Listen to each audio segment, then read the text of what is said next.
8-0 most of the times we played them. And then in the last 2 years, I would say, both of these clubs have ascended back to kind of the heights that they were at pre-COVID. Kent State was a powerhouse in the mid-2010s. Miami had a great run for a few years right before COVID. And then they both lost momentum from COVID, just like a lot of teams did around the league. And but yeah, back to where they were before. Miami is a 3-0 day away from being the 1 seed going into nationals tomorrow. Couple throws exchanged early. These two right here in the front of the screen for Miami, number 8 and number 10, Max Edling and Cole Ganocchio, are probably their 2 most pivotal players game in and game out, and definitely are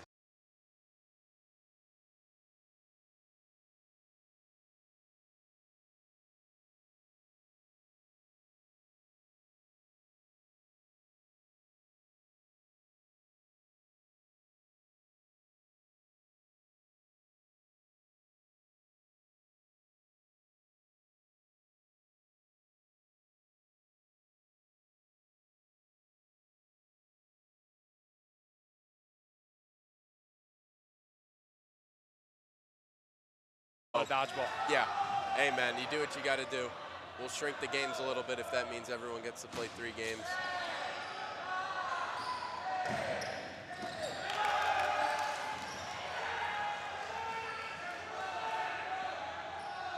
Ben Welch goes down there for Kent State. 2 throws there, far side by Miami. Not sure if that was intended. Guy who just made the throw over there for Kent State, backwards hat, number 8, J.J. Oldenburg. He was, I think, top 4 on the rookie list last year. I think on most days, a lot of people would say he's Kent State's best player. Super good all-around player, great arm. Saw him make some crazy catches in the All-Star game too, which just happened right before this. He's a good player. Yeah, super athletic. He's physically imposing too. He's probably upwards of 6'3", 6'4". Indeed, yep. With that strong arm. Jacob Florentine goes down over there on the left side. Kent State down to 8 guys. Just about 2.5 minutes into this one.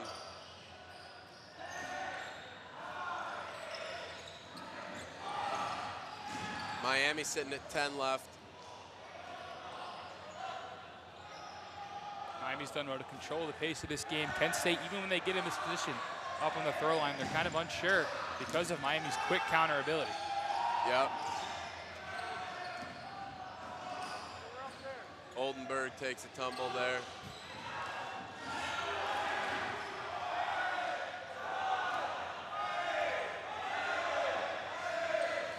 Throw comes from Philip Hampton in the middle there. Yeah, Miami has as solid of a top 3 as any team you can find in the league with Max, Cole, and Philip. I think sometimes their depth has come into question, but this year I think that's really changed. I think I've seen in the couple times that we've played them, the games that we've watched, I think their depth has really shown through this year. A lot of guys making bigger contributions on the court. Nice reset there from Oldenburg. Returned by Edling.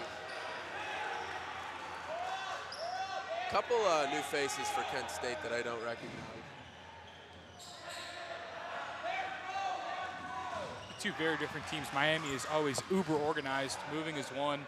Barking outdoors, Edling is really the catalyst of that, while Kent State really kind of relies on their athletic ability. They've got some guys who are real nice athletes who can, win those solo throws and solo catches, but Miami's organization's got the upper hand so far.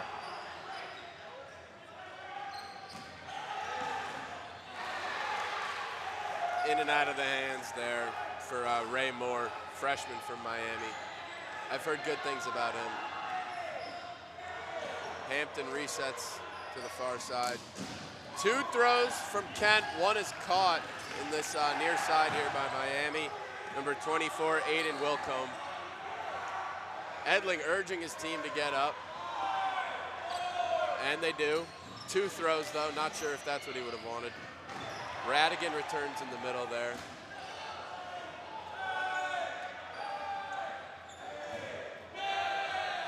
That's a kill there from Honroth. High volume of throwing right now.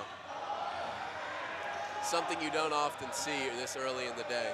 But, I mean, that's the difference with Nationals. You got the All-Star game and all that stuff to hype you up so everyone's going 100%.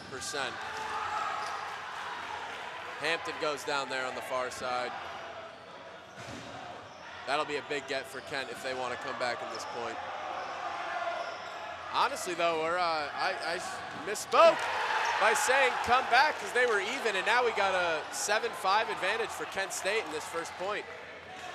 Nice catch there by number 32, Brogan Hartrup. That's another freshman in this league. Oh, Oldenburg. No, I got a block there. I think that's a good call from MSU. Mitch Lathwell with a nice kill there. Oh, and another kill from Radigan in the middle. Kent State is moving right now. That might not be a good throw.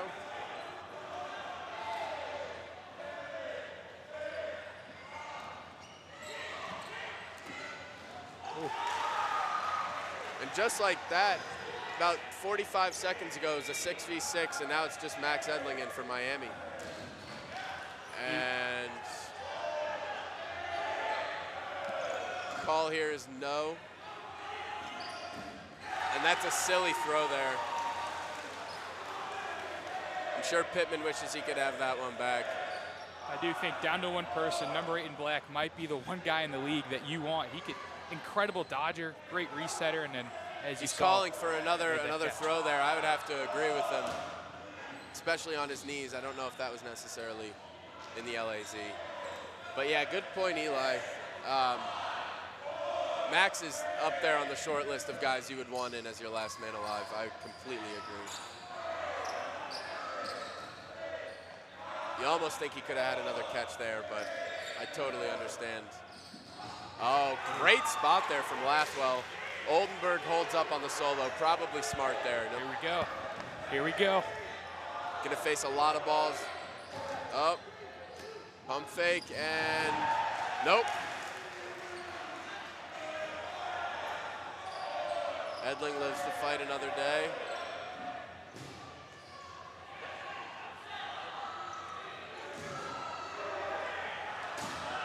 Great wall ball. That one, I don't know. I think that was good.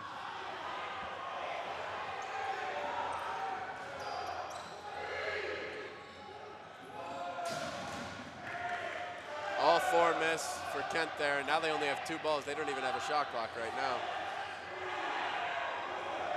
It is interesting with these 20-minute halves. You play a long point, and just like that, there's 6-7 minutes left on the clock, and I think we're going to be surprised that a lot of halves are going to be ended 1-0 today. Right. A lot of low-scoring games, but what's going on here? I agree with Coach Ryland close right there. They should not have had a count. I don't know about that. What, Ginsburg, can we get some insight? I thought they only had 2 balls there. They just rolled over 2, so I'm assuming they had 3. Okay. All right, bit of a miscommunication there. So yeah, if you're not familiar with our shot clock rules, if a team is only in possession of 2 balls, then their shot clock is not running until they get a 3rd ball. So it kind of prevents teams from just staying up on the front line, wall balling, while a team doesn't have any way to protect themselves. So a little bit of confusion there with whether or not Kent State should have had a clock. So I believe the ball's over is going to be called off, and they're just going to retain their 2 balls. But yeah, huge advantage for the Golden Flashes right now. This would be a huge statement if they could upset Miami right now. They did the same thing at ODC against Bowling Green. They came out hot, got that first point win. They kind of went downhill after that, but here at Nationals, momentum is king. Indeed. That'll be a good reset from Edling. He's going to have to throw again, though. He's on a 10 count. Notable players in for Kent State right now. Trying to sneak around on the left wing right there is Mitch Lathwell. He misses low. Radigan and Oldenburg also miss. Not necessarily the best timing on that team throw. If I'm Kent State, I don't want any more solo Max throws. and Fernando Smith exchanging solos right now. I was going to say, if you're Kent, that's not. Oh! And Max got a little bit too ambitious there and tested club president Andrew Radigan. I mean, if you are Edling, at some point you're going to have to make a move. You're down 6-1. He tried his luck, and Radigan denied. Radigan, another huge part of Kent State's turnaround these last few years. He's been a consistent player for them, a great arm, sneaky crosser. I cannot. Kent State, a very young team, too. Only 5 guys with more than 1 year of experience, not counting this year in the NCDA. Yeah. No guys with, only 1 guy with 3 years, that's Blitzko. So yeah, Mike Bilso, he's definitely one of the veterans for Kent. Kent State laying a strong foundation this year.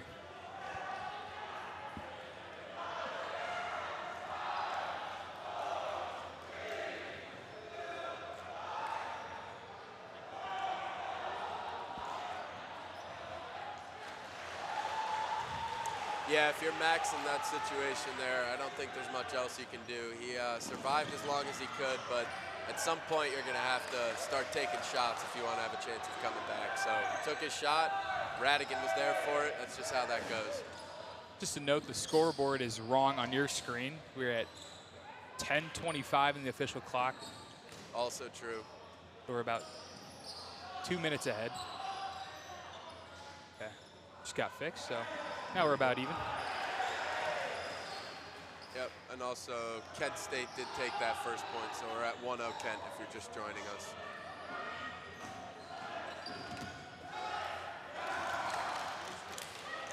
Harrison goes down on this near side.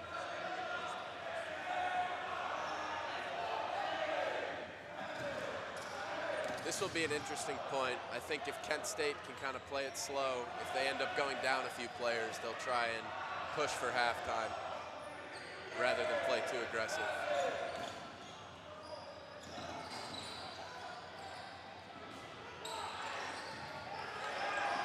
Wow.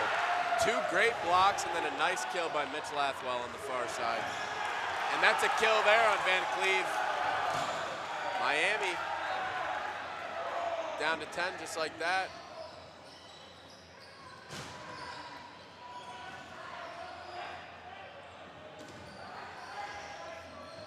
Oldenburg with a kill in the corner, absolutely. Takes down Keller. The good thing for Miami, though, is you still have your three big guys in. Cole, Max, and Phil. Max knows he missed a catch opportunity. But a couple times he's gotten a little frustrated himself. Oh! Good catch. Yep, that's reeled in. I think that guy's a freshman, yeah. Max Boone. He was one of their all-stars. I remember we played him. He made a couple incredible plays. He's a talented player. That's not something you see every day, a rookie making an all-star team. So that's cool to see.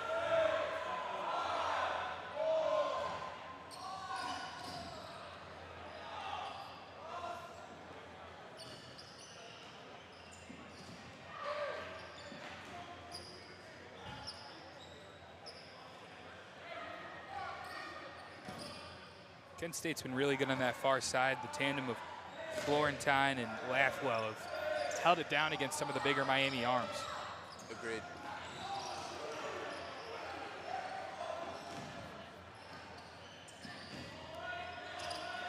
Lathwell and Hampton going at it over there on the far side. Couple of southpaws. That's borderline, but Van Fleet's going to confirm that that's a good throw on the far side from MSU.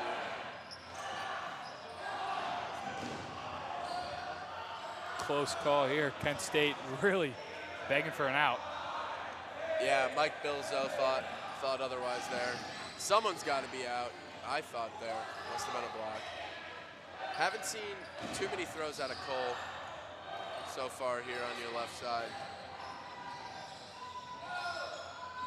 Redhawks. Oh, and that's another shoestring catch from Boone, but he gets taken out right after by Oldenburg, who responds with a catch. Kent State has an answer for everything the Red Hawks They thrown them do. so far. There's a beautiful cross. That takes down number 65, Dom Delapina.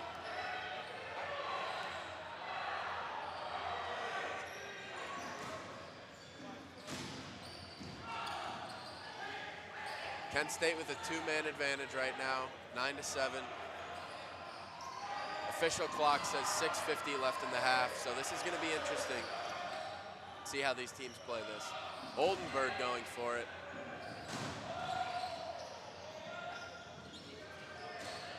Radigan looking to tag some toes in the middle of the court there. The thing with Kent State being such a run and gun team, it's the first game on Saturday, and I already see some huffing and puffing. So they got to maybe pace themselves a little bit, although if they can end up going up 2-0 at half. That would be huge for them. Then you throw everything you got in them in the second half. Indeed. Yeah, I'm not exactly sure about the rest of their schedule today, but I think this is probably their top game. Yeah, they play Illinois in the third Q. That'll be on court 2. And then a tango with Western Michigan, Q6 at 2:45. Interesting. So this is really... So yeah, this is most likely the one that they had circled on their calendars. So if you can come in and start the day with an upset win against the number 2 team in the country, you'd like to think that they can handle business against Illinois and Western. Wow, big catch in the middle. Philip Hampton doing a good job of just taking a high volume of throws in the middle of the court. It's a great blocker, and that's definitely one I think Max would like to have back. Floated it a little bit to the Kent State rookie, number 32, Brogan Hartrup. Miami down to 5. Hampton, one of the more athletic players in the league on Miami. He's got a knack for getting out of the way of throws, getting down low. That's going to be a kill on Radigan. I don't blame him for going for that catch. No, you got the numbers. You can take those risks, because if you make that catch, then this thing's all but done. Agreed.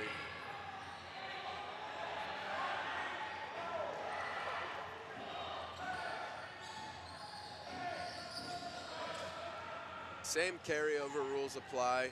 If a point is ended with less than 4 minutes left on the clock in the first half, then the rest of that time will just carry over to the second half and we'll go straight to halftime. So coming down on that threshold right now, meaning this will be the last point of the first half no matter what. Now it's just a matter of if Kent State can win their second point of the game. Van Cleve with a long reset.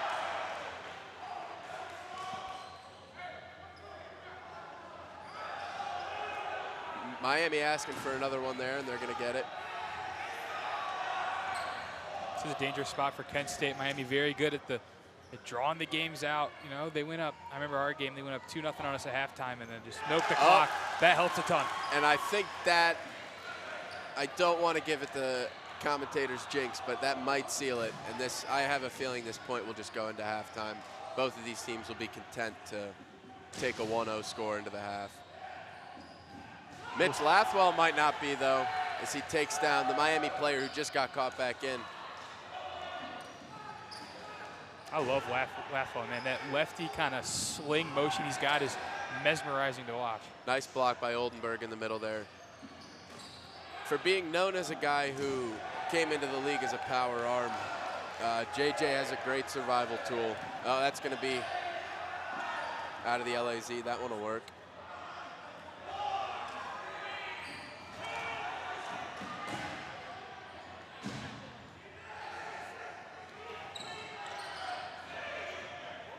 Max Edling urging his team not to throw too much of their willpower at that ball, as it's far less important than any of the players left.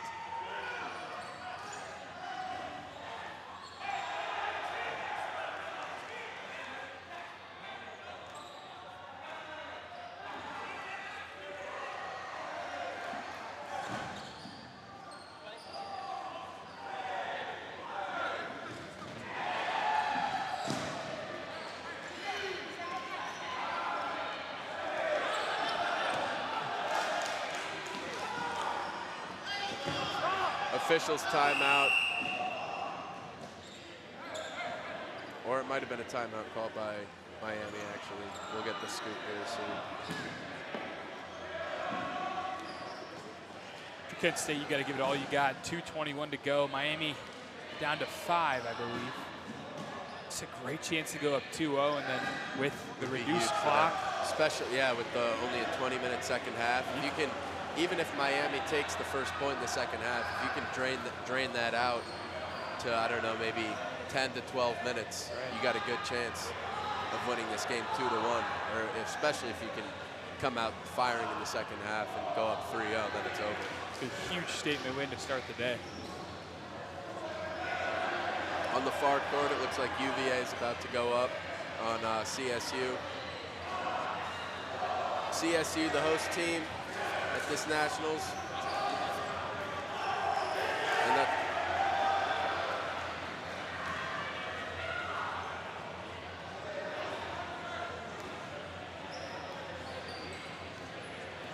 one of the longer timeouts I've seen. A tight schedule today, I'll tell you what. Hey, Back to back to back. places to be, things to see. Right. Beautiful Cleveland, Ohio, of course. Can't beat this. You know? No, you can't. Can't beat Believe Land. Driving in on 90 past Progressive Field, there's no better feeling. Not at all.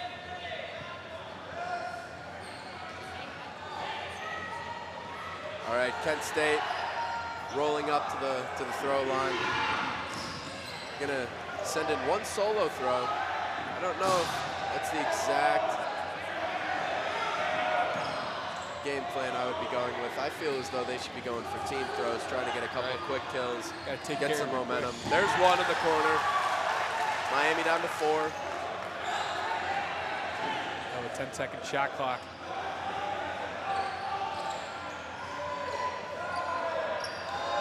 Van Cleve gonna reset.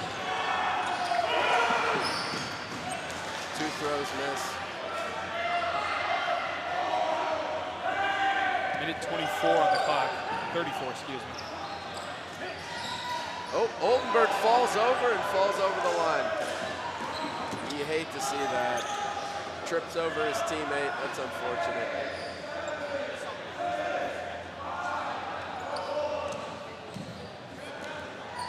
And that was one of Kent State's best remaining, if not best arm men. So it's going to be just that much harder to close this point out with that loss.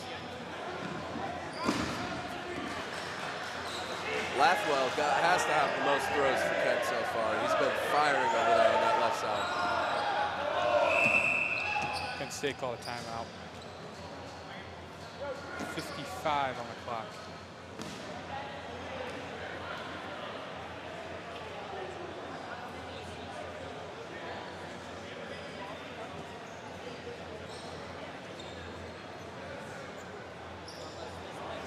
Especially with Oldenburg now out, it takes some type of miraculous run to close this one out. I do agree with you, Terry. Like you said earlier, I wanted to see a couple more team throws coming out of that timeout. You had the balls, you had the arms. And they threw a couple solos. They did eventually get one guy in the corner with the team, but now I think it might be too little, too late. Yeah, I think that was their chance to go for this point. Now with Oldenburg out, it'll be a little more difficult, but we'll see what happens. 55 seconds is a long time in dodgeball. That's very true.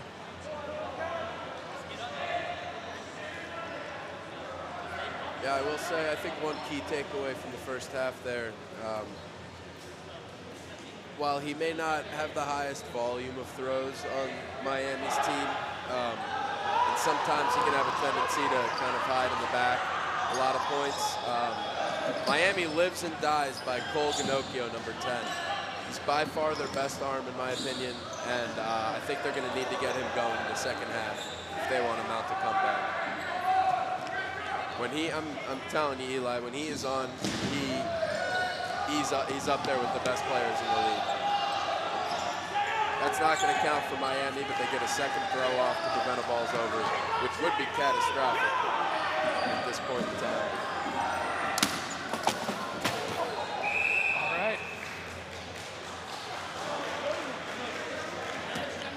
chair just got blown up. That was impressive. Indeed. Only 13 seconds left now. Still 4 in for Miami. I'd say we're going into halftime with a 1-0 Kent State lead.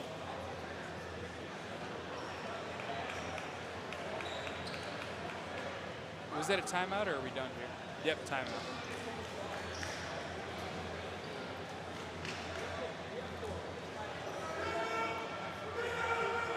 Penn State tried, though. It came out firing, but a lot of solos and very scattered. Miami playing survive ball, did well.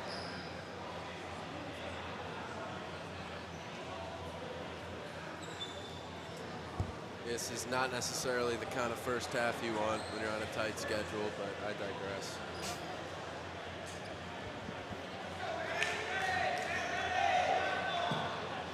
You're just a logistical thinking man.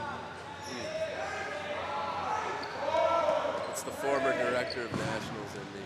Right. You did the same thing 2 years ago. You know, get a little PTSD. Well, it's got to be it.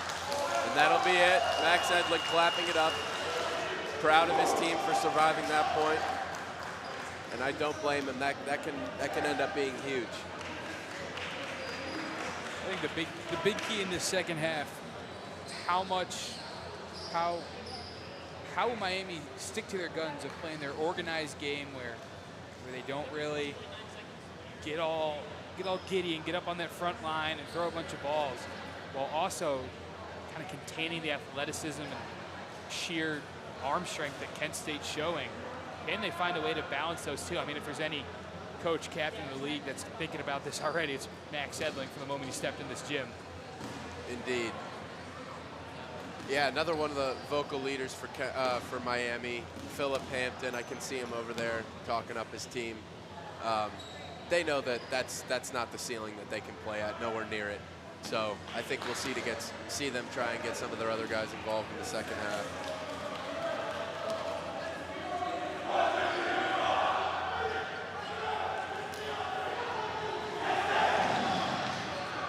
We'll take this opportunity at halftime to preview some of the other Court 1 games that you'll see here.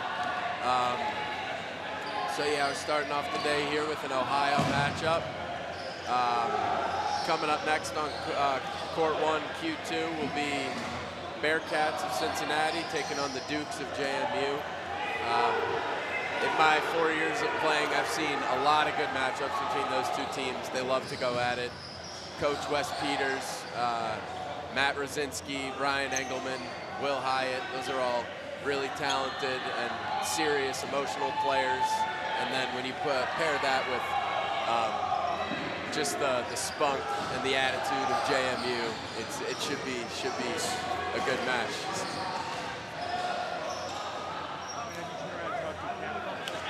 Oh, sure, yeah.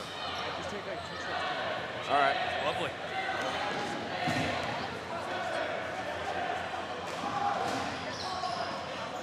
So, yeah, we got UC and JMU coming up next on Court 1. We got some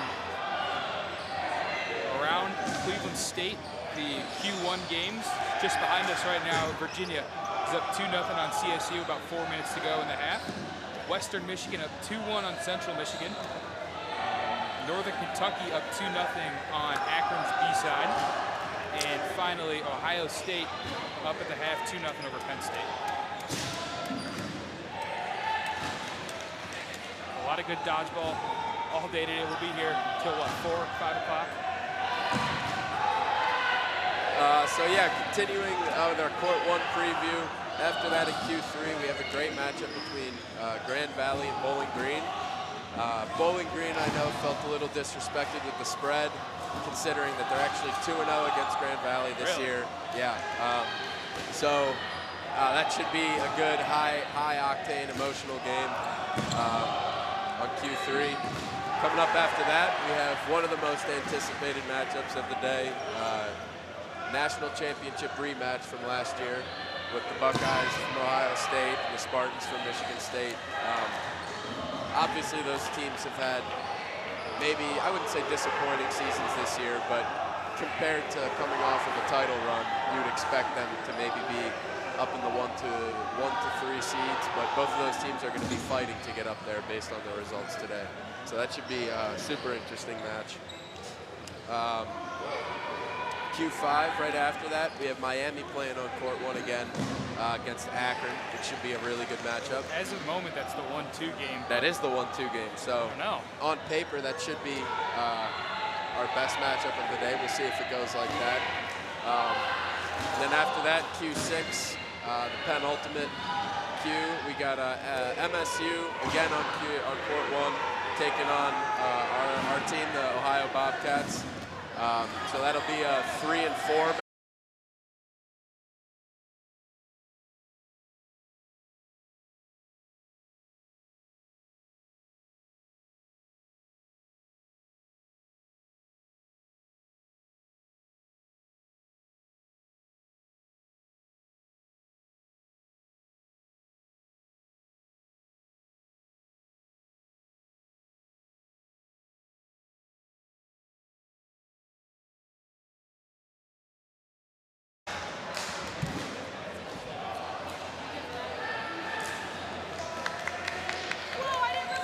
Kent State, shockingly, as the 8 seed, nothing on Miami as the 2 seed. This is a Kent State team, though, that has some experience in big games. Hosted a big tournament at their home facility. Put up some big numbers there. Got 20 minutes on the clock. Kent State's going to give it their all. Miami looking to battle. Underway off rush. There's a throw off rush from both sides. Kent State connects. Miami comes up empty.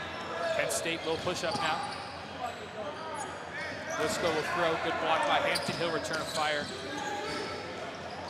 The sides are even. Another miss. Edling with the return is blocked. Good block. Harbison on that far side. Kent State set up a team throw on the left. Here it is. No dice. Looking for Ty Keller, the junior. 2 throws from Miami again. Edling is not pleased. Bliscoe with a sliding stop of that orange ball in the middle. Impressive play.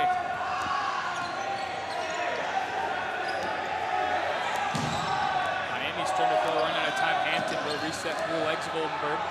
Will take his chance now. Pump fake far side. Harbison lets one go. Misses high.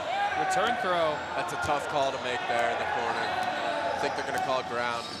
Coach Wynn of Michigan State is calling ground. Southpaw Florentine misses in the middle. Miami has not gotten past the volleyball on their side all day. Now that throw is skied. Pop ball. Kent State once again with all the control. Coming out hot. Pittman misses high. Edling encourages his team to stay on their back line, take their time with the shot clock, which is not working right now. They reset without Miami throwing. Yeah, they're low on ball control right now. Kent State should really press their advantage right now and try and go up 2-0 early. Blackwell with a miss. In the middle, Ranigan throws low. Edlin with a big pump fake sends Kent State scuttling to their back line. Edlin in the middle. Leaves it a little high, but it gets through. Welch with a big pump fake. Another miss from Blackwell. Both teams filling each other out with their new strategies after the halftime talk. Couple pump fakes. Kent State has controlled this game offensively. A little confusion in the middle. No one is out. Nicked off the ball of Hampton in that corner. Oldenburg winds up and lets one go. Misses the return. Misses everybody.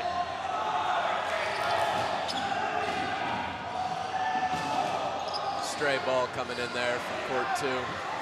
Kind of surprised we haven't put down the divider that you can't see from the camera angle, but I think it's only a matter of time. Good block on that far side as man falls to his backside. There's Ginocchio with a long reset. Like I said at halftime, I really do think Miami's going to have to get him more involved. They won't have a chance in this game. Miami still has not touched that Viking logo in the middle. They've been on their back heels in the first half, and then to start this half, Florentine winds up. We almost get drilled. Team catch by Edling. Keeps Henry Brill Jr. captain in the game. Lisco throws one low, good reset. Pittman with a block. Big throw. And a little bit of jawing from Lathwell as he goes back. He's having himself a game, Eli. He's come out firing the southpaw sophomore, his second year of dodgeball experience. Oh! Edling with a kill on the far side. Oldenburg knocks Hampton to his butt, but he blocked it. Bit of chaos. Incredible block by Hampton right now. Blackwell throws low, good block by Hampton again.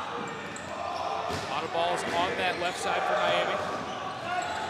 Welch toying with Hampton. There's a throw from Radigan, misses low once again. Penn State will retreat. Miami until they cross that half-court logo. They don't want to. They throw 2 balls. Not what you want there if you're Miami. Already low on ball control. Big kill. Radigan. Pinocchio is not out on that far side. He kind of just stopped.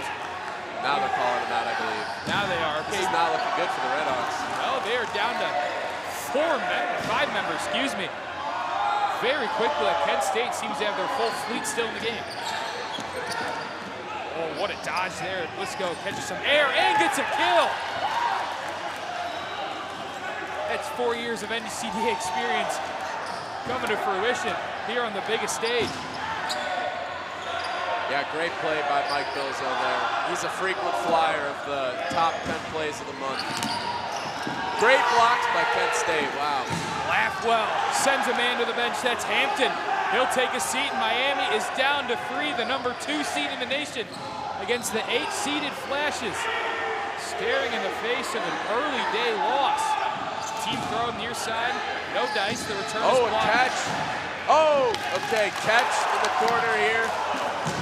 That'll bring in number 16, but then he gets taken out. Oh, he's going to stay in. They called him safe. Very interesting. Yeah, okay. No, he's Baraball confirming on the far side that was a kill. This over here near our booth.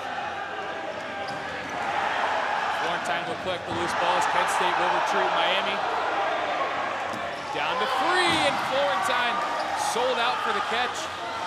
Came up empty, good block by Oldenburg. The return fire misses high on Edling. Oldenburg misses in the middle. Couple good dodges. Lots of great dodging and blocking going on. These are 2 of the more athletic teams that the league has to offer. Davis Amra. Edling going down the corner. Edling, team throw down the corner. Immediately telling the remaining 2 Redhawks to step out. That's a move that you'll see pretty often in dodgeball. In a situation like this where a team is down to maybe like a 10-2, 10-3 disadvantage with about 10 to 15 minutes left, 2 points to make up. You have a better chance of getting 2 points with as much time as you possibly can than you do of coming back from a 10-2 deficit and just taking more time off the clock. So I think that's a smart move there from Captain Max Edling. I mean, we just have not seen the Miami that we've been used to seeing this year yet today. So we'll see. They've got little over 13 minutes. Official clock says 13:45, so we'll see if they can come out as a different team in this next point. Yeah, Kent State looks amazing right now, though. How about the Golden Flashes making that hour-long drive up north to Cleveland as the 8 seed? They probably weren't thrilled on their schedule when they saw they were playing in the first queue against the number 2 team in the nation, main court, but they have come out and made a statement. 2-0 here with 12 to go. Excuse me, 13:45 to go. Yeah, they've stepped up to the table for sure. And anybody that saw them play against MSU, I believe that was at their home tournament, Kent State. That was one of the best program wins post-COVID for them for sure. So they've had a number of highs this year, a few lows as well. But this is, if they can close this out, this is definitely going to be a high for them. Throw off rush by Kent State, they get a man out. Bit of confusion in the middle. Edling will go down early. How about the Golden Flashes? Hampton with a great catch in the middle. we'll bring another member in. A lot of action early on. Oldenburg. They're going to call out Oldenburg. Went for the catch on the shoestrings. It's a great spot there on the far side. So yeah, fortunate there for Miami. Edling the first player to go down for them, and Hampton with a catch just about 5 seconds later. If those two events had reversed in sequence, then Edling would still be sitting on the outline. Miami. And this is what you want to see if you're a Miami fan. That's not going to count. Nope. You're gonna have to throw another one, and they do. They throw 2 more. Team, they get 2 golden flashes out. It's like they can hear us over here. Pedal to the metal for the Redhawks, and Penn State is down to 3 people. We're barely even a minute into this point. Edling comes up firing. Wisco stops it, resets with a palm ball. Team throw coming on this near side. Good return, gets a man out. Keller will head to the sideline. Another team throw look. Nice dodge in the corner there by Welch. Or not Welch, apologies. Pittman. Pittman, thank you. Carlton Pittman, the sophomore. The left-hand flick gets it over the line. Team throwing coming, and Wisco is out. Leg. Another team throw in the middle, and wow, Miami's making quick work of this golden flash side, and a catch made, near side brings catch. one in. Tough to see in this corner. Pittman, the lefty, will get Florentine back in, but now he might be dead to rights. Florentine gets, and Rylan Close elected, I believe, to call a timeout before the throw. Yep. Great timeout there by the coach from Kent State.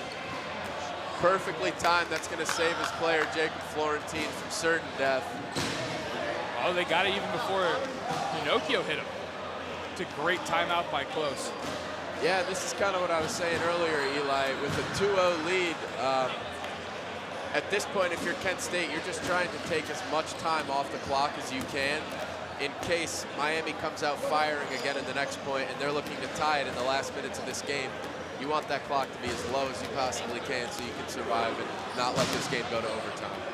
And that's been Miami's strength all year, is getting those leads and then just drawing the game out. They're okay if they give up a point or 2. That's a tough thing to do. It's not easy to just sit back on that back line, let teams throw their best arms at you over and over and over and drain that clock, and we're seeing that there. Kent State might not really be used to that strategy of letting the clock dwindle down. They're a pretty fast-paced, athletic team. Miami has come out firing. Yeah, that's fair. Although I will say Carlton Pittman looks pretty comfortable there in that left corner, dodging and catching. Let's see if he can come up with another big play here. Looks like Florentine's going to come up for the reset. Wow. Let's see where the team throw is going to come from. Pittman wanted a quick counter, no dice.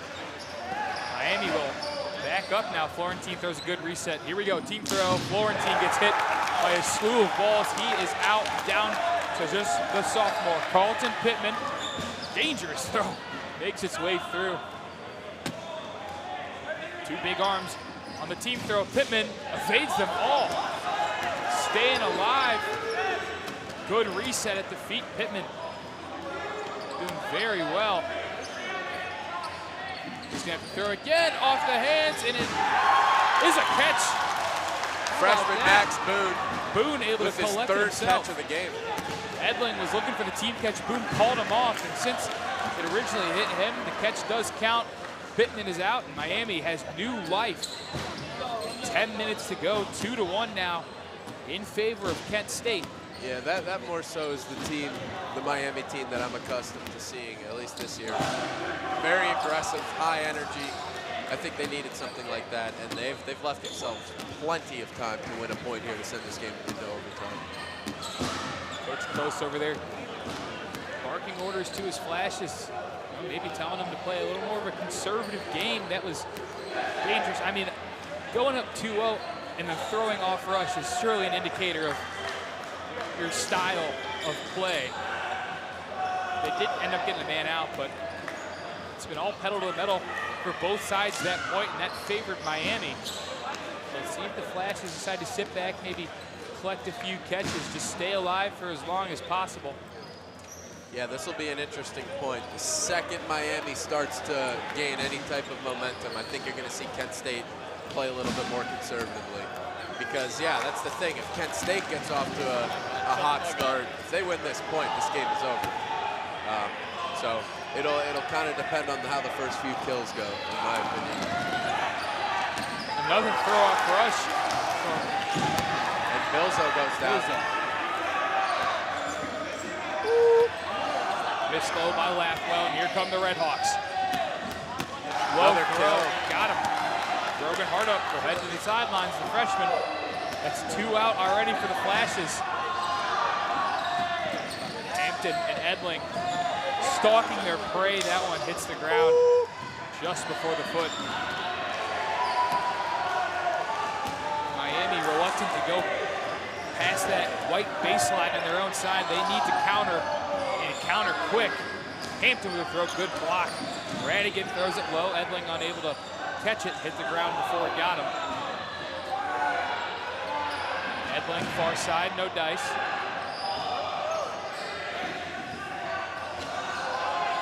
Kent State's got 5 to throw.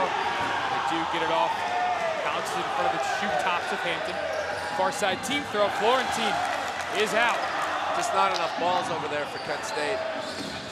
Not enough players protected. Too many options for team throws. 12 on the shot clock for Kent State. You bet they're going to use all of it. Just getting Florentine with a quick throw. Clock down to 9:30. Hampton tries his luck. Hohenberg hits the deck. Impressive fashion for a big guy like him. Radigan a couple pump fakes. He'll end up resetting. Here comes the throw. Good block by Welch. Couple of Red Hawks looking for an out call there, but they're not going to get it. Miami not backing up, even though it's Kent State's throw, showing their intentions. This high on the wall ball, and number 65, Delapina. Just a minute into this point, and Kent State already down to 9 guys. So Miami well on pace here. Welch gets caught like a deer in headlights. He'll head to the sideline. Hampton in the middle, misses, counter, misses. Oh, Florentine caught it, but he was already out. Sort of an awkward play there. Oldenburg holding the ball behind his back. Now he will back up. Kent State with 6 to throw. Clocks are even. Smart move there from JJ. His life is far too important at this point to be risking himself for 1 ball there. Looks like a pretty terrible ball, too, for us.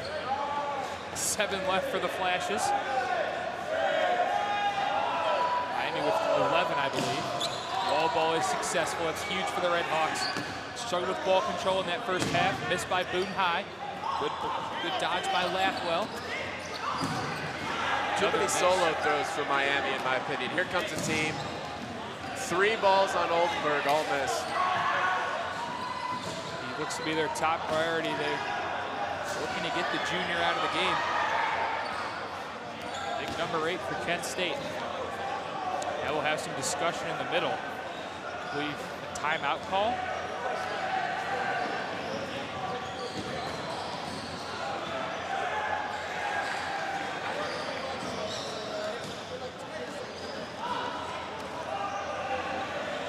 Miami players still with some discourse with the referees from Michigan State.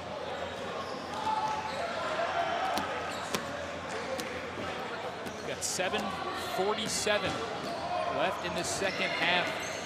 Miami looking to pull off a comeback. They were down 2-0 with 12 minutes left here in this second half. Want a quick point in about 2 minutes, giving them new life, and now Kent State is the team looking to survive.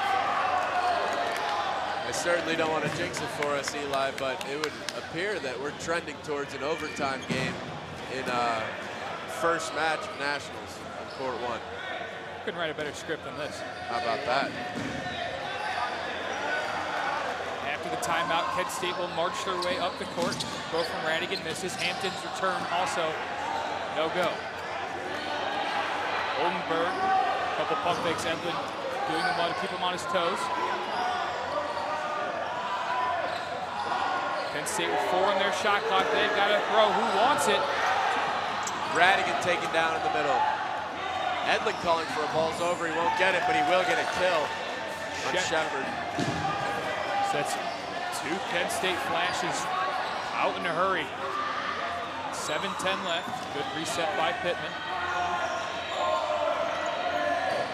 Good block by Radigan, helping him and his teammates stay alive. 7 minutes to go.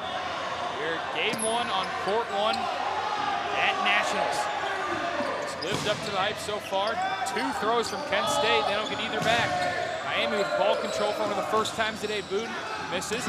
Oh, I thought he caught it between his legs. That's going to be a trade. It's a trade that Miami will take with the current numbers, especially with the showing Blackwell has had today. Edling barking about something on the far side. We're a bit in front with the clock. If you can see on your screen, far side of the court, it's about 6:30 left. And we're going to have an officials timeout here. Give us a chance to correct that on your screen. Looks like we're at 6:28.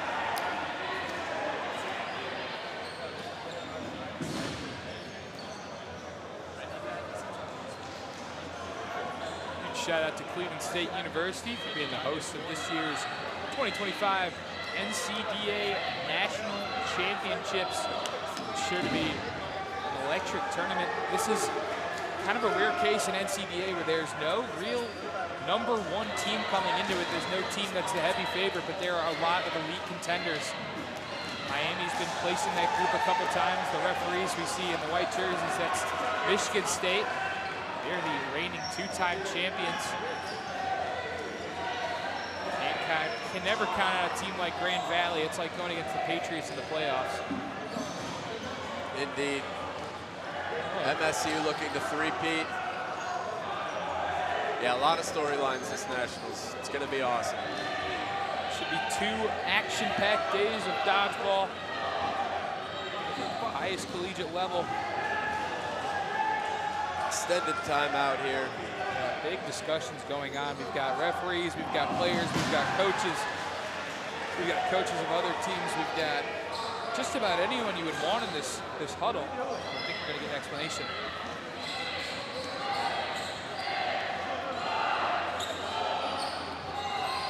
I don't know.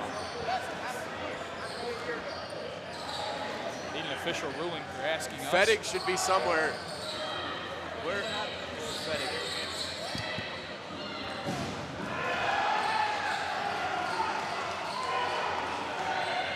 We're breaking out the rule book on the far side. The referee in the striped shirt.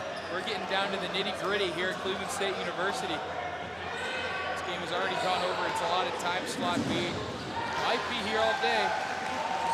Where else would you want to be except dodgeball heaven here in Northeast Ohio?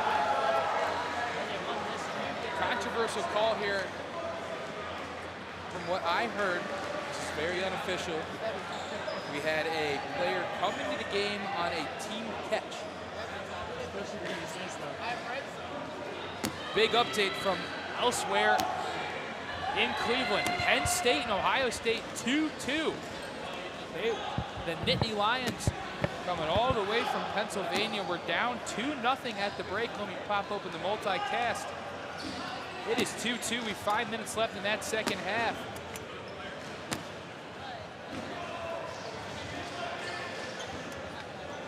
That game going on court 3. Don't go anywhere here. 6:30 to go in an intense opening game on court 1. Some other scores from around the NCDA. CSU was able to claw a point away from Virginia. It's 2-1 over there with the Cavaliers in the lead, 7:50 and running to go. We've got Northern Kentucky is up 3-0 on Akron's B side, and Western Michigan up 3-1 on Central Michigan. But the big game right now on court 1 and court 3, really 2 incredible games going on.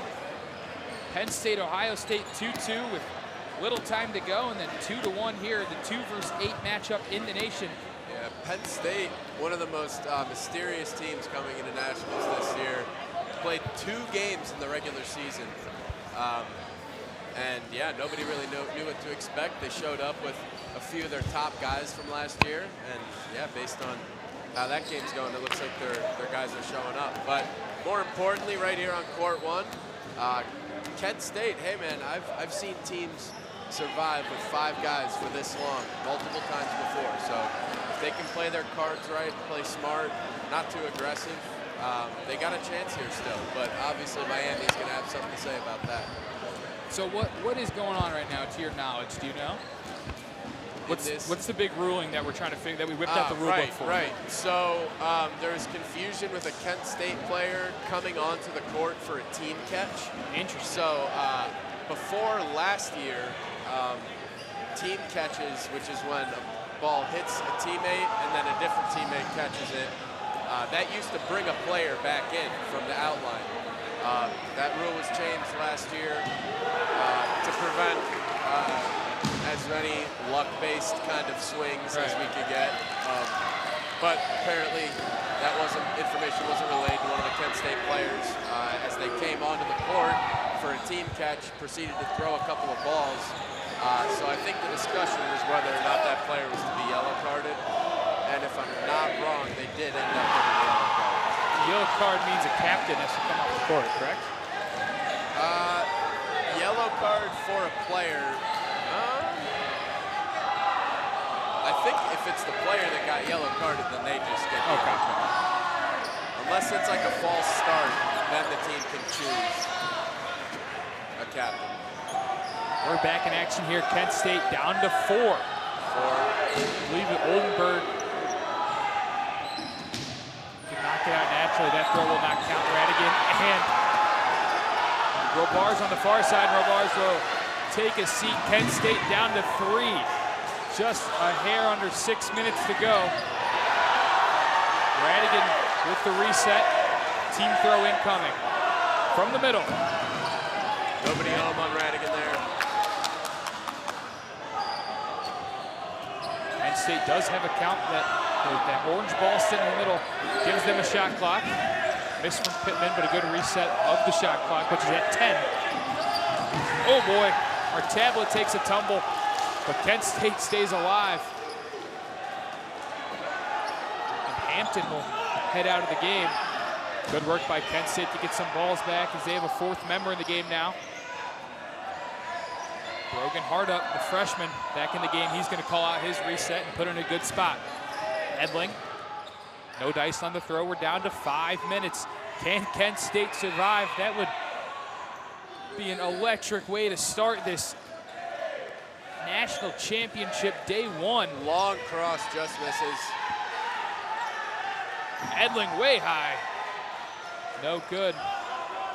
Pittman, good reset and dodges the cross.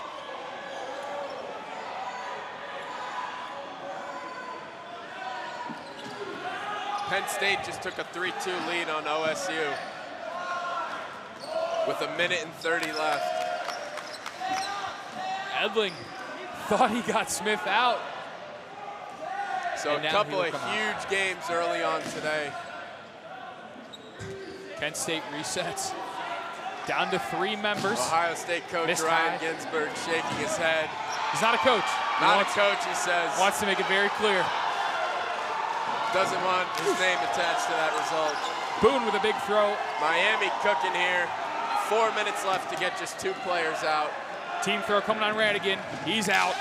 And Pittman will step out. Coach Close tell him to step out, and we are having I believe that's going to game. be 5 seconds too late to push another point, though. I think, I don't know. That doesn't mean.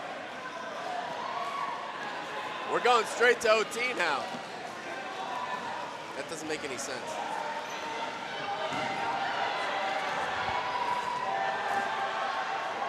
Yeah, I'm not exactly sure what's going on with CSU and Virginia. CSU and Virginia. Cleveland State up 3-2. They take down the Hoos. Over on that far court, the host team with a picture-perfect start to their Nationals run.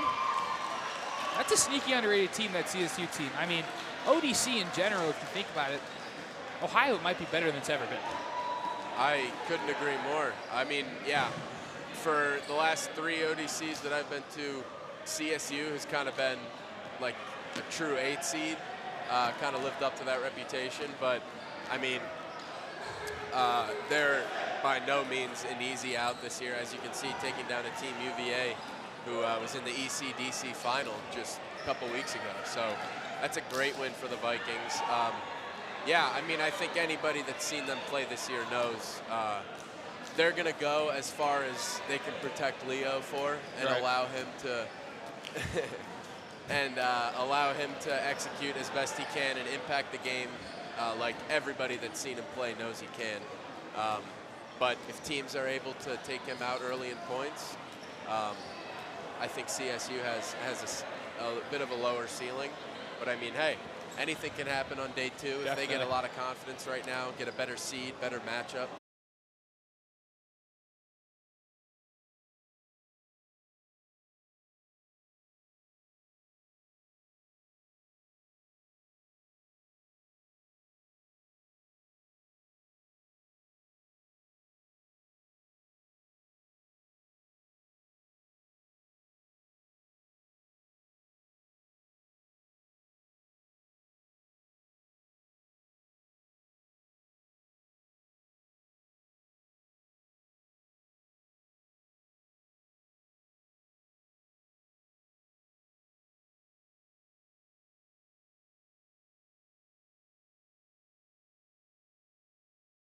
Huge moments. Indeed. See what 6 they trot out. If you're not familiar with overtime rules in the NCDA, ball count goes from 10 to 7. All teams are on the short shot clock at all times. And we're playing a 6v6 point until the end of the point, no time. And yeah, 1 point, winner take all. So yeah, we'll see who we got here for the 2 teams. It's looking like for Miami, we got Cole Ginocchio, Philip Hampton, Max Boone, Max Edling, Ethan Van Cleve, Evan Van Cleve, sorry, and then Ty Keller, captain. And for Kent State, it's looking like Andrew Radigan, JJ Oldenburg, Jacob Florentine, Mitch Lathwell, and a rookie for him making a surprise appearance, Brogan Hartrup. That's very interesting. Along with. And then we also have Evan Harbison. Number 2, yep, Evan Harbison. Any notable, I think very surprising not to see Mike Bilzo in there for Kent. Yeah. Although I do know that he's recovering from a thumb injury, so his throwing might not be where he would want it to be to make an impact in this kind of situation. And we're off. Oh! How about that? Right off the bat. How about the freshman Hartrup? Unbelievable.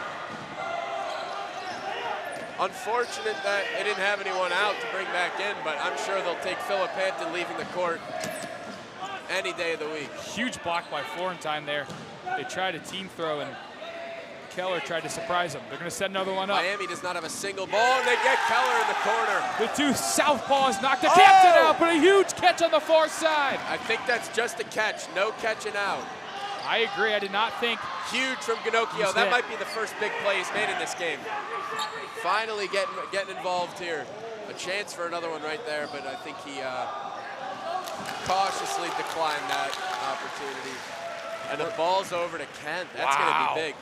So just as Miami gained back a little momentum after that initial Kent rush, Kent State gets a balls over, and that's going to be huge. They can take a couple shots at Miami's top guys here. 5-on-5. All right, Eli, you're a rookie. You've played 1 year so far. Right. If you're Kent, who are you taking out of Miami right now? If you have one team throw before they have balls to block for themselves. I think it's got to be Max Edling. That is the last guy I want to see in an overtime. I completely agree with you. I think on another day, when Cole was when he was hot, I think that might be a guy you go after to get his arm. But it would appear they're not even going to go for either. They're going to go for Van Cleve, and they missed both. It's a bold choice. Interesting decision there, going the opposite direction of what we were anticipating. Florentine reset. Hampton, big throw, misses. Lathwell holding off there. Disappointing for the Flashes there to not get any outs on that team, on that ball's over. No clock for Miami. Clock down to 5 for Kent State. Lathwell, Florentine is near side, but the throw comes from Hartrup on the far. Clocks are even. Edling cross. Lathwell gonna reset. Good spot in between Van Cleve and Hampton. Both teams feeling each other out here in this overtime period. Ooh, dangerous throw from Bit of a distance from Oldenburg. He escapes unscathed. Florentine, one-on-one throw. Hampton. Oh, he's got him dead to rights. Uh-oh. Hands him down, too. Huge from Lathwell.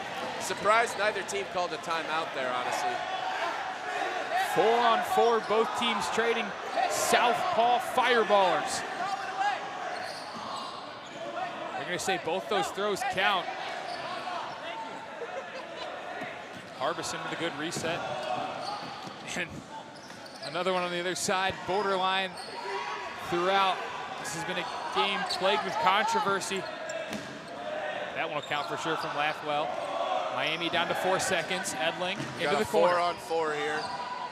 Oldenburg struts up the court. The big righty misses high with the block from Van Cleve. Edling with a good reset. No real damage done. Harbison misses at the feet. And the return from Van Cleve in the corner. Lathwell will reset his clock, and Kent State will march to their back line. Edling looking to throw. If you're Miami, you have Edling and Ginocchio on the left side against a rookie. They have to take advantage of that. Cole should be teeing up right now, in my opinion. Not resetting at this kid's feet. We did see Brogan Hardup make a couple nice catches there, including one off rush to start the overtime period. Edling splits the two flashes. Teams will continue to trade resets here. Day one, court one, Nationals in Cleveland. Overtime between number 2 in the nation, Miami, and number 8, Kent State. J.J. Oldenburg, one of the premier players on this court, misses his reset.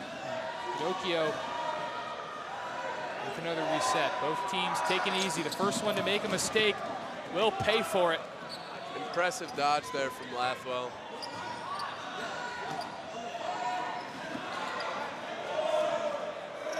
Edling steps up, resets.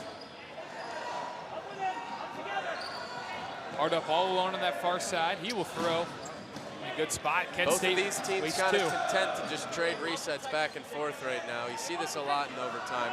There's a big rush at the beginning, kind of a long plateau for a while, and then someone will make a big play, and it kind of gets wrapped up from there. So be on the lookout for a huge catch or a 2-kill swing. Oh, Hardup gets crossed. A great throw from Van Cleve. Kind of showing his inexperience over there, number 32. You can't be pushing that far up alone in a spot like this. Caught the freshman sleeping. Gets lucky, and 2 Miami players down. Van Cleve goes down as well. Just what you were talking about. Oldenburg stamps him on the chest. Right after that lull, a big swing. 3 players go out. Miami's down to 2. Harbison resets. Down to their 2 captains, Max Edling, Cole Ginocchio. These are the 2 guys you want on the court, a 2v3. Oldenburg will switch sides and tee off. Ginocchio with the block, holds on to his purple ball, and the reset goes over his head. Timeout call. That's not going to count. That's not going to count. What a timeout from Philip Hampton. What a timeout from Phil. Incredibly quick thinking from Hampton. I mean, that is crafty coaching right there. You love to see that. Doesn't get better than that. That's Philip Hampton. It's his 3rd year playing dodgeball. Captain Cole Ginocchio dead to the rights here on our near side. And yeah, that's a great timeout. That is huge for the Red Hawks. They keep their 2 stalwarts in. For Kent State, we're still rocking Oldenburg, Lathwell, and Harbison. I think if you're Kent State in this situation, your best bet is to try and draw Cole and Max up the court, catch them in transition. I think if you just kind of keep them on their back line and let them go for catches and let them return fire on you, I think you're putting yourself at a disadvantage.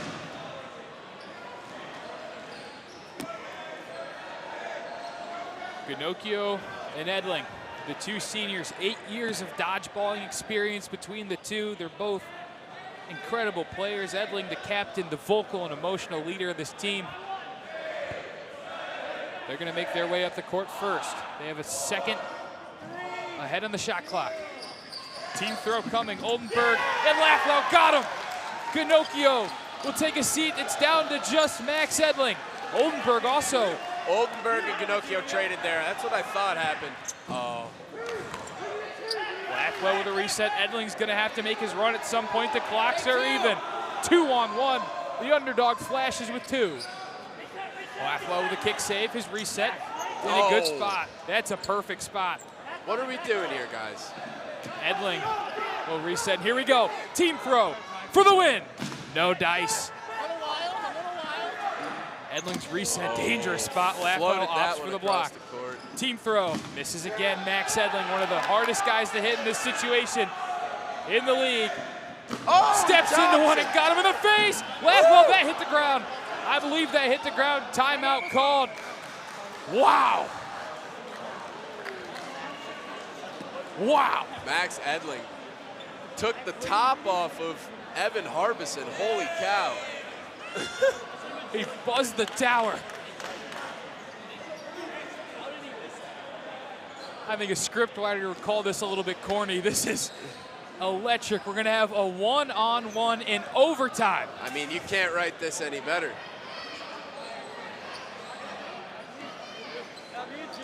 Max Edling, the senior captain, versus Mitch Lathwell, the sophomore. Miami's number 8, Kent State's number 7. It all comes down to this. They're going to put 2 balls in the middle. And on paper, you would say this is an advantage for Miami, but in dodgeball, it rarely goes that way. So paper does not matter in dodgeball. We'll see. Tell you what. No, it does not. We'll see if Lathwell can come up with a huge play here. This is going to be exciting. We'll see what the shot clock situation is once we get going. And here we go. No clock for Lathwell. Edling at 5. He'll kick a ball back his way and throw. Good block by Lathwell on the counter. Edling evades. Blocked by Lathwell. Here we go. Oh, Edling able to get out of the way just in time. The 2 Warriors will reset. Edling throws a reset. Lathwell has got a second. It's going to be a balls over. It is. There's some confusion. Lathwell arguing his case. Everyone looking around, waiting for an answer. I think there's a bit of confusion here. Kent State might not have. Yeah, I think.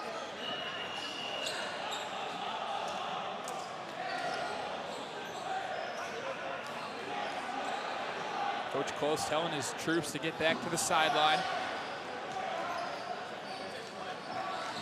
I think Kent State wasn't supposed to have a clock there. I don't either. This blue ball is teetering over the line. That could be a point of discretion.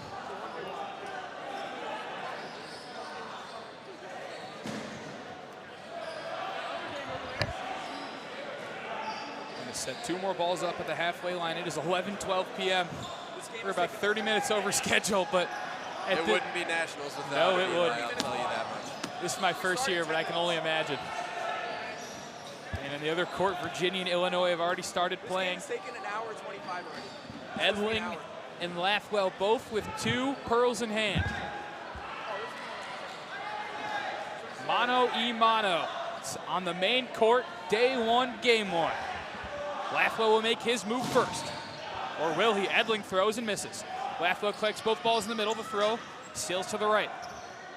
He'll throw again. Here we go, Edling. Stalking his prey down the court.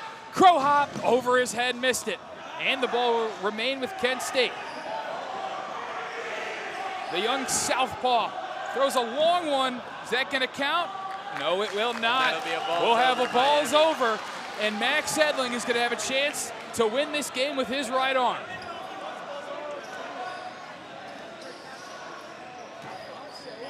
Kent State, the 8th seed in the nation. Miami, the number 2 seed.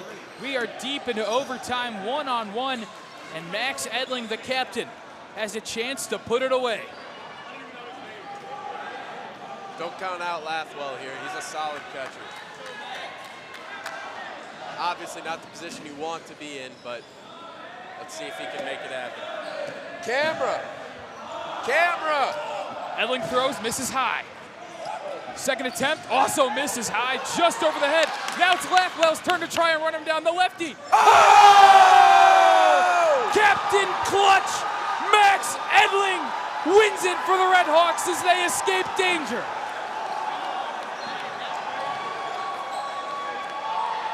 who else but Max Edling to make a sliding catch into the corner and win it.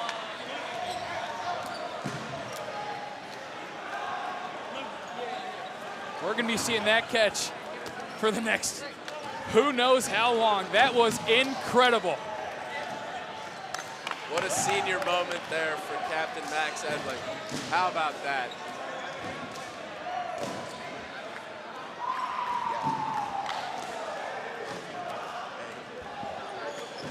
In the biggest spot, Max Edling delivers one-on-one in overtime. And what a terrific way to start the day at Nationals. All right, guys, we're going to bring the man himself over for you right now. Give him a second to get his breath together.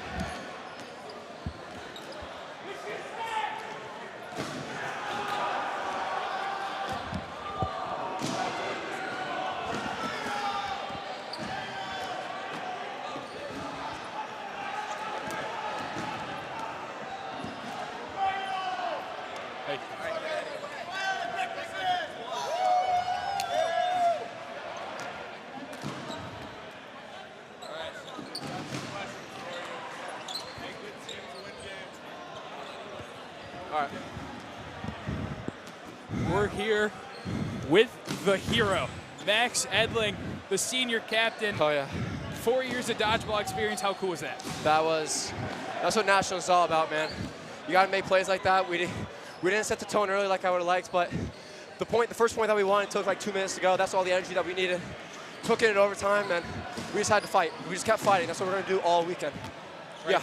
Going into overtime, you guys went down early. It was back and forth. Teams were trading blows. What was kind of the mindset of your team during that period where nothing was really certain? It's just about making just good resets and forcing them to get balls over, and that's what we were able to do. And then we were able to capitalize on that. But it was hell of an overtime. We knew Kent State was a good team. This is probably going to be our most important game of the day, and we just found a way to win. It's all about that. Just keep finding ways to win. Like you said, Kent State came out swinging. That's a good team. That's an underrated 8 seed right there. What was your team talk at halftime? What were you telling the guys as kind of the leader of this team? We kind of we had to change the strategy that we were playing with. We were trying to do countering a back line, but we knew we had to get in their face and use the wall ball to our advantage, and that's what we kind of did in the first point that we won. So, yeah, we just had to keep fighting, just keep your heads up. We're a great team. We're able to get the comeback, and we did. So, yeah. Last question I got for you. You see Blackwell charging at you up the court. What's going through your mind and you're able to secure the win? You just got to be able to square up and get on the catch. You can't just go route slide, even though that's what I did. You just got to be able to square up and make plays. He's a great player. We knew he was going to be there overtime 6, but yeah.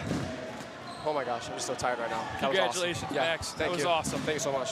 All right, we'll have more dodgeball on court 1 coming up soon. I'm Eli Maestros. I had a pleasure calling this game for all of you. Miami escapes danger and wins 3-2 over Kent State.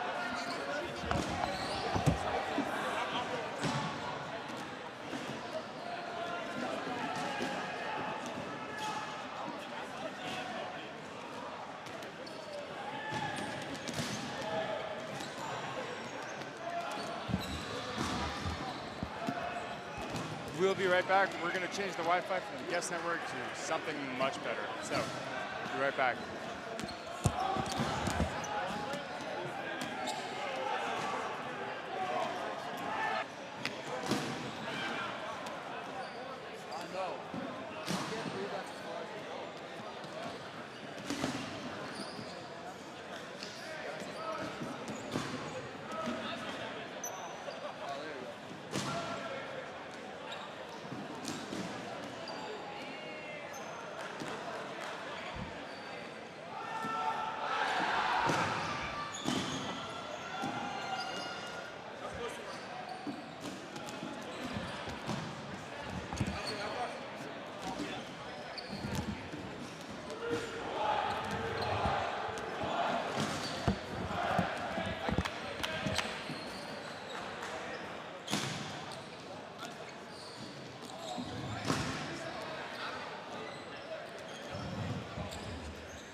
Man, what a freaking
All right. What's up, everyone? Seems we are live here. Yeah.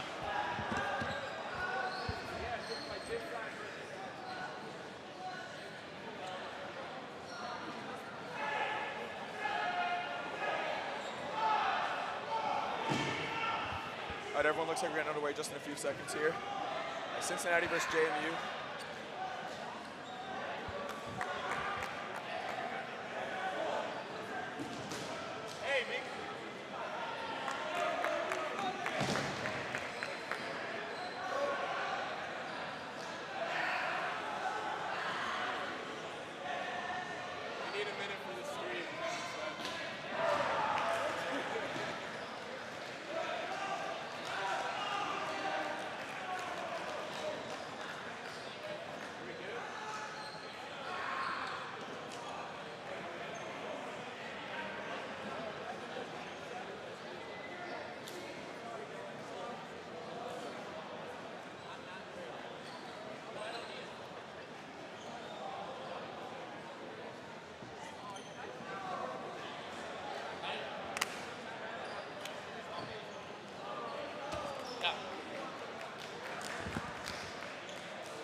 Looks like getting underway here. Cincinnati versus James Madison. We've got Kevin Bailey in the booth and myself, Ryan Ginsberg. We are underway. All right, here we go. Should be interesting game. Yeah, James Madison this year really hasn't played much, if at all, outside the East Coast. And Cincinnati added, oh my God. Carvelli takes another kill for Cincinnati. I think I would pick probably Cincinnati to win this game if I had to predict it. I agree, just because they have more experience. And yeah. They brought back Engelman and Brzezinski in the spring, so yep, a lot of experience. I think they're battle tested a little bit more than JMU, and that's going to pay off at Nationals. Little toe tap there from Brzezinski.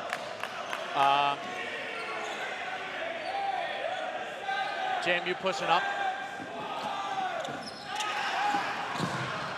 Another kill for Cincinnati, takes out number 21, Sean Kelly. captain for Jamie.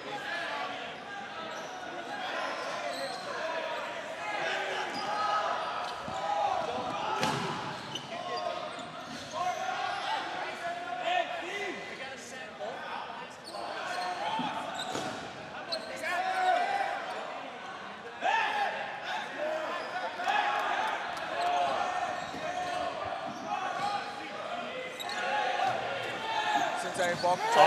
Team throw is successful for Cincinnati. Brzezinski and Gauch. It just looks easy so far for Cincinnati. Yeah, they're just pushing up with ball control and really no resistance so far from JMU, but there's a catch in the corner. Takes out Hyatt. Bringing back Carvelli. Carvelli was a name that James Madison was really hyping up after the East Coast Dodgeball Cup. He said a lot of catches. I think he had almost 20 on the day. So Really? that's what, yeah. All right, he's a senior. One of their 2 All-Stars that they had. Oh. Taken out on the team throw. JMU's in a tough spot right now because they have 2 balls just sitting in their zone.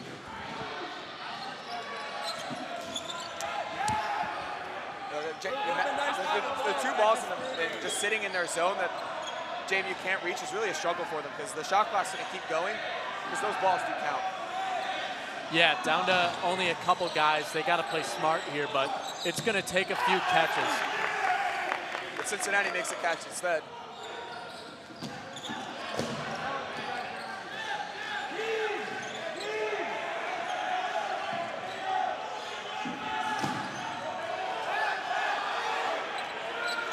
Ooh. Two-handed throw works. Wow, there you go. Another catch. That's a second of the point for Preston Anderson, a sophomore. Good for him. He looks like a good young player for JMU. I think both of them came on team throws as well, so good focus on those. Good placement there. Nice throw. It's number 65 for JMU. Or 69, I think that's Jackson Haney. Calling him out. JMU finally able to get those balls that are sitting in their zone, but only able to grab one. Ooh.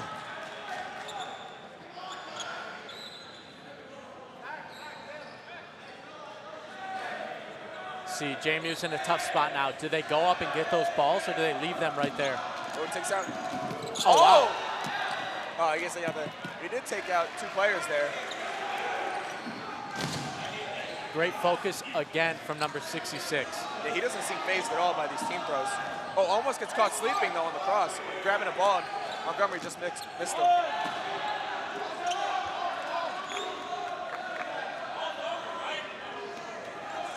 Yeah.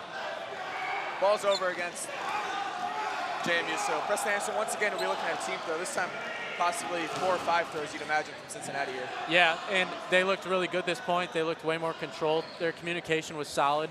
I think that this is where you start asking yourself, is Cincinnati turning their corner right at the right time here at Nationals?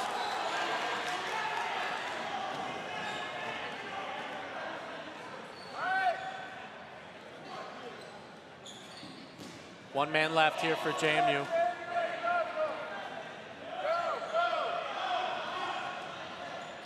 Cincinnati will walk up here with all 10 balls, set up a team throw. Oh, I didn't mind that attempt there though. I mean, you really have no other option.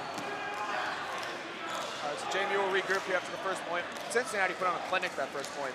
I didn't see one mistake they made.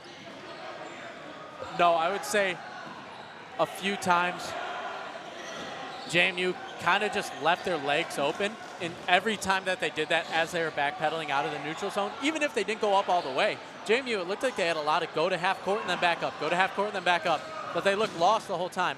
Anytime they did that, they're still backpedaling for a little while.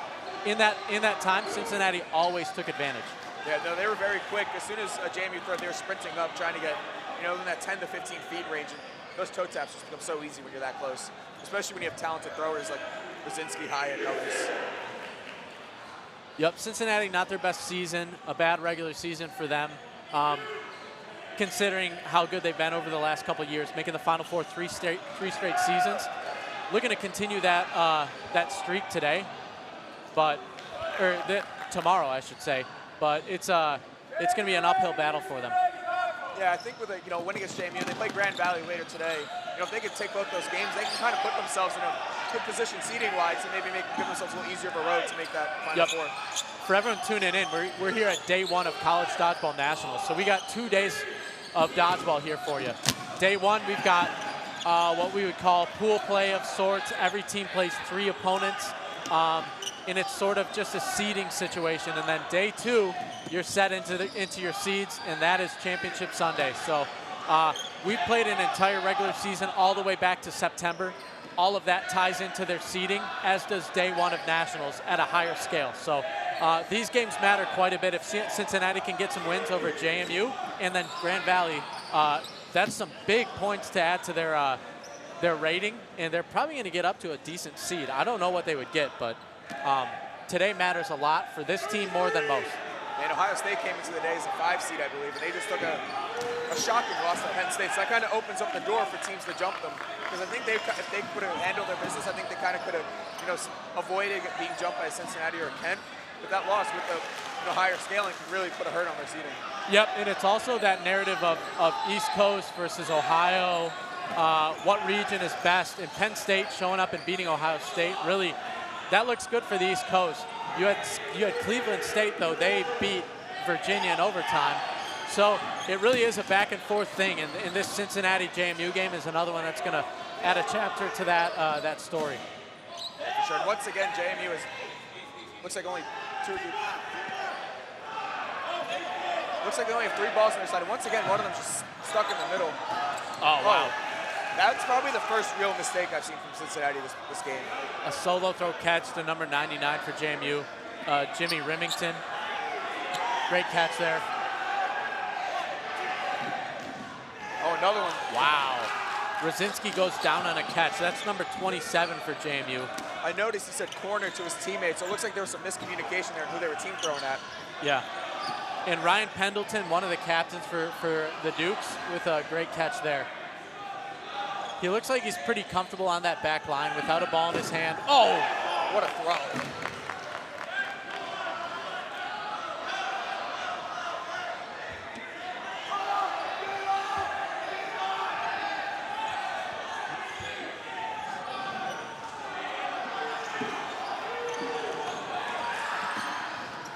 Oh, nice catch. Yeah, great catch from Sweeney there. Takes out Sean Kelly. He's that freshman for Cincinnati that gets the most buzz, I think. So great play there.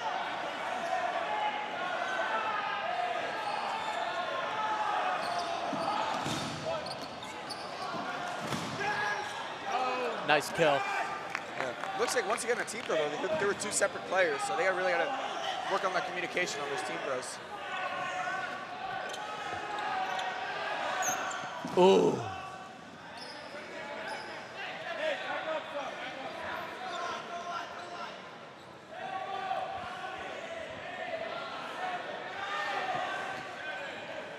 Pendleton with the throw. Does not connect. JMU still not able to get that ball advantage back.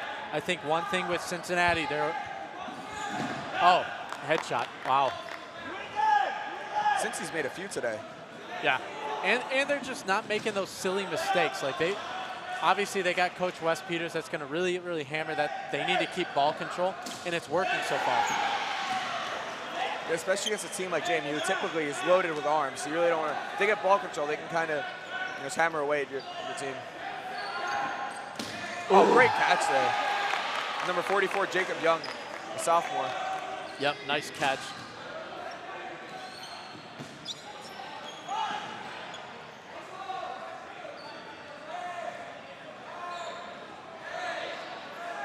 No shot clock for JMU. They only have 2 balls on their side. Tough way to go right there. Another headshot.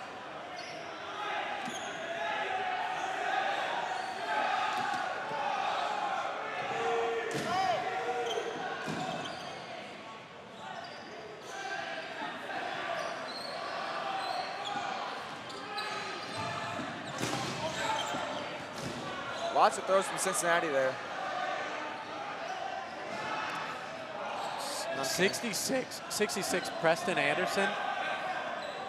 I think he's one of the best players on their team, even though he's a sophomore. Yeah. He was catching one. I just saw him make a few throws in the corner. While none of them hit, he has a pretty good arm on him as well. Yeah, and any time he doesn't have a ball and there's a team throw on him, he's so comfortable, like dropping low and staying, balanced and not reaching for either of the balls, just waiting for one to come to him. Yeah, and he doesn't turn away. I guess that's one thing that frustrates me the most when players just turn their back on a team throw. Yep. He'll stand there and look for the catch. Cincinnati looks in control right now. Good arm there.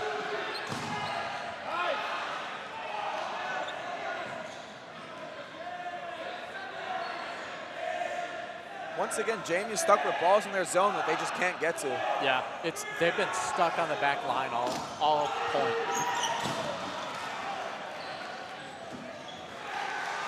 Looks like number 65 on JMU, J.W. Harrington threw a catch, and I'll bring back in Rosinski. It's a big swing there.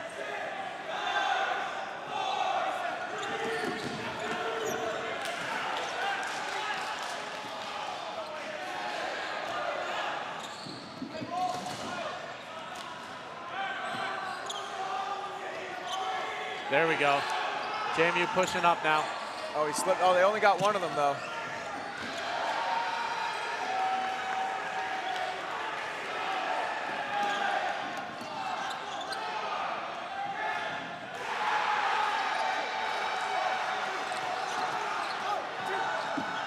Oh, good dodge. 2 left for the Dukes. Trying to survive here and not go down 2-0 to Cincinnati early in this one. Ooh. Oh, his shoes fell off. Both shoes fell off. You don't see that often. Maybe buy some new shoes. We got a sponsor here. That's a catch. Engelman makes the catch to end the point. Down he goes. He's not happy. Maybe lace those things up a little bit tighter before the next point starts. That'd just be my idea. Yeah, sounds like a good idea. Yep. JMU, they gotta adjust. Not just their shoes, they gotta adjust their strategy because it's not working. We've watched the entire game on this half of the court, it seems. Yeah. JMU has not pushed up. They haven't done any neutral zone work really since the start of that first point. They've got to make a change. Yeah, they've had a few good catches, but you can't survive a whole point just sitting on your back line against Cincinnati, especially if you're going to let them have 6, 7 balls the entire point. Yep. UC, I mean, they've had a handful of guys that are standouts. Sweeney has looked good so far. You know, Sweeney's have looked, the usual suspects, Hyatt, Engelman, Brzezinski have all looked good. Yep. Jacob Young, number 44, had a great catch before. Let me see if I can get you guys updates from other games. All games are live on YouTube. We've also got basically the dodgeball equivalent of NFL Red Zone. We've got the 2025 NCAA Nationals multicast. That's up on our YouTube as well. And that's got every single court live all at once. So taking a look at some other scores, Miami back-to-back right after that overtime game. They're up 2-0 on Nebraska right now. Looks like Saginaw Valley State and Akron are just about to get started. Penn State, North Georgia just got underway. That one's tied 0-0. And then we've got Virginia against Illinois. Virginia leads 2-1. That's probably as expected. So those are the games that we got going on right now. Oh, Terrence heads up. A quick kill for Cincinnati there. Yep. This is where JMU just got to force their way up.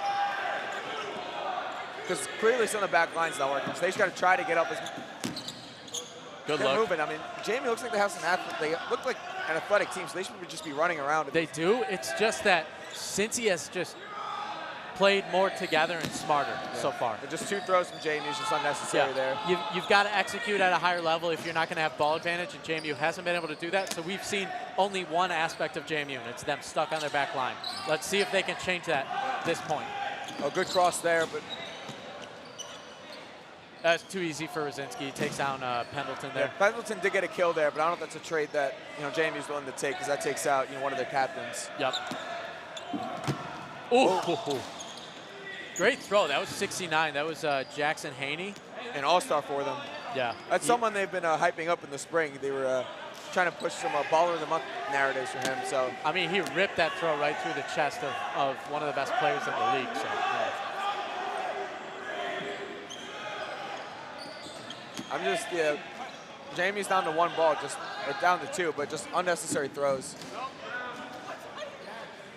Okay, and they call ground there. Good call. Cincy they're doing a good job of the 2-person team throws. They're setting them up quickly and efficiently, and they're just going. Yeah. You know, they definitely look really coordinated. Sometimes you do, like Cincinnati, you kind of get, a little, that's kind of where Cincy, like, if they are playing bad, that's kind of where it starts. It's just lack of coordination, but they look really coordinated right now. Yep, and a nice team throw there takes out Haney, who we've been talking about. So that's a big person to get out for Cincy there. Oh. Good luck for number 33. Right read, just didn't execute. Jamie's trying to pump fake to get this ball.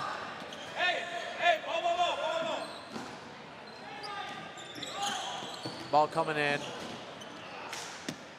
JMU's just throwing way too much when they don't have to, and just running themselves into outs is what I'm seeing. They can't get off the back line because they're just throwing too quickly. And once they get 3, 4 balls on their side, they're not able to work from that 4 up to like 6 or 7. Because they get throw happy. Yeah, Mercer just drops a catch there for JMU. And one of their back. Seniors.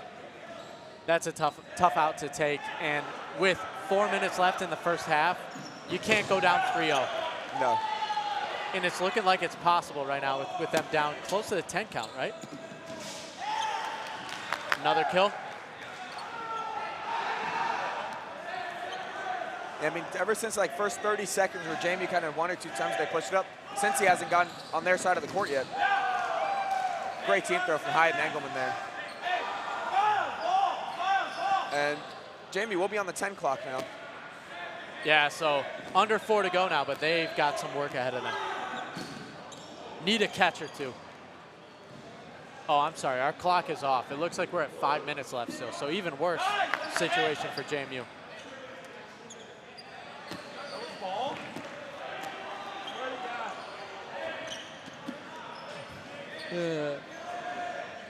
Jamie needs a catch or 2 here. Way to be patient. Good counter there.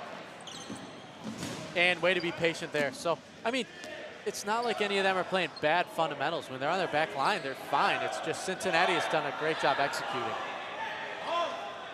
Ball's over. Yeah, that's right. They have 3 balls sitting in the middle there. That's a tough break. And Cincy has put them in that spot a couple times already this game. I don't know if it's by design, but it's working. Yeah, you wonder who Cincinnati will go at here and who they have throwing. Yeah.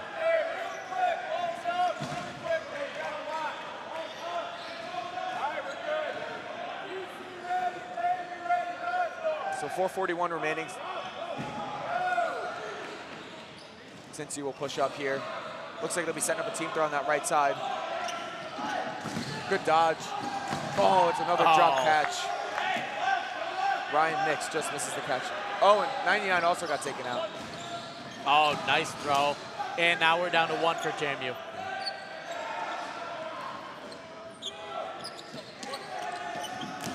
Oh, and that'll do it. And with 4:12 remaining, they will have to play another point in this half. I wouldn't put it past Cincinnati to win another point. Yeah, for sure. Just saying.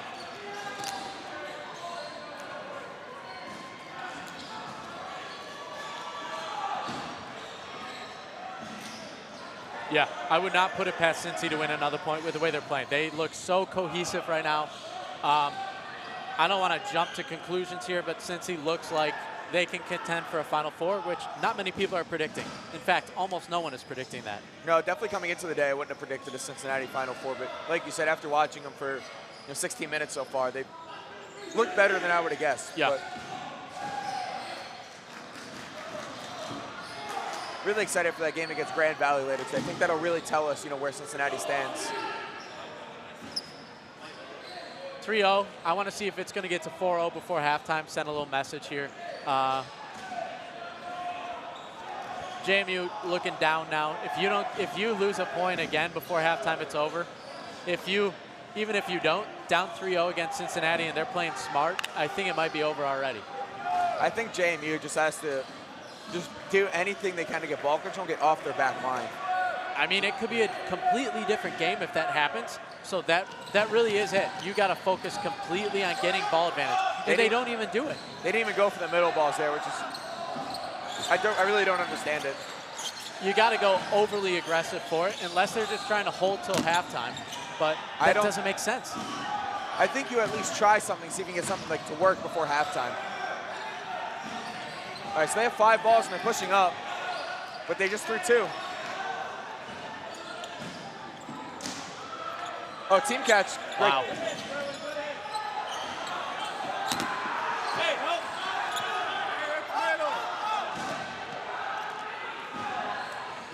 It's hard to tell if JMU has the firepower to come back, because we haven't really seen that out of them.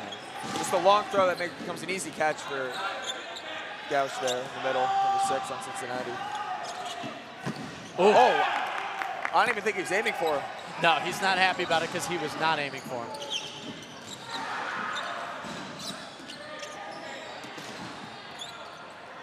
Yeah, I really wish we could just see what it would look like if JMU was able to push up. Oh, good dodge there. 3 minutes to go now.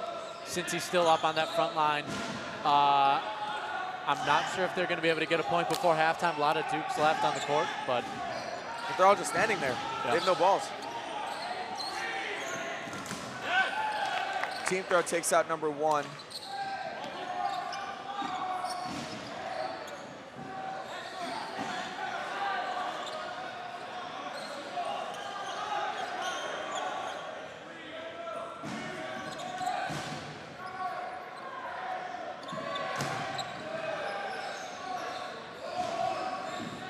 Rosinski sees Body's just standing on the back line without a ball, and he is putting everything he has into these throws.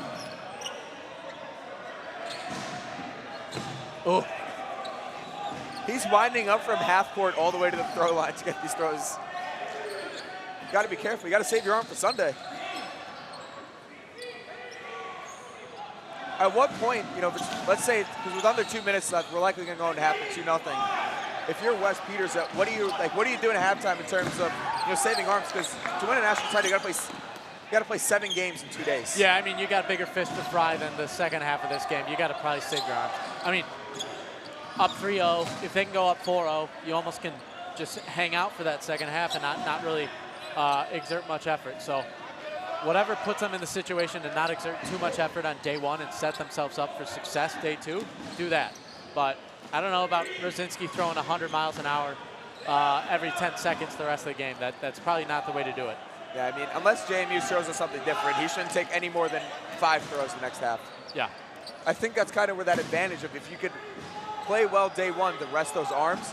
It's like if you just watched the game before Kent and Miami, that game took forever. There was long points, and then that overtime was also a long point, which means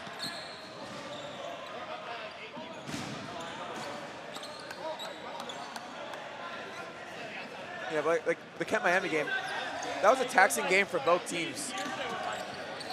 Has Ryan Engelman played this game? Yeah. I haven't. He's saving his arm right now. He's not in this point. Yeah, he's made a couple throws. He made a catch last point. Yeah. So, I mean, he's saving his arm, and that's going to pay dividends tomorrow.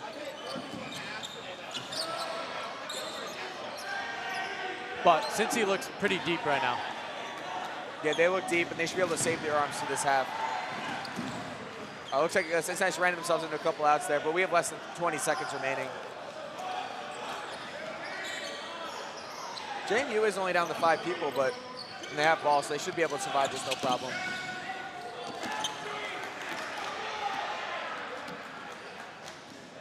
And that'll be halftime. All right. All right, halftime. Cincinnati will go into halftime up 3-0. 3-0 gives JMU a sliver of hope still, but we could do a halftime interview. Yeah. Sure. You want a halftime interview with Coach Wes Peters? Sure.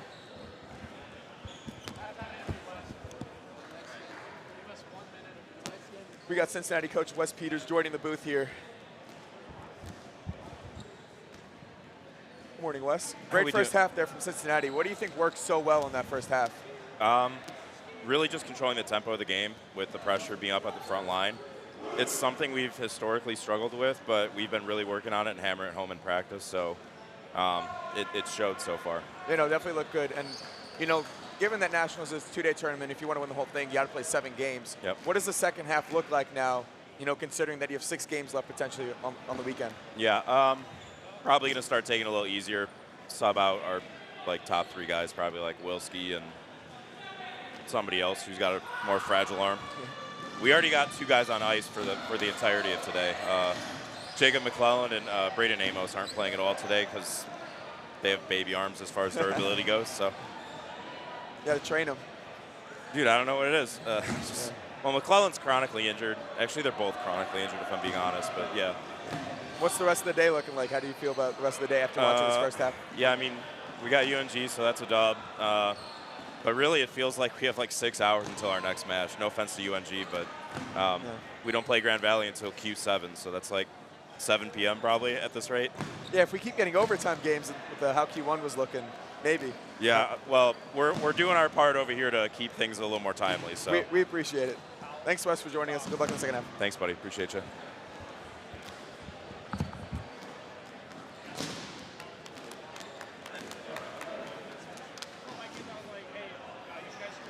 If you missed the first queue of games, we had Miami beat Kent 3-2 in overtime.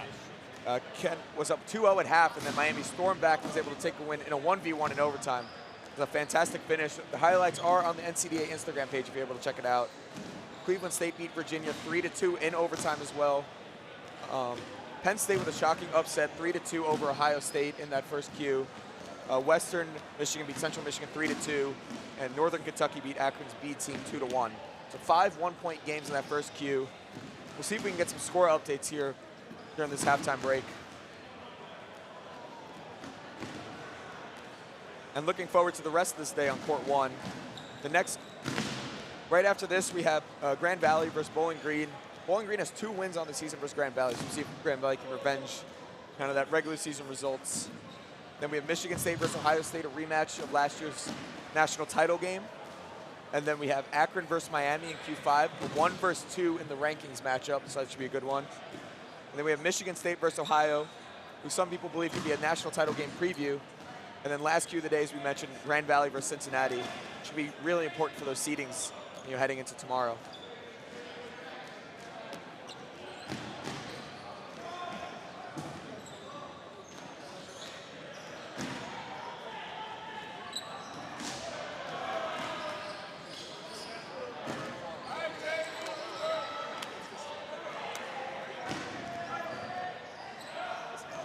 As we're pulling up that NCDA multicast here, you get some live score updates.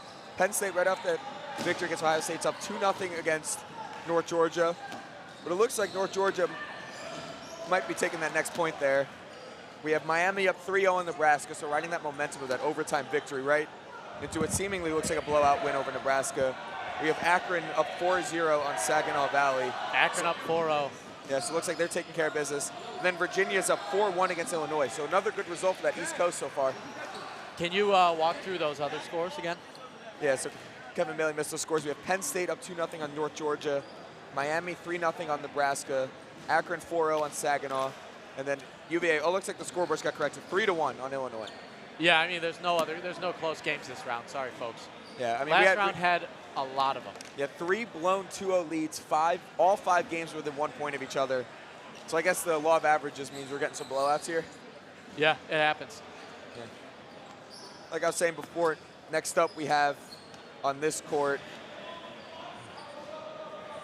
we have Grand Valley versus Bowling Green. Bowling Green has taken 2 wins on the year over Grand Valley, shocking victories, but Grand Valley is a 1.5 point favorite going into that game. So we'll see what happens. Yeah. I'm excited for MSU against Ohio State, even though OSU lost already today to Penn State. If they come back, have a good game there, all of a sudden you're back in a good seeding for tomorrow. Yeah, that really, everyone's fighting for seeds right now. That's really what it's about. This is probably the most up in the air Nationals has been coming into that weekend, where you could ask 7 different people and probably get 6 or 7 different answers who they think's going to win nationals. Yeah, totally. And not only that, but just every seed is up for grabs. It's not like you know.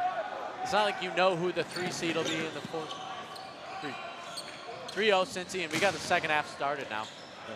You see if JMU looks like even on their back line, they're trying to take some steps up with people with balls, which I think is a good first adjustment there to, kind of save those bodies on the back line without a ball, give them some protection. Oh, good block there. Yeah, good block there from 69. This is probably as far up as you've seen JMU get all game, it feels like. Hey, that's good to see, though, for them. Oh, good throw. But the blocker threw, got a kill, but then left his own guy. Yep, probably not the way to do it.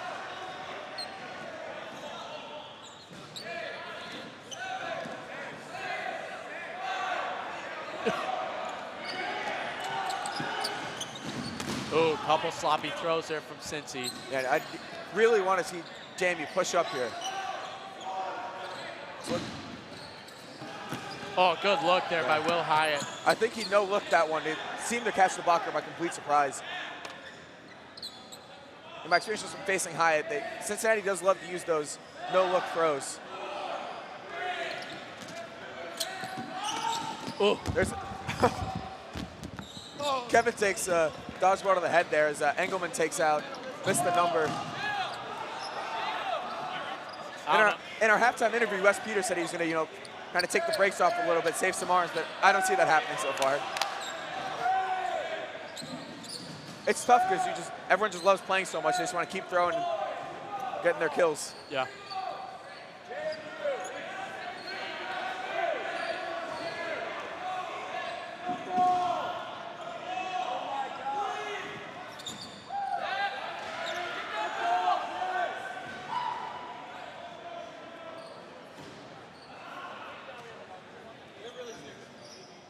JMU on their back line. Yeah, and their throwers aren't even stepping up either. Oh, nice kill. Yeah, that definitely got his leg there, right past the blocking ball.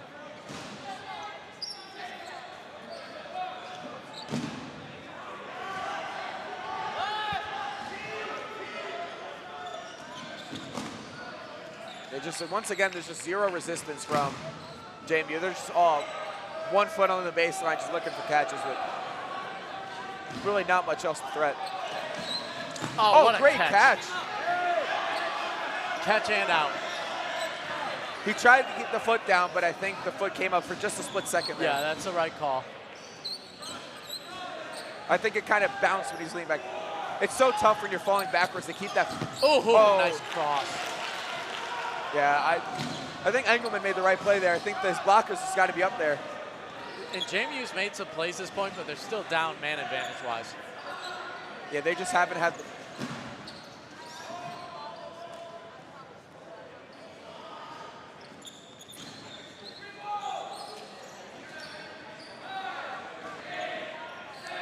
Like we said, I think I've seen some guys on J. They made some good catches.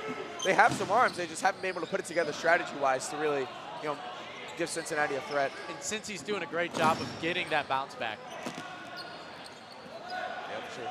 Jamie needs someone to shag that ball for him.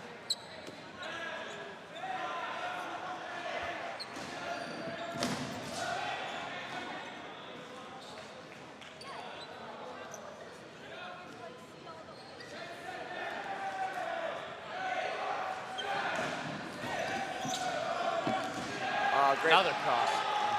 Oh. Uh-oh. That could have been, that was the right play by Carvelli. Just missing Hyatt there. It might have, if he would have hit him, that might have swung the point in their favor. Because suddenly, you look at the rest of who has Cincinnati on the court, and maybe Jamie can fight their way back. But yeah, I mean, this is anyone's game. This point is absolutely up for grabs.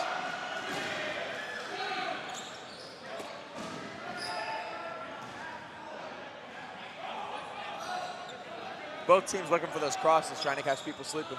Yeah.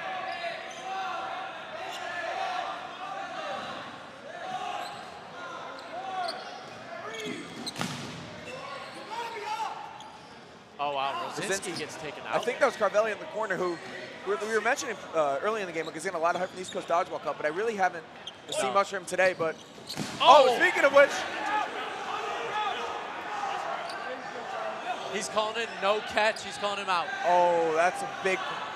That's tough. It's hard to tell if he had possession before it touched the ground. That's a huge call too, Yeah. with him making a couple of big plays recently.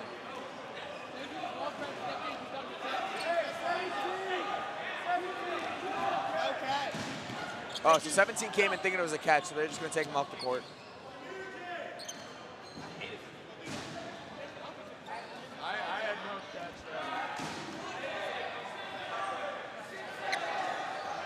Yeah, that was a really. I think he made the right call, but that was a tough call, and a really tough break for JMU there. Was that on Hyatt? Yes. Yeah, that would have been a huge swing for. I think JMU wins the point if that happens.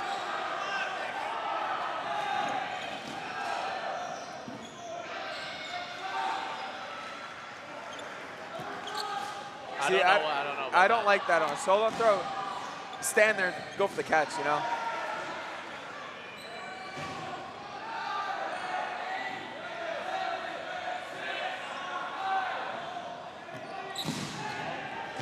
Good look there by Will Hyatt. Yeah.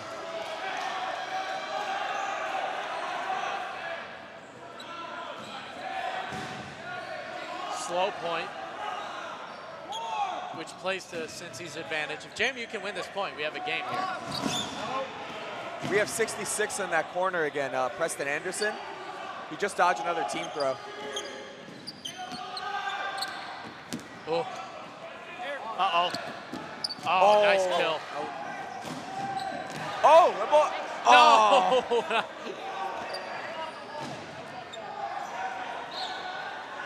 That's a big swing for Cincy. Probably going to win the point now. Yeah. 2 left for JMU.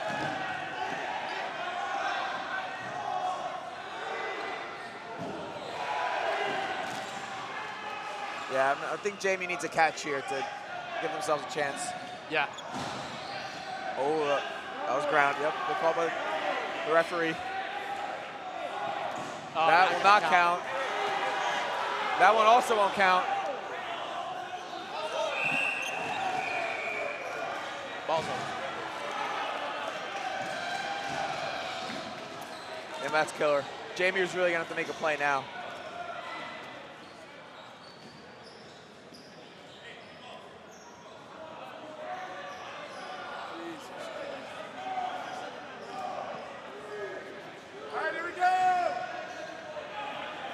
Referee's gonna get us started up.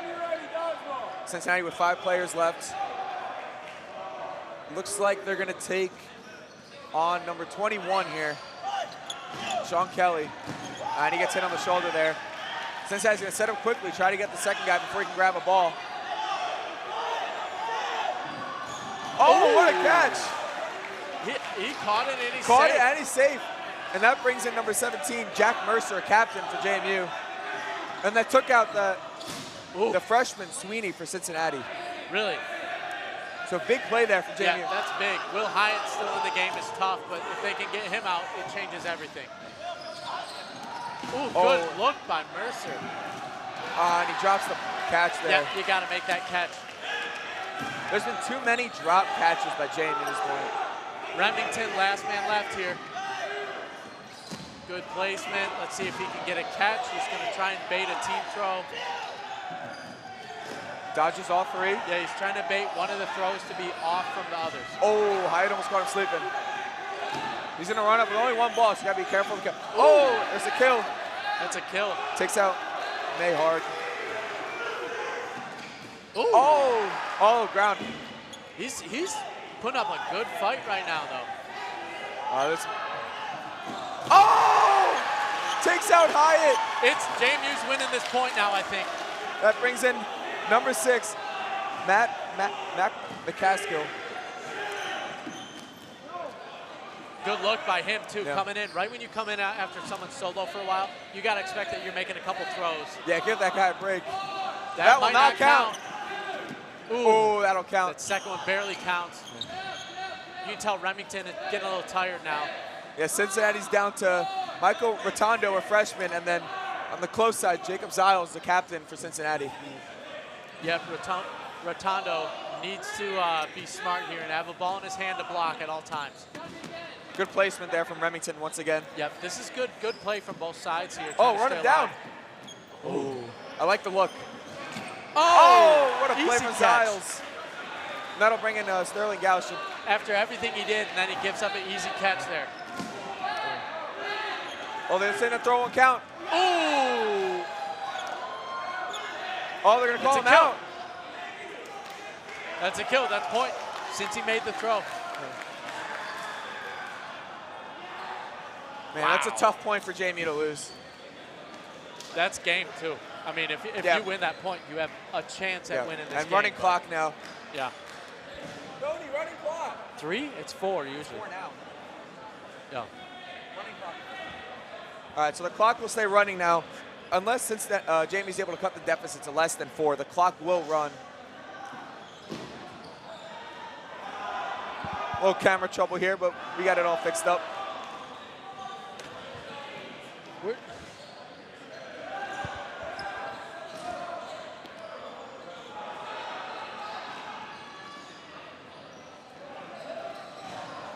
Some more score updates. Miami's up 5-0 on Nebraska.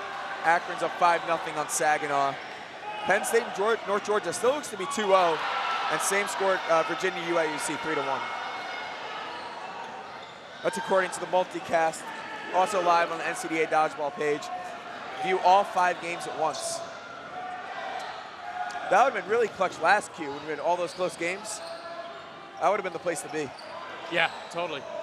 Stick with us, folks. We'll be here all day. We got a long day of dodgeball ahead of us. Long weekend of dodgeball.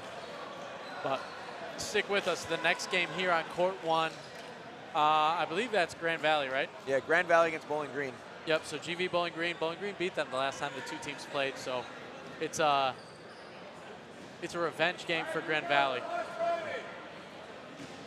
As a Grand Valley alum, what are your expectations for the Grand Valley team this weekend? Well, the expectations should be win everything. That's what it always has been. They've got not as deep of a roster as usual, but you can't make excuses. The expectation is what it is, and it's been established. So GV comes to nationals with one thing in mind, and that's winning it all. There's a lot of teams that could win it all this year. It's up in the air. Like we said, this is maybe the most wide open it's been, so it's going to be a tough time. Starting all the way in the round of 16, I think that you got to play good dodgeball. Yeah, because if you get stuck in, like we said, the seeding is so important. If you get stuck in like 5, 6, 7 seed, those like 10, 11, 12 seeds could be a really good, solid dodgeball team. Right. Because typically in past years, you kind of like walk by that first round and then really start in the Elite 8. Not the case this year. I mean, like, what is a Bowling Green ranked right now? What is like a team like that? I think Bowling Green was 8 and Kent was 9. It's like those are 2 really good teams for an 8-9 matchup. Oh yeah. We saw Kent take Miami to overtime. They're up 2-0 in that game. Another play or two and they win that game. It was a 1v1 in overtime. Yeah, you probably don't want to see either of those teams. It's just there's so many tough matchups that you're going to see tomorrow. There's going to be so many good games. It's going to be difficult to choose which game goes on this featured court here because we got a lot of a deep league right now.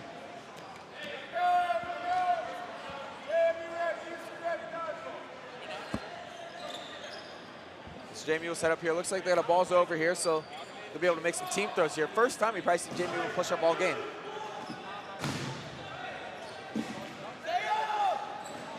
Yeah, like you saw, Rosinski, I saw, and Hyatt were both sitting out this point. So, like Wes Peters was saying, rest some arms, got a long weekend ahead.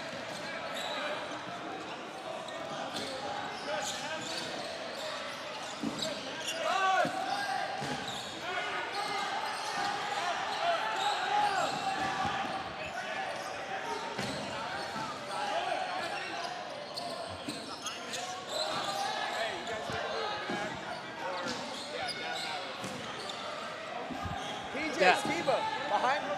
That side.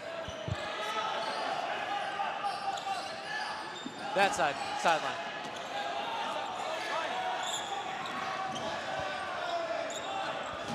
Making sure we have the best view possible for our viewers at home. We're trying. the coach's box is on the other sideline. So nice catch there from Cincinnati. Looks like JMU also has some new bodies in the game here. Probably realizing down 4-0 with 6 minutes to go. Get some experience because you got a long weekend ahead. You're going to need those subs to make some plays throughout the weekend.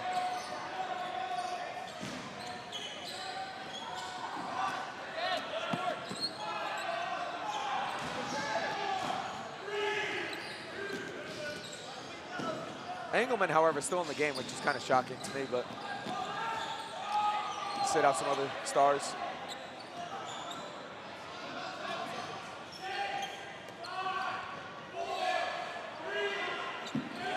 Oh, got to make that catch. Yeah, if JMU wants to, make a run tomorrow, they're going to need to make some more catches. They had a lot of, throwing balls that just hit them right in the gut. They just weren't able to hang on.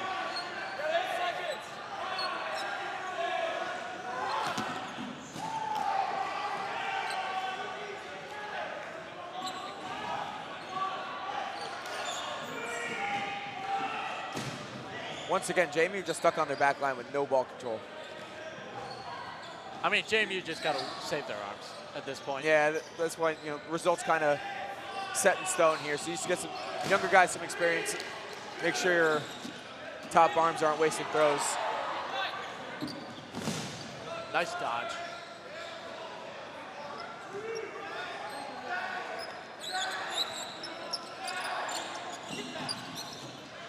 JMU was trying to fight for this ball that's just stuck in their zone, but Cincinnati pump fakes were able to stop them.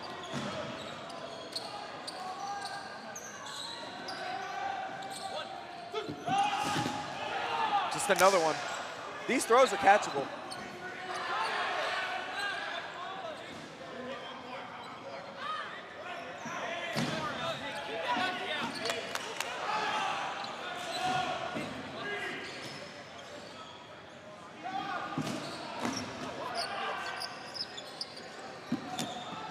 Good arm there. Oh. Oh, that throw will not count. Wide throw into the stands.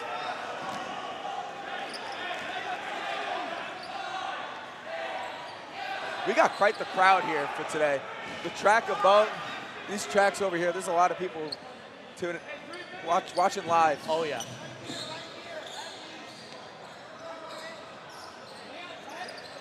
And then tomorrow for the last 2 games on this court, a Final Four game in the national championship, we'll have those bleachers out. It should be an electric atmosphere for that title game tomorrow. That should be good. And who knows who will be there? No one knows. This is the hardest to predict. The Final Four could include 8 to 10 different teams. Yeah. Like, upsets really could happen to all the top ranked seeds. And I mean, Ohio State already. Shocking. Yeah.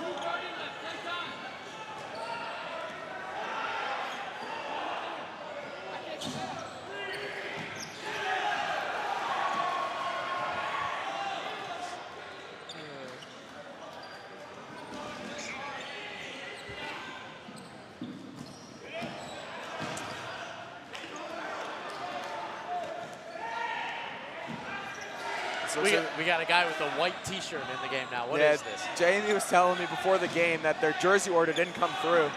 That's really? a tough Do they have break. new jerseys? Like a new design? I didn't get the full details, but it looks like perhaps, I guess, next year at this rate now, we'll be seeing some new JMU jerseys. I guess so. Hopefully a new strategy as well. Yeah. Yeah, this is not the JMU team you're used to seeing. Not as much talent as usual. I mean, arguably, this is one of the worst, probably the worst JMU team ever. Yeah, I mean, they didn't get much experience outside the East Coast this year, so we'll see.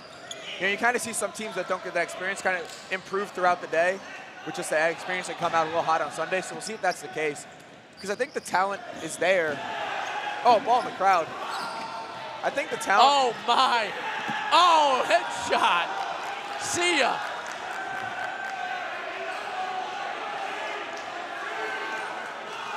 Like I was saying, I think the talent is there. I'm just not. I think there needs more strategy. Oh no! Catch. One man left. And that brings in Sweeney, the star freshman. Uh-oh. Uh-oh. Oh! I like that. And with 30 seconds to go on the running clock, that'll do it. A 5-0 final here. Good game for Cincy. They look really good. That'd be my, I've got one takeaway, and it's that Cincy looks good. Yeah, I guess my other takeaway is I think JMU has the talent, to beat a team like Cincinnati. I just think there needs to be much better execution on strategy-wise. Yeah. Just really just seemed like everyone was playing for themselves, and just everyone was just stuck on the back line with no ball. Yeah, they really couldn't get out of that one thing. It was they were out-coached.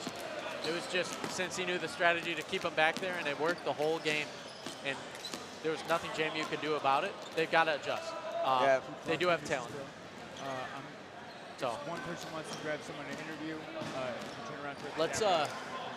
Yeah. So we're gonna do a quick interview with one of the players for Cincinnati. Who do you want to interview? Brzezinski. Brzezinski? Yeah. All right. You don't want the rookie. You don't want Sweeney. See, you can grab. Okay. Your choice. I'll see what Coach Wes Peters wants. I'll bring him over. Yeah.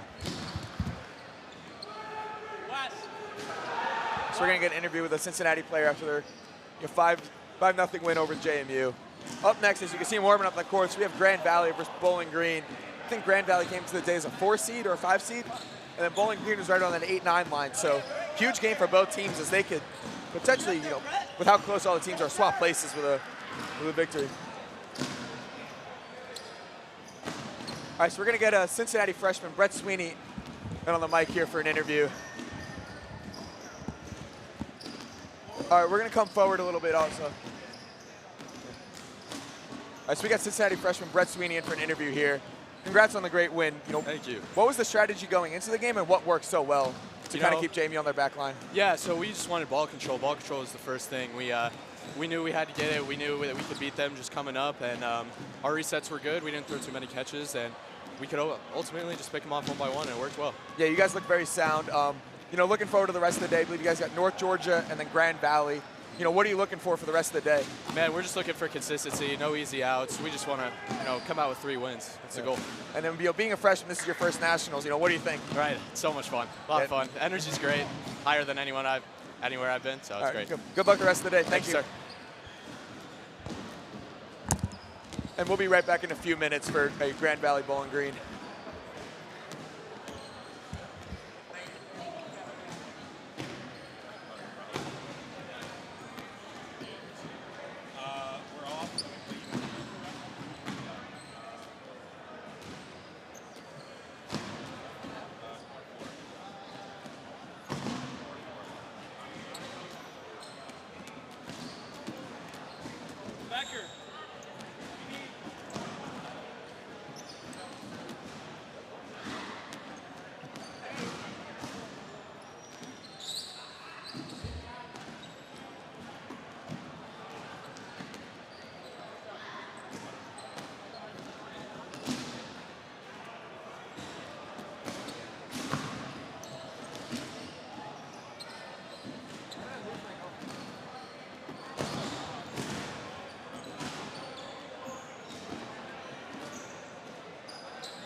right, everybody, welcome. I am Tony Stumpo. My first game in the booth here, our cue number 3 on the main court. I am joined to my left by Ohio State legend, third-team All-American, if I remember correctly, Ethan Lemcole. Ethan, how we doing today? Thanks for the warm welcome, Tony. Doing well. Good to be back. First dodgeball action of the year for me since last Nationals, so. Awesome, awesome. Yeah, so I've had the pleasure of commentating the Grand Valley Gauntlet and Michigan Dodgeball Cup so far, but it's good to be here at Nationals 2025 live from Cleveland, Ohio. We are in Cleveland State. I'm not gonna lie, I kind of like this gym layout with the catwalk up top for spectators, the brick walls. It's everything great about dodgeball. Yep. Definitely a good host site, good central location for the league. From what I hear, Tony, GV and BG put on some good games this year. It's turned into a bit of a little cross-state rivalry here between these two, and I would say this is a bit of a grudge match. I know Bowling Green so far has gotten the better of Grand Valley 2-0. One of them, I believe, was in overtime, and Grand Valley is looking to make a statement here and show that they're still the Lakers of old, and they want to get some revenge on the Falcons here. So I'm looking for a good game here. BG 2-0 on the year against GV. Do you still have the Lakers as the favorites? You know, there's something about Grand Valley on Sunday Nationals. I don't think that they are the favorites, maybe. I think that's favorites still right now. In this game, I would say it's pretty much a pick 'em right now. I think Grand Valley has more motivation in this game than Bowling Green to kind of prove something to the doubters, and that may be enough to put them over the top. I do like both teams' rosters. Bowling Green, we start with Evan Brown, Evan Maynard, Gavin Gillard. They've got a pretty good roster up at the top there. I take their overtime 6 up against a lot of teams. Jack Price, the Central Michigan transfer, has made an impact for the Falcons. I'm interested to see him play. I haven't watched him play any at all. If you kind of shift over to Grand Valley's overtime 6, I'd put their overtime 6 up against just about anybody in the country right now. And, selfishly, I love overtime dodgeball, but we'll see what happens. We'll see if we get that. We got two overtime matches in Q1 and 4 one-point games. Been good so far. Yeah, there's been, we've talked about league-wide parity so far, and yeah, none more present than day one here at Nationals. A lot of one-score games, a couple of overtime games. Cleveland State defending their home court against Virginia in overtime. We had Max Edling clutch a 1v1 in the Kent State-Miami match, and I believe Kent was up 2-0, so credit Miami for not only coming back to force overtime, but then getting the W in overtime. Ohio State was up 2-0 at halftime over on court 3 and then lost 3-2 in regulation to Penn State.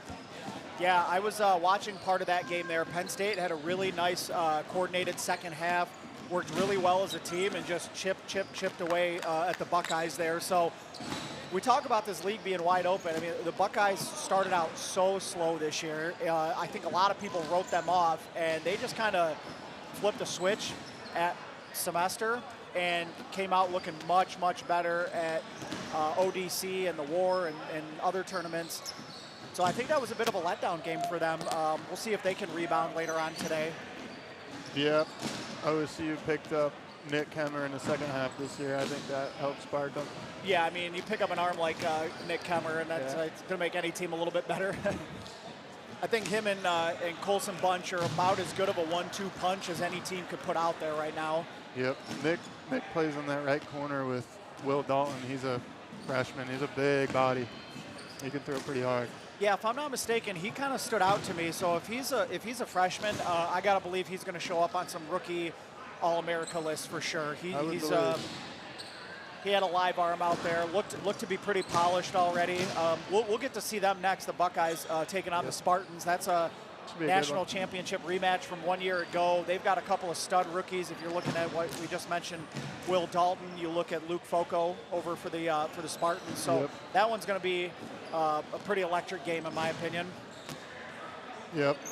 The other top rookie for Ohio State was Braylon Jarvis. He's been solid in the corner with Colson in the left side there. But yeah, I think we're just about ready to get started here. I got the signal from one of the refs. Yeah, it looks like James Madison will be our refs here today. They're just getting the balls lined up. Bowling Green's still warming up. Grand Valley's going to get in their huddle now, talk things over. We were talking last night about GV freshman Noah Smith. What would you tell people about him that are watching? I think that this kid is potentially the future of the Grand Valley program. They have a lot of veteran presence, so he hasn't been relied on to do a whole heck of a lot, but to me, he might be the best athlete on the team right now. He's got a live arm, really well conditioned. I think he's a player to watch. He should show up on some All-America lists. He can really make a statement this weekend for himself, but he's kind of, in my opinion, going to be the next torchbearer for the Lakers. And that's saying a lot for that program historically. Yeah, he wears number 1 there, so not to be confused with Mason Smith, the captain, wearing 21. Not related, I hear. Correct. So, however, Michael and Matthew Budai. Is Matthew? Matthew is the older one. He is a senior captain, technically junior by class. Yeah, but captain. He was one of their 2 All-Stars this year. Made a name for himself as a freshman at Nationals for the championship-winning Lakers in 2022. Right, the Falcons getting hyped up. Strother leading the hype train there. Nothing like it, man. Grand Valley taking a more business-like approach over here in the huddle. Arms gathered.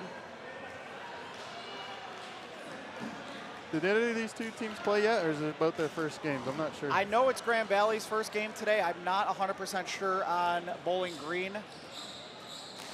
But I can say this is the first time the Lakers have taken the floor this weekend, so we'll see what they dial up.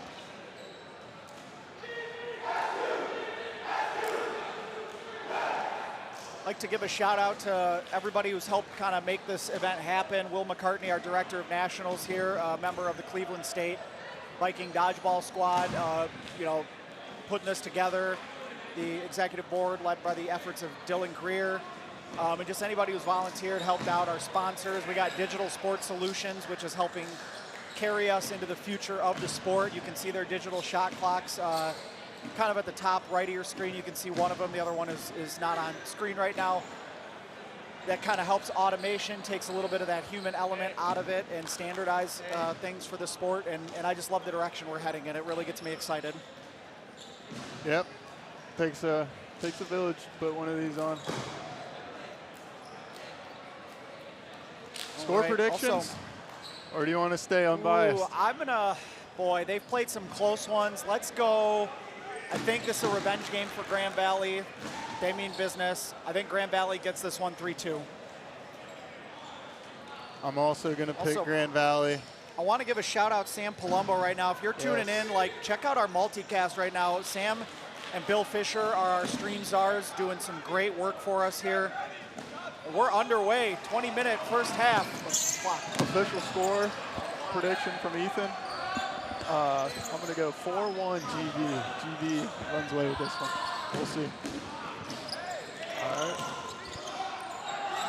Some good blocks here early. A lot of these games will start out slow. Both teams feeling it out. Yeah, a little bit of posturing here. Grand Valley loves to play the transition. They were a little bit slower on the getting off the back line there.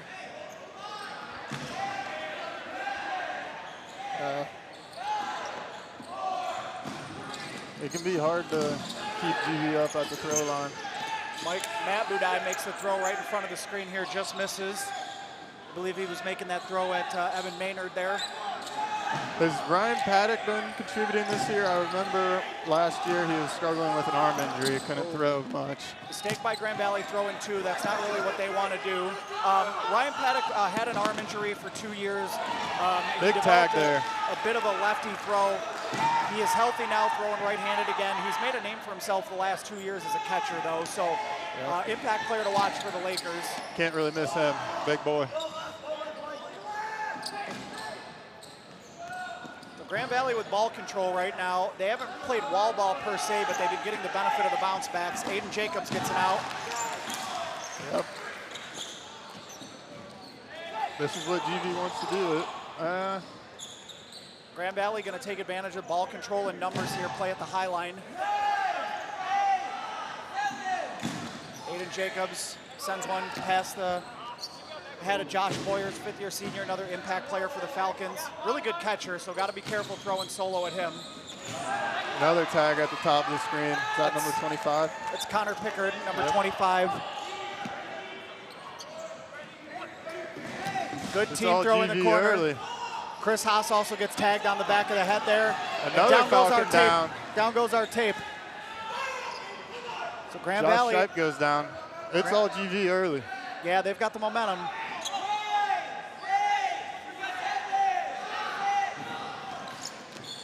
Kay Strother just misses Ryan Paddock. Looks like GV doesn't have a single player out right now. So So that that's ball's a over? timeout. Timeout. I think maybe the Falcons took that timeout to get those balls out of no man's land. Yep.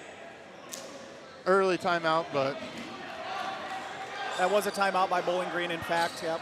two timeouts per half? 2 timeouts per half here. We got 2 20-minute halves. We've shortened the halves for the sake of timing here with gym time scheduling here at Nationals. 2 20-minute halves. Each team will have their own independent shot clocks as well. DSS, again, bringing us kind of into the 21st century here, the next evolution of the sport. Digital shot clocking. 12v7 on the resume here. All right, and we are GV's up. back underway. Clock started. Early 5-man advantage. BG's throw after the timeout. Matt Budai. Down goes Ryan Paddock. Yep. That might be the first kill, like you said. A lot of posturing in the lot middle. of Down exchange goes in the Gavin middle. Gillard. That's big for GV. BG is going to need him to stay in if they want a chance. BG down to 6. Don't rule them out, though. They've got some hands on this Evan- team. They do. Evan Brown still in. There's always a chance.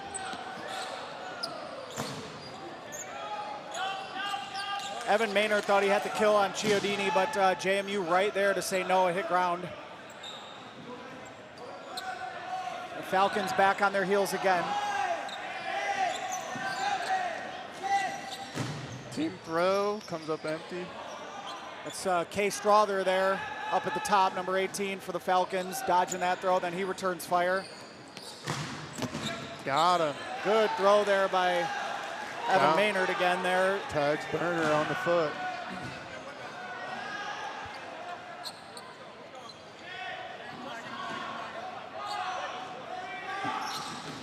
Down goes Maynard that time then. Well executed team throw by, I believe that was Budai and Chiodini.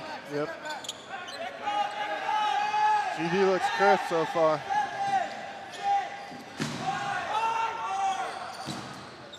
Effective use of the wall there by Michael Budai, just trying to get a bounce back so the Lakers can reset the shot clock.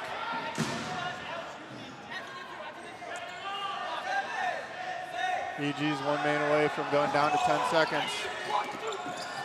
Oh, what a catch. That'll take out well, Scott. Nathan Phillips with nice catch on the team throw there. That's a big turnaround. Brings back in Gavin Gillard. That takes him from going down to a 10 to stay on a 15. Boyers just missed the catch there. He's a dangerous catcher. Grand Valley's got to be careful throwing at him.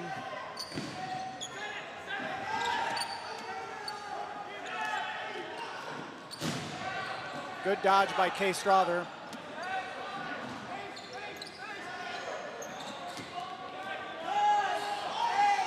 What's up? That one looks Good like it catch by bounced. Michael Budai. Ooh, They're calling that a catch. Yeah. Okay. That's a then big turn. Down goes Nathan Phillips. So it's all Lakers here applying the pressure early. All right, GV's gonna. I'm GV here. I'm falling back and making them make these two run up and down the court until they make a mistake.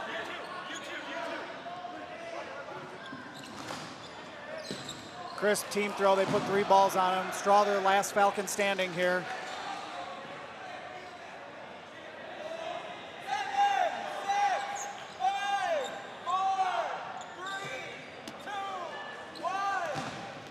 Aiden Jacobs buzzing the tower. Or no, sorry, maybe that was Mason Smith, my bad. Yep. That's a dominant first point for GV. Down goes Strother, down go the Falcons in point one. About 6 minutes gone by here almost. Got to get someone working that clock. Yeah. Dominant first point for GV there. BG didn't really come up off their back line much at all. Couldn't really ever wrestle ball control away. All right, so about 6 minutes gone by, first half. First point, Grand Valley all over the Falcons. Kind of, once they wrangled ball control, Ethan, it seemed like they just kind of kept their foot on the gas. If you're the Falcons, what do you got to do to kind of change things up here? I'm staying conservative on the rush. If you can't lose ball control early, because if you do, GV's not really going to let you have it back easily. I think BG didn't really have it that point. They were on their back line, just playing off their back line, and they just got picked off. They made a catch, but for BG to win, I think they're going to need to make more than one per point. Yeah, they had a couple opportunities for some catches there. Boyers had just missed one as well. Bowling Green can get hot with the catches, so Grand Valley can't lollipop any in there. A lot of dodgeball left.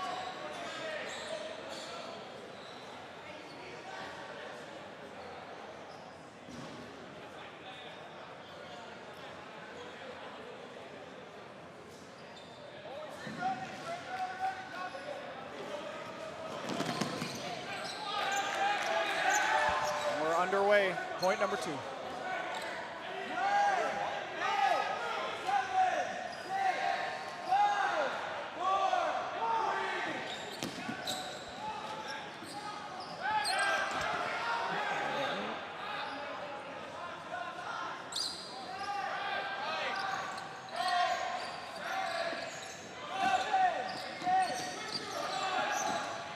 Looks like that one bounced.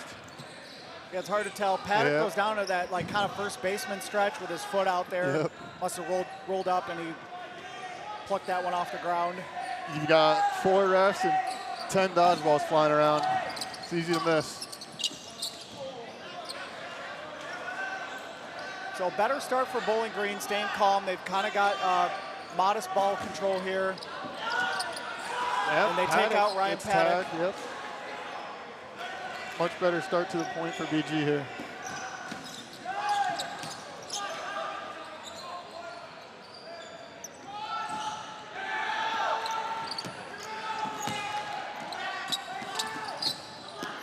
Down goes Brown, and Matt Budai makes a catch. That's a big exchange for Budai in the corner. Yeah, Evan Brown got bailed out on a team catch there, actually. Oh, I missed that. Yeah.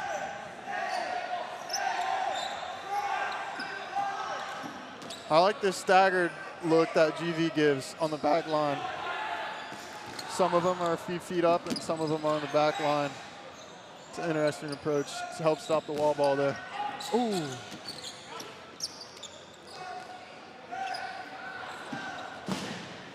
Evan Brown throws into a crowd, nobody home. Jacobs then hangs one and throws a catch to him. Budai picks one right up off the ground on Gavin Gillard there. So the Matt Budai point right now, a couple catches here. Down goes Noah Smith. Not sure that's who Aiden wanted to throw that ball at. That ended up getting caught. I think that might have made its way into the second level.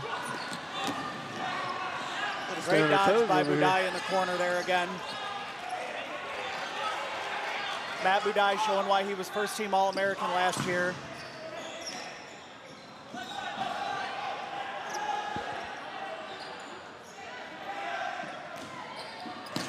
Ooh. Are they going to say that tipped off of? Michael Budai with a catch on Brady. They're going to say trying that. to argue whether or not it was, they're calling it a catch. They did call it a catch? They did, okay. So Mason Smith is out. Okay. I thought it might have tipped off number 41's ball first, but they're going to say catch.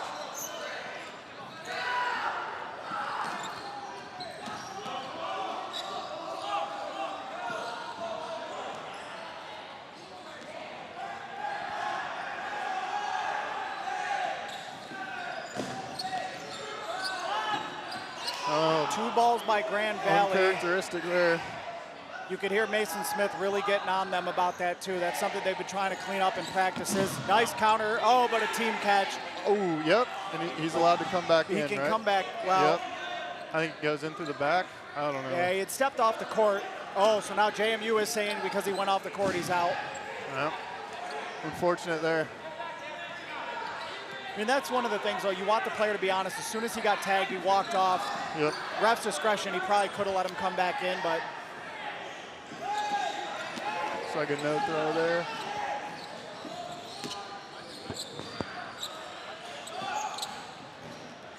so much better point so far here for the Falcons. 10 minutes to go, first half. Grand Valley up 1-0.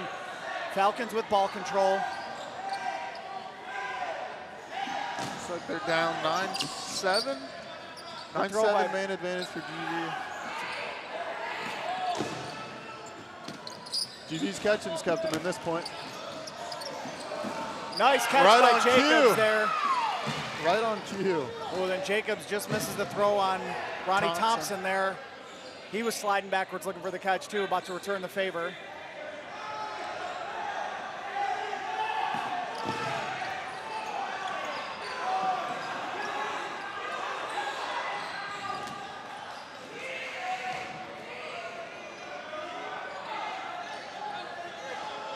I think there's too many balls on the court. Down goes Phillips for BG. GV's in control There's a again. timeout here by Grand. Looks like the Valley. ball's Oh, over. Ball's over, okay. Yep. Thought I heard a whistle for a timeout, but no, they indicate ball's over. Who'd you go for if you're in the GV huddle? Who are you telling them to throw at? I'm probably going for Boyers. I want him buried in the queue. I don't want him catching, and if I can put 2 or 3 balls on him to prevent him from catching, that's probably who I'm going for, or Evan Brown. Is he in? He is in. Okay. Boyers is in. Brown is in. Yeah, I like the Boyers call. Him, Brown, and Thompson's probably who I'd throw out here. GV's look crisp on their team throws so far. Hopefully I didn't jinx them. Yeah, announcer's curse. We have yet to have one of those in this game, so we're probably due here.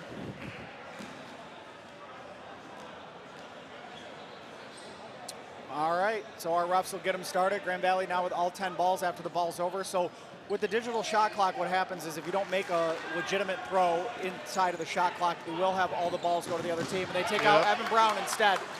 Then they go for Boyers and miss. Fortunate bounce back for the Lakers. Yeah, it looks like they'll be able to rip another one. Yeah, they're going to dial it up again. And they go for Boyers, so there's a catch in and out. That's all you can do there. That'll bring in Gavin Gillard, so impact player for the Falcons comes back in. But if you're the Lakers, I think you take that, honestly. Yep. With this man advantage, I'd take it.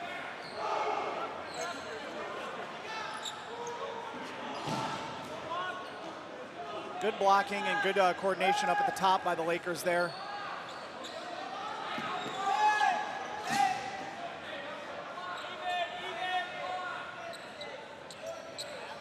Stop by George Allison on the wall ball there in the corner. Then Jacobs will fire solo. If you're GV, do you try to attack this point and try to pick up a third before half, or are you content with the pace right now? I think you're content with the pace. You just want to get the point. You don't want to get lazy and keep throwing like maybe catches on those team throws and let the Falcons hang around for that. So however you can get this point, you want to get it.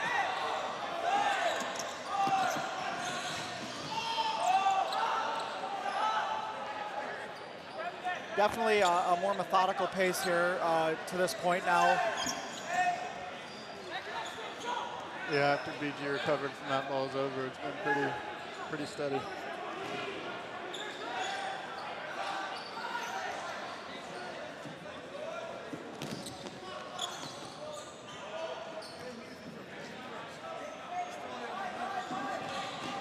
Paddock with a big rip there.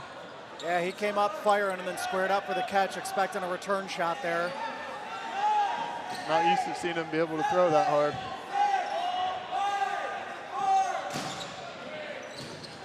Looks like, oh, that's a close call there if he blocked it into the ground or into himself. Close ref is calling safe. Oh, they're saying Wellscott is good.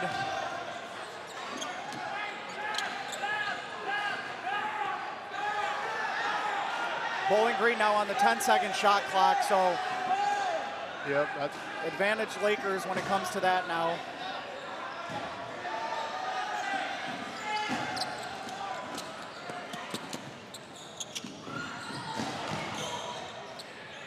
Crisscross applesauce, nobody home on number 19, that's Logan Giardo. Nice catch by George Allison there. That'll and take he out dodges the other throw. take out Walcott. That brings back in Wesley. Oh boy, that's a name. Nagorski. Nagorski. We're gonna go with that. Well, yeah. Nagorski. Apologies in advance. That probably won't be the only flub of the day, I'll tell you that. Brown takes a shot on the sideline. Aiden Jacobs just making sure Evan Brown stays out, I guess. Those are the worst.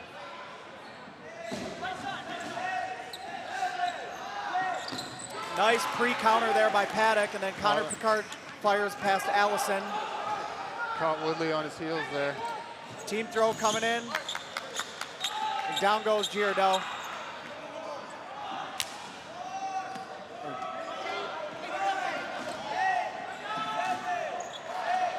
Gillard, Nagorski, and Allison. Oh, Good follow by Paddock. Nice catch by Ciodini.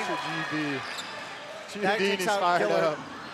Allison went And for the they catch pick up that the time. point. And wow, Ethan, this is looking like a different Lakers team than we've seen. Yep.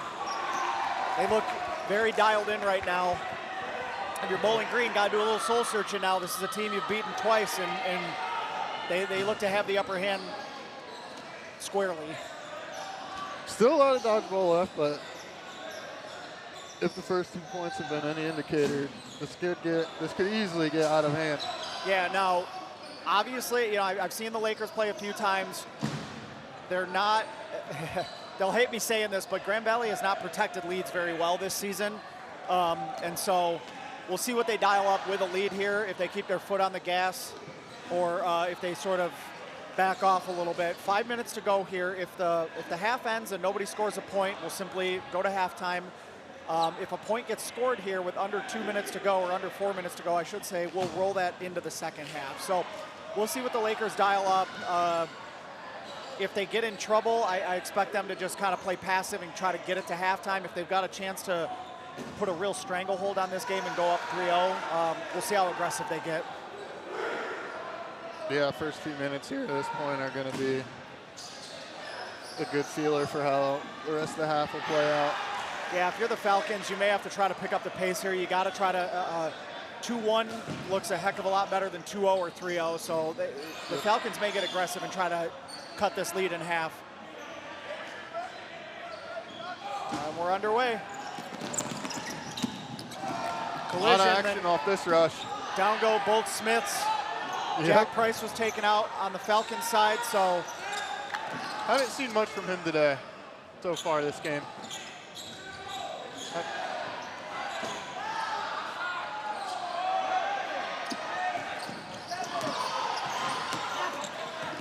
Yep. Down goes Gavin Gillard by Kiewitz.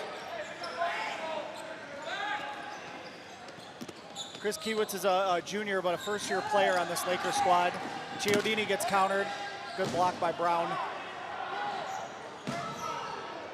Ciodini limping a little bit there behind the baseline. Hope he's all right. Yeah, I wasn't able to see him. If it's a cramp or if he twisted something. Yeah, it might have just fallen awkwardly.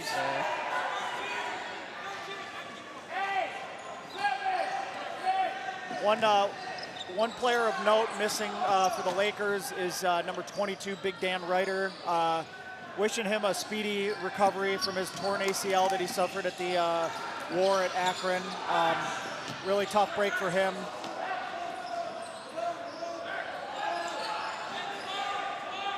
Back to the task at hand here.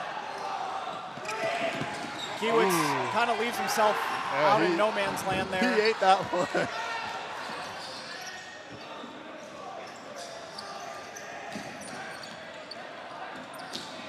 There's a catch at the top of the screen. This is where it could get dicey for GV. BG's going to have to press here. They've got balls. Down There's goes a tag. Connor Pickard. Grand Valley down to 6, it looks like here. 3 minutes to go. So Bowling Green smelling blood in the water here. With ball advantage. Down goes Paddock. Takes us out there. Well, if you're Grand Valley right now, you've only got 5 players. Down goes Jack Price, ran himself into an out. You've got Aiden Jacobs, Matt Budai, Michael Budai, all great catchers. Alex Wells got another phenomenal catcher. Looks like Price is going to stay in. They had timeout before that exchange. Well timed there. That should have been that's a second timeout for Bowling Green. They should be out of timeouts now. Oh, that was a timeout Grand Valley, so they're out of timeouts now.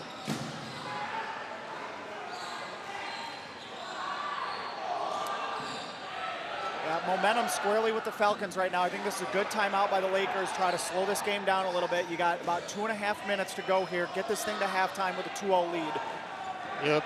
You don't want the Falcons getting momentum here. If you're the Lakers. Take a breath. Relax. Focus back in. There's really not a bad 6 you could have out there, is it? They have 6. There's really not a bad 6 you could have out there if you're GV, but this looks like a pretty solid last couple of guys they're going to have to get out. I mean, this is close to what their overtime 6 would look like. You swap out Noah Berner, and you probably bring in Mason Smith and maybe Ryan Paddock, and this is about as close to their OT 6 as you're going to get. So these guys... Ooh, some action on court 2 over there. Hype train going at court 2. You can see that in the background right now. Kent State all over Illinois, but we're back underway here on our featured court. Big rip by Kent over there to take the point. All right. Matt Budai will reset the shot clock, and then the Falcons will charge back, moving right to left. 2.5, just under 2.5 to go here.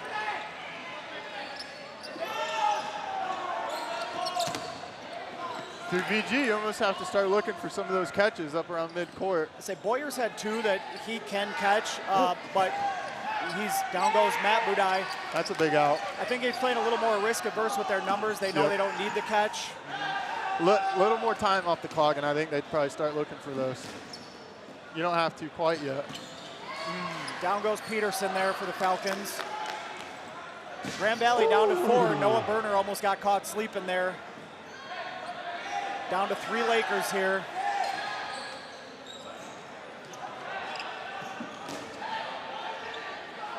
BG's got just about everybody in.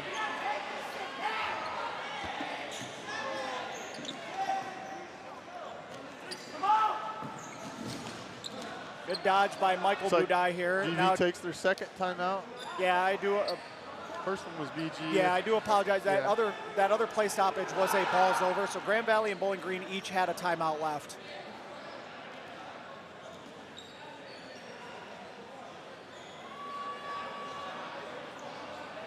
So we got 1:23 to go. First half, Bowling Green trying to cut this lead in half. Lakers clinging to a 2-0 lead. 3 Lakers standing. Michael Budai, Noah Berner, Aiden Jacobs. Just about every Falcon in right now, yeah. Count 11, maybe if K's in. Yeah, I got 11. I think Kay Strother, if he didn't start this point, because I think Jackson Peterson was the first one taken out. Yep. So yeah, all Falcons right now. Looks like they got...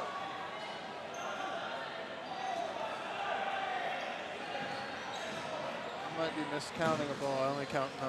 Looks like BG only has 2, and I count GV with 7.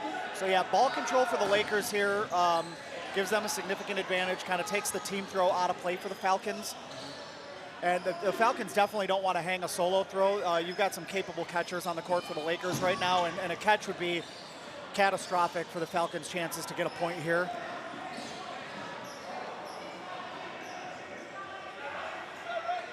And we're underway, 1:23 to go.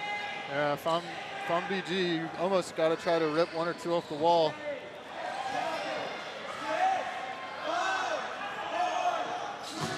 Time is of the essence. Good spot by Burner, away from the body, not playing risk averse. Then Jacobs pre-counters. Brown returns fire, but nobody home. Michael Budai leads the charge for the Lakers here, just trying to get this to halftime. 1 minute to go. We're going to call that a good throw. Yeah, that was. BG's kind of got to move it a little bit here. Yeah, they I don't like those long don't have the throws. bullets here. 40 seconds. Grand Valley's got to make about 4 more throws to get this to halftime. Michael Budai, cool as a cucumber right now. That's a big rip, and it's going to get team caught. But yeah, but he doesn't get. That's a smart throw by Michael Budai, buzzing the tower, just going wide of everybody there. Yep. Should be 2 more throws for the Lakers. Aiden Jacobs gets tagged though, That's a so good he's play. got to be That's careful. a good play by Gillard. Good block by Burner, so the Lakers got to burn at least 1 more throw. That should do it. Michael Budai with a catch and then an out. That's a big catch from Michael right there. Brings in Mason. They're going to coast into halftime. That's it. So that catch clutched, brought Mason Smith in, and the Lakers survive point number 3. Get this to halftime 2-0. That's devastating for BG. Yeah, that's kind of a momentum killer. Bowling Green did everything they could to get back in that point. They had an 11-3 player advantage. The Lakers were able to get it to halftime, preserve their 2-0 lead, and stifle the comeback right now. But if you're Bowling Green, strategy-wise, more of the same, right? You know, that third point was crisp. You were on the cusp. You just ran out of time. Run it back in the second half here. Get back into this game. Try to recuperate, not get frustrated with yourselves. It'll be hard to do, being that close. So let's give you some scores from earlier. Believe it or not, Q1, the entire first round of games, all were 1-point games. You had an overtime thriller between Kent State and Miami. Miami with a great comeback win. Max Edling seals it with a catch in overtime. Cleveland State with an overtime win over Virginia. Penn State with a comeback on the Ohio State Buckeyes. They take that one 3-2. Did not need overtime, but needed every bit of that second half. Western and Central, that's turned into a great Michigan rivalry here. Western gets revenge after MDC avenges that loss 3-2, and NKU gets a 2-1 win over Akron's B team. So some really, really well-contested games there in round 1. Cincinnati making a statement in round 2 all over James Madison, 5-0. Virginia 4-1 over Illinois. Penn State 4-0 over North Georgia. Miami with a statement win over Nebraska, 5-1, and Akron 5-0 against Saginaw Valley. Akron trying to hang on to that. I believe they're the #1 seed coming in.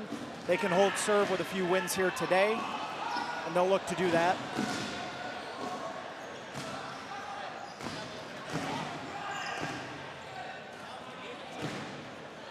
See Michigan State trying to get some time on the court here and just get a little warm up while both teams are resting at halftime here, but we'll break huddle and get going in the second half of this game soon.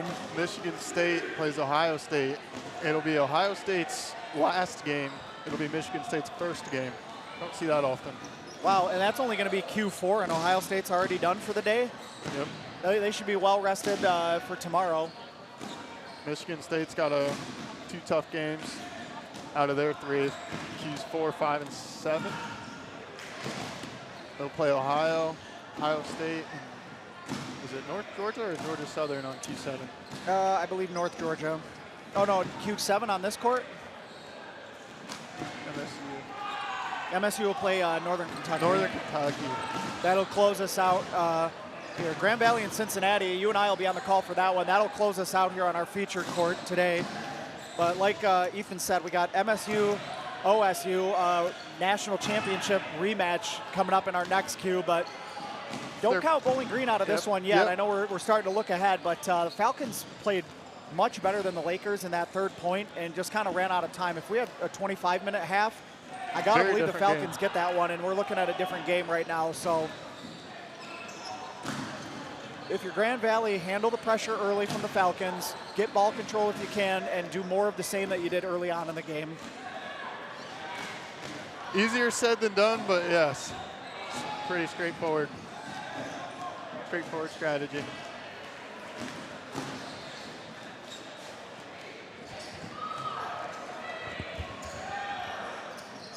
Well, we got a little lull in the action here. We went over some scores, got ourselves a good game here. Just want to give another shout out to all the staff, the volunteers, and all the teams for making the trip here to Cleveland. We got a beautiful campus here right near downtown Cleveland.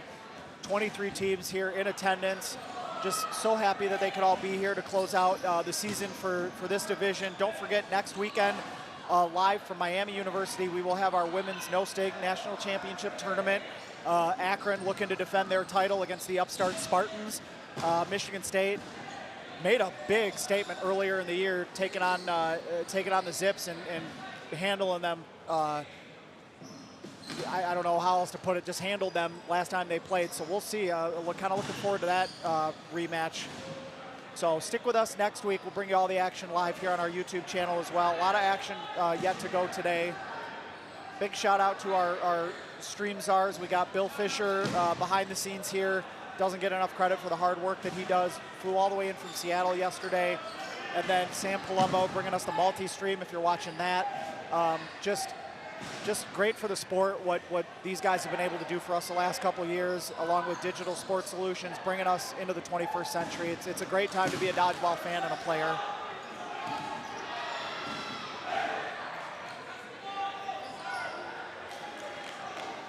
All right, both teams are going to break huddle. We'll get underway here in the second half.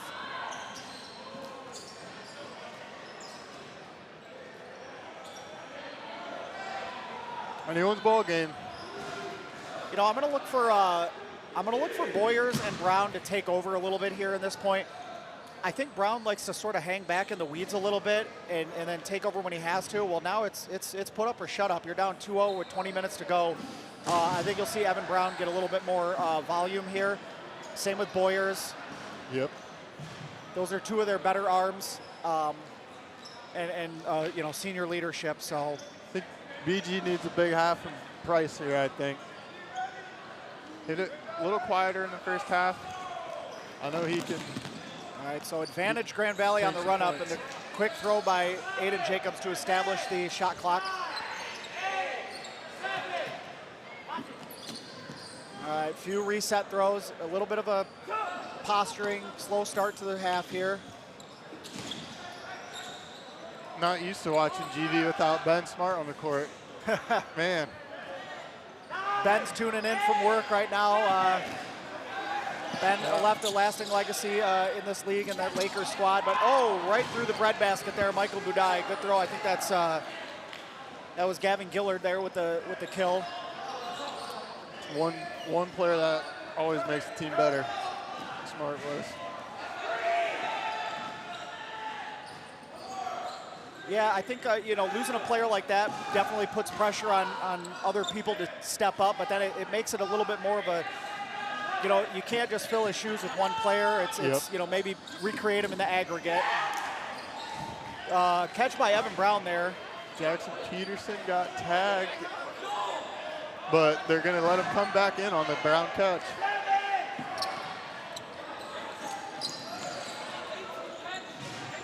Gillard rocking the City Connect Padres hat. That was an interesting fashion choice here. Big tag from Gillard there on Jacobs.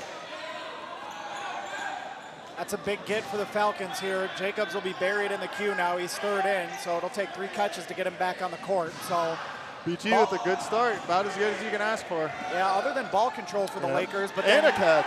Kiewitz lollipops a throw in there. That's Riley Brady on the top of the screen. Brady flexing on him a little bit. That'll be BG's first player sent to the queue. Allison gets tagged. Oh, looks like Brady. Oh, he is able to corral the ball. It's always frustrating when you try to roll a ball over to a teammate and they don't see it. It's worse when you try to roll a ball to a teammate, they don't see it, then they end up getting hit because of the distraction. Yeah. Communication is key. A lot going on. That's going to be an out on Werner, dropping her blocking ball. Good and team throw in the gets corner. hit on the exchange. One for one there. Nice counter. Price and Wellscott both go down.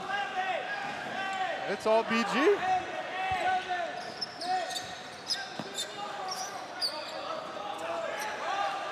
And they're going to get a ball rolling over.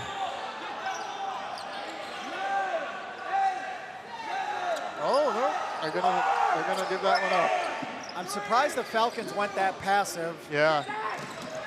Good block by Walcott there. Here come the Lakers.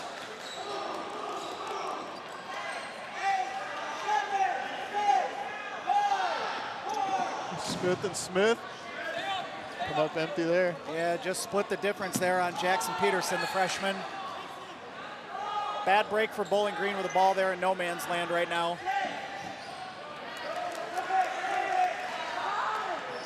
Gerardo gets tagged. Looks like we got about 10 Falcons in.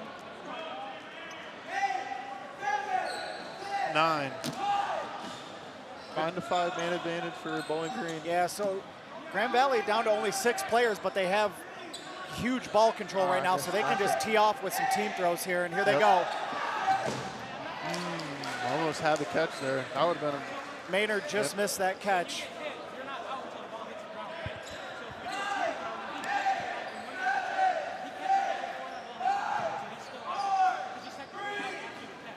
Resets throw by Mason Smith.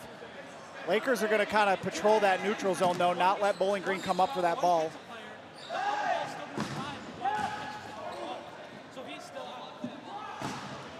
Walcott tried to catch a couple Falcons sleeping there, just splits between a couple.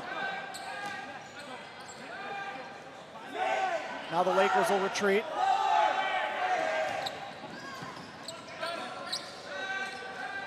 Tee back and forth there. GV falls back. All right. What can the Falcons do now with their throw line here? Can they take advantage? Got the Lakers on their heels.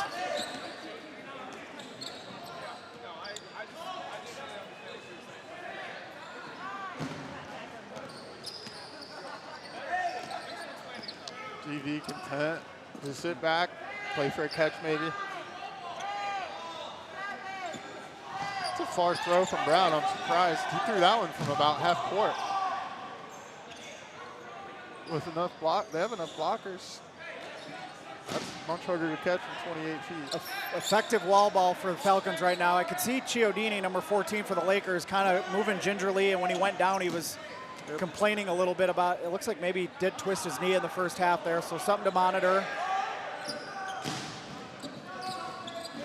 Oh, Mason Smith, the ball kind of bounced up, and he had a shot to make a catch there, but. Yep.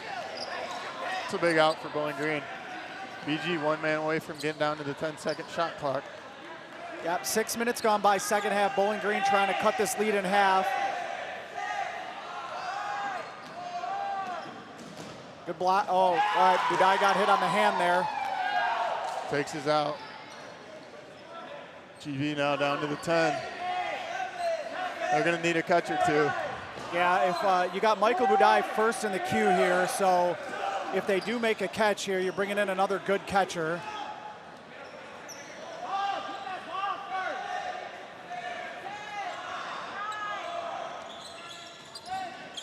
Clock is no issue for the Falcons right now. They can take their time. Still 13 minutes to go in this game.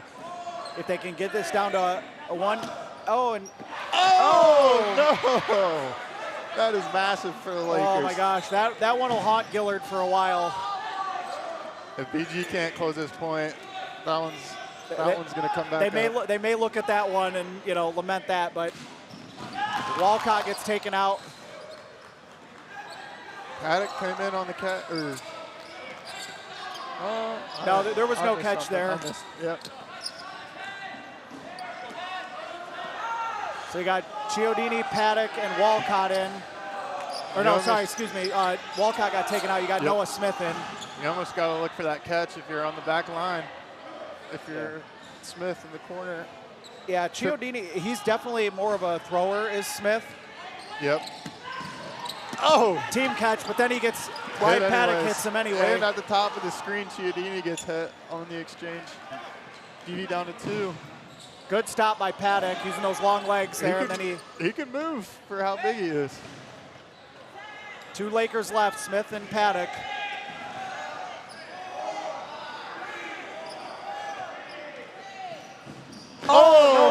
Just missed the catch on the first throw. Good follow by Brown. That's a big exchange for BG. Mason's upset about something. I'm not sure what. That's going to do it for that point. Paddock wants balls over Paddock first. was saying there should have been a balls over first. There was a lot of talking going on. Mason Smith is hot with the ref about something there. I think he might have wanted a taunting when Chiodini got, or when Noah Smith got hit. I'm unsure though. I did not see it. It's probably going to take a lot to get a yellow card or some sort of taunting penalty when JMU is your ref. I'm just going to say that. Yeah.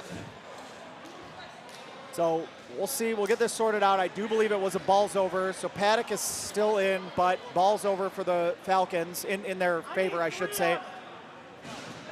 Almost prolonging the inevitable, but if you're GV, I guess that's okay for now.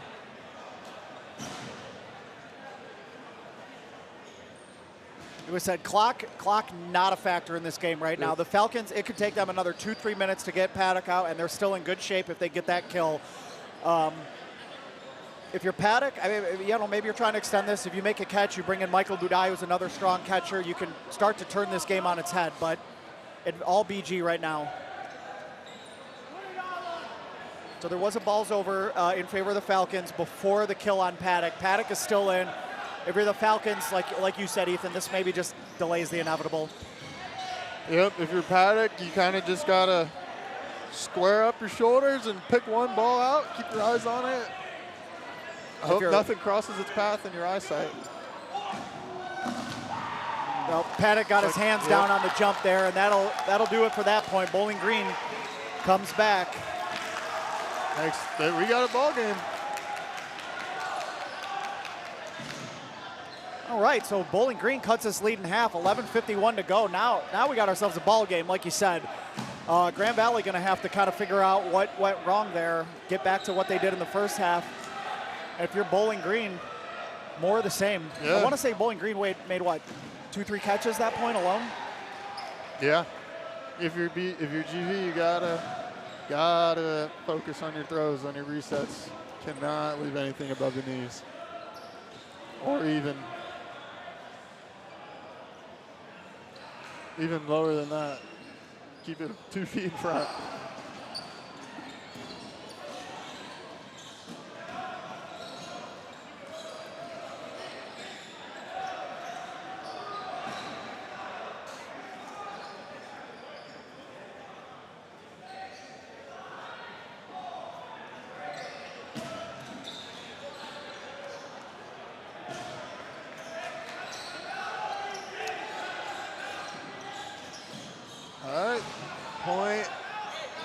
Point 4, ready to get underway.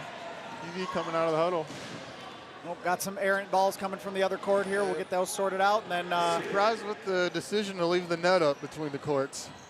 I don't mind it though. It gets pretty tight for the sidelines.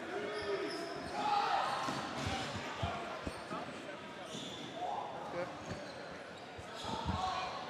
Looks like Riley Brady was just given a warning for taunting, I assume there. Yep. Okay. So that's all right. I like it. Tiptoe that line. Makes it fun, I think. Advantage, nobody. 5-5 on the run up there. Little more passive from each team.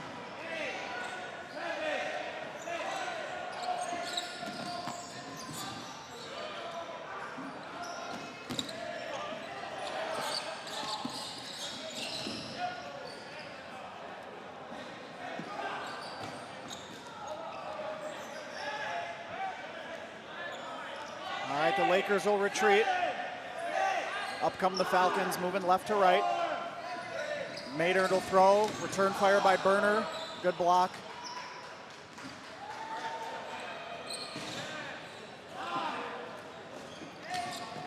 So that one got blocked. Yep.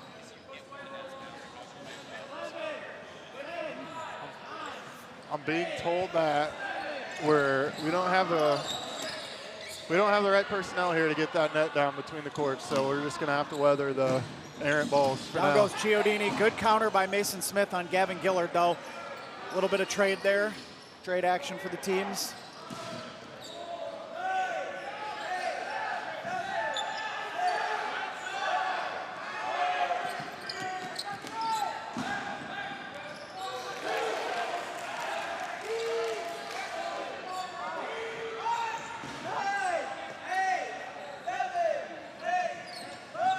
And they get Brady in the corner on the team throw from Kiewitz and Budai. Yep, well placed there. Walcott gets grazed. He's going to head out. Good counter by the Falcons from their back line there. That's kind of what they're going to have to do if they don't get ball control and Grand Valley kind of stays up, is they're going to have to counter from the back line. Good counter. It takes out Jacobs. He about caught a stray heading off the court. Looks like he got somebody out. They're calling Price out.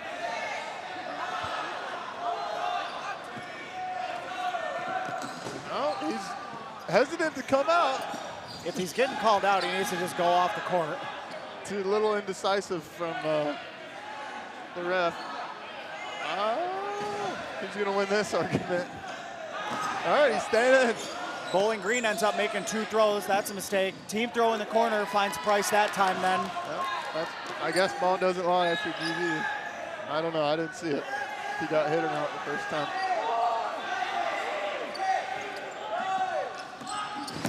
Oh, Mason Smith misses the catch on the counter. Play he normally makes. He just needed to get his head turned a split second Then there's sooner. also, looks like a catch by Bowling Green, but looks like number 5, Maynard, hit catch out maybe? He's out now. yeah, okay. So that brought in Gavin Gillard. Yep. I think you'll take that if you're BG.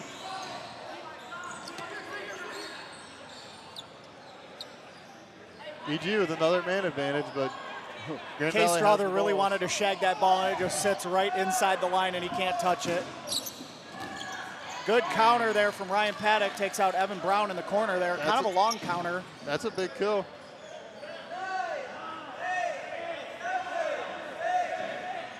So you've got Maynard and Brown out for the Falcons. Michael Budai gets taken out by George Allison. Good team throw at the top by Berner and Budai. He down to 6. They got 2 out of frame. Another team throw. Takes out Ronnie Thompson. BG's just kind of defenseless back there. Yeah, they've got a few balls kind of And they're floating in no going to take man's land. timeout. I like the call. That's a from good Gillard. timeout. They got both to use. I like the call there. Momentum with Grand Valley, but that's a good timeout for the Falcons. Gather those balls that are in no man's land, be able to protect yourselves.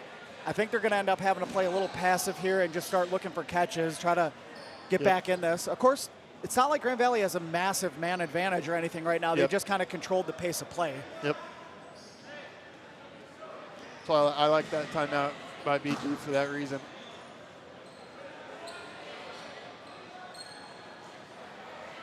We've got 6 in Looks like for six BG. Falcons. Hard to tell because Yeah. Jacobs is in the huddle, but I want to say you've got 7 Lakers. Well, man advantage 7-6, ball advantage Lakers 6-4 as well. 5-5. 5-5 ball advantage, I guess. Oh, yep, even balls. Okay. I thought it was 6-4, Yeah. but. Those things blend in. And it's actually also 6-6. So 5-5, dead even. 6-6 on the man advantage. just under 8 minutes to go. 5-5.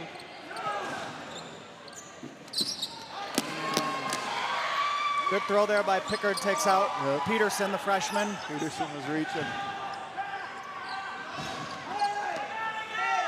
That's where you want to keep your throws. Through GV, I think, right now. GV effectively using the wall. Yep. Just like that, they've wrangled it. 8-2. Matter of 30 seconds. Team throw, nobody home. Grand Valley keeping the pressure on.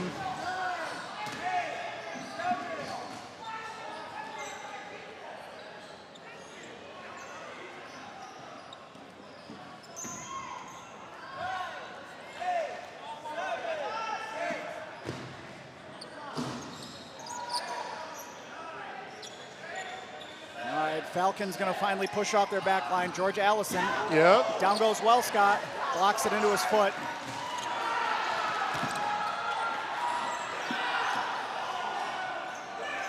Starting to get into crunch time. 5-on-5 here, all knotted up, balls and players. This points make or break for BG. Yeah, now clock is a factor. If you go down 3-1, it's effectively over, I would say. Yeah.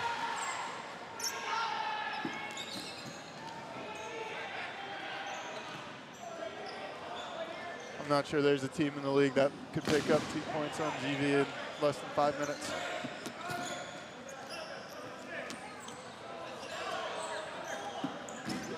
Noah Smith tags George Allison. Big rip there.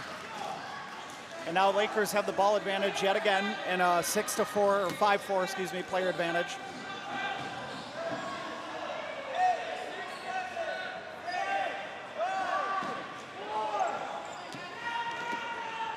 Pretty lenient on the throw zones, but it's been consistent. Team throw splits Gavin Gillard. Another team throw coming in on ball, and they get it. They do get a tag up there. Yep, well executed by the Lakers at the top, and they'll retreat.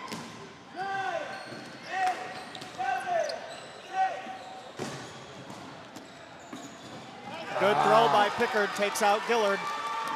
Gotta have that one for Connor Pickard, the club president, really having himself a nice point here. Yep.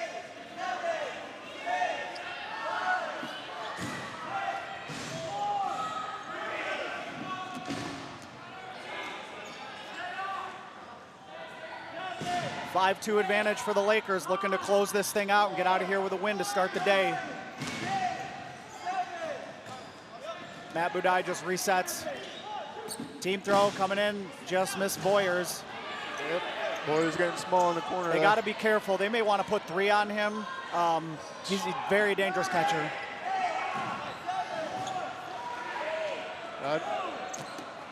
I'd save him. Effective use of the wall there by the Lakers. 2 throws coming from the Falcons. Now they have no ammo, but also no shot clock.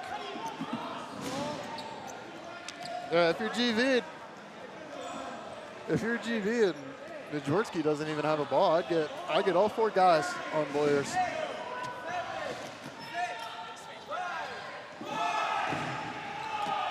Still nobody home. They still can't find a way to get him out. GV's got to coordinate a little bit here. Struggling. Yeah, I think Boyers is the tougher out. Maybe you try to take a few shots at 34 up there. Right now, I'm putting 2 on the right on 34. Right now, neither of them have a ball. You gotta big rip by Noah Smith. It's kind of a rookie mistake. You gotta. I'd like to see. I don't think you want to solo throw Boyers there. Right. I'm thinking. Yep. Catching it out. All right. So that'll bring in Brady. I'd like to see Budai and Paddock step up a little bit, get something coordinated in that situation.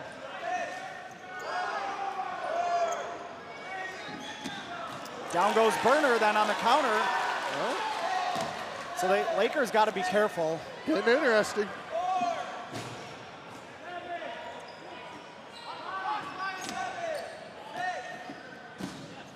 Noah Smith just wide. He's been ripping a lot of good throws today.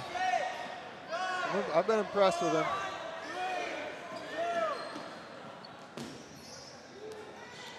GV content to let the clock twiddle out. I guess they don't need to play it for a win at this point. They can play the clock. That's kind of what I'm thinking they're doing here. They got 2.5 minutes to go. BG's gonna have to try to find a way to get a few balls. Yeah, right now they're just kind of trading throws. And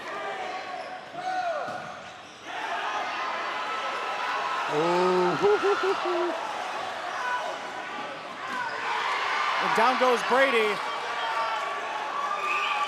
We got all kind of chaos going on here. I didn't have a good angle. They're trying to say whether Paddock caught it or not. They're saying that.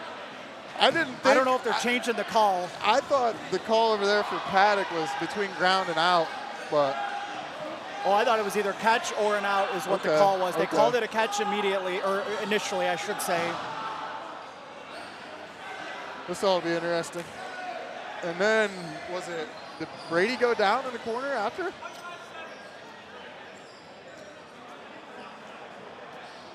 Guess we'll find out. I don't envy the position these refs are in. Someone's going to get angry. Yeah, I'm trying to see, because the call on Paddock determines everything, because then if he was called out, he doesn't get that throw on Brady that took Brady out. Correct. And that's a non-play. Looks like Brady is, oh, I don't know. It looked like he hopped in the queue, but now he's back on. If they're calling that a catch by Paddock, I would say the throw on Brady is valid, and that's game over. Yep. So it's big call on the line here. Because if it's not a throw on, if Paddock's out, all of a sudden instead of the game over for Grand Valley, it's 2-2. Okay, so they're saying the ball bounced. They're calling Paddock safe. So number 34 stays in. But then Paddock did get Brady out on the exchange after that. So interesting turn of events. I guess they thought the ball bounced in front of Paddock. I thought the call was either he caught it or he's out. I don't know. That could have shaken out much more drastically for both teams. Pretty neutral outcome, I'd say.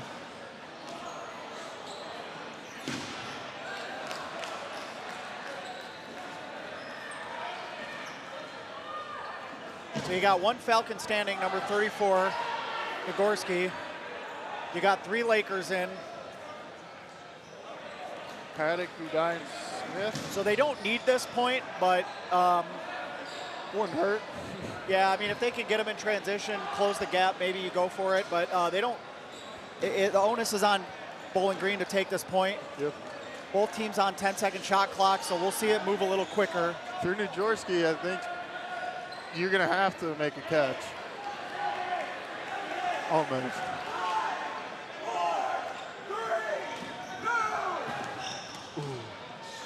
Yeah, Grand Valley content to maybe just make some safe throws. Yep. If I was the Nagorski, I'd almost just take the balls over and just camp out back there. Ooh. Paddock didn't need it. Well, Michael Budai, a very elusive player. Noah Smith wants this point. You could see him, and Matt Budai's like, we don't need it. Yep, Matt Budai is going to get nice and small and just keep blocking. They got 8 more throws to make, 7 more maybe. You can tell Smith wants to end it. Yeah, he's being smart. He's just dirting him here. Yep. Budai still, that's a kind of a, that's a catch. No. Oh my God. 1 minute to go, you got 2 Falcons, you got Matt Budai. You can't put the throw there. Oh, no. No count for Budai. He does not have to throw. What's going on with the clock? We got an official's timeout. It's going to be 2v1. Price and Nagorski versus Budai. Wow.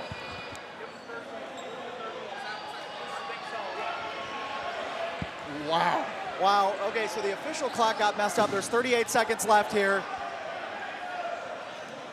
GV's lining up like it's game over. Yeah, that's what I'm saying. There was a whole minute left.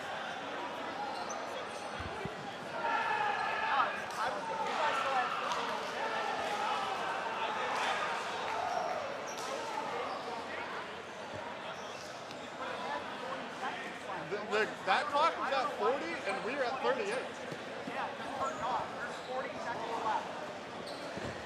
We were at 38 and they were at 40s. Okay. We're going to get this sorted out, folks. So it sounds like the game clock came unplugged at the top of our screen and made a siren noise as if time had expired. When in reality, we've got 40 seconds left for BG to try to close this out. So we're going to try to get this sorted out. Yep, so the play here. Grand Valley, they were about to go into the handshake line thinking it was over. You and I were all over that. We knew that the clocks were, the official scorer's clock over there, our stream clock were about a second or 2 apart. They're going to reset it to 38 seconds. Now, I don't know if I'm BG, who does that hurt more? I think it hurts BG. They were up, they had the momentum. They were 1 team throw away. I don't know. You still got one of the most elusive players in the league in Matt Budai here. Great, great blocker. Yep. Budai with the ball is a tough out. So even for 2 players. Matt's got to make about 4, 38, 28, 18. He's got to make about 4 throws here. Yep. To close this thing out. Throw clocks will be even after the break for an official's timeout. Man. If you're Noah Smith there, I don't know, did it get away? I don't know if think it was that bad of a throw. No, I mean, he just, Nagurski, Nagorski just, he happened to already be down. Yeah. And the throw just bounced up and ran up his legs into the breadbasket.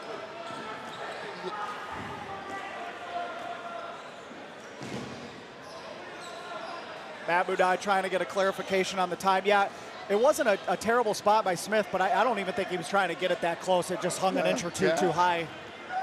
And here we go. All the difference. So here come the Falcons. They're going to go right at it. Oh, Matt Budai. no. He tagged Price on his way Yeah, up. the early pre-counter, and Price ran himself into an out. Oh, no. And there was a timeout.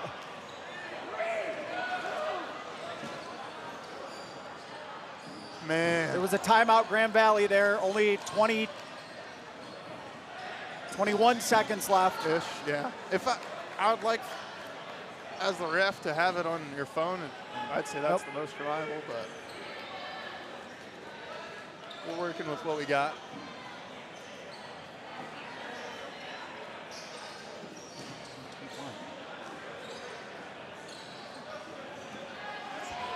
It is, okay. All right.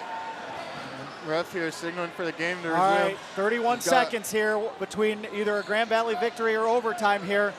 1 Laker, 1 Falcon. Wesley Najorski, can he be a hero? Woo! Matt Budai, That was risky. dangerous there. Not 20 seconds, this is 2 throws and it's over. Oh, you gotta go for the Off catch the there. body, he kind of did, but Matt Budai, 1 throw and Budai can close this out.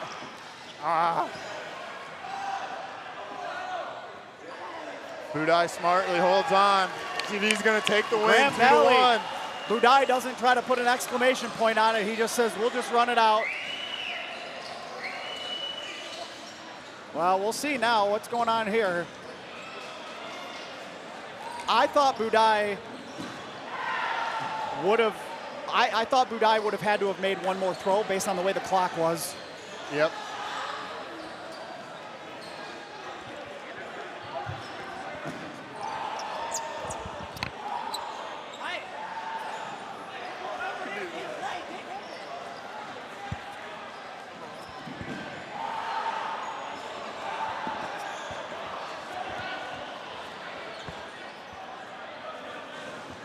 Okay, there was a timeout. We got 4 seconds left. 4 seconds left.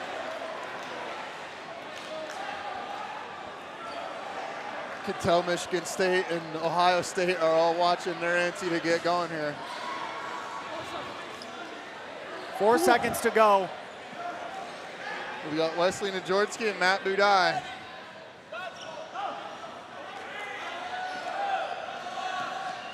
All right. That'll do it. GV hangs on. GV hangs on officially now in the record books. 2-1. Grand Valley State over the Bowling Green Falcons. So a little bit of a revenge game there for the Lakers. They came out hot. Credit Bowling Green, never gave up. Really outplayed the Lakers for a good portion of that second half. But Grand Valley does just enough to escape with a win here to kick off their Nationals 2025. So we're gonna see if we can't get an interview here with someone. Probably, the Lakers after that win. Coming up next, stick with us. We got a heck of a matchup here. National champion rematch from last year. Michigan State, Ohio State. Should be a doozy here.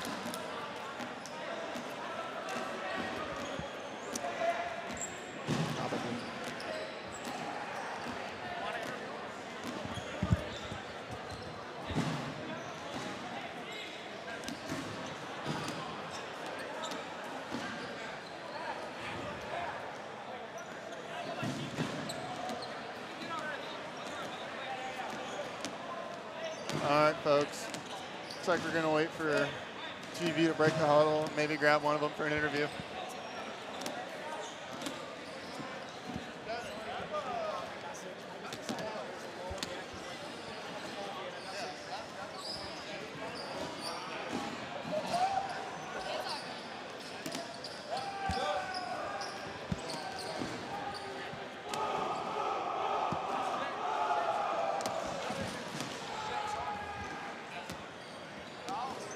we got Logan, Neff, and Terrence here in the booth next. Is that right? Yeah, we're here with my guy Ethan Lemko, man. Alumni straight out of Ohio State. This guy is one of the best to ever come through Ohio State, man. Alma mater here, graduated in the class of 2020. What was that? 24? Yep. 2024, man. The guy's no longer playing, man, but looking to start his own team here in the NDA. If you're looking to get with him, man, just text his phone and he'll be right with you, man. Not true. But that's all right, though.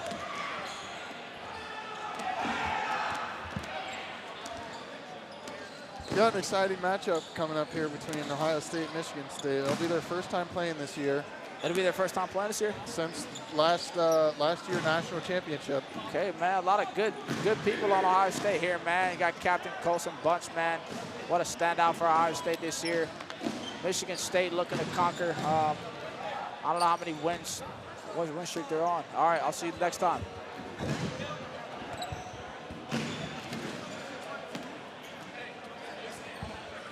Oh, okay.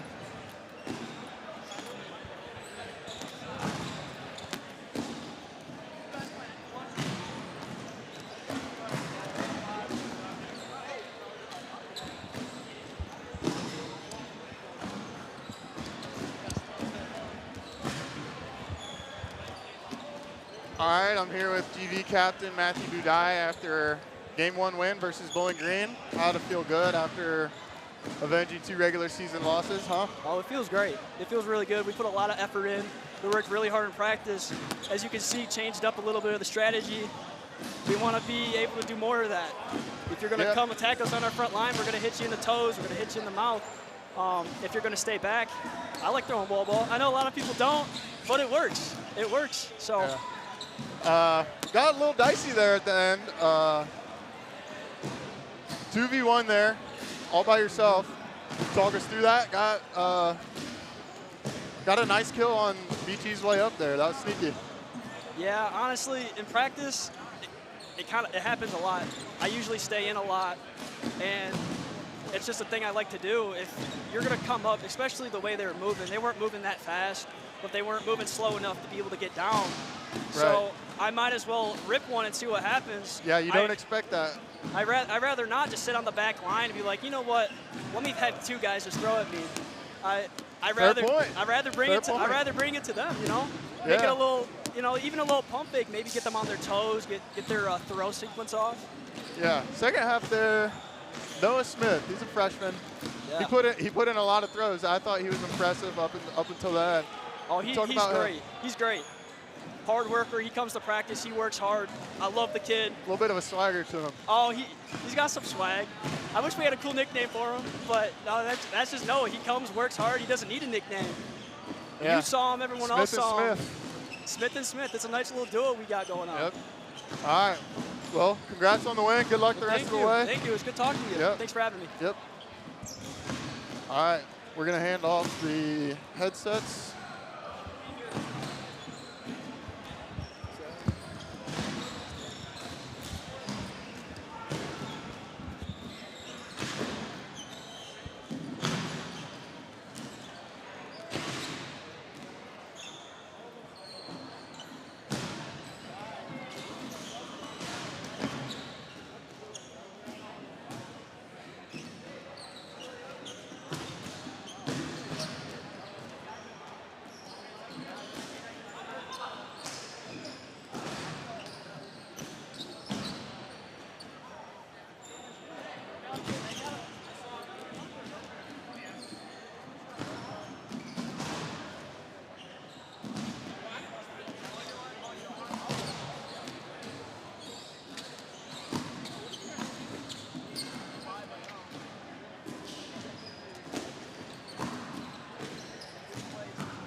everybody, welcome back. Tony Stumpo, I'm going to stick with you in the booth here. We got our 2024 National Championship title game rematch here. Michigan State and Ohio State. We're getting the logos updated as the teams huddle before their game. This will be the first we've seen of Michigan State this weekend. Ohio State coming off a tough loss to Penn State. We'll see if they can rebound here. I am joined in the booth by former All-American for the Buckeyes, Ryan Ginsberg. Ryan, how we doing? Great, thank you, Tony. I'm glad to be in the booth for this game. This game should be a good one. Obviously, the defending national champions in Michigan State. And Ohio State, tough loss this morning against Penn State, but then bounced back with a 7-0 win against North Georgia. So this is their final game of the day. Well, this is the first we've seen of Michigan State today. Yeah, Ohio State getting done pretty early here, Q4, and they can call it a day, rest up for tomorrow. Now they just have to sit here with a little bit of anxiety and figure out where they're going to shake out as the seedings kind of fall into place. Yeah, it's pretty like a Selection Sunday type feel for them as they watch the rest of the day. Maybe they have an idea of what they're doing and maybe scout some future opponents.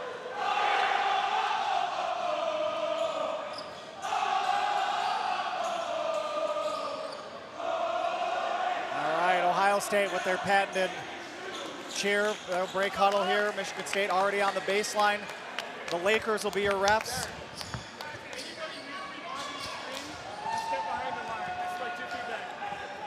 Yeah, Ohio State led by Coach Dylan Greer. And pulling double duty today is Dylan Greer. Yeah. He's got some help though, and then Michigan State led by former coaches of the year, Kevin and Becca Wynn. Yep, backing up Dylan Greer. I don't know who's actually listed as head coach, so I apologize if I'm getting this wrong, but you do have Dylan Greer and you got Ben Dardia, Catherine Mays as part of that coaching staff for Ohio State. Only 3 coaches this year, down from the average of like 7 that they usually have. Yeah, I think they more strict requirements this year for coaching. So got All-American Alden Prohaska over on the sideline there, showing up. First we've seen of him today. Standout player from last year's national championship tournament. Really had a nice career for the Buckeyes. Now plays for the Queen City Royals in the NDA.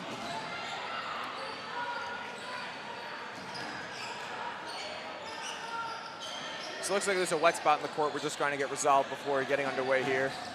Build up a little more suspense before the game starts. Yeah.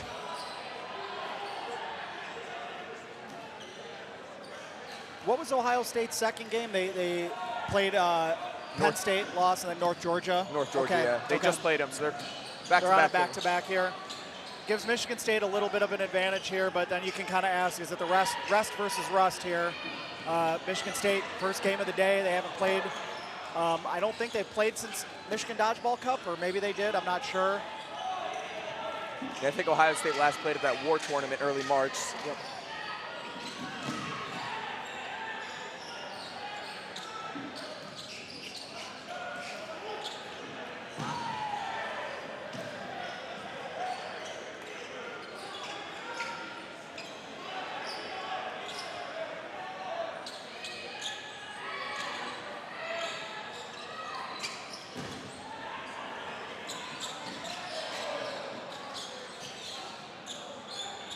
Looks like we're having a lot of difficulties resolving this wet spot on the court. Yeah, I don't know if they need to get like a mop in here or a sweeper. I'm not sure what's going on here. I'm not really sure what spilled too. Maybe something that's just hard to clean up. I'm not really sure. Well, let's take a look at the rosters here. For Ohio State, you've got some household names in Colson Bunch and Nick Kemmer. I mean, to me, that's as good a 1-2 punch as any team can put out in this league right now. Behind them, you've got some great catchers in Varga, Elijah Thomas, made a name for himself as a catcher, but who else should we be looking for on that Ohio State sideline? I think there's 2 rookies to look out for in Ohio State. You have Will Dalton, who will be kind of playing next to Kemmer on one side. You got Braylon Jarvis, who will be kind of playing next to Colson on that other corner. So watch for those rookies to kind of step up and help those household names make some plays, protection and an extra arm on those sides. That's a good call out for Will Dalton. I saw a little bit of him in that first half of the Penn State game. Looked very polished, has a live arm. Going to be a really good player in this league for a long time, I think. Yeah. Turning over to Michigan State, everybody I think knows Barabal and Van Fleet. Those are their captains and all-stars here. Beyond that, Alex Edson, really live arm. Jacob Rademacher, great catcher. And we start to look at their impact rookie, Luke Foco. Really had a coming-out party at the team didn't have a great showing at the Grand Valley Gauntlet, but I think he had a great individual showing, and then he parlayed that into a phenomenal tournament at Michigan Dodgeball Cup. you know, leading to that victory at the Michigan Dodgeball Cup as well. Yep, then, worth noting. I think one thing, if you look at these rosters, you notice how many freshmen, sophomores, and juniors they have. Not a lot of seniors on either of these rosters. So young rosters, so maybe look for first two-day tournament, how do they handle that? You know, preparing themselves for Michigan State in that standard. They might have 6 games left after this one. They go to Ohio State looking to play 4 tomorrow. It's like, how do these young teams, you know, adjust that national championship level gameplay? Good call out there, definitely. There's, you know, going to gain some valuable experience here, but you start to look at these teams, and you talk about that not losing much after this year, either one of these teams. You already start to look ahead to the 25-26 season, and these teams got to be talked about as contenders early, and like if we were to do a way too early top 25. But I think these programs lately, both Ohio State and Michigan State, have proven, you know, they don't really rebuild, they just kind of retool. Ohio State got off to a slow start this year, finally got everybody back and healthy. The freshmen stepped up, and they're right in the mix here. Michigan State, they're in year 3, call it maybe 4 of a dynasty in this post-COVID era here, and they just kind of continually pump out more talent. And I think that shows every year when you look at those all-rookie lists. Ohio State and Michigan State are always on the top and throughout those lists. And I think with Ohio State, you're talking about the early season struggles. I think a big part of that was they lost 8 or 9 starters from that game in the national title. See, they came into the year those runner-ups last year, but that really wasn't the team they brought into the fall. They really brought in most, besides like Kemmer, Bunch, and a few contributors, there was a lot of new guys starting, either that didn't start last year and starting now, or just rookies that had to step up. Yeah, and I mean, sometimes that's what it takes for a team to take that next step is you got to grow up throughout a season, right? You can't have a rebuild take, you know, 1, 2, 3 years. It's got to happen from September to March to get you ready for nationals, and the Buckeyes are right in the thick of it here because their turnaround from the first tournament to last tournament has been incredible. Yeah, I don't think you can really argue a team has grown more from, you know, that first month or 2 to now than Ohio State. Alrighty, looks like Ryan Paddock and Mason Smith will be our head refs. Paddock counting out the lines here, and we're going to get underway in just a second. I think the fans are ready for some dodgeball here. That's right, enough standing around. Let's get this underway here.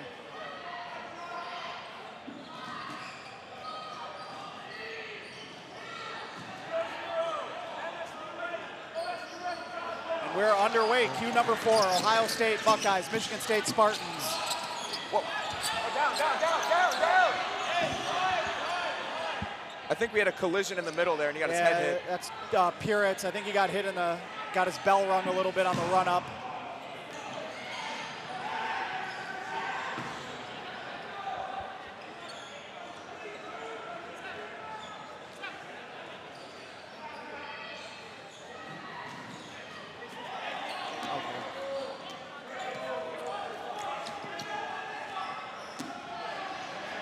All right, so they'll get that sorted out. There is 1 ball left in the neutral zone here.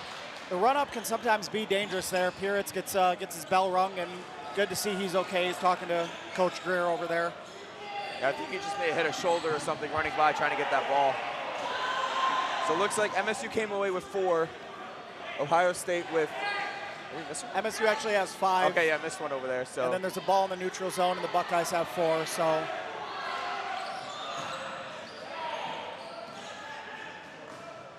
All right, take 2, I guess. All right, about 10 seconds gone by, and we'll start to run it back here. We're going to have a standoff here, and it looks like Michigan State will win that ball.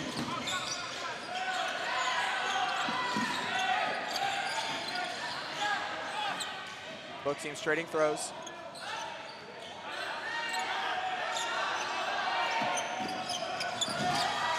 Rademacher with an early kill for the Spartans.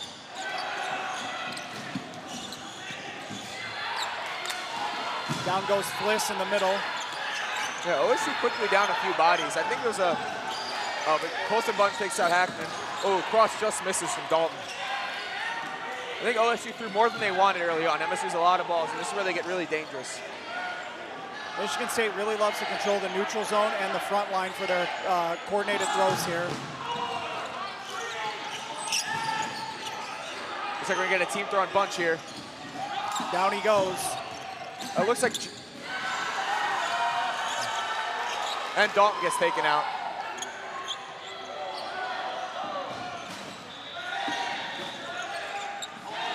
I'm really interested to see number 1 Luke Foco from Michigan State.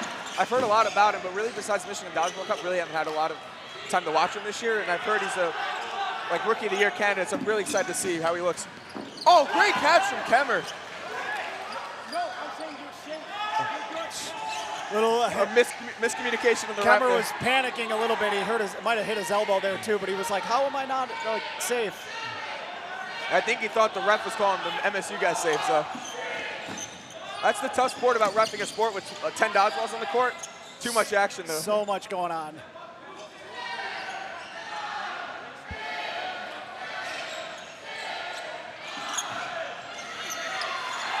Kinney, a rookie for us, he goes for the catch.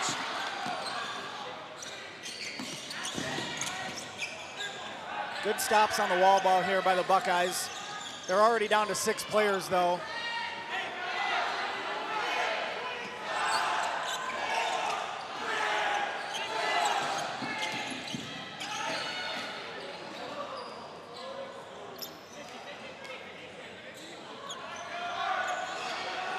You're gonna see already on the far corner, Jarvis is manning that corner by himself right now as a rookie. So, and then next to him he has Owen Damon, a sophomore, but this is also his rookie year. So you see how the young guys for OSU are going to be immediately put in a position to make some plays. Long throw by the Spartans to reset. That's Jake Smith. Jake Smith was one of the heroes of the Michigan Dodgeball Cup, get that final kill in the final game. Good block there by Wilbrun. Underrated aspect of that block is he's able to keep it on his own side. Yeah, got a little English on it, got that backspin.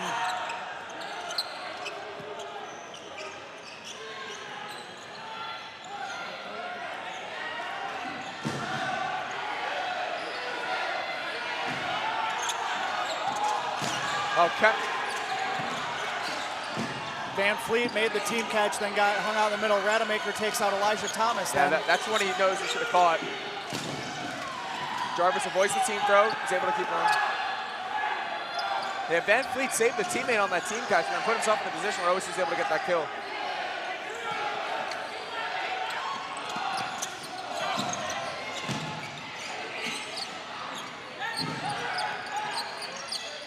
MSU looks really coordinated coming up and down the court right now. They're really not leaving themselves open any crosses by, coming up and down to that line so everyone's able to protect each other. Good call there, yep. Long throw by Smith again, so.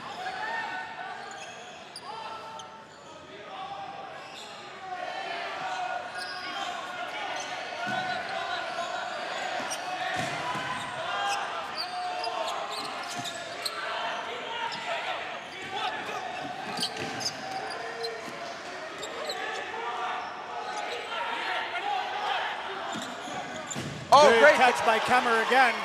That takes out Colin Miller. Yeah, Kemmer's really known for that strong arm he has. What makes him that full all-around, all-American type player is he can catch as well. That brings in Pierce. Pierce, if you remember, just a few minutes ago, got his bell rung a little bit on the run-up.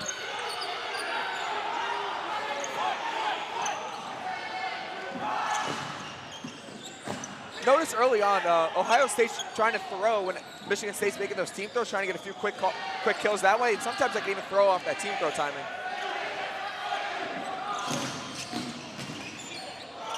Michigan State's kind of taking that extra shot here. I've seen Rademacher make a couple follow throws right after the team throw there.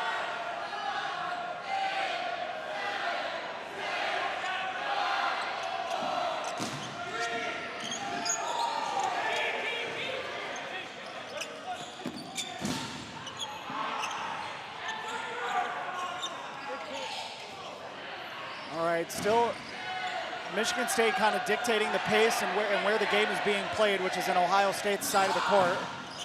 OSU's getting hit early, but since then they've done a really good job dodging and blocking the Michigan State throws. This group that's been out there, it's kind of been out there for a while.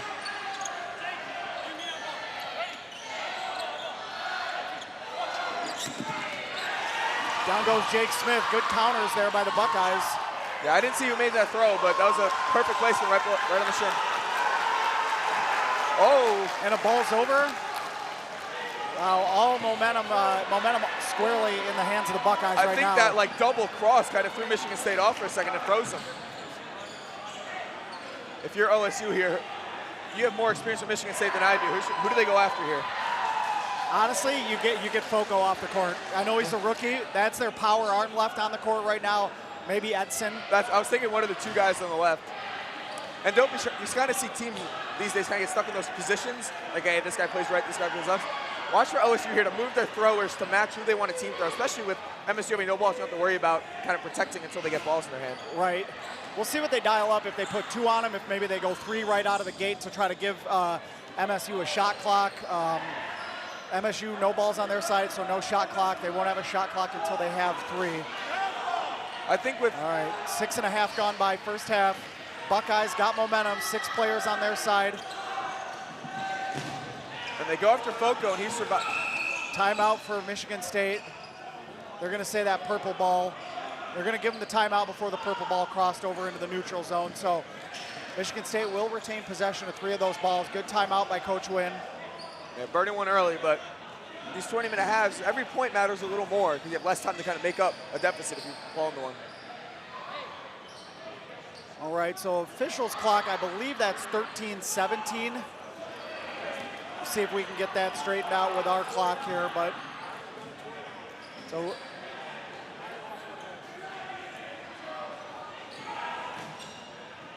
looks like Mason Smith, the ref, is grabbing another Laker to man the clock for him.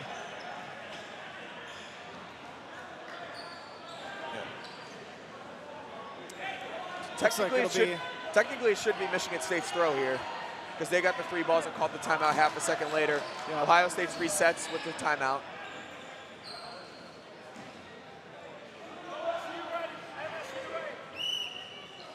all right, so MSU 7 players, Ohio State 6. Ohio State with firm ball control right now. Looks like it is Michigan State by, they're about even clocks here.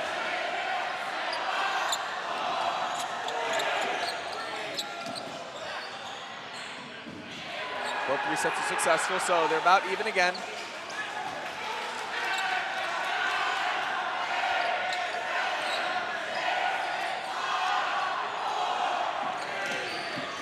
Oh, down goes Edson.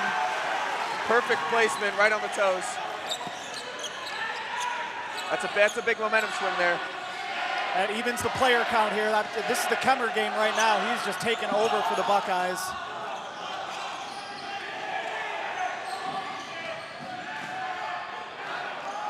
And suddenly OSU has that ball control. Everyone on the court has a ball, and Kemmer's able to grab a second.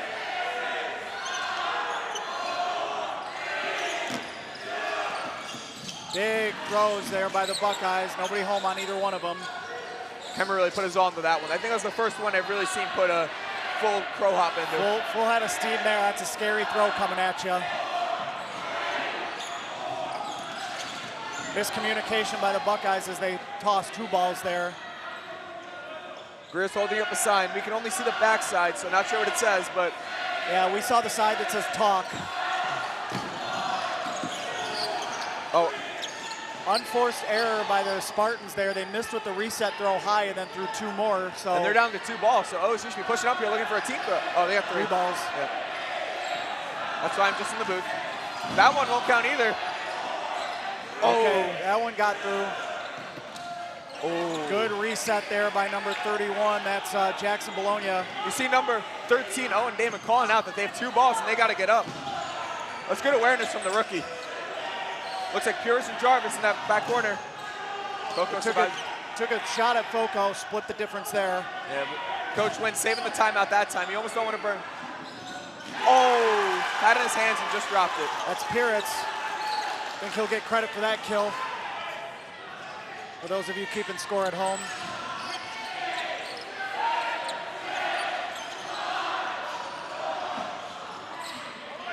I think the biggest thing for OSU right now is don't throw a catch. I don't know who comes in first, but down goes Rademacher. Oh, okay. I thought he had the kill there. That was real close. That's made the call, so.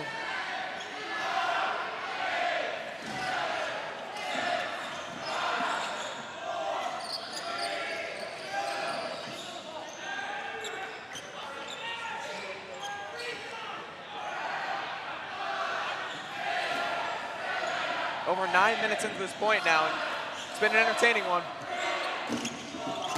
Oh! Hammer climbs the ladder. Oh! That was a big kill on Zivian there. Yeah, that was a clean shot to the head. I hope we got that on camera. And Kemmer takes, I know they got missed block. This is the Kemmer point. Kemmer's got to be about +6 or 7 this point. Yeah, he has a catch and at least 4 kills. 2 catches. Oh, you're right.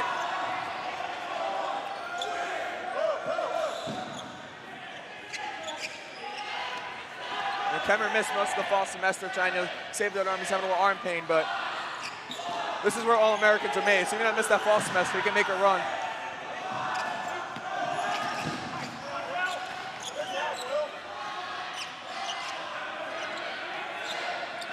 And Kemmer's able to grab that ball. Damon grabs it.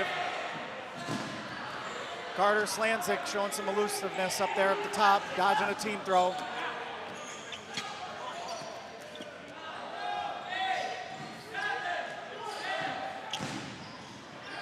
Both of them will roll back. Will Grind with 4 balls in his hand.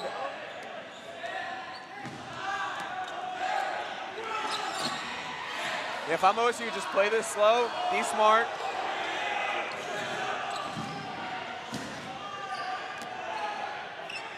There's no need to rush here. You got a full 15-second clock every time.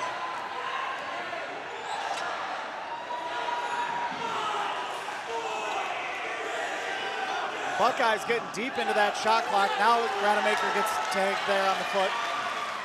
On the solo throw as well. So you got Gerling and Slanzik left, just a couple Spartans here. I know it's just gonna get back, force him to throw.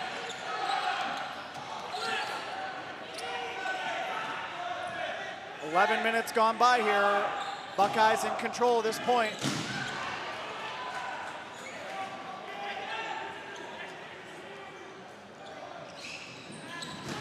Slanzik finally gets tagged. It took 3 balls to get him there. And just down to Gerling. OSU has had perfect execution at the late point of this game. Yeah, as soon as they started, Kemmer made a couple catches to get them back in it after the early onslaught by State, and then that's a mistake. Kemmer knows it too. Still advantage Buckeyes 5-2.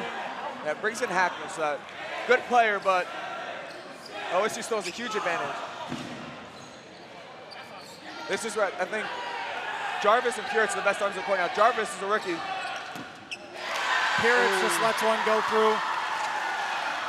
Just missed the catch there. Don't count the Spartans out yet. They're just hanging around.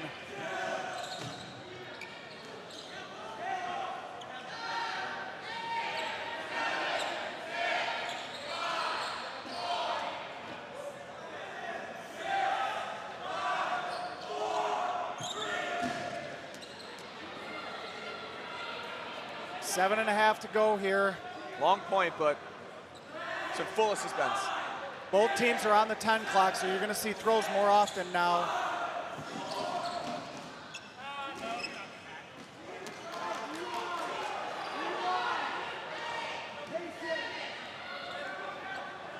Michigan State will not have a shot clock, just 2 balls.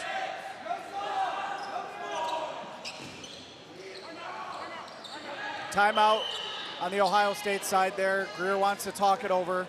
I think it's a good timeout. It kind of seemed like they were just making throws when they had to. There wasn't really much intent with any of those throws.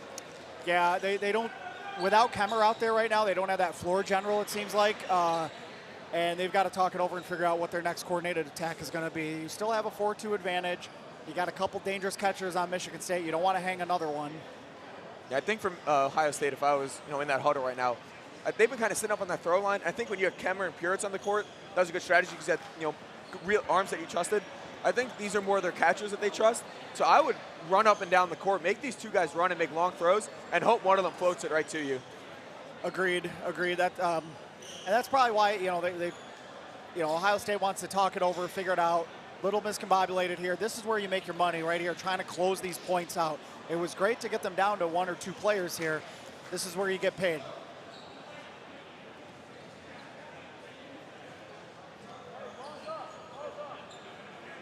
So shot clocks will be about even. OSU's at 12, but then since Michigan State has 3 balls, their shot clock only resets to 12 with these digital shot clocks. It'll be about even. We are underway. The Buckeyes will walk it up left to right.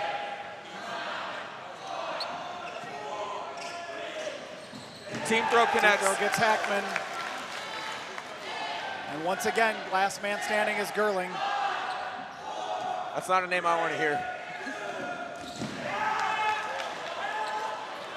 Oh, they thought it hit the bouncing ball. Oh, they thought they had it, but they don't. They got to run back. Oh, he just a little bit. Oh my goodness. Hey, that's a great reset throw, though.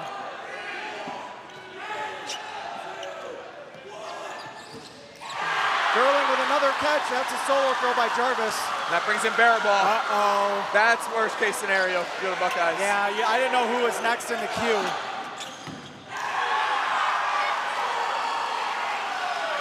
Just like that, Will Bryan gets taken out by Baraball.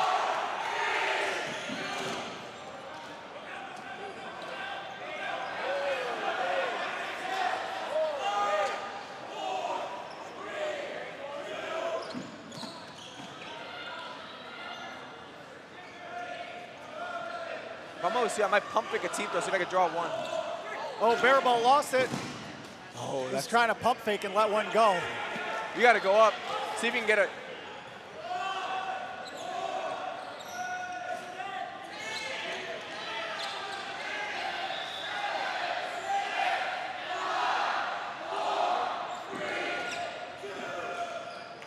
Good resets. And OSU will be able to get back. 5 minutes to go, first half. We got 2-on-2. Jockeying for advantage here. Almost, you know, MSU does have 2 balls. No count for the Spartans.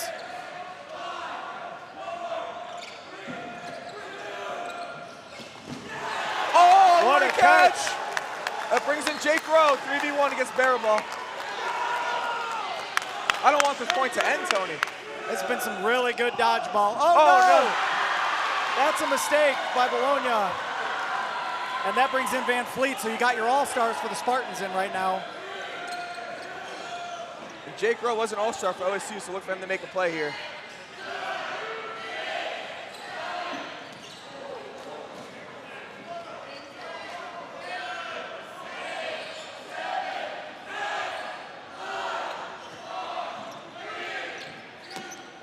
Couple resets, both teams taking some long resets here.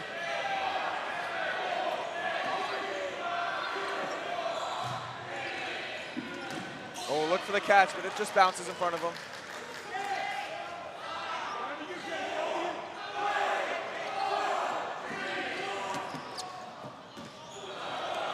Oh, and it falls over in favor of the Spartans. Yeah, neither of them were close enough. Too short.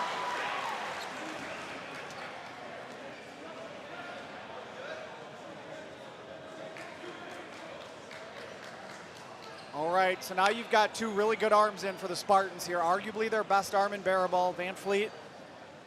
Obviously OT player, all-star for them, so Dylan Greer probably gonna get ready to use his second timeout if the throws miss. Yeah, I think if it hits, you kind of just, I mean, this is the last point of the half. You might as well use it in either scenario almost. Yeah, agreed.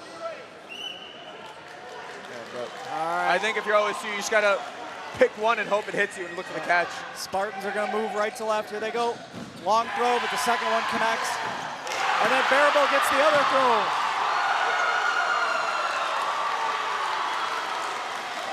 Yeah, it was perfect execution for MSU there after the ball's over. Tough point for OSU to lose there, but.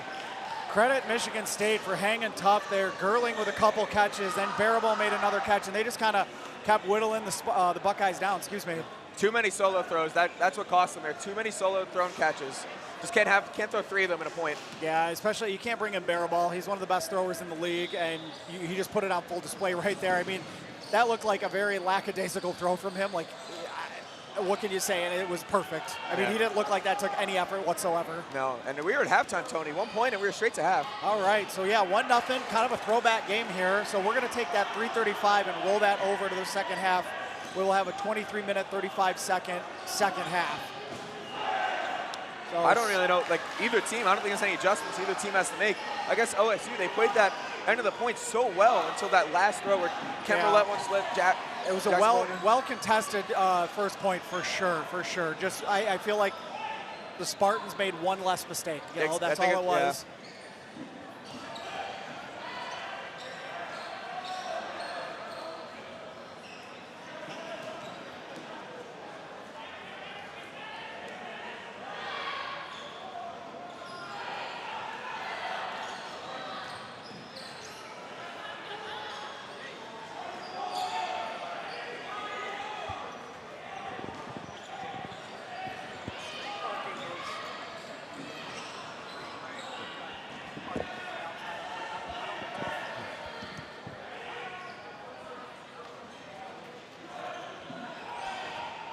see if we can get some other scores from around the league from the multicast streaming on the NCDA YouTube page.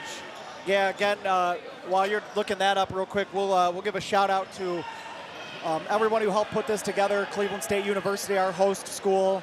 We want to thank Bill Fisher for coming out all the way from Seattle, Washington to put on this stream for us. Sam Palumbo here, kind of in his control center, doing our multicast, bringing you all the action in one place here. Yeah, so based on the scores of the live streams we have JMU up 2-0 over UWP early in the second half. We have Cincinnati up 4-2 over North Georgia in what appears to be halftime. 4-2 at half seems a little crazy. That's a barn burner. Yeah, we'll have to get a confirmation on that score. We have Michigan State obviously up 1-0 against Ohio State. Ohio up, it looks like Akron B up 1-0 on Michigan State. And then we have Western Michigan up 2-1 on Cleveland State based on the scorecard. So that's kind of a shocker there after Cleveland State beat Virginia early in the day in overtime. Yeah, I mean, anything can happen here on day one of nationals. I mean, you see, you thought you had a read on some of these teams, and then they just flip a switch when they get here. There's something about the aura of this tournament, and really brings out the best in a lot of teams. See if I can pull up the live standings here as well as we look for that top 16 for tomorrow to make the championship bracket. Starting, I believe Constellation starts at 8:30 tomorrow, and then we have the championship bracket starting at 9:30 tomorrow, if I'm not mistaken. Yeah, we'll see if we can get a clarification on that. Obviously, we do not have any Sunday matchups yet. We got to play through all 7 of our queues, get the seeding taken care of. We will release the schedule later today. If you follow us on socials, just be paying attention. We'll be getting those out as soon as we have the information available. Yeah, so live standings right now. After their overtime win over Kent, Miami's, for now, jumped to that #1 spot with Akron at #2. Those two will play later today. And either, is it the next match or the match after? Trouble remembering the schedule, but they play later today on this court, so watch out for that one. Ohio's in the 3rd spot. Then you got Grand Valley and Michigan State at 4 and 5. And to follow that, you got Cincinnati, OSU, and Kent to round out that top 8. Wow, could you imagine a Grand Valley MSU 4-5 matchup if that holds serve? And me and Kevin Bailey were talking about that before. They both have 2 games left, so anything can happen, but wow. Cincinnati coming up in the standings there, moving up to 6. Yeah, they had a big win over JMU earlier today, 5-0. And they play Grand Valley later today. So, like I said, a lot can change throughout the day with that, double points. And yeah, 1.5 for the Gonzalez rankings. And you got teams playing, getting champ points or winning games, moving around, teams beating each other. 23 teams in action today at Nationals.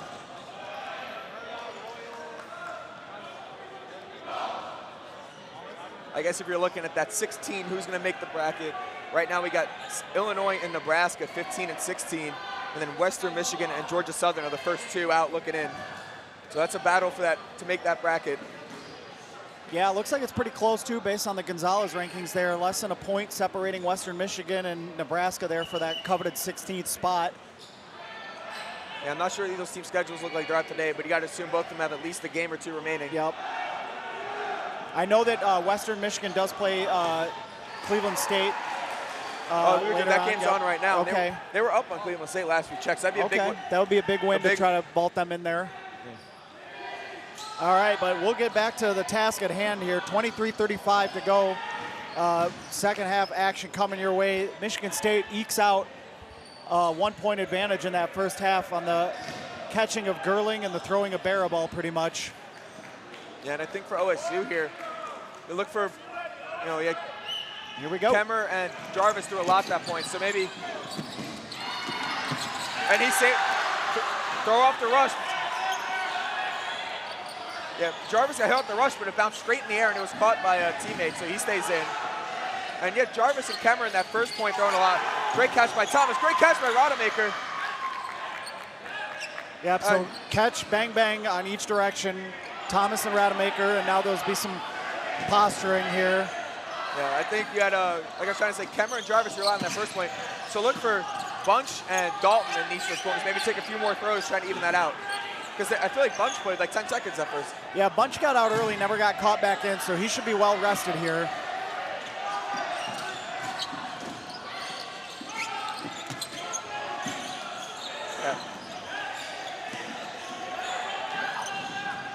Oh, great catch by Kemmer on Van Fleet.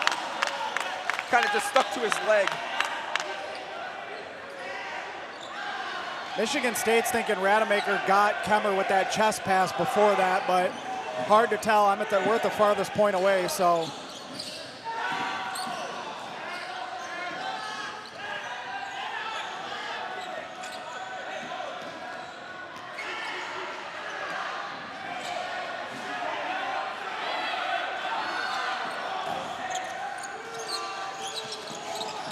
Looks like Kenny's able to say, and they say that ball hit the ground.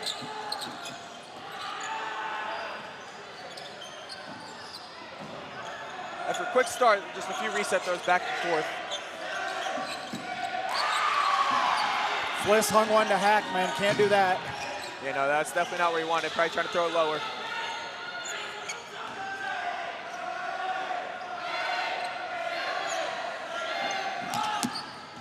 Great block by Foco, trying to save Edson. I think Edson would have to block anyway, but good awareness. Edson takes out Bunch at the bottom of the screen here. Oh, I didn't say it, hit him.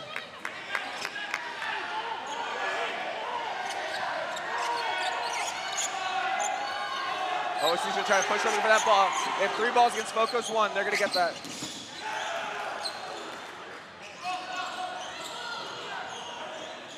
All right, Barable and Rademacher are gonna get that ball at the top.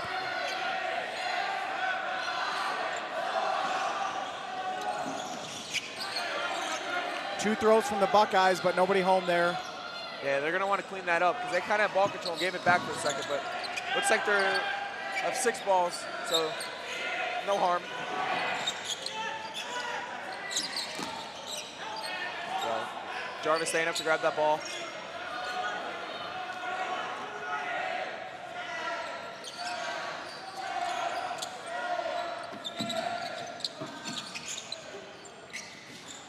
Trading throws here.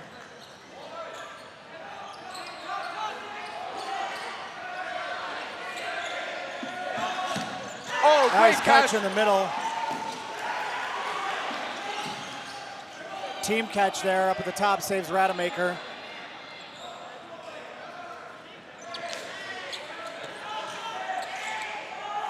A catch brought back in Alex Fliss. A nice middle presence for them.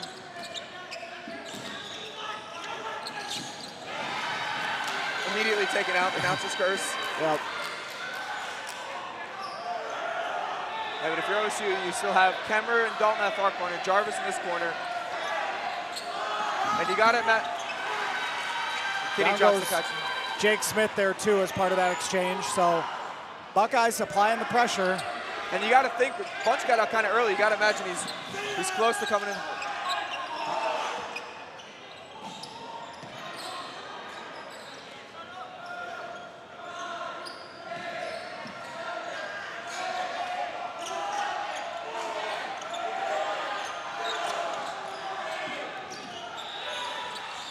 OSU here, they got a lot of ball here. Here comes Puritz and Grow on this left side. They kind of the ball's bunched up on that right side. You want to see them spread that out a little bit. Yeah, I think you want to, I mean, Barable's kind of taking away Kemmer in this point right now. Well, here they go. Good throw by the freshman there. Oh, Kemmer gets hit there. Down goes Thomas.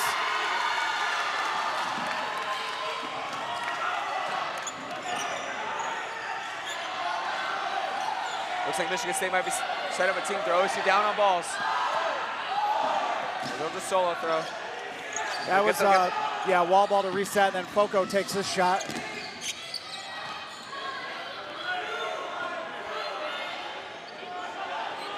No clock for Ohio State.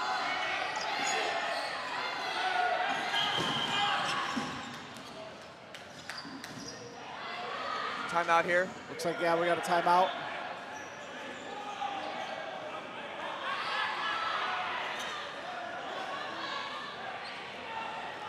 See if we can get wording on what happened.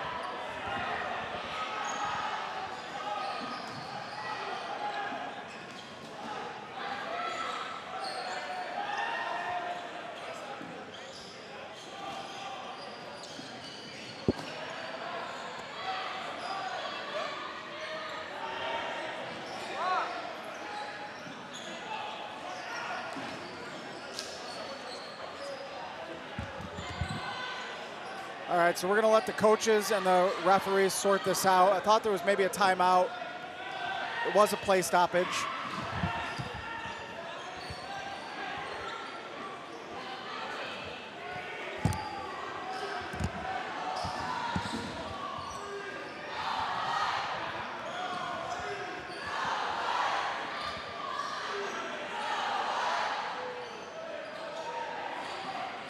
wait to see what's happening here.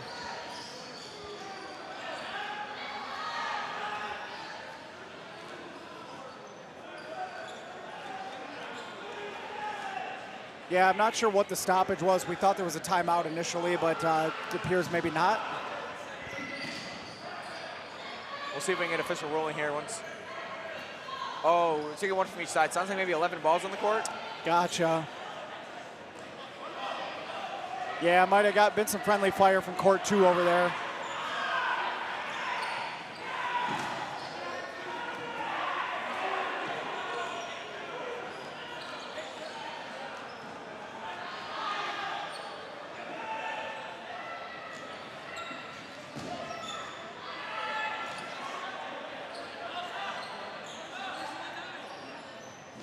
They're going to get it sorted out. There were indeed 11 balls on the court. They're going to stop play. Sorry about the disruption there, but we want to get it right here.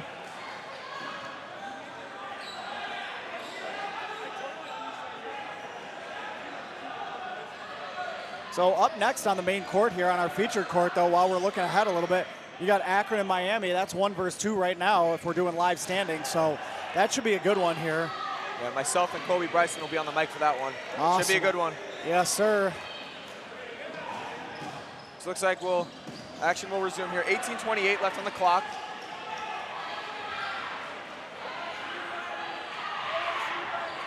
OSU down to 2 balls, so they want to count.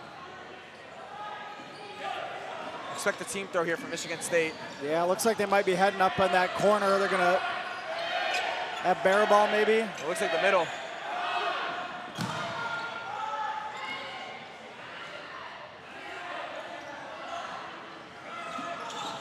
And that ball's going to sit there. OSU's going to have a clock. Good block there from Will Dalton.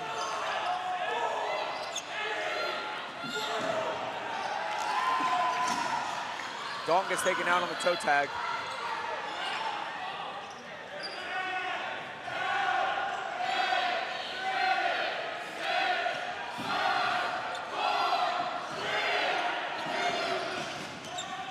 Couple solo throws missed, but good bounces. Oh, timeout by Dylan Greer again. Those retained possession of those 2 balls. Good timeout, I think. Yeah, and there's also a ball stuck in their zone, so I think get the balls back in hands. Yep, still anybody's game here. 1-0 Michigan State. Took them almost 16 and a half minutes to get that first point. Another methodical game where got about 6 minutes gone by in the second half. And Michigan State has a bit of the momentum on their side here, but good timeout by the Buckeyes to wrangle the balls on their side. We'll see what they dial up. Yeah, it should be their throw now that they called the timeout. Michigan State's recess. So they'll be forced to come up here, but see what the strategy is there. I think I could be wrong, but I think Bunch has got to be first or second back in on that cue. So I think you got to be looking for a catch if he's that first one to get that arm back in the game. Absolutely, and he hasn't played a ton of minutes this game, so you get him in, he's going to be fresh and energized, especially trying to knock this thing back up. And you look at who's on the court for Michigan State. You got Barabal and Foco, and then after that, maybe some of those lower level starters, So I think those are going to be the focus points for OSU. Maybe Stevie to, knock some of those other guys out if you get them down to 4. If you can get Barabal off the court, though, like that's huge. And you almost want to say advantage Buckeyes at that point, but. We have Hackman, who's a very experienced player. Gerling has showed this game his catching ability. So you do have other guys in the court that can easily make plays, but I think Foco and Barabal, sitting in the corner with those balls, the guys you got to be afraid of. We're back underway after the timeout. So OSU has 6 balls, actually, so more than I thought, but it will be their throw. Shot clocks are about even.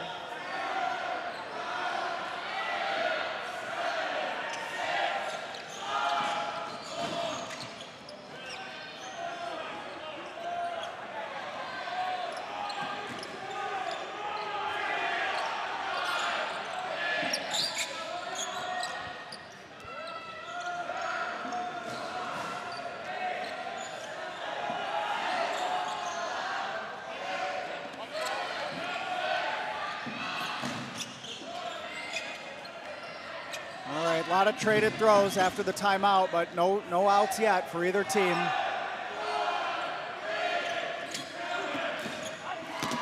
Good kill by Foco, then a good counter. Oh, did Carter get a piece of that or what? I missed it. I was looking to see if... I think Slanzik must have got a piece of that. Otherwise, I thought Foco got countered. Looks like number 5 on Michigan State's taken out. That is Tyler Zelenko. But you still got Baraball and Foco, like we said, still in. And OSU's down on the 10 clock, down to 4 players. Ooh, good reset there from Puritz. Yeah, Buckeyes on their heels now. I think a catch is necessary at this point. Yeah, you got to get off that 10 clock. Good dodge there by Puritz. Both those balls will bounce back, though.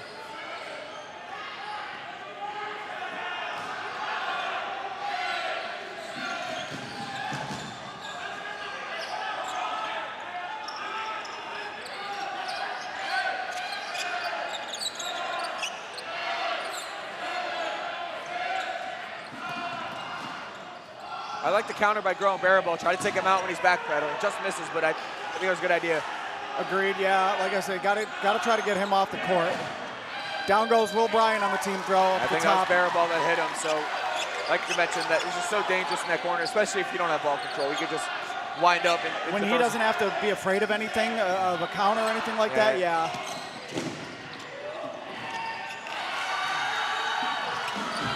Puritz just missed the catch there. Yeah, 20 probably thinks he should have had. A little dangerous play for Foco than a solo throw. Wasn't close to him, but coach would probably rather see him team throw that one. Yeah, when you've got this many player advantage and stuff, you don't want to hang a catch or make a mistake on a solo throw. Just wait for help. Oh, both players know she throw their ball.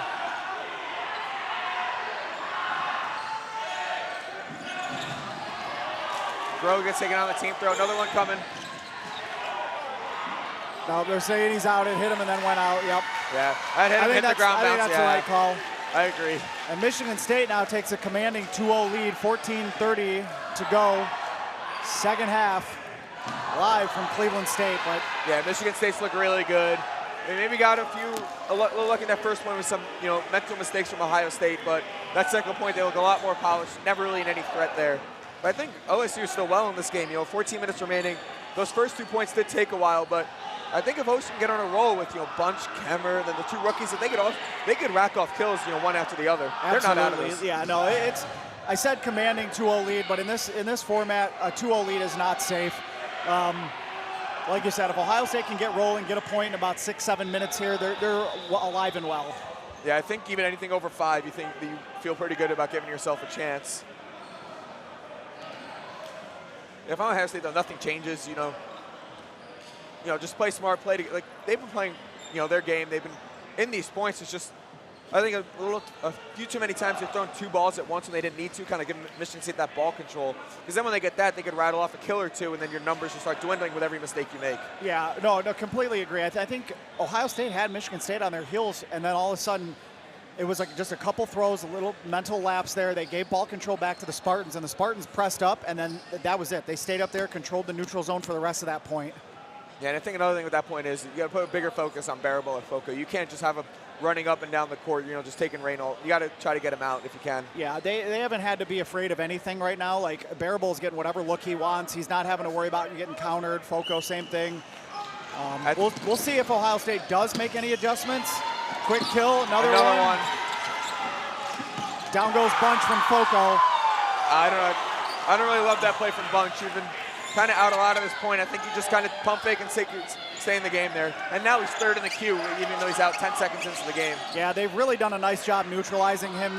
Like, you hate to say it, a player of his caliber has had no impact on this game whatsoever. No, unfortunately not. I guess if you want to look at the bright side, his arm should be fresh for tomorrow if we get a rematch. Silver linings, as we say, right? Ooh, Baraball takes out Kemmer. Yeah, so OSU's going to need some catches here because a lot of their arms are sitting on the outline already. They were looking for it right there. That's number 13, Owen Damon, a sophomore. It's all Spartans right now. And again, the ball control is also a problem. You got a lot of guys in OSU just sitting on their back line, just staring. Foco with another kill, and the champions, as they do, find a way. Yeah, that was in a great spot. So even though he dropped to his knees, that almost hit off the kneecap. That's just a really, really good placement, hard place to catch. Yep. I think I caught a sneak peek of that sign for Coach Greer. I think it said catch, so he agrees with us. They need some catches.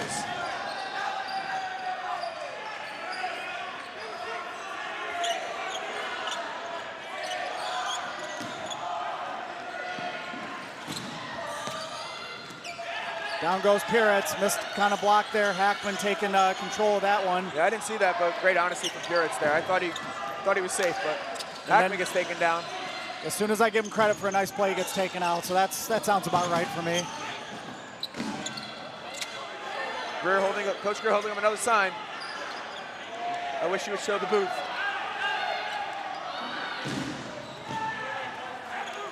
If you're OSU, you got to be turning around on these. Putting your arms out and legs out is a good idea, but with these walls are far enough back, you kind of look around quick, stop the ball, and then turn back around. And it's desperation time now. You got 12 and a half minutes to go. You got to try to get back into this point. And you need balls to do that. I think Grove kind of reached for the wrong ball and then saw the other one was the one that's going right to his gut. I think that was a well-disguised throw there by Edson and Foco, to be honest. I thought they were going at Thomas again.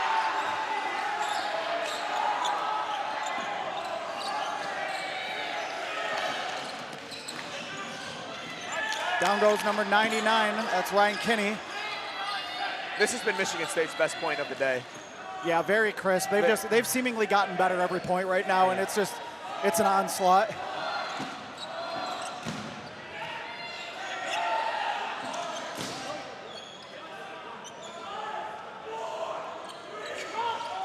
Yeah, OSU's going to need a lot to happen here to get back into this point. No balls, down on the man, huge head. Barabal, Foco, Edson, they're all still in, so. Elijah Thomas getting very elusive there in the middle. They'll fire again.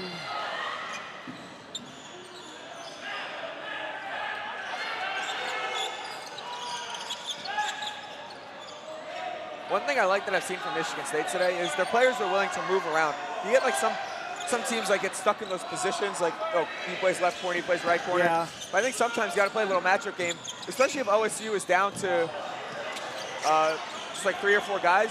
They're your best guys and the other best guy. I mean, you got Barabal against Dalton right now. I'm not sure why Will Bryan did not take the shot. Rademacher came up, fired from about 3 feet away. Will Bryan evaded the throw, had 2 balls of his own, and did not return fire right there. That was crazy. Yeah, when he didn't throw, I thought he got hit, and just like, I thought he got hit and was like ready to drop his balls. But Will Bryan just took out Barabal. Barabal disagrees with the call, but the ref made the call. That might be the start that the Buckeyes need. Like I was saying, I like how I've seen Edson and Van Fleet and Foco. They're kind of in trading positions between like that middle and right side. It's good to see that they could. Great catch from Edson. OSU missed the first reset, so they had to throw long ones on the second one, and that just floated right to Edson. Lots of throws here. Yeah, I don't think Michigan State even thought the second one on their reset throw was good, so they fired again. Team throw in the middle. Takes out Dalton. Couple Buckeyes left. Will Bryan and Thomas Riemann. That's Jackson. Oh, sorry, no, that is, yeah, you're right. That's Jackson Bologna. It's 31, not 37, my mistake, or 27. Oh, good look, great, just perfect team throw there. I mean, both hit him. Well executed. It probably would have been a catch and an out if he makes that.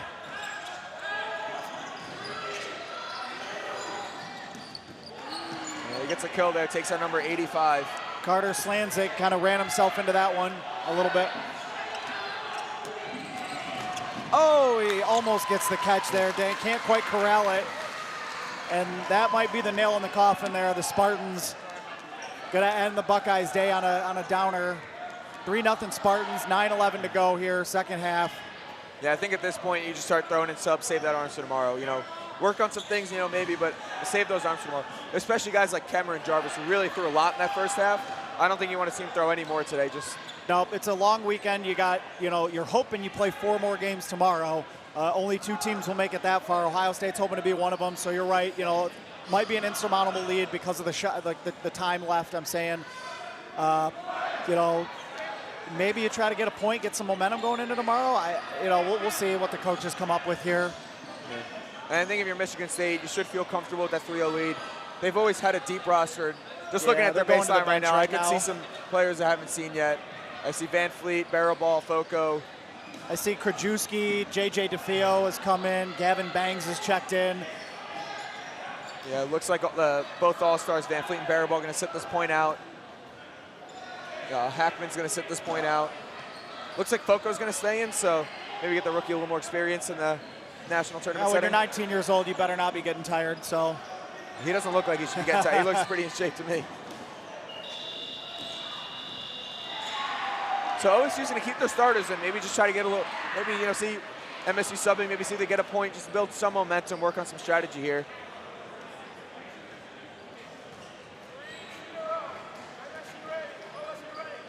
And here we go, point number 4. Buckeyes, Spartans, collision in the middle, 2 people taken out. Jarvis and Foco get taken out. I wonder if OSU runs a different strategy tomorrow. Jarvis has been taken out 2 or 3 times on the rush there. Pretty much ever since that first point, he hasn't played a lot because of that rush. So I don't know if you want an arm of his caliber going to get on the rush that much. Yeah, I would agree. If he's one of your top players, you don't want to send him to the, hey, nice catch there. Waves Zelenko off too, I don't know. Waving somebody off the court when you're down 3-0 is a choice. Yeah, that's what we'll call it, Tony. I do like getting Colson Bunch, unfortunately he hasn't been able to play much this game. Oh, what a hands catch there by, that's number 99, Ryan Kinney, the sophomore. Yeah, I like getting Colson Bunch some run here, let him take a few throws. Unfortunately, like we said, just hasn't been able to stay on the court that much, got out on the rush once or twice, hit early in a few points, and just, unlucky it hasn't been caught back in, so. Good hit There's there. one. Carter blocks one into his leg there. Might be too little, too late, but you can see No Bunch quit in this team. And you can see like Bunch missing, 90% of this game has really hurt the Buckeyes here. That's an arm they kind of need. Yeah, I would agree. They've done a nice job, have the Spartans, of neutralizing Bunch. They saw plenty of him last year in the championship game.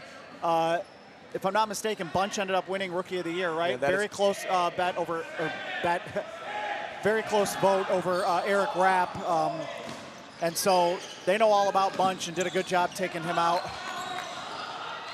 Yeah, Tony can't get gambling off the mind even at College Dodgeball Nationals. What can I say, man? The grind never stops. Hey, we're green on the day, brother. So.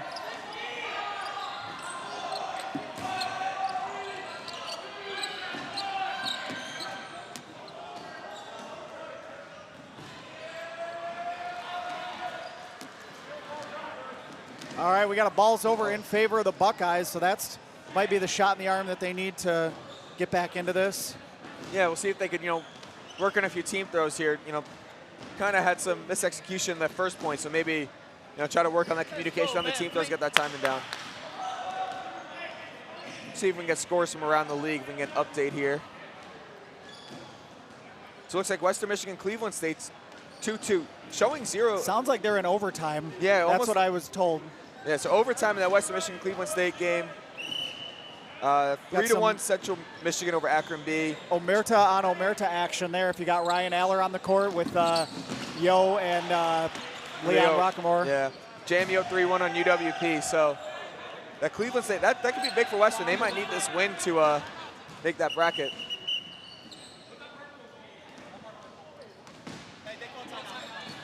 So timeout by Michigan State here. Yep, timeout called by Michigan State. They'll get one of the balls that they had in their possession back there.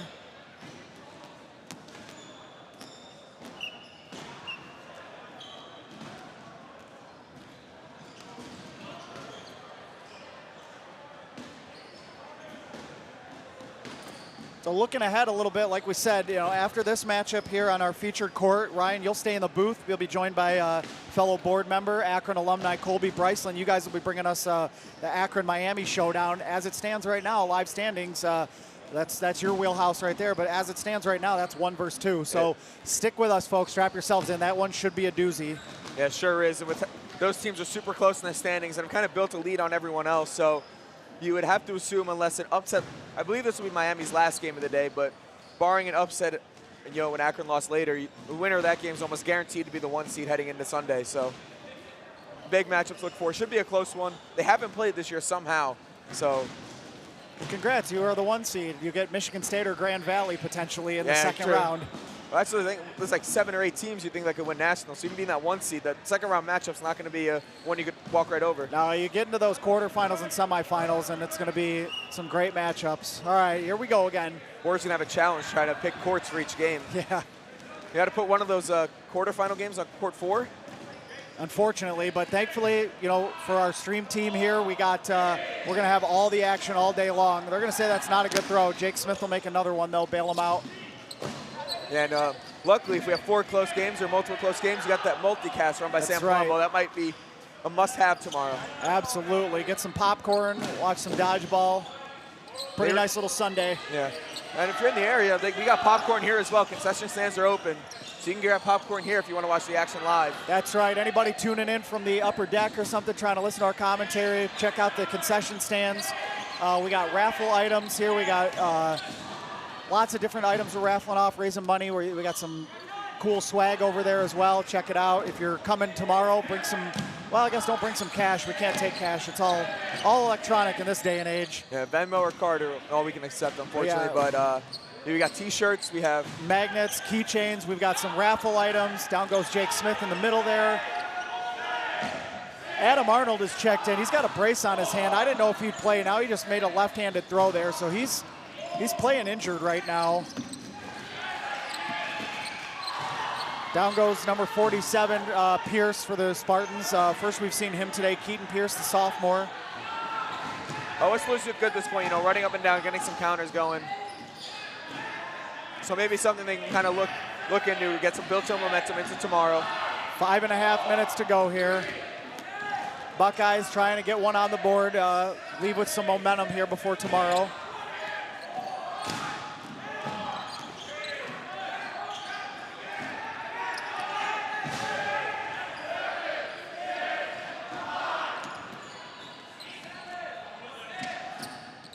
Oh, no hands what catch. What a catch. No hands catch. All elbows, all elbows. Adam Arnold must be a lefty, right? That throw looked too good for that to be his non-dominant hand. It's his non-dominant hand, though. That's the thing.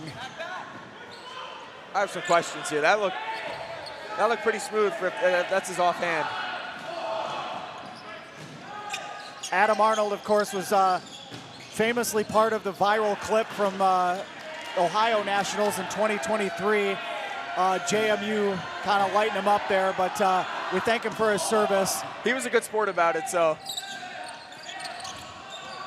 Anyway, that catch brought in Luke Foco, so impact player for the Spartans gets on the court. I think Colin Miller gets taken out at the top there. If you're a rookie, do they force you to wear a hat and then some just choose it? Every rookie that comes to this program just has a hat on. That's just part of the Michigan State swag, I suppose.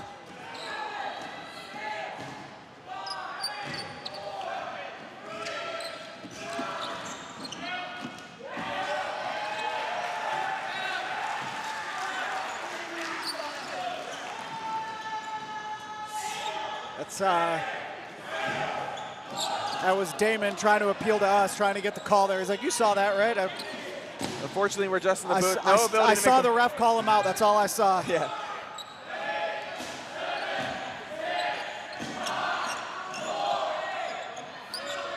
It's about 3.5 remaining here. So push up. Notable player number 6 in the middle here for the Spartans just evades a team throw. That's Jacob Pinataglu, so he's on the all-name team. Yeah, that is, I won't try this. I'll let you handle that one.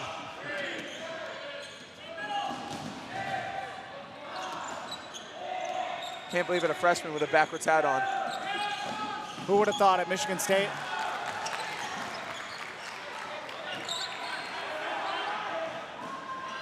Just under 3 minutes to go. And Colson Bunch misses a catch. Yeah, he had the right read there, dropped down and was right in his gut, but just missed it.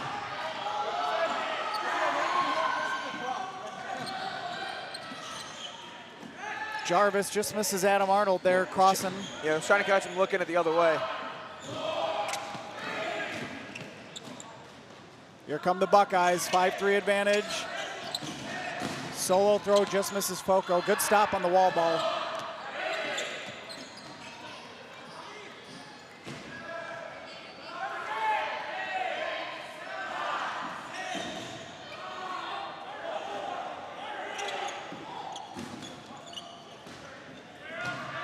Arnold turning his back down. I don't think he's going to risk it again. He got his one catch, and I think he's not risking any more hand injuries.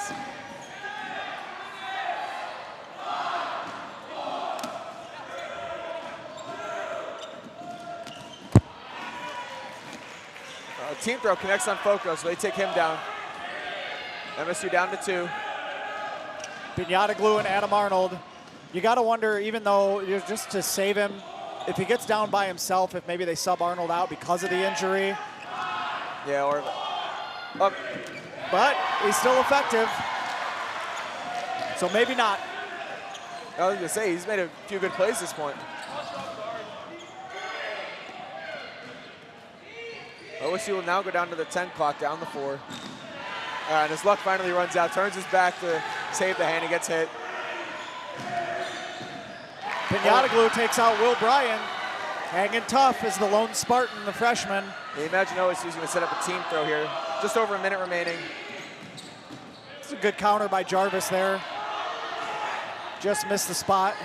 Yeah, they're gonna run back, make him make a long throw, look for that catch. If they're gonna say that's not a throw, and that's gonna be a balls over. Yep, so. At some points, it's almost, if you're the last one left, a second or two, it's almost better to take the balls over and then try to throw one 80 feet. Because if you get it there, it's probably gonna be caught.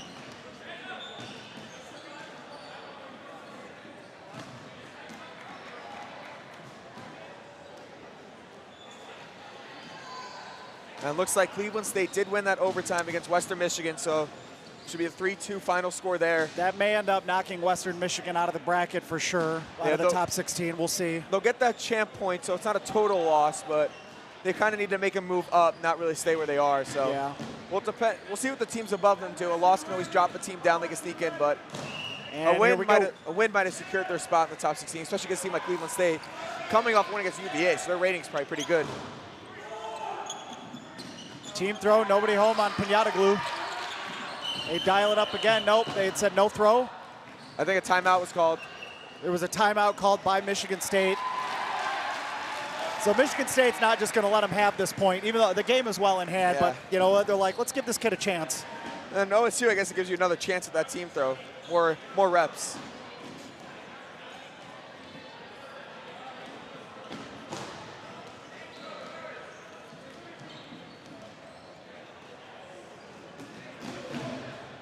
So it looks like all the other games are wrapped up here. The crowd's kind of growing watching the last 30 seconds of this game. Well in hand, but yep, you want to see these two programs go at it. Two big name programs, you know, rematch of the title game. All right, we'll see. Pinata Glue makes a long throw that's not going to count. That one's going to be good, though.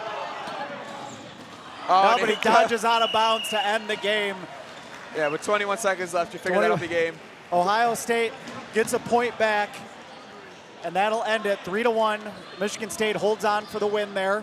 A true repeat of the title game with a 3-1 final. Yep. Played out a little bit differently this time around, but we'll see. Maybe we get lucky and these two teams face off again tomorrow. That was a well-played 3-1 game. Congrats to Michigan State starting off their weekend on the right foot. Ohio State ends on a loss today, but we'll see where they end up in the standings. This is a dangerous team. I know that they went 1-2 today, but you know, I like what I saw from the Buckeyes at times today.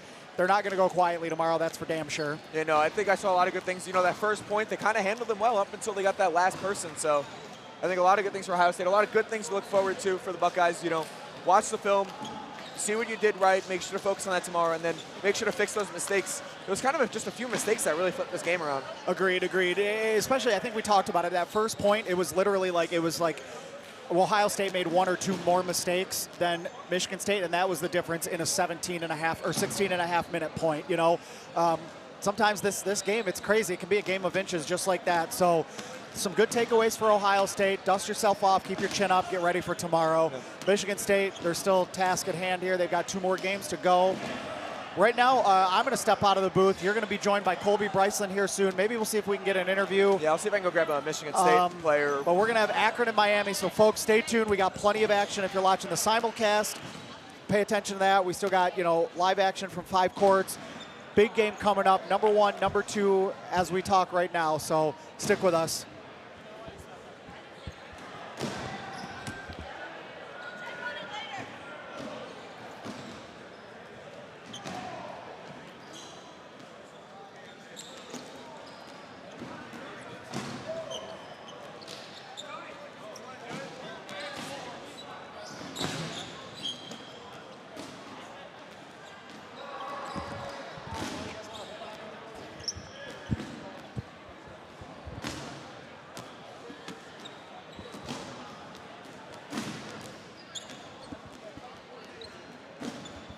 All right, at this time, we're going to switch cameras as soon as we can, but I'm joined here by Andrew Gerling, Captain Matt Barable. Guys, how's it feel to get your weekend off started right with a win?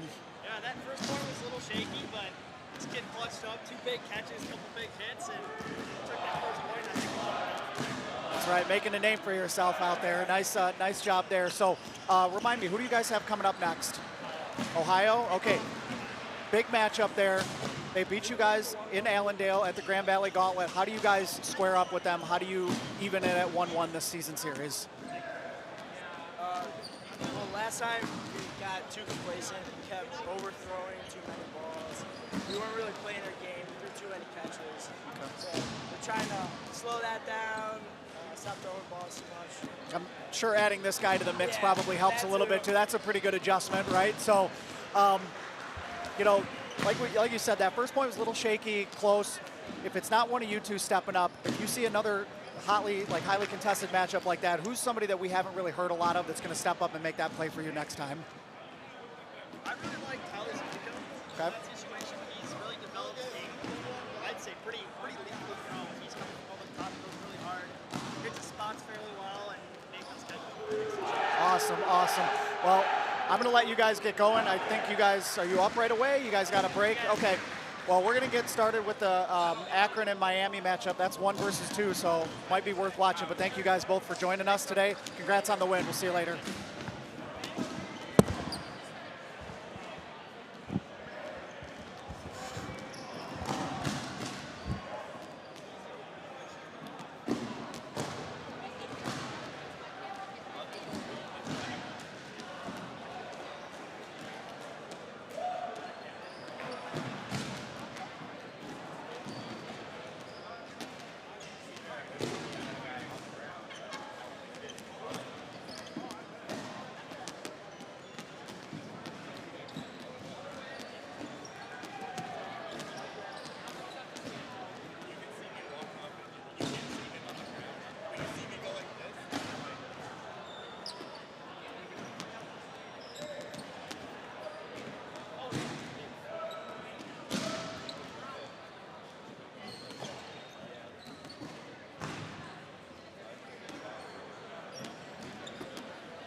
Work on it. All right, next up we have University of Akron versus Miami University, a 1-2 matchup. Yeah, it's still in the live standings, 1 versus 2, so should be a great matchup, and the winner likely gets that 1 seed heading into tomorrow. Yeah, absolutely. How important is that 1 seed? We'll see how the standings shake out, but you get that 4 seed instead of that 2-3 matchup, so it's really hard to tell because you really don't know who's going to end up where and what teams you want to face, but you'd think the 1 seed is where you want to be, but it's hard to say. You also want to build this momentum. If you want to build that 1 seed, give yourself confidence that you're the best team that there is. Yeah, absolutely. Not only, hopefully having a favorable side of the bracket, but, like you said, the momentum of, day 2 of Nationals, which is the most important bracket day. Another fun storyline is these two teams have kind of dodged each other all year, and now it's all coming down to day 2 of day 1 of Nationals. Yeah, they're kind of chirping back and forth saying who's dodging who, so when the E-Board makes the schedule for Saturday Nationals, they can't avoid each other anymore. So exactly. So we got this game on the feature court. 2 Ohio region teams. We just saw Michigan State take care of business against Ohio State, but this should be a good one. Looks like we should be getting started soon. Balls are being lined up. Yeah, I'd have to check on it, but I wonder when the last time 2 Ohio teams have been the 1 and 2 coming into Nationals. It's probably been a while since it seems like MSU or Grand Valley just always has that one spot. Yeah. I think players to look out for. Maybe looking at Ishii's rosters, players looking for. I think for Miami, the big 2 names are Max Edling and Cole Ganocchio. Those are 2 hardest throwers. Cole likes to, plays more in that corner role. Crow up into those throws. Max really likes to move around, great catching ability, still a really strong arm. And then also maybe, I don't know if he's underrated anymore because everyone seems to call him underrated, but Phil Hampton has a really strong arm as a lefty. He can also catch as well, great player. So those 3 are the big names to look out for Miami. Yeah, and like you said, with those 3, all of their survivability is kind of second to none. So they don't really put themselves in positions to, get those easy targets, but, they have the high IQ to stay in points a long time. For Akron, I would say, key players to look out for. Jeremy Faircloth has been a breakout player since he's been here a couple of years. Chance Priest in a trade from Ohio State, a later transfer portal addition. But Chance Priest has been Akron's leader in almost every category on offense and defense this year. Yeah, he was a great player for the Buckeyes last year. They definitely miss him, this year. Would have been a great player to have, but Akron's utilizing him to full strength, so. Yeah, another standout player for Akron. We have Alexis Schultz, obviously, Women's National Player of the Year, and then Carter Crawford, captain and senior for the Zips here. Yeah, one thing you'll notice about Akron, a lot of seniors on this team. This team is about as experienced as it gets. We're good. Yeah, but you just look down the list. There's like 6 or maybe even 8 seniors on this list. A really experienced roster. So all these players, even though they may not have been to a Final Four or a championship game yet, they know how to navigate a 2-day tournament. Hosted that war tournament, 2-day tournament. This team is as experienced as you can get in terms of a 2-day tournament, and saving your arms, but also playing those top teams. Yeah, absolutely. And for the young teams, it's hard to really understand how much of an impact a 2-day tournament has on your body and your mentals. Teams that are built for it, you can tell coming into day 2, how much of an impact it is. But Akron, the strategy of hosting the war was to prepare for nationals. Back when I was still playing for the Zips, that's what we started the war for, is to practice, our endurance, our arm strength, and all that for a 2-day tournament. And let's see if this year is the year that it pays off for them. Yeah, you look at all these seniors on the roster, and you kind of think you got to imagine some of these guys thinking to themselves that this is our last run at it. So, and they have the roster, I think, to get it done.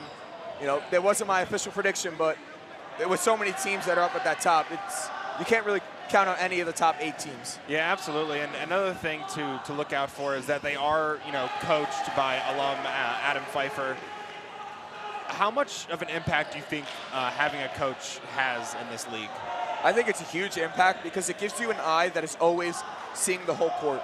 As a player, when you try to, you could have the strategy down. You could, try to tell your players what to do. But when you're playing, you can't see everyone. That coach can see everyone, see what the other team doing, where balls are bouncing, call those timeouts, fix strategy that you just can't see. And then I think especially when you get to a coach like Adam Pfeiffer, who just knows so much about the game and is so invested in this team, and the team listens to him. That's the one thing. Like, some coaches will say things, but you don't really sure the team fully invest in them. If you look at those huddles when Adam's talking, they're all looking at him, listening, and they all follow what he says. Yeah, absolutely. They're all bought into the program that he's built. Kudos to him for keeping this team around, through 3 years of turnover. He's done a really great job coaching this program. And I'm thinking for Miami, they really don't have a coach, but you look at those leaders, Max is very vocal on the court, so even though they don't have a coach on the sidelines, they all kind of look up at Max. Cole, while great player, is a little more quieter, but he will say something. And then you got Phil, who's also kind of loud. So they have on-court leadership, but that difference, they really don't have that alumni coach. Yeah, and it's one of those things to where, it's all volunteer time, so you really can't fault them for not having a coach. And the leaders on this team, we talked about Max Edley and Cole Ginocchio, they do their best to kind of see the big picture. But like you said, it's hard as a player to not get invested in, what you're individually doing on the court. All right, looks like we're about to get underway here. Yeah, but speaking of Max Edley, if you missed earlier this morning, great catch in 1v1 in overtime to secure a win over Kent State. Highlight is on our Instagram channel, so if you missed it, be sure to check it out. But if you missed it, you missed a great game this morning. Oh, boy. I mean, that first queue of matches had, what, 2 overtimes and a couple. The 2 overtimes, and all 5 games were within a point. So, yep. Yeah, that first queue was must-see television. Yeah, and looking around the league, Cleveland State was in that first 2 overtime win. Just picked up another overtime win last year, so they're 2-0 with 2 overtime wins on the day. So at the home gym, that's kind of a good way to start. Yeah, home court advantage is a true thing, especially when you're traveling in this sport. They got to sleep in their own beds. They hopefully got to be well rested. A lot of teams come from most of them here come from different states. Virginia, we have Wisconsin, Illinois, Michigan, some East Coast travelers here. So a lot of being out of your comfort zone when it comes to traveling long ways and staying in hotels and whatever, and having that home field advantage is a big thing in this sport. Yeah, what's kind of funny about hosting in Cleveland, though, is I've been hearing a lot of rumors, like I know with the OSU team, a lot of them are staying at, not home for college, but they're home like over the summer, like their parents are living here. And I bet that's the case with, especially these Ohio teams, where a lot of them probably grew up in the Cleveland area, maybe staying at home, for the weekend. And you imagine Akron is only 20, 25 minutes from here, so it's not a home court venue for them, but they didn't travel very far to get here. Yeah, absolutely. We have Michigan State Spartans on the reffing crew for this one. I'm Colby Bryceland, the Director of Public Affairs for the NCDA, and I'm joined by Ryan Ginsberg. Then we're getting underway here, so And Miami will win both balls off the rush. Yeah, that's huge to start out with ball control.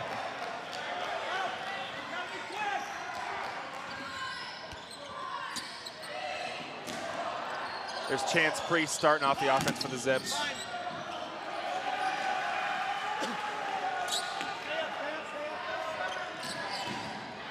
Carter Crawford. That's a big hit on Cole Ginocchio from Carter Crawford. What's crazy is most of the time you see these players pinch the ball to get that extra speed.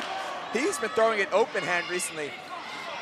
He's been throwing it open hand recently, and he throws it so hard, and people are expecting that downward spin of that pinch throw, and he got saved on the team catch, but he fooled Coach Ginocchio and Max Edling with that open throw because it doesn't dip. Yep. It doesn't really rise, but when you're so used to every ball you see have that downward tip, it almost feels like it rises into you.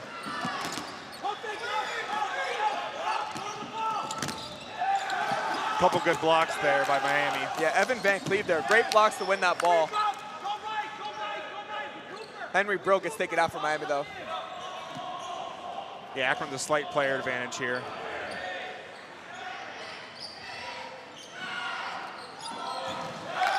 Just like that, team throw gets out Carter Crawford. Yeah. And you notice Crawford had big kill on Ginocchio, but he should be first in the queue, though. So you like to get those good players out early, but one of those disadvantages is one catch and he's right back in the game.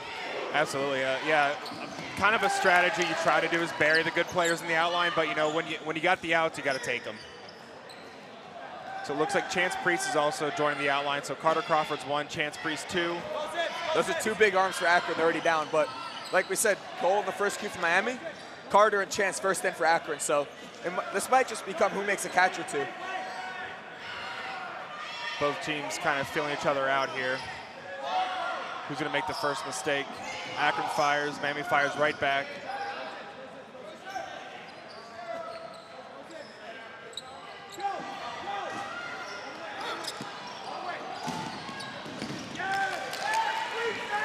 Looks like we got a trade there. Keller and Kavanaugh trade for.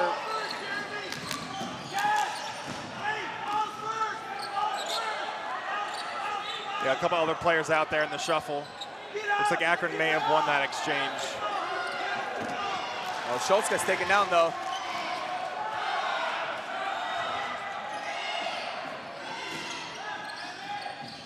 Yeah, all of a sudden, Akron down a lot of arms, but Jeremy Faircloth is still in there. Yeah, and Miami still has Edling and Hampton. So 2 there, 3 names we mentioned earlier are still in.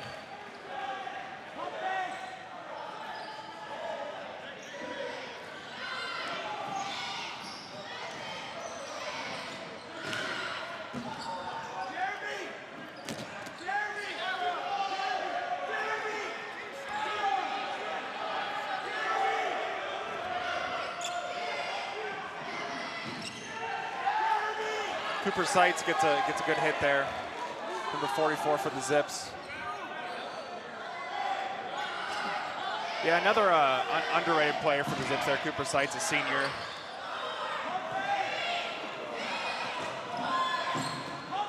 Phil Hampton going with that backhand throw. I wonder if that was just to reset it, or I'm not sure if he's dealing with arm problems.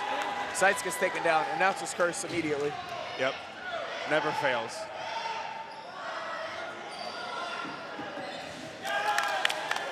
Team throw gets out, Max Edling there. Yeah, they threw 3 on him. They wanted him off the court. Yeah, I can't blame him. Their offense runs through him.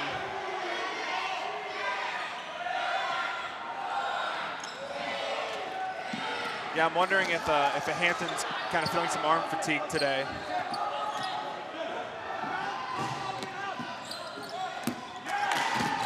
Oh. 2 big catches there, Jeremy Faircloth.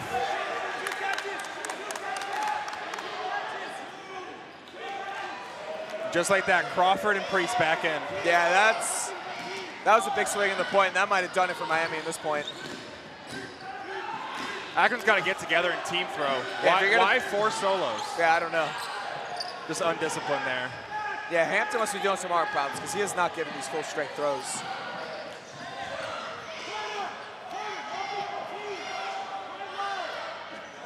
Yeah, we have Aiden Wilcombe in there, a sophomore for the Red Hawks.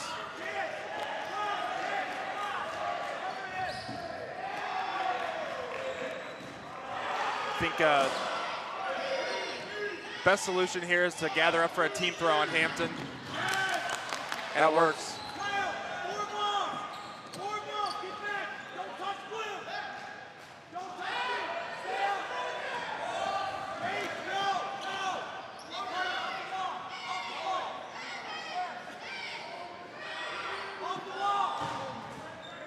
Oh, Carter looked for that throw while he was turning his back. Jeremy Faircloth doing it at that point with his catching. Yeah, and that'll do it. That point was kind of even until Edlin got taken on the team throwing the back-to-back catches from Faircloth. 3 catches that point really swung that point for Akron. Yeah, absolutely. I mean, one of the things that can really swing a point is fast momentum catching, and Jeremy Faircloth having 2 within seconds of each other was huge for the Zips. Especially when you're bringing back in Chance Priest and Carter Crawford. That'll make the 2 catches even that much more impactful. Absolutely. So 14:23 remaining. So after the Michigan State-Ohio State game, we had a 17-minute point to third step. That was the only point. Looks like we're getting a little quicker pace with this one here. Yeah, pretty average pace, about 6 or so minutes with that, 5 or so minutes with that one. We'll see if Miami makes any. I really hope Hampton's arm is okay. Maybe he's just trying to save it for tomorrow. But this doesn't seem like the game you would try to save your arm. So you really wonder what's going on there. Yeah, I mean, he keeps rubbing his elbow. He looks like he's really not enjoying himself out there. So it's got to be some sort of arm issue. You know, you feel for the guy, you know. Especially because he's, you know, a real impact player, you know, a captain for this team and, you know, one of their top guys. All right, pretty even rush there. Let's see who fires first.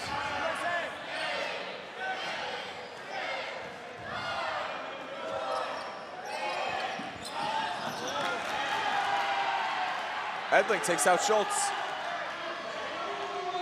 Yeah, that's pretty big.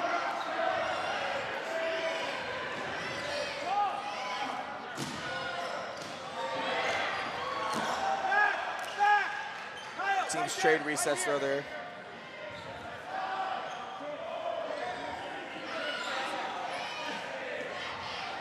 For Akron, you have Chance Priest in one corner, Carter Crawford in the other.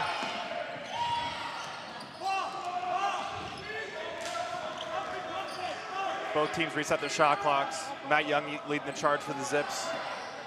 With the pump fakes up the court. 2 throws there, doesn't work. Pinocchio throws a catch to Matt Young. Yeah, he's gonna eat those up all day, right in his breadbasket.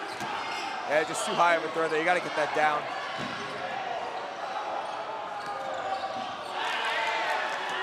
That open throw again. These players have trouble reading that trajectory.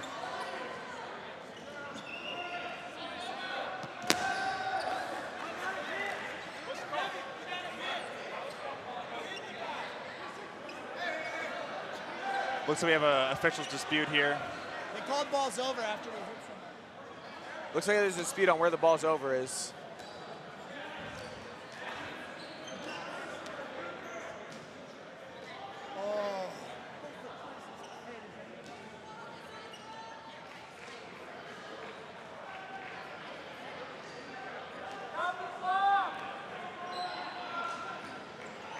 Looks like the clock's still running here. It's going to be a little reset. You see me doing this, yes.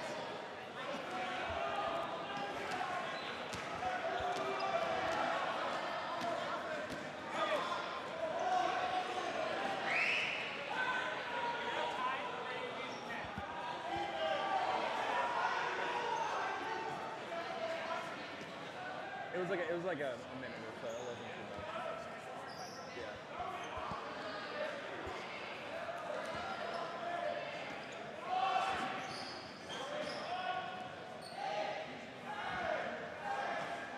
It should be close.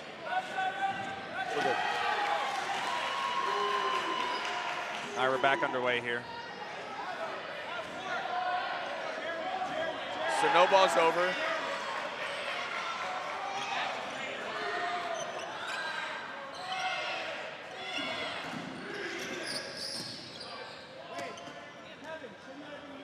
Both teams fire off resets.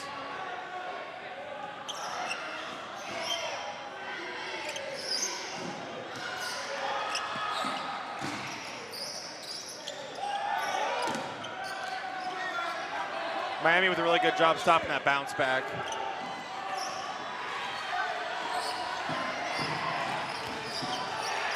Few throws there from Akron.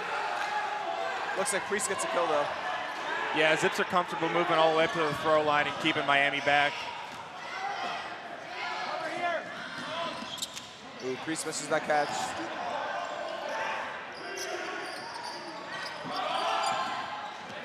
You saw the same thing from Kent State and Miami. Kent State was moving all the way up to the throw line, keeping Miami at bay. But Miami was able to take that overtime win still. Good dodge there from Schultz, jumps right over the ball.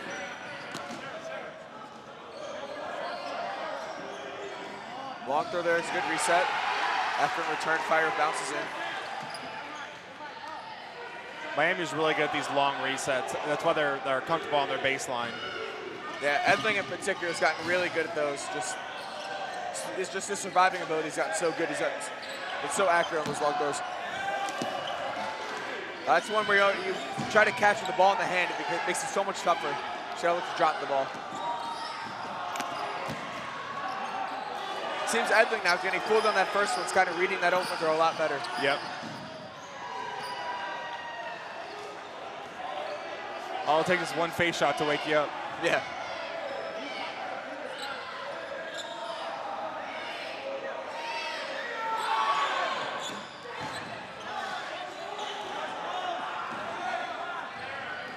Akron get really, really close to the end of their shot clock. Yeah, that one was too close for comfort there.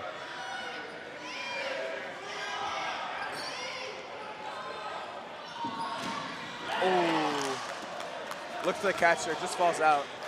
Yeah, that was Logan Campola from Akron.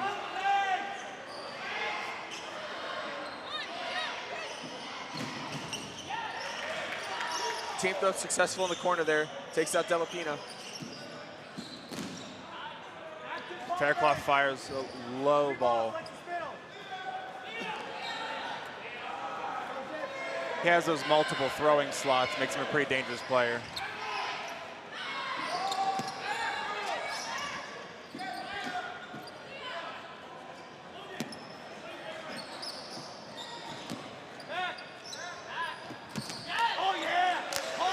If you're Max, you can't have that trade. No, that's a trade Akron will take all day. Absolutely. Especially if Phil really can't throw. There's really not many arms left.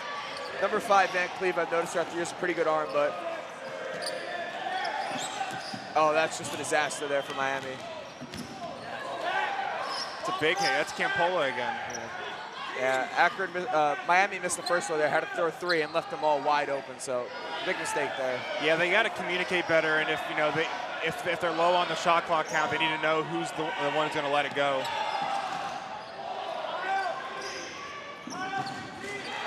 But with Max Edling out, usually that's him, so maybe they're kind of scrambling to get one off.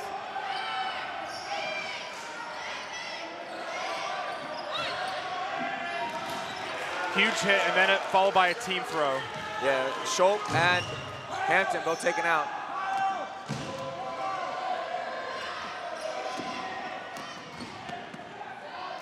Moore gets taken down there.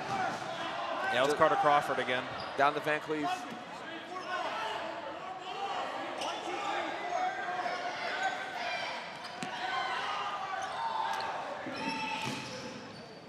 Very methodical point from Akron here, not really making any mistakes or putting themselves in any danger here to throw the point away. No, they really haven't made any. Great spot by Schultz. Yeah, kind of just a little delayed on that second throw right after Faircloth. He was dodging the first one, couldn't get his ball down. Great play there. And Akron will go 2-0 with just over 8 minutes remaining. Yeah, another 5.5 minute or so point. They're just playing methodical. They're playing their version of dodgeball here. They're just controlling the pace.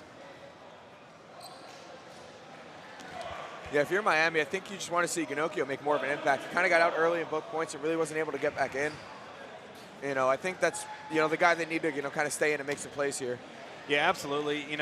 Being down an arm in Hampton, we're speculating here being down an arm, but, Ginocchio needs to make more of an impact here, being one of their premier throwers. And you also need other guys to step up. Absolutely, yeah. If you're Miami and one of your stronger players is having some arm troubles, you gotta find it in yourself to bring the younger guys up, the more inexperienced guys up to your level, and hopefully somebody can pull off some clutch plays. Yeah, whether it's finding new arms that can make some plays or just looking for more catches, kind of win some points that way. Yeah, we got some excitement in the court next to us. OU and looks like UVA. Yeah.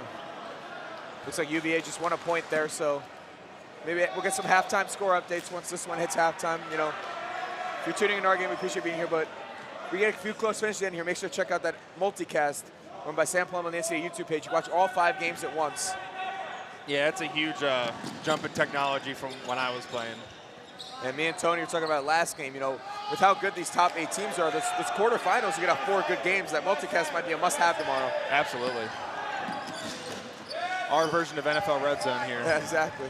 Great house gets taken down there.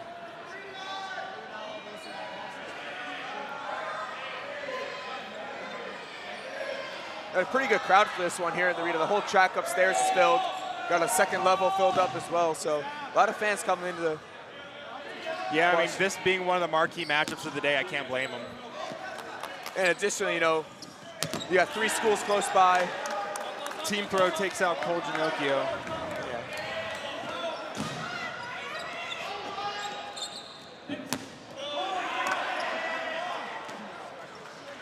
All right, Matt Young takes advantage of that reach.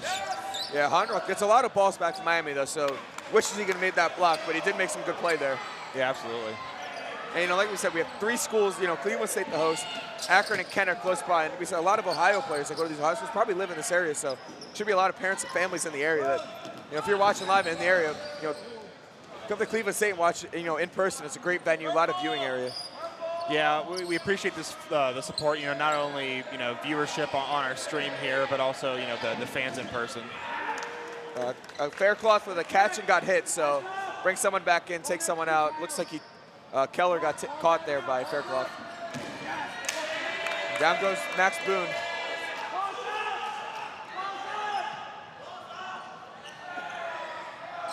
Akron now hoping to push the Redhawks back a little bit. Looks like Phil Hampton gets taken out by Priest. Yeah, it looks like someone else got taken. That's 3 kills in a short succession, it looks like.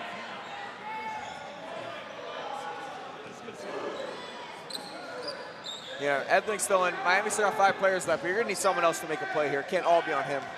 Yeah, absolutely. You know, if I'm Miami right now, they're kind of focusing in on this corner with Alexis Schultz. You know, maybe just spread the balls out a little bit. And if it's not working the first couple times, try something else. You know, have somebody shadow her if she's such a big threat. Matt Young, very, very nice spot. Yeah, it's just the block you can't really miss there. It's got to see that one coming. Great play there from, Brill, taking out a chance, saving his teammate who's putting harm's way in front of Priest. Way to be Colburn. Great blocks there from Van Cleve. Way to be there, Colburn. Yeah, that was Colburn helping out his teammate there.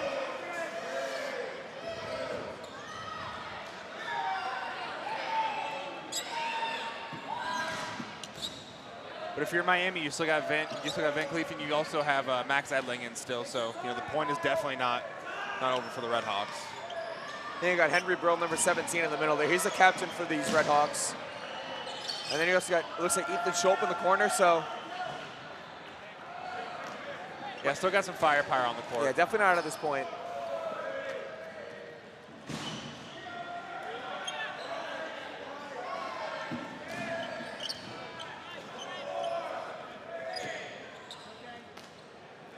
Van Cleve's made a bunch of good blocks at this point. They've really been throwing at him a lot. And he's held his own, making his blocks and giving himself and teammates a chance for some throws.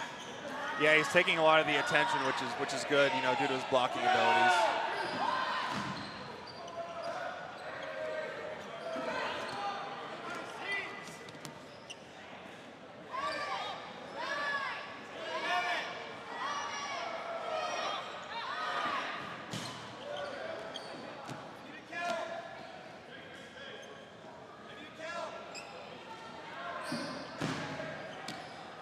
Max got a deflection on that ball, but didn't deflect it enough, so Akron will be able to get that ball. Akron will take a timeout here. Yeah, taking Van Cleve out. He was waiting for a kill to call a timeout to regroup there. Yeah, but you had 2 timeouts per half, so with 4 minutes remaining, and this is a big point for Akron here. If you can go up 3-0 before half, the game's not over, but you really put yourself in a great position where all you need is just probably 1 more point to kind of seal the deal. Yeah, absolutely. Maybe just taking a timeout to refocus the squad here.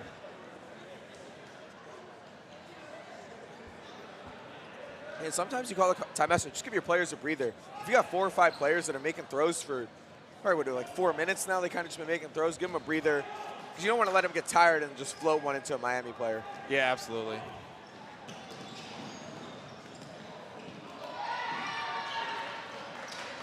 All right, Akron with the man advantage, 7-3 here.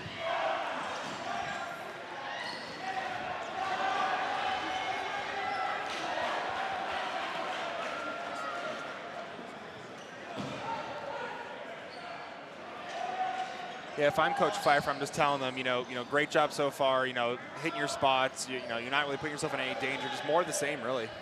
They played really well this game. Very few mistakes. I think if you're Miami, you really try to look for a catch here. Try to get that man advantage closer. And if you're Edling, you really got to stay alive here as long as you can. Yeah, that's been the main difference here between the squads is the catching.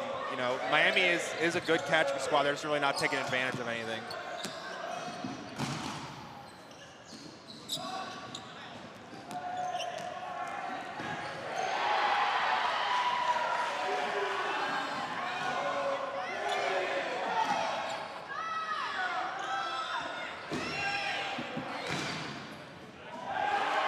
Nice block there in the corner by Max Edlin. Yeah, you can tell they're putting a lot of tension on him. Young and Schultz are really just pump faking and throwing at him a bunch. Making sure he really doesn't feel free to make some plays. Yep, absolutely. And that's what you got to do to the top players. Team throw hits the mark there for the Zips. You really just got to, shadow them and make sure they can't mount any offense. Yeah, and Brill got taken out during that time, so down to 2 for Miami. And Schultz is taken out as well, so it's down to just Edling.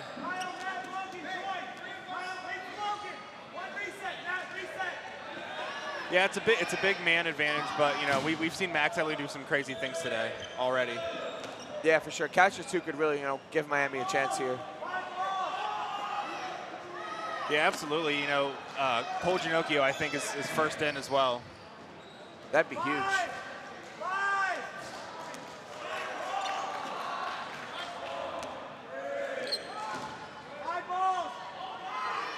Looks like they're gonna throw 5 on him. Yeah, good time out there. Yeah, good time out there. Look, gives him a chance to pick up the balls that are just sitting on the ground there. Gives him a chance maybe to catch his breath.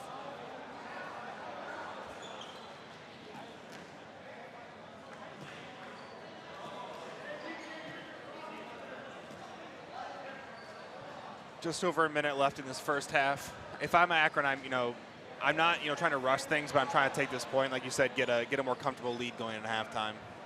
Yeah, and if you're Miami, you got to realize you're not winning this point. So if you're Max, you just got to hope to survive. A catch, and you're probably feeling really good about your chances, especially if it is Ginocchio that comes back in. Yeah, bring in another arm. Give yourself a breather. Take every other throw instead of every 10 seconds here, but.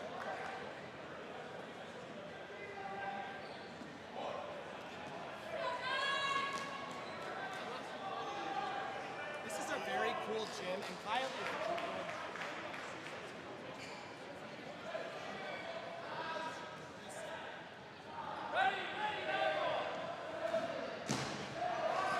Kevin Wynn starting us off again. And he will survive there. Yeah, that was an amazing effort from Edlin. Yeah, now Miami,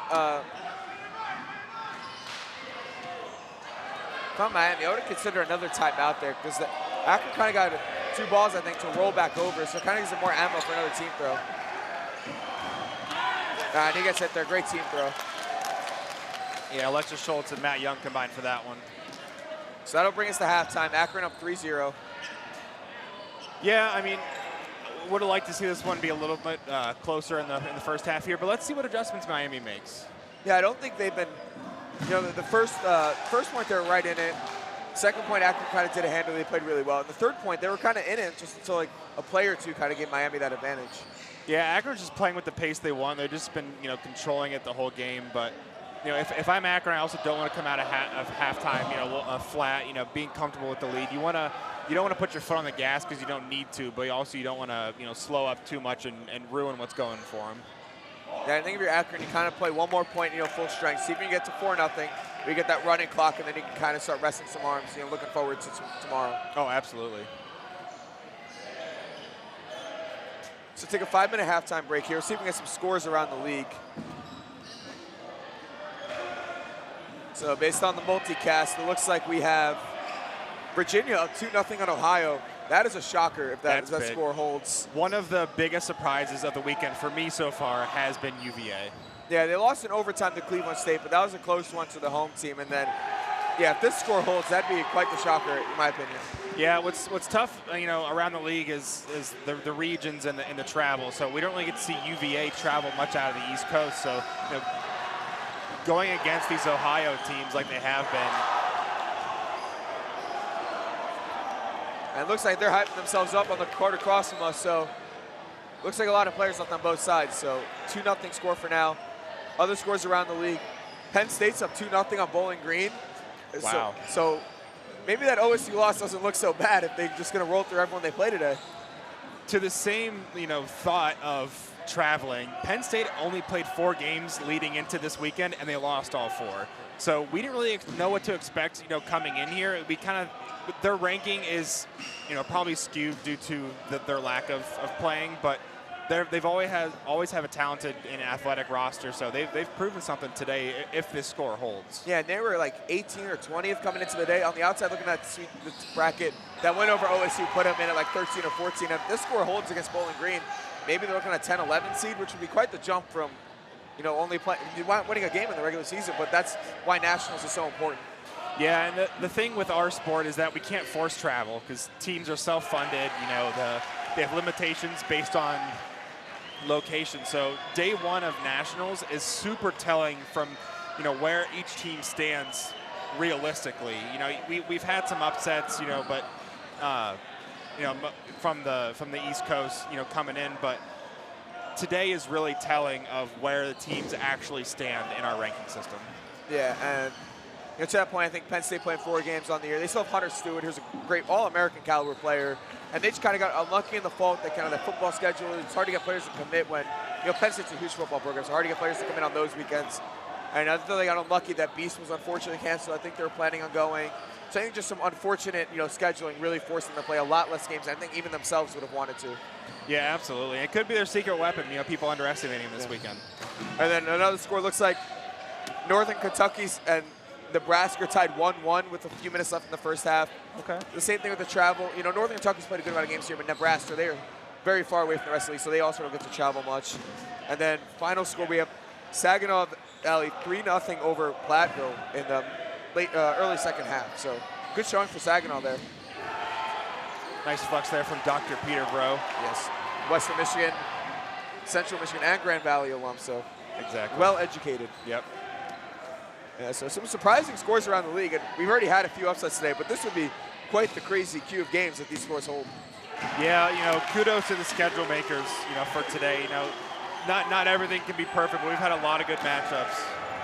Yeah, I think up to 3 or 4 overtime games already. We'll see if we can get a few more.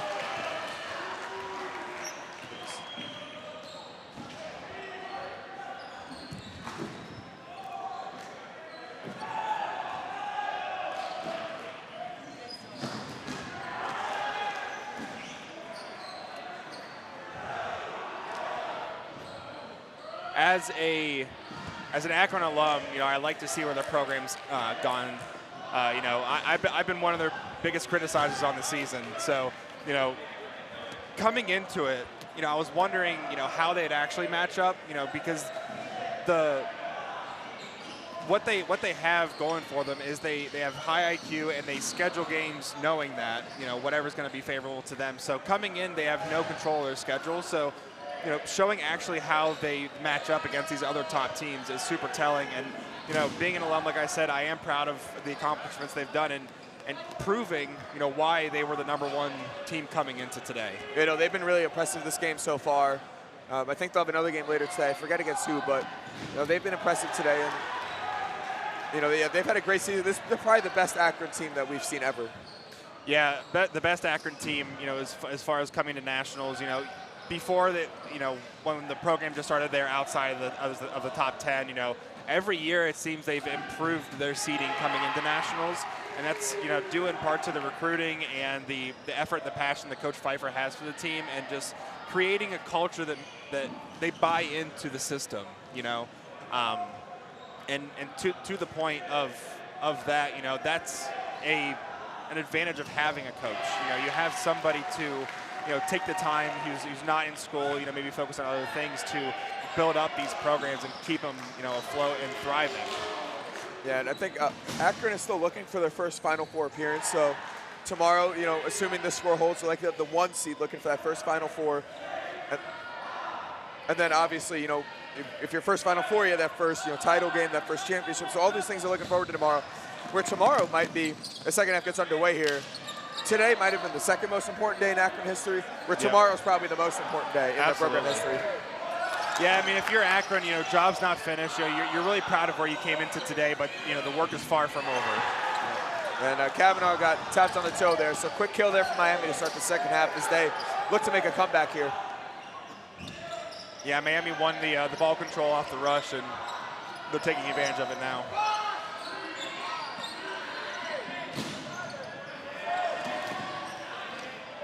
And I think a part of that, we're just Akron, Miami, that first ever 1-2 probably in Ohio. We've just seen this region, take a big leap forward. In the past, like the graphics showed, Ohio team hasn't won the title in 19 years. Long throw from Crawford. That was just, I know he thinks that open throw's dangerous, but yeah, that was way too far. Judgment. Like an Ohio team hasn't won a title in 19 years. Ohio State was the first Ohio team in forever to make the title game. So it's just the region as a whole is improving a lot, and this is as good of a chance as they've ever had to, maybe take that title back to Ohio. Yeah, absolutely. Miami's showing some life here. I wonder what the halftime adjustments were. Whatever it was, keep it up, Redhawks. Yeah, it looks like they have ball control at this point. They're staying up on Akron's throw line, forcing them to stick on their back line.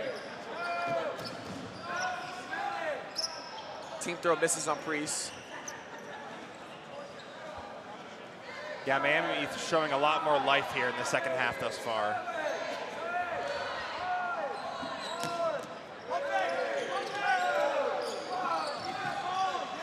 Schultz gets taken down there into the corner.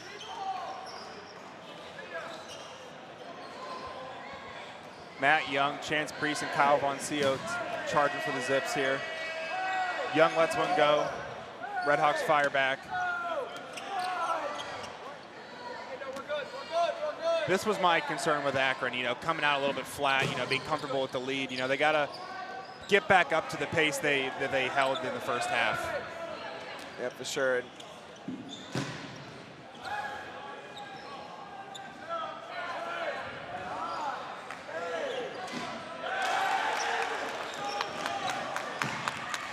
That's Miley gets taken down there for. It looks like Hornroth on the kill there. I think the one team we've seen at this point is Pinocchio's still in. It's kind of been an unfortunate game for him, but he just really hasn't been on the court that much. So I think if they could have him on the court a lot more in the second half, that'll really change a lot here. Yeah, you noticed Pinocchio, leading the charge here, with the ball. Max Edling kind of staying back a little bit, maybe taking a little bit of a breather, having to do all the heavy lifting in the first half.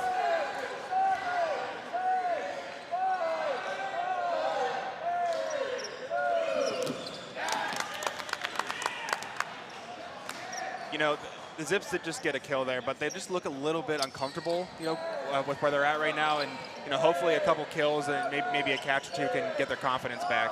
Yeah.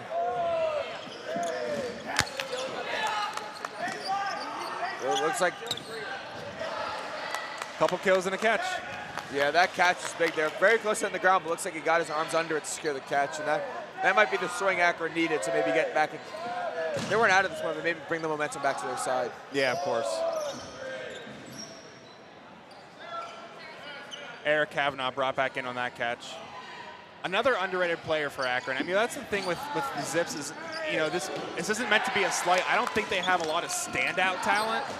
You have Chance Priest, you have Faircloth, Carter Crawford, but like their whole team as a unit, their basement is not that low. So yeah. that helps out here.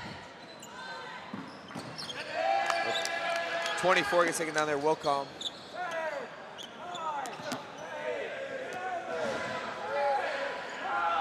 Slowly but surely, the Redhawks are chipping away at the Zips.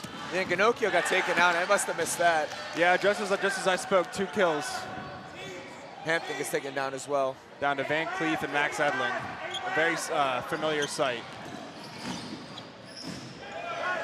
Oh, he got clipped there. Looks like on that last throw.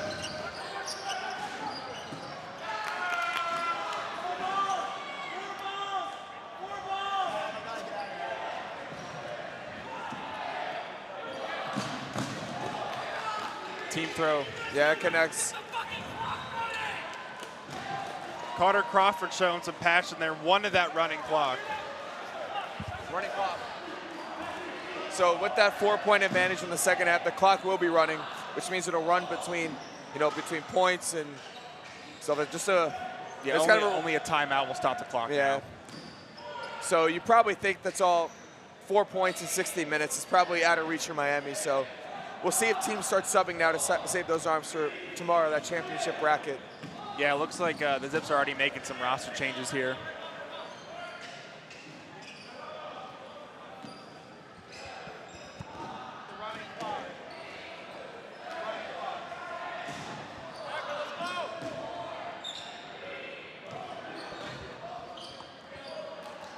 Yeah, so about just over 15 minutes remaining here. 4-0 Akron. And they're, like you said, really showing that they deserve that #1 ranking. Yeah, while we're here, before the point starts, I want to shout out Bill Fisher coming in from Seattle, running this stream here. Look at this production. This is where the sport is now, and we're only getting bigger.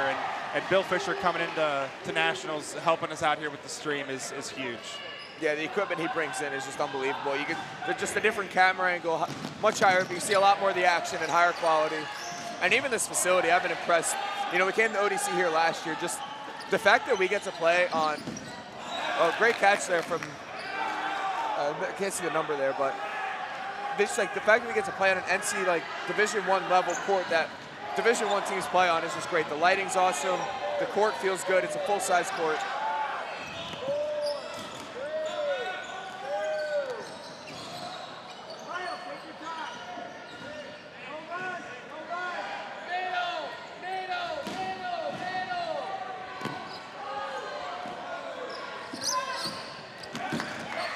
Yeah, that was a huge catch by Eric Kavanaugh, and Chance Priest gets a dodge.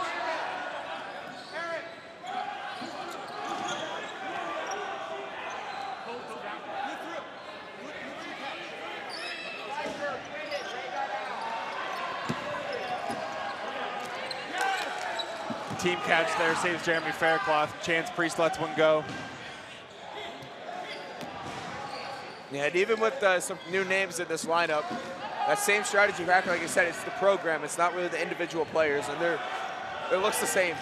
Yeah, that's what I meant by it. It's not a slight on the talent that Akron has, because they do have a very talented roster, but they're so deep, in their members here that even the lower roster guys can make some plays and keep the team alive here. Faircloth with a backhanded throw, kill, and a catch on Edling.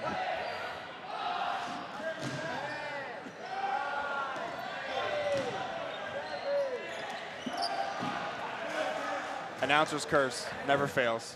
Yeah, catch by Honroth there. Yeah, brings back in Ginocchio. You wonder how much longer Edling, Ginocchio are really going to play this game. Maybe this is the last point. If I'm Miami, that's what I'm thinking. Yeah. But then again, you come here to play dodgeball, But it's all about looking forward to the important games tomorrow. So it's a tough balance. Everyone wants to play dodgeball, but you want to play more dodgeball tomorrow then. Absolutely. Edling and Ginocchio, Edling's a senior, as is Ginocchio. They both played 3 years. They know what it takes to, play a 2-day tournament, so they know their bodies better than we do, so. Yeah, absolutely.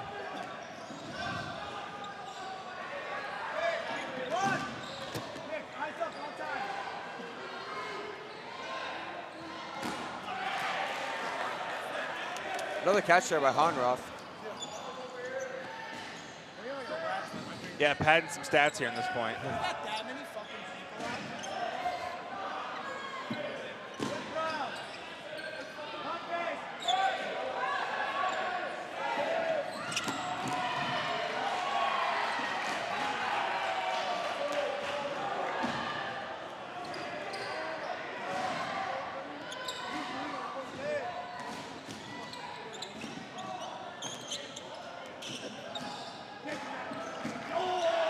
Oh, great catch by Ginocchio. They're falling down, stays with it. Oh, hands got Honroth again. Yeah. And Kyle Von Sco kind of got there's a player in front of them that dodged the throw and he didn't see it coming and just hit him. So good for the thrower. They get a kill that they thought they missed.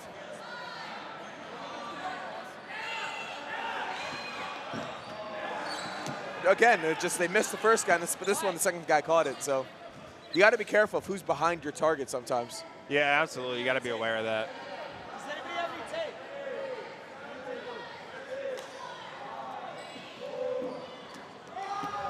Great house with the reset throw there.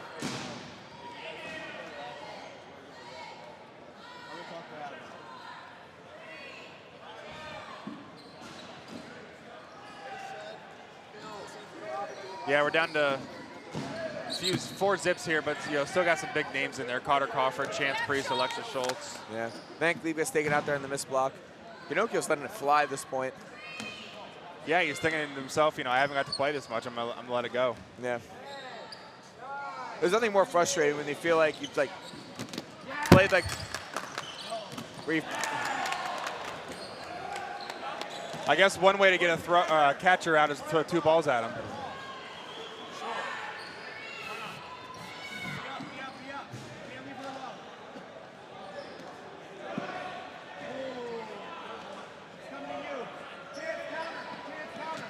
Ooh, that was close.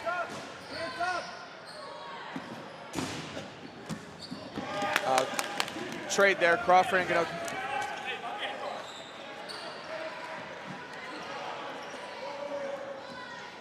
Yeah, Chance Priest keeping the numbers even here.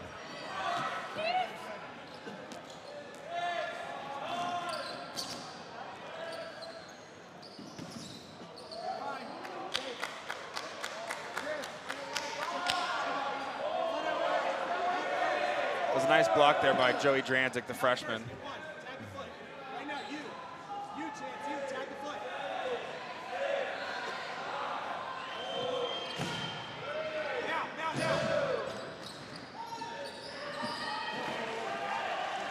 Priest taking a few throws here.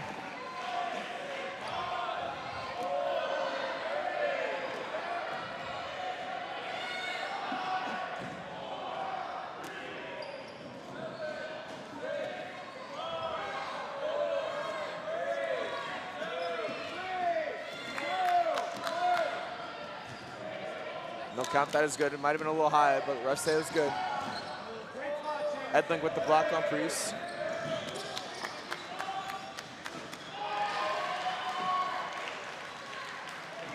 Alexis Schultz going up alone.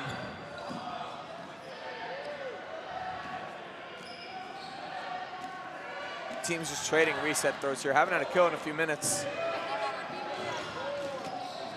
And announcer's curse worked there. We got a kill. Yep. Meter taken out in the corner. Another one for Schultz. There we go. That's how you use the announcer's curse to your advantage. And now we're getting some action.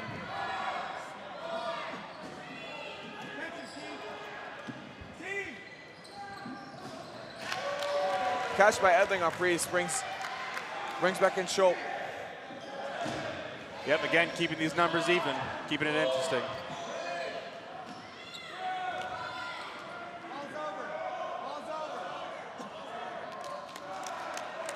Yeah, he kind of split the middle of the 2 players, and they were so far apart that middle just didn't really work. Yeah.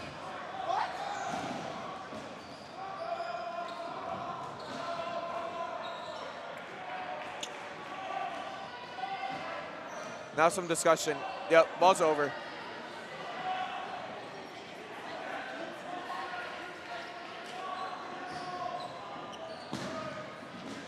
All right, well, while we argue this call, we'll just maybe get some score updates while we wait for the call to be finalized.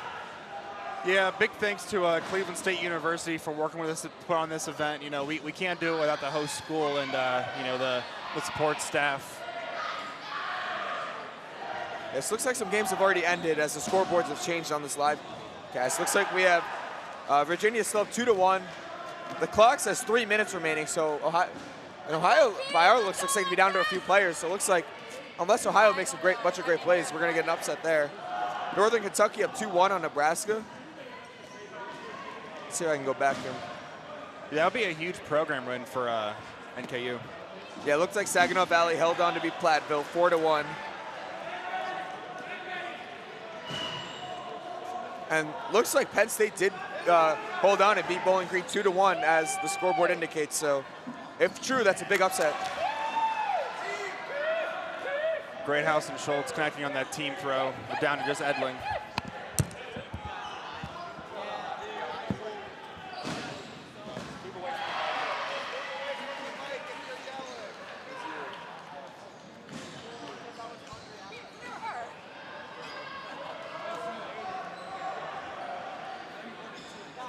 Yeah, so we could have, the scoreboards are true, a couple of big upsets this week. Penn State over Bowling Green. Don't count out Ohio yet. Oh, definitely not. Looks like they got some momentum going. Yeah, I see Judson Jones up there leading the charge. Looks like he's looking for catches. As always. As always. We'll see Ohio later today against Michigan State, but we have action here to look forward to. Death, taxes, and Judson Jones catches. Well-placed team throw. Just good blocks there by Edling.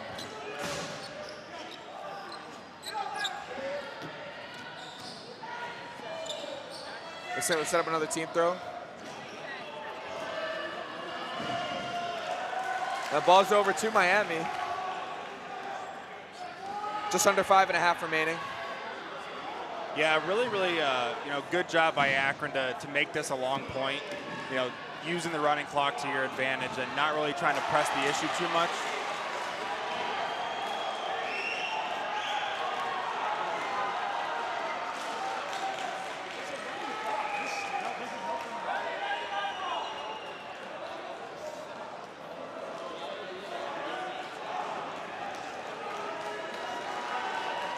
Got to assume Schultz is the target here. Ooh, just misses. Good throw. And he's going to move on.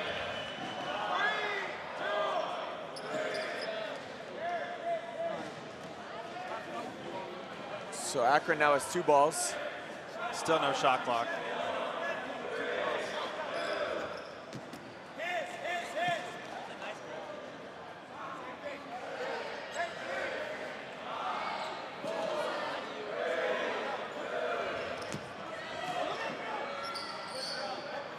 Well-placed reset by Schultz. Yeah, that was a really good spot. Oh, great catch there by Schultz, and that'll put Akron up 5-0 with just under 4 minutes remaining. Showing why she's the reigning Women's National Player of the Year there.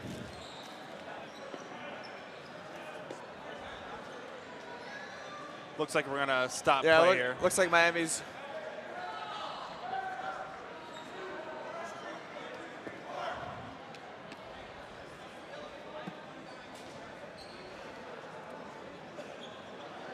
Looks like we're going to play on for one more point here. Yeah, try to get some other players some playing time. I respect that. Yeah. So it looks like Akron will head into tomorrow with the #1 seed with a convincing 5-0 victory over Miami. Last point pending, but that should safely put them in the 1 seed. Miami, Ohio is 3rd, and depending on the score there, depending on how far Miami drops with this loss, who's 2, who's 3.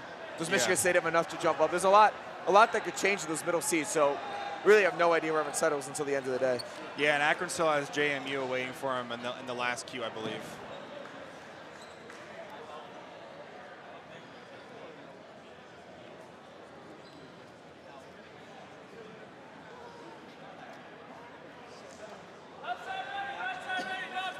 All right, just 3 minutes left here in this half.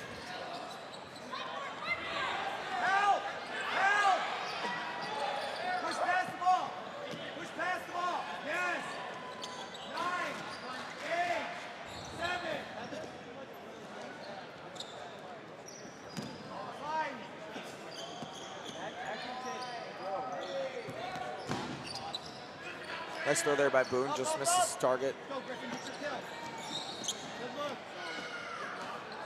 Watch 76's feet. He got his feet. Or four. Go.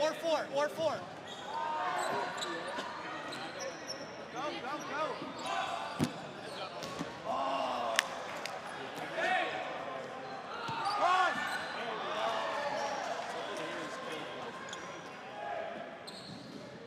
Good look, Nicole. Up. Akron staying aggressive here, pushing their throw line. Yeah, just over 2 minutes remaining.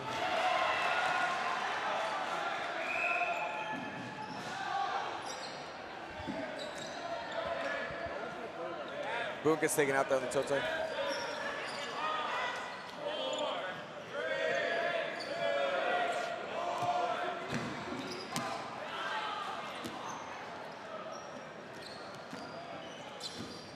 Oh, great team catch there by Schultz.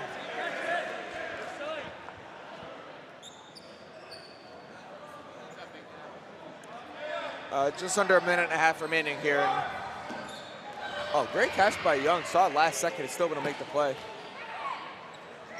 Yeah, Ginocchio thought he could catch him not looking. Close.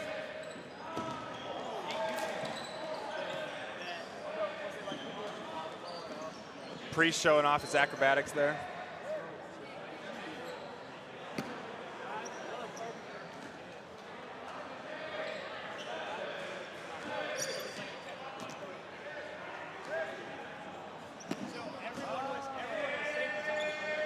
Let's go, takes the cross throw, takes out Delapino.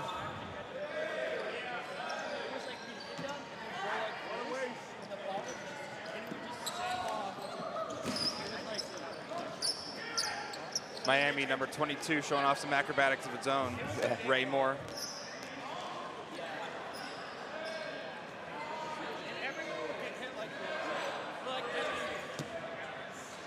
Catch there by Priest. About 20 seconds remaining here. Yeah, safe to say this one's over. Yeah. Greathouse just misses the catch, and then Dranzik just misses the catch as well. Trade there.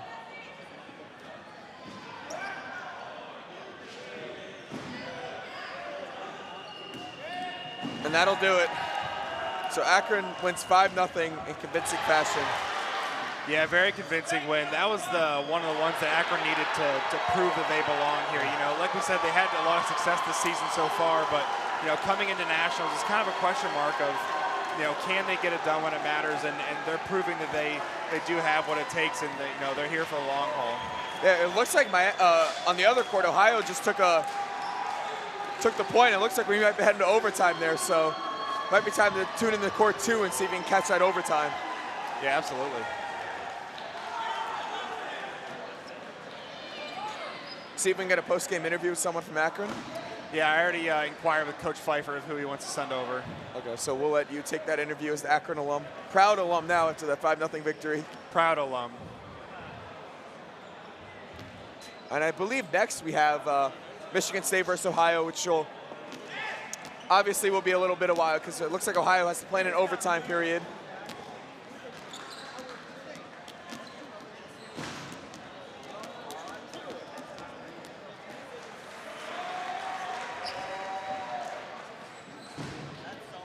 Well, Ryan, it's always a pleasure to hop here in the booth for a little while.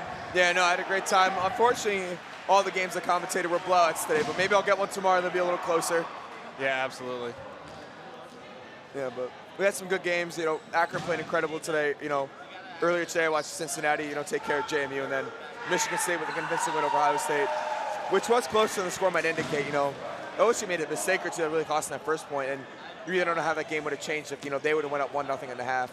Yeah, I mean, that game could have easily been, you know, 2-1, you know, into the second half with Ohio State in favor. But Michigan State, you know, they're the ones who capitalize on the mistakes there. Yeah, they just know how to get it done, you know, that championship.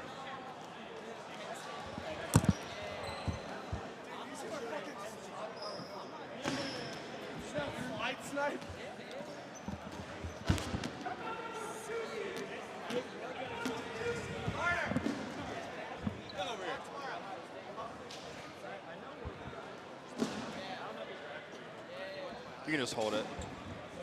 Yeah, just hold it next to your face. All right, I'm joined here.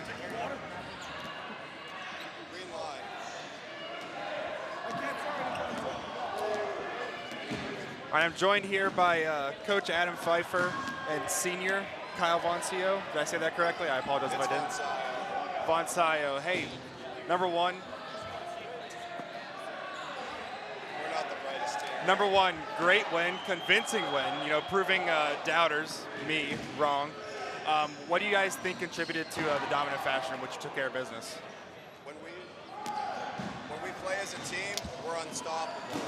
We're a 12-man team out there. We're not 12 one-man people. We get up together, we get back together. That's all it is. When we play as a team, no one can beat us. That's all it is. Yeah, that was one of the things that I commended you guys on, and it wasn't a slight to you guys at all. You know, you guys have some standout players, but your basement is so high. You know, all of your players mesh very well together, even from the non-starters on your team, which is very impressive. You know, I contributed a lot of that to the culture that you, Adam, have cultivated over the last couple of years since you've graduated. You know, what do you guys do at practice? You know, how do you guys mesh that well on the court? I would have to say the biggest contributing factor, when it comes to this team, I remind everybody on the court, A and B team, that this is not a 1 through 18 team. This is and now we're up to like 50 people at some of our practices. This is 1 through 50. 50 people won the Ohio Dodgeball Cup because of the work that each and every one of them put forth at practice. You know, this team wouldn't be what it is that's on the court right now if it hadn't been for everybody back home helping us to get better and just work on things. But I do just want to call Kyle out, right? Kyle does not get a lot of, I'd guess, love. His name's not as known as a lot of people. Every team needs a glue guy. You need that one guy that does all the dirty work for your team, that's there diving on the ground. He's the commander of our team. He's done a great job, and I just want to give him his props for playing great all season, yes. Yeah, absolutely. And being an alum myself, it's very good to see the progress you guys have made as a program, as a whole. Every year it seems like you guys come into nationals as a higher and higher seed, and coming into day one in nationals as the #1 seed. How does it feel? Amazing. I let them know all year. If you look at past years and see our rank, it's just been going every year. And I mean, it takes time. COVID definitely put a lot of programs back. I think having those guys, we got Matt and Eric that are still left around pre-COVID. This is their last year. It helps a lot, but it's just honestly the work of the players. They're there.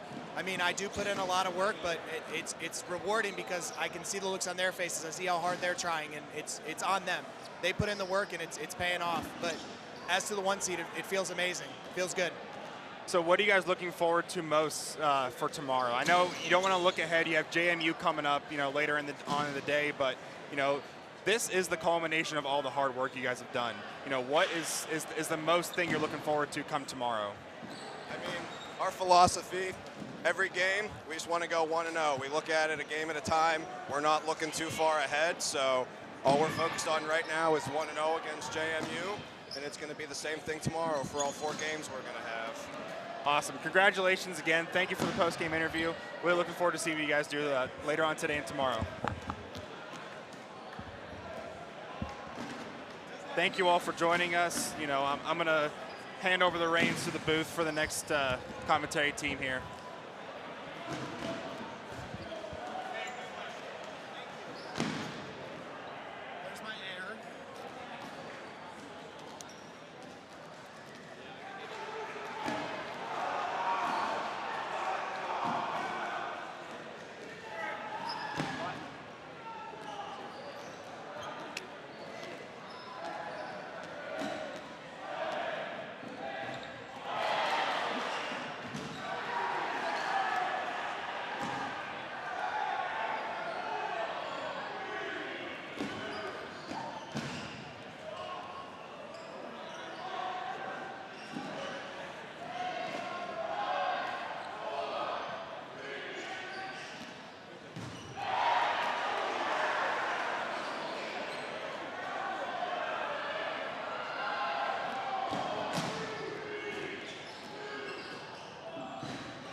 All right, ladies and gentlemen, I'm Ethan Lemkool, joined by Ryan Ginsberg.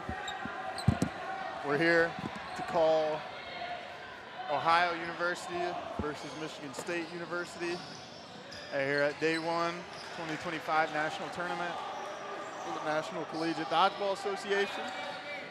Ohio, fresh off a heartbreaking upset loss to Virginia in overtime.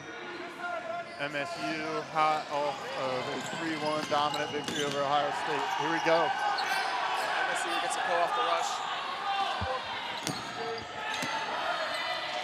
Ohio knocked off MSU in OT earlier in the season at Grand Valley. See if they can build off that here.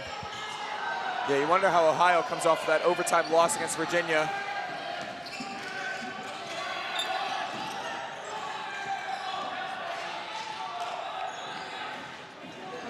All right. Michigan State will push up here. Looks like they have ball control.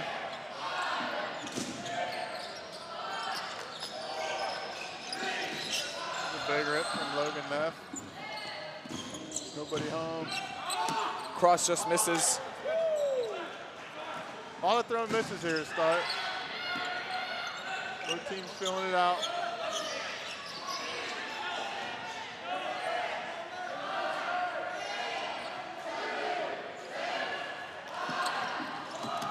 Throw by Tyson, he just avoids the counter throw. Judson pushing the bobbies up. Foul in the middle, no ball as per usual. Oh! Oh, he dropped it! Oh, no! Oh, I thought he had it and then just fell right out. Andrew Krankowski.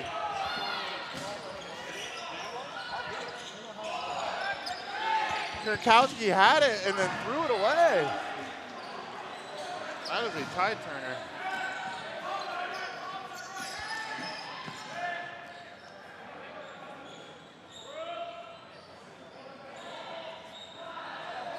Ohio push up here. Michigan State, similar to Grand Valley when they're on their back line, they do the stagger where they'll have one row of guys about 4 to 5 feet up and then one row behind them right on the baseline. Trying to stop that wall ball. Looks like Ohio's trying to do a little similar play here. Ooh, E-Man gets tagged. Oh, team catch. Saves E-Man. That is massive for Ohio. Probably their best arm on the team.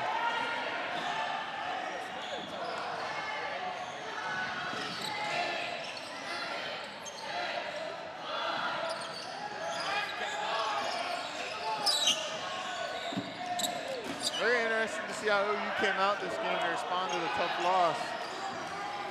They seem to be playing fine. They're right with MSU. Yeah, they look very composed. 3 minutes into the game. Judson gets hit on the shins. Ooh, E-Man gets tagged.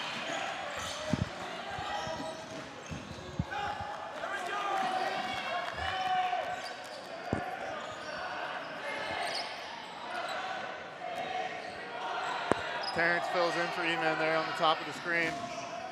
Going after Foco, the rookie from Michigan State. He's got a lot of Rookie of the Year buzz. Played well against Ohio State. Hackman takes out Neff.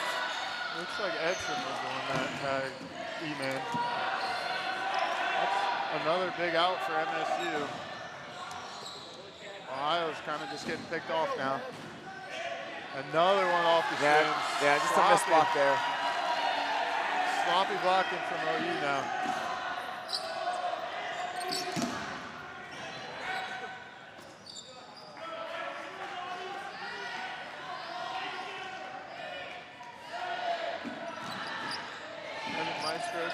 Takes over for Judson in the middle.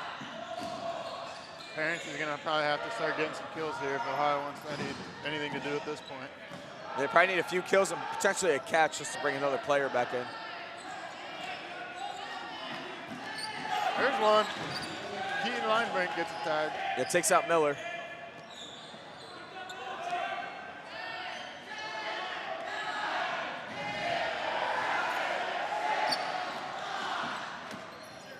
Looks like it's 8v5 now, MSU's favor. 1 man away for Ohio from getting down to the 10 clock. Matt swings the point big.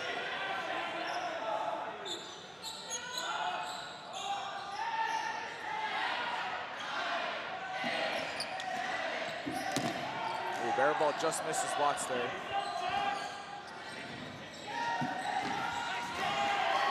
Well, nice number tag 9 here in the right corner. Yeah, it kind of blocks Zivian's view there, made it hard to catch for him. Jack Watts taking over the corner here. Oh.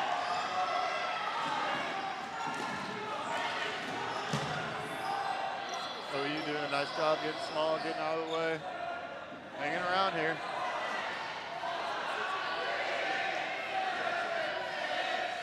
Shot clocks are about even. Teams trading resets.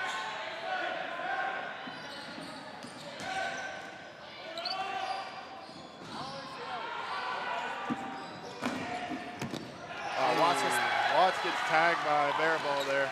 It's going to put Ohio on the 10 clock. If I'm OU, I'm lining Terrence up across the net, but I'm going best on best. But they're going to stay out 2 corners for now. Good block there by Linebrink.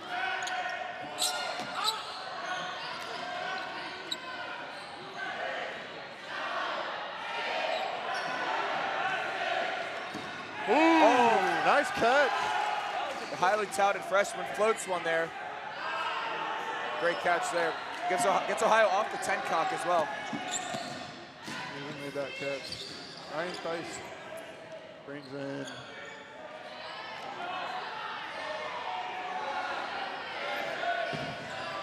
Nate Berhalter.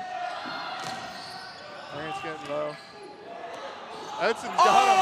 Oh, what happened there? I missed it. Chest pass hits Edson, but Terrence got him? Yeah, Terrence chest passed and got him. He saved himself and took out Edson. A great arm. That's massive. Veteran play there. The Terrence check at the All-American and senior. I'm pretty sure this is his last go at it, so full of experience. And there's another tag for Ohio. They've got this. They brought it all the way back. Now they have been advantage. Yeah, these 5 men have been on the court have done a really great job. You're staying alive and picking off MSU guys one after another. MSU down to a 10 clock. MSU still has Barabal on the court though, and Van Fleet, both their all-stars. So. Looks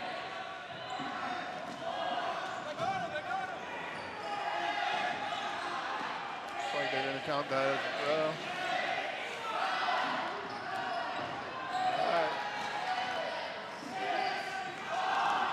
Make a play here. Oh! He almost saved him. Evan Maestros almost snags the team catch. Keaton Lightbrink ate that one.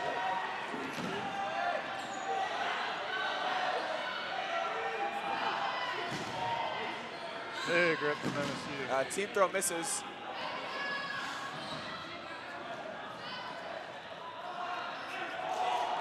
Block. And what do we have here? Timeout?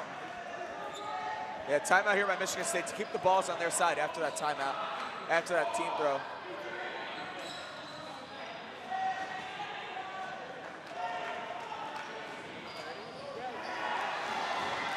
About 12:09 remaining here in the first half, so about 8 minutes have gone by.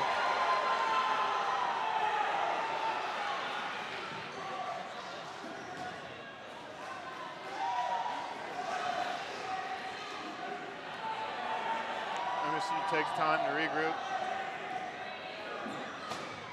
Really just need to get an out. Even up the shot clocks. Yeah. And then play it from there. If you're Michigan State, you're feeling good because you have Barabal and Van Fleet, 2 of their all-stars and veteran leaders on the team. And if you're Ohio, you feel good because you have Terrence Checker on the court, former All-American.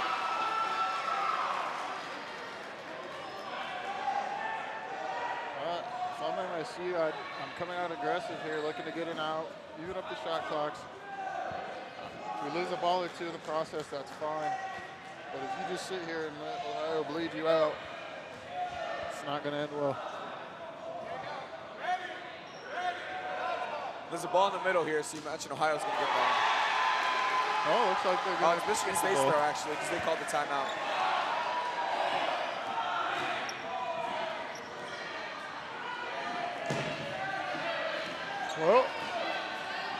looks like I was mistaken. OU's already down to 4 people left, so the shot clocks are even.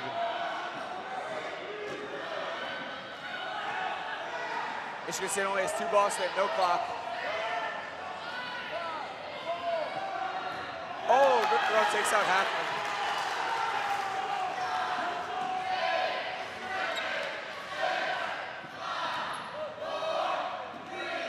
Oh, Van Fleet got that up, but it split the Ohio guys, so it's good.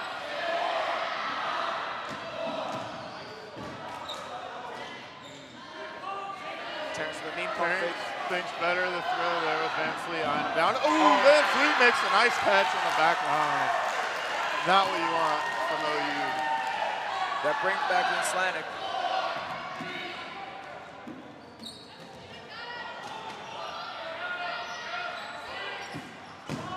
Tice with a nice wall ball. Going to be OU's throw again. MSU with no clock.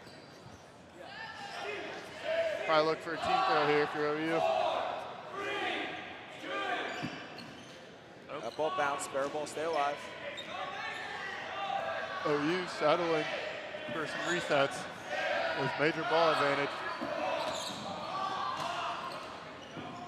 Ooh. Good look there, and good presence by Terrence to go save his teammate that just made the throw. Ohio's got some balls on them. Got Terrence, the senior, Berhalter, the freshman, and Dice, the sophomore. Zelenko, the junior. Lancic, the junior. Barabal, the junior. Over. And Van Fleet, the junior. 4 juniors on the court for MSU. Yeah, and that throw from Dice was a little short, so ball's over to Michigan State. So imagine a team throw on Terrence is incoming. If you're OU, if you're Terrence,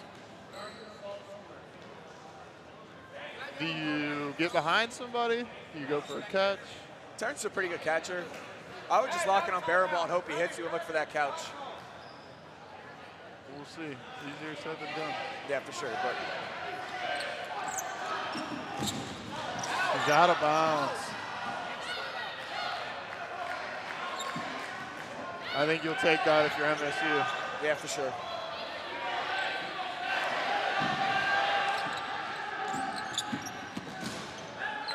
Barabal putting everything into that throw, nearly falling over.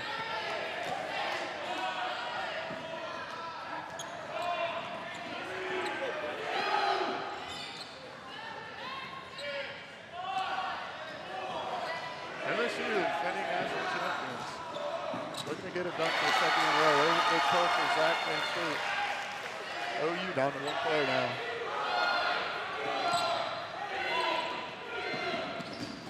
And there it is. MSU takes point 1 with about 9:19 to go. OU, though, competitive throughout. Yeah, down to the end there. Yeah, the point was really even. That ball's over kind of just gave Michigan State all they needed to take that point. Yep. Something you're going to have to avoid if you're Ohio going forward. Still anybody's game here.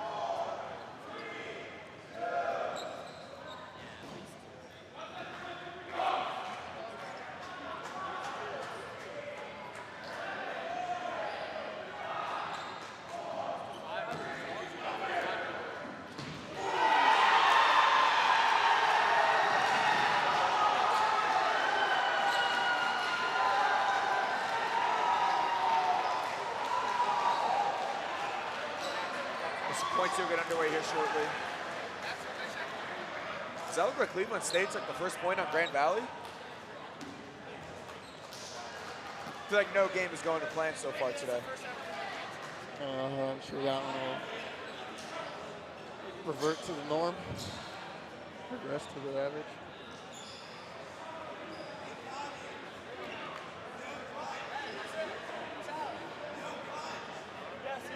What are we waiting on here?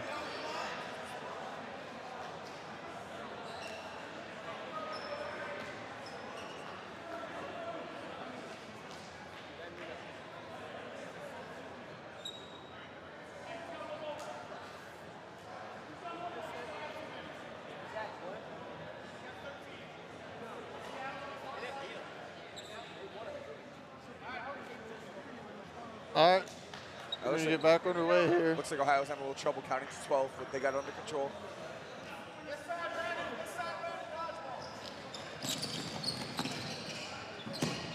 Ooh, that's 2 big rips off the rush. Yeah, Patel taking out for Ohio, and Van Fleet taking out for Michigan State. I think Ohio wins that trade. Van Fleet and all-star. Yeah, that is one thing I don't miss about dodgeball. A lot of throws here. Catcher for Ohio takes out Rodemaker. OU comes out, up balls in the exchange.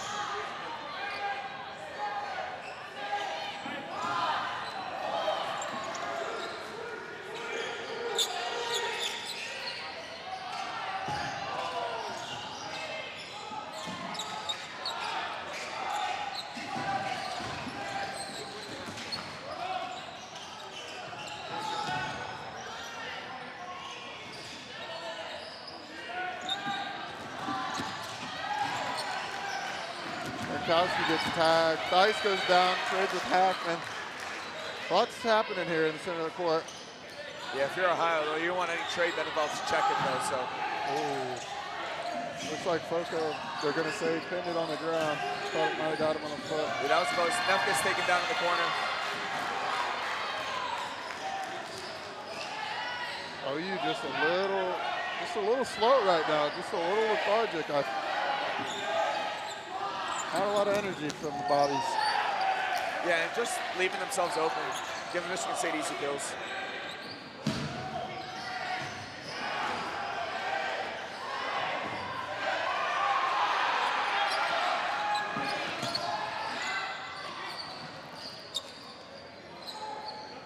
Seven minutes remaining here in this first half, 1-0 Michigan State.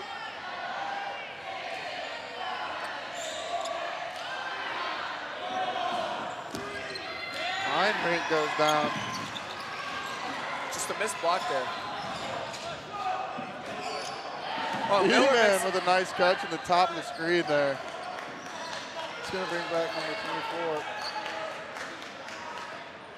Krankowski.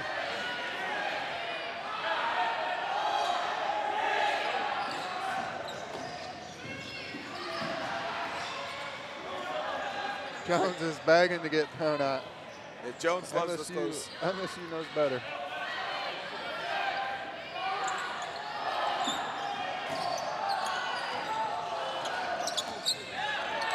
Patel with a nice tag. Miller gets taken out.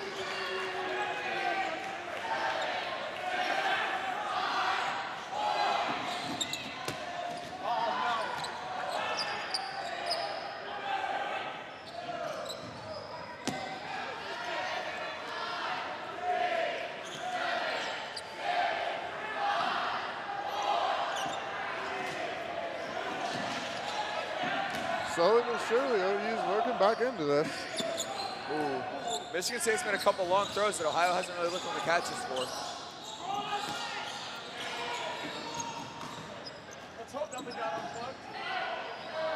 OU's might need to pick up the pace a little bit if they're going to look to pick this one up before half. Just over 5 minutes left. No need to press. Yeah, 5 minutes still plenty of time, but in a minute or two, you might want to start looking at the clock. Ooh, that's going to be a team catch. That's unfortunate. An unfortunate break for Ohio. Jones dodges 2 throws at him.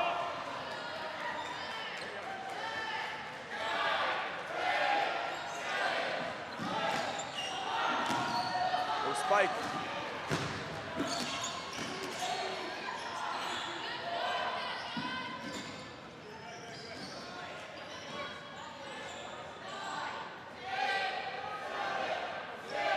Looks like Edson's going to take this throw. Miller running up.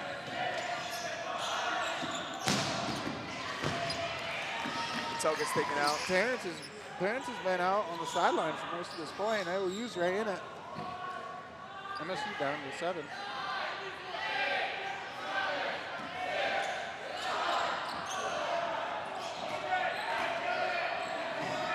Good reset throw, allow Ohio to get back to their back line. Looks like they're going to stay up, though.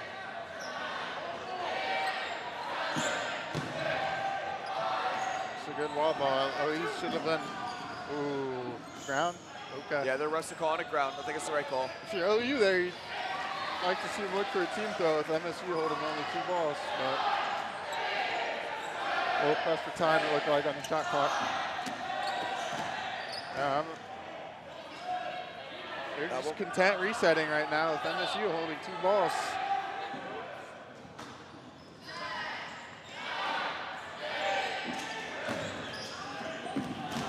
Oh, that's a good hit in the cut.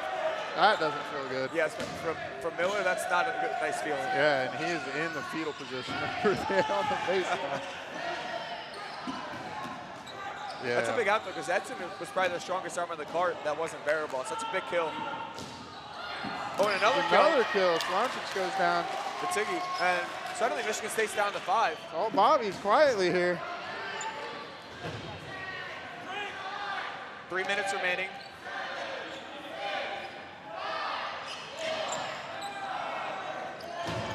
They're going to say no throw there from Zelenko. Airball gets a reset. Oh, great throw from Miller. Miller with the tag from half court. Yeesh. That kid's special.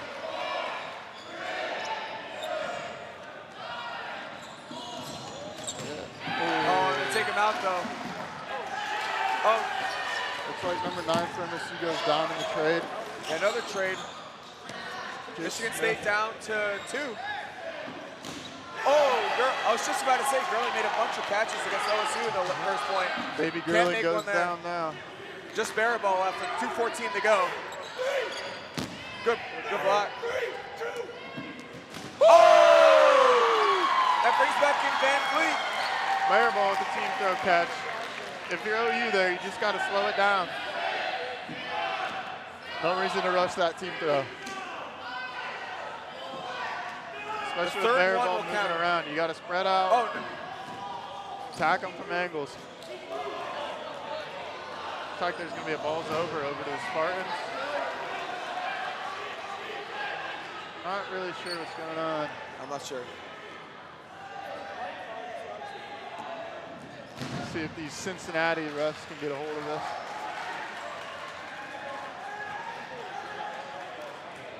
While we wait for the call, we can see if we have any live results from the multicast. Last cue, I was just on the camera for Nebraska, NKU. Nebraska ended up winning 3-2 in a close game. This looks like we're right. Cleveland State did take that first point against Grand Valley up 1-0. Illinois up 4-0 on Georgia Southern. North Georgia up 3-0 on Akron B. And then Kent State and Western Michigan tied 1-1 late in the first half. So it looks like they will.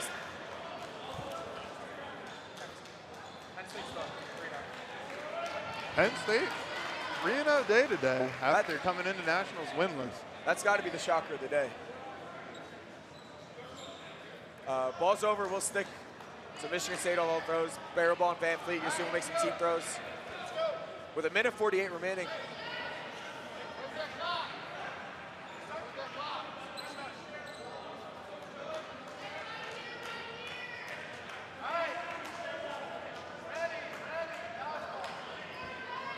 All right, it's going to be MSU's throw here.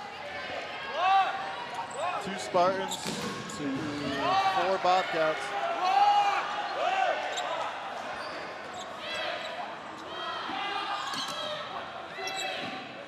Oh, great dodge there.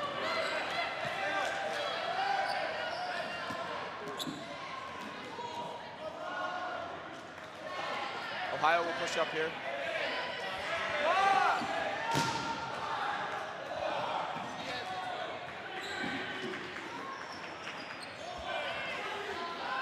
So about 1:25 remaining.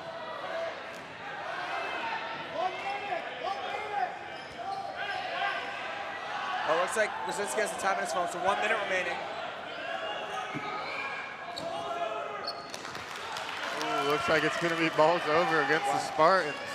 Airball looking at his sideline like, where's my help? Yeah, you rely on your sideline there to make the count for you, so you know how much time you have left in the shot clock.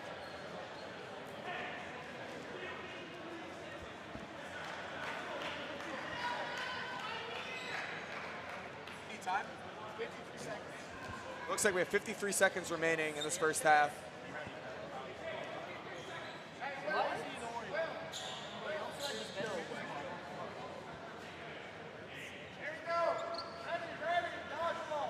So Ohio's going to push up here. 5-man on rushing. I want as much time as possible. Oh, no. Man, Sweet Talk is all 4. And it's called timeout, so 4 will go back to Michigan State. And that might cost Ohio the point there. Yeah. Because now each of them get 2 balls in their hand. You can't have that if you're Ohio. You have to come out with an out there. Because if you get an out, you just need one team throw to get through. But now you have to get on both of them. That makes it a lot tougher.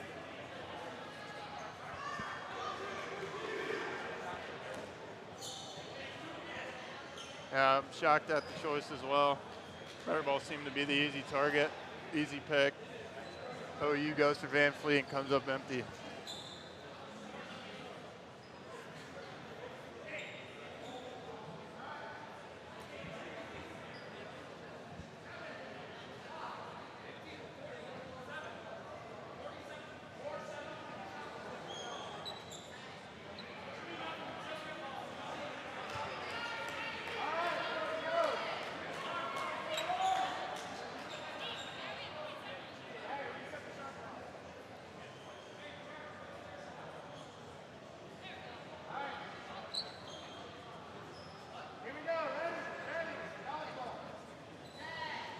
It's going to be MSU's throw after the timeout. It's like they're content to stay back, play this in the half. Air ball resets. OU wastes another throw. That throw will count barely in time. 30 seconds remaining. Not going to be able to convert here, it looks like. Barring anything detrimental. And that. Good block by Van Fleet there on the team throw. Just 15 seconds remaining. Devastating for the Bobcats momentum. 4v2, and you have all the balls come up empty.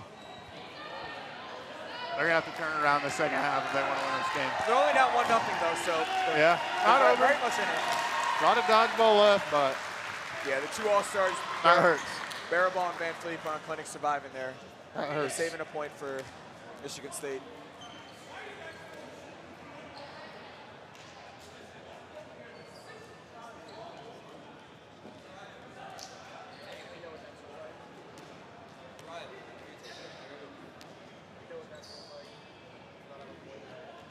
I don't know if I change much if I'm OU. There's just a couple close points that didn't go your way. Just got to keep your best players on the court. Got to execute. Simple as that. And I think if I'm Ohio, I think the one thing they kind of done poor this game is kind of leaving too many people out to open. They just make a throw with no blocker and kind of just giving Michigan State some easy kills. Yep. If you're E-Man, if you're Terrence, you got to stay on the court here.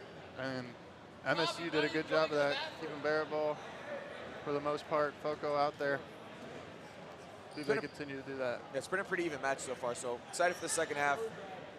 Michigan State up 1-0.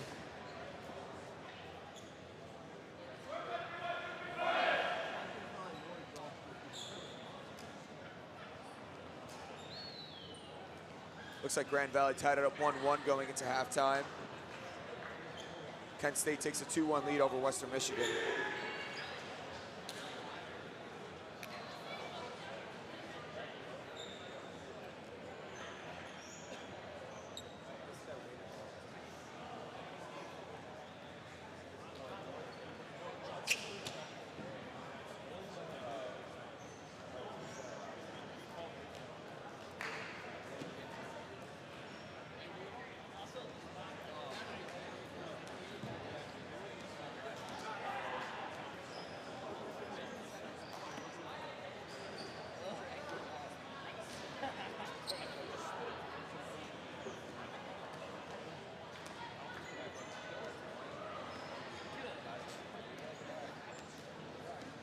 Looks like the second half will get started here in a few minutes. Typically a 5-minute halftime break. MSU closes the day with NKU and Q7. OU have another game? No, I believe this is Ohio's last game of the day, if I'm remembering correctly. I could be wrong. They might have one more. MSU, that would be a very respectable 3-0 day for them if they're able to hold on this game.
like the second half we're getting underway here in a second. Ohio starting to line up, as is Michigan State.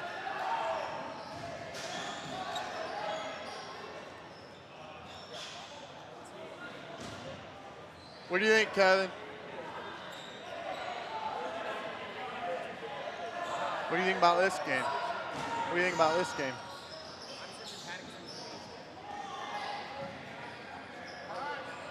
Kevin Bailey with the bold prediction. Quote, MSU's gonna win.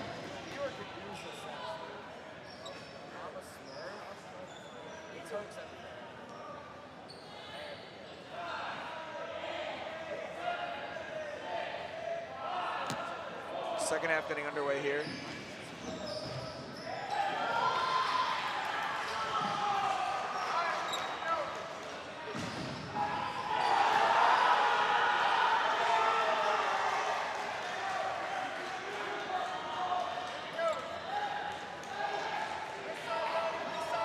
Here we go, half number 2. Looks like there's a rip, line break goes down for the Bobbies. Yeah, OU will take ball for a man there. Ooh, MSU throws 2. Yeah, quick ball control here for Ohio. MSU down to 4. Sorry, 4 balls for MSU.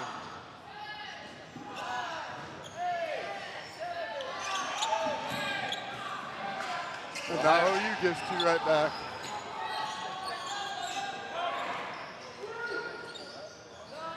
OU walking up with 4 balls in the right corner. They're going to step out now. Here comes Terrence. Neff gets Graves.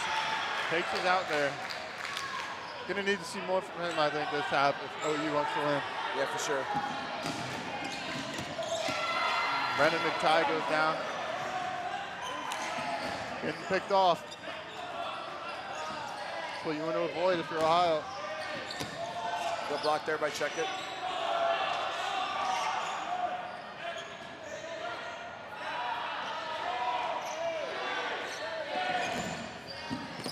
Oh, good dunk by Terrence. Right the high throw got low. Rodemaker blocks one into his foot there. He goes down. Oh, good throw. Get the ball back off the block by Patel.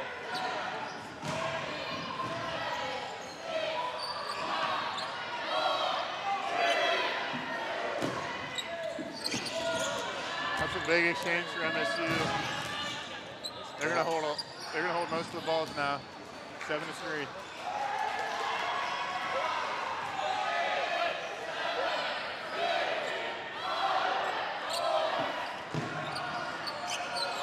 Ball sneaks back and wall ball for Michigan State.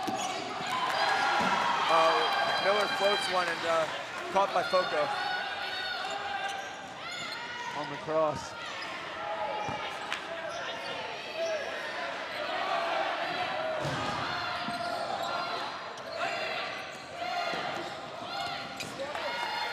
A good tag in the middle by Zelenko and Van Fleet. OU getting dwindled down here. Another tag. That goes Gronkowski. Michigan State just looks so coordinated, playing exactly, doing whatever they want to do at this point. They're a well-oiled machine. Having their way at this point. Oh, that's a big catch for Terrence. Veteran Checkett takes out Foco, brings back Mindbrink.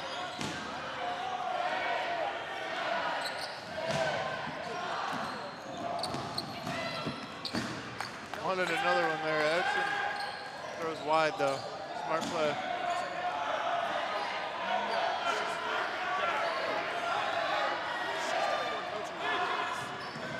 He dodged the ball, throw from Barrow ball.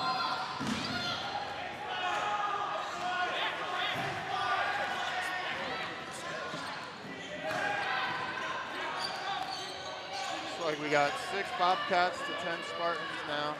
So you're gonna have to crawl back into this one. Ooh, line break. Team throw. Almost hangs on to it. He gets taken out. Hudson sheds the hat again. I think he's lost that hat a few times this point, or this game.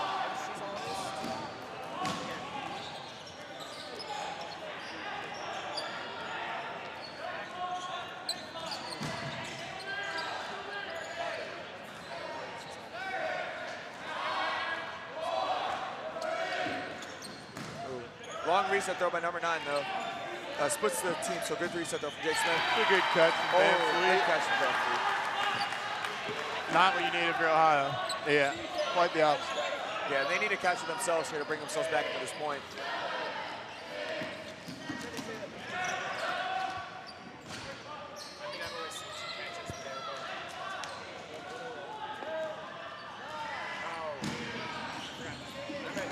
Oh, nice jumping catch from number 8.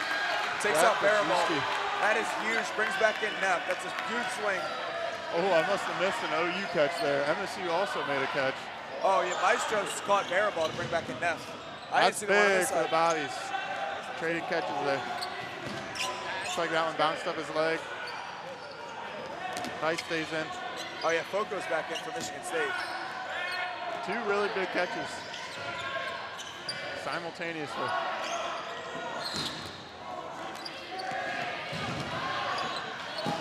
That's going to be a no throw.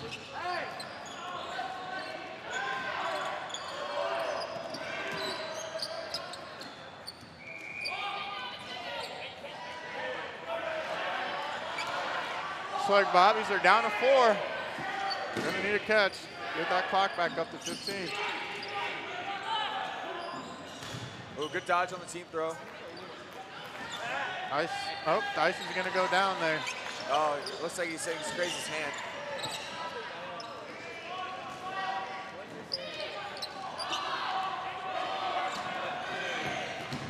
Oh! Maestro with a big play, and he's fired up. Goes kill catch there. The freshman. For the freshman. And commentator.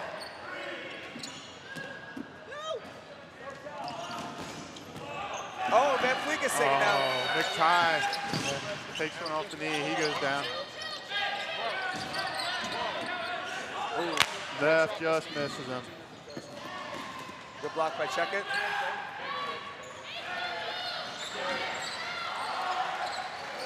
Neff, Maestro, and check it in. It's a good 3, but they're outmanned. 3-1. Edson not pleased with himself after that throw. Good reset throw. Dodges the team throw. But Michigan State will get both of them to bounce back.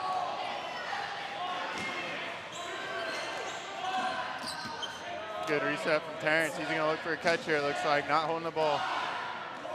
If I'm MSU, I'd try put a few on him. Going to be a no throw. Terrence gets the chest pass off. Maestro with some bunnies over there at the top of the screen.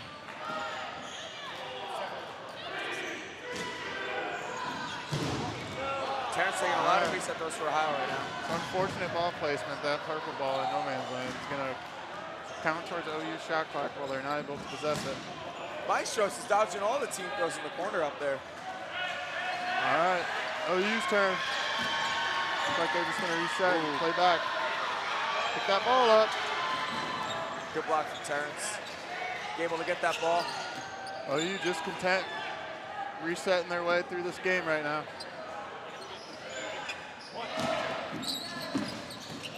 Trying to look for some counters. That's what they're going to need to do. Neff has just missed the few.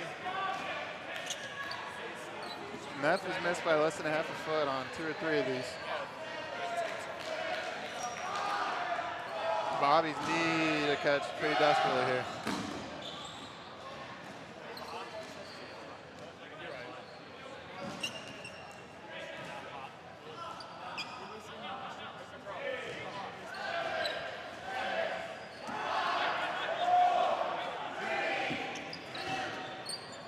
Reset throw from Terrence will count.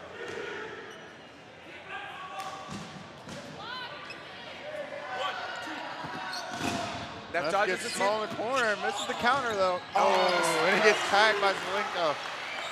He was so close to so many throws that point, just. Not the Bobby's day. So far, anyways. Looks like Mike's just see another one on the top corner. Can he make the play? Oh, solo throw on Terrence, dangerous. No clock for the Bobcats. He dodges it. I'm going to go on record and say Terrence stole that move from me. Vice just Terrence. Oh, no? Okay. They're going to say he blocked it. Hand down in the corner, slide the rest of your body out of bounds.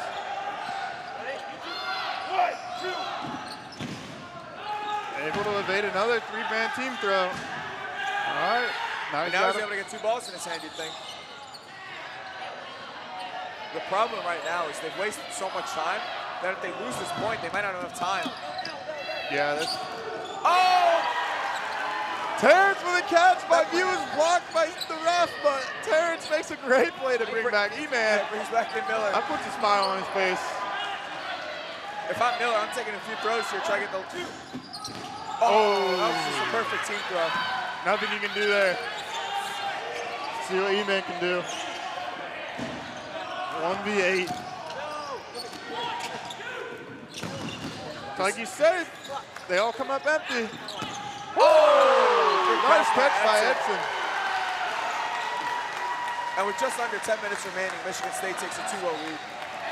It's not over, but that's it's not that's over. But if OU's gonna come back, it's gonna probably need to be an OT now. They're gonna need a quick point here. See if they come out and press. These 20-minute halves really limit what you can do. Cleveland State's taking a 2-1 lead over Grand Valley. Kent State up 3-2 on Western Michigan. North Georgia. Say that again. Cleveland State up 2-1 on court 2 over Grand Valley. Yes, sir. Wow. North Georgia up 4-0 on Akron B. That looks like all the updates we have right now.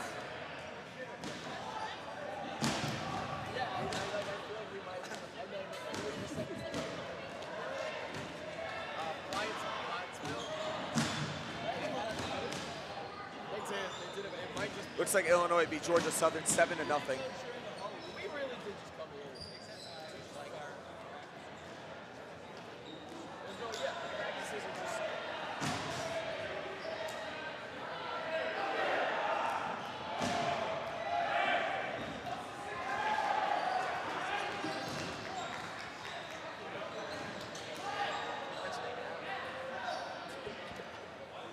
UIUC takes a 2-0 lead here late in the second half.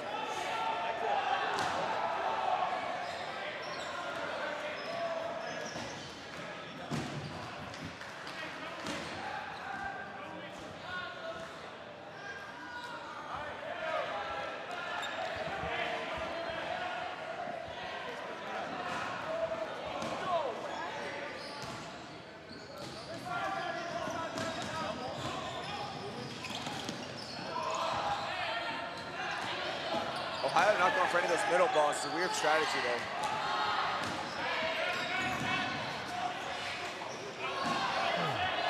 OU's going to have to make something happen here. They play the last, if they play this next point like they did the last, they're going to run out of time.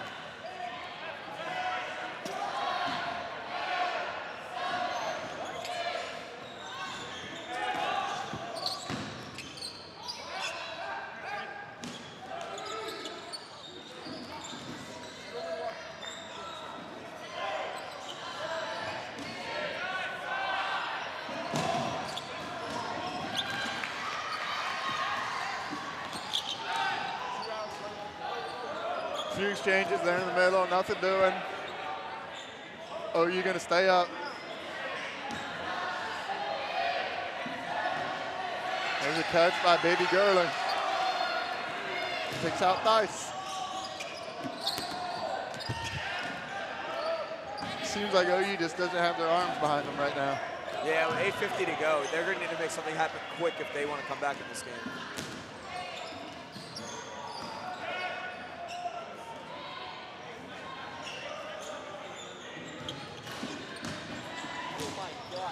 Ness gets caught, taken out by Foco. Foco having a nice day today. Yeah, the freshman. Watched them play Ohio State earlier. He had a great game. Van Fleet gets taken down.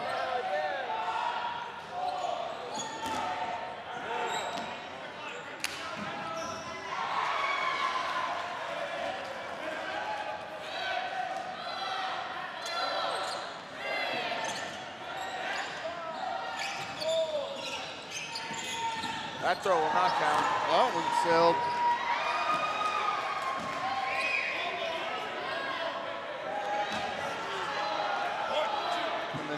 go for a team throw. Off the go. Takes out McTie.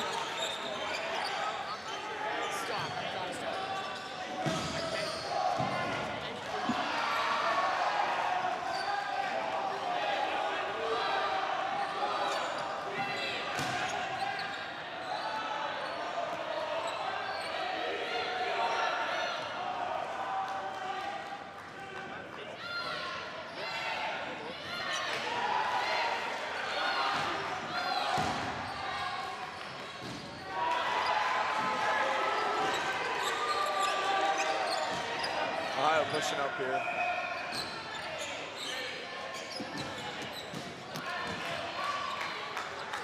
Ohio just doesn't seem to have the urgency they need right now if they're going to want to come back and tie this game out. Yeah, for sure. I might just cruise into Sunday.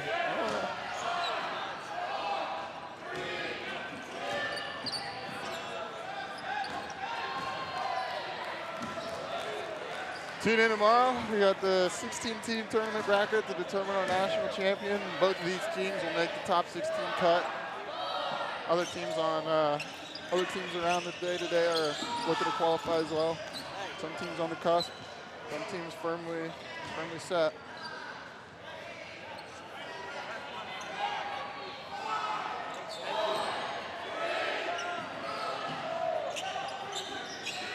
Yeah, I just need to see Ohio play a little faster if they really want a chance here. They're kind of just making reset throws, slowly going up and down. I mean, there's only 6 minutes left. They really need to do something quick if they want a chance.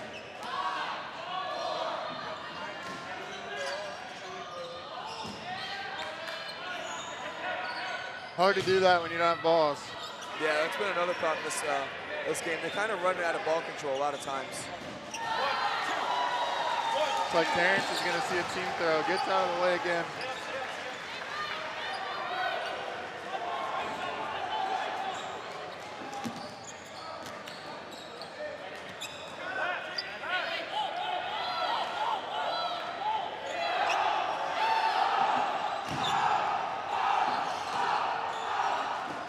Got an update on that game?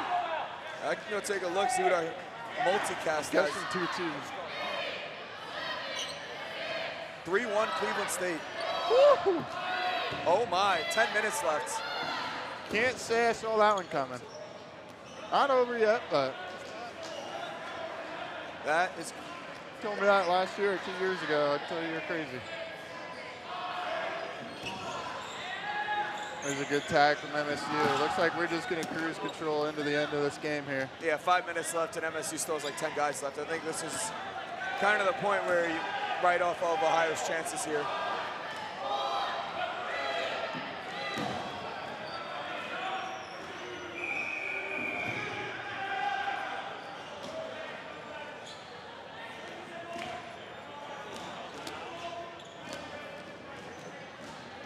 Timeout here, not sure from where.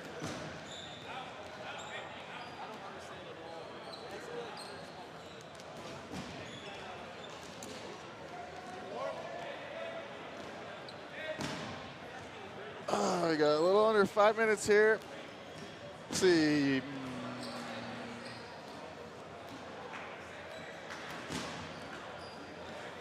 We're going to have Grand Valley versus Cincinnati following this game.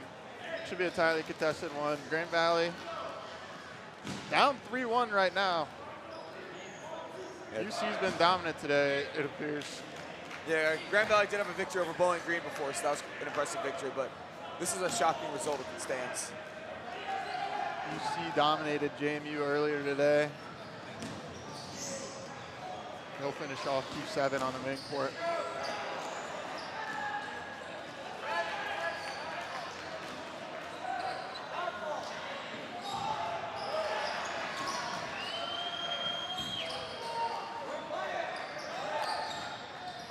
Looks like both teams are asleep at the wheel right now. Just coasting into the end of this game.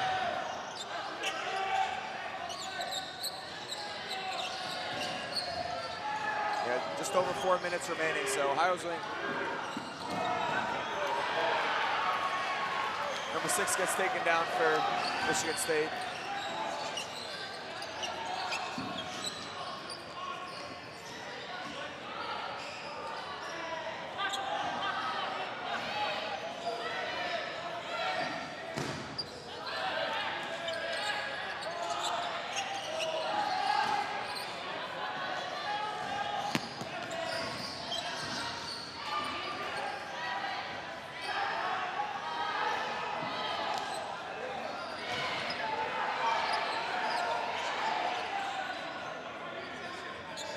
3:40 remaining.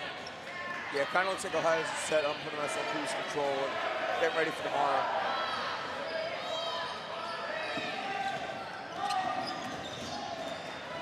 I don't blame them. It's going to be a long weekend. Sure will be. Concede this game. Save your arms a little bit. Save your legs. If you want to win tomorrow, you're going to play 4 games. A lot of dodgeball for one weekend. Michigan State pushing up here. They've been sitting at the throw line a lot at this point. Pretty handling ball control pretty much the whole game.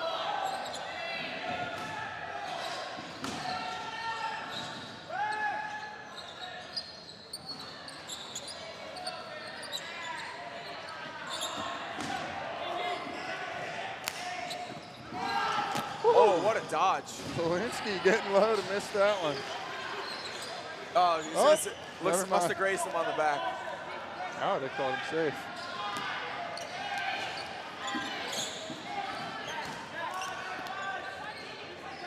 Looks like our official game clock's at about 2.5 minutes. Here at Cleveland State. E-Man makes a nice catch at the top of the screen. Yeah, that's kind of floated right to him. Kid's got one of the liveliest arms I've seen today. Kid can rip it, pretty good. Yeah, he throws incredibly hard.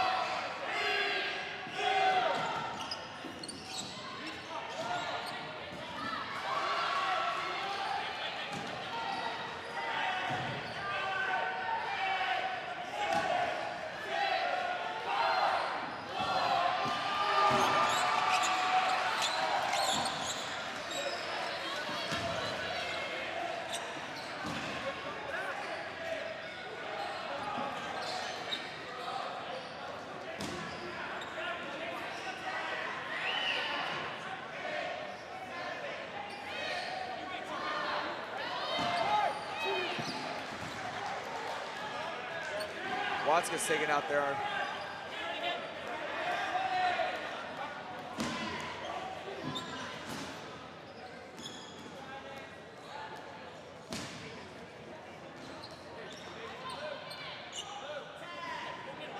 Just about a minute remaining here in this game, and what will be a Michigan State 2-0 victory over Ohio. Yep.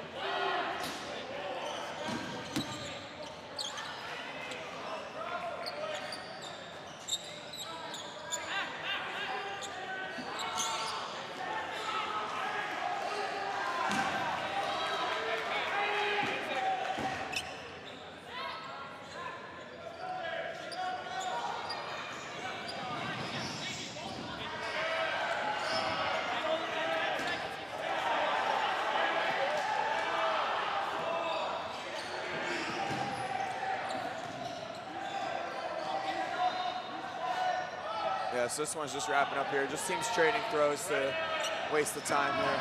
Yep, they're bleeding this clock out. MSU gonna take a nice 2-0 victory. I'm sure they're gonna be happy with that. Check the catches photo. They're gonna be closing the day out against Northern Kentucky. Probably most likely heading in tomorrow with a 3-0 record. Some antics there to end it. They got a post-game interview. I can go grab someone. Go ahead. I'll go grab someone for you to interview. All right.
joined here with Alex Edson, Jr. Yes. For the Michigan State Spartans, playing his second year of NCDA dodgeball.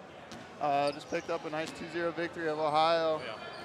How'd it feel good to avenge that loss from earlier in the season? Absolutely, yeah. We had some people gone, but it was still not a great game either way for a lot of us, especially myself. But you know, that's where our teammates pick each other up and we excel. So yeah. Yeah. So you close the day out with NKU, and then you'll be heading into tomorrow, looking to defend the title. Yep. That'll be a long day, long weekend, 7 games. Who are you gonna lean on tomorrow early? I mean, I think it's the obvious. Mirabal, Van Fleet, they both have been clutch today, incredible today.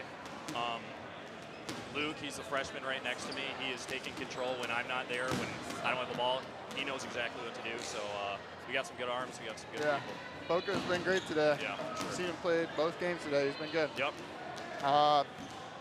Any matchups you want tomorrow? Anyone you're looking forward to? Anyone you don't want to see? That we're playing? Maybe tomorrow. Anybody in the bracket? I'm looking forward to try Virginia again. They've got some great hands on them. I saw them play earlier. They looked fantastic. Yeah, they knocked off Ohio in OT right before your game. So I'd say I'm looking forward to seeing if we can play them. They look great. So yeah. Yeah. All right. Well, appreciate your time. All right, yeah, Good luck. Last game of the day. Yep. Good luck tomorrow. Appreciate it. Yes, sir.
I hear myself.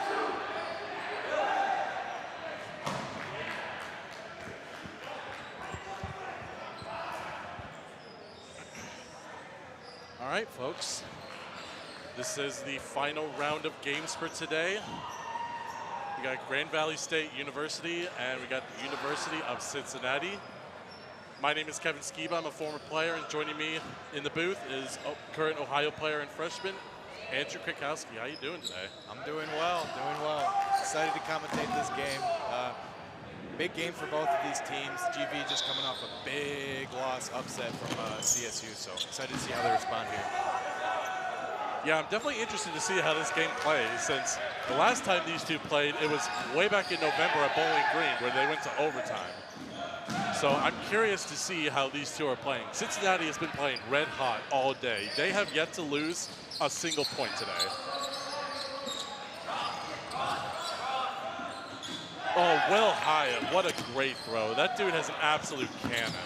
And another kill, Rosinski taking out Noah Berner, the sophomore. But yeah, we're gonna keep an eye on Matt Rosinski here on this close side. He's got a super strong arm, he's super agile, and he can catch. Yeah, definitely a big addition for the second semester. I know he wasn't playing much early in the year, but decided to bring him back on, and he's been a big help for them. Yeah, and it's so hard to like make a game plan against him because of everything he can do. Yeah, another good throw by Rosinski there, getting another GV player out. Yeah, so a few quick kills for the Bearcats here, and they are absolutely rolling. Gavin Mosley with the reset, Matt Budai resetting. Rosinski with another throw. Nice spot by Rosinski, but a better block from, that's Justin Shodini, number 14. Shodini with the reset there. Will Hyatt trying to go for the wall, but not going to get it. Nice block by Ryan Engelman. But yeah, no, that duo in the right corner of Will Hyatt and Ryan Engelman is so scary. Definitely. Because on the one hand, you got Hyatt, who's got a huge cannon of an arm, and then you got Engelman, who will pretty much put his body on the line to catch anything he sees. It's a good duo, I'd have to agree. Will Hyatt just threw a pretty hard throw and miss. Kind of scary to see that if I was a GV player. But I know they're a good catching team. I think they're going to be looking a lot sitting on the back line early, so that's what they're going to have to do this game to get some points. Yeah, I feel like the big game plan for Grand Valley is they're going to have to make those big catches because Cincinnati is just so overwhelming with their offense. So it's really hard to game plan against that, and you just have to go for those big catches. See, the officials' timeout. Looks like we got blood on a couple balls.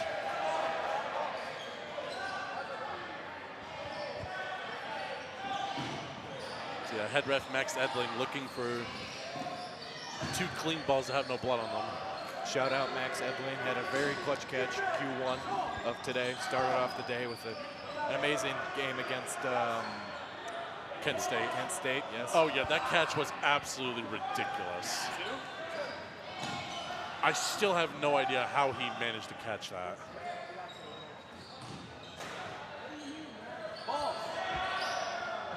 Still a lot of confusion going on the court. Cannot find bloodless balls, but I think we just found. We got that. So it looks like we have 6 or 7 Lakers to a full roster of Bearcats here. So definitely the momentum is on Cincinnati's side to start this last round of games. As they're going to slowly approach the attack line. Got Engelman and Hyatt, like you said, out front, looking to do something. Yeah, it looks like they're trying to force Grand Valley into a reset throw. So, never mind.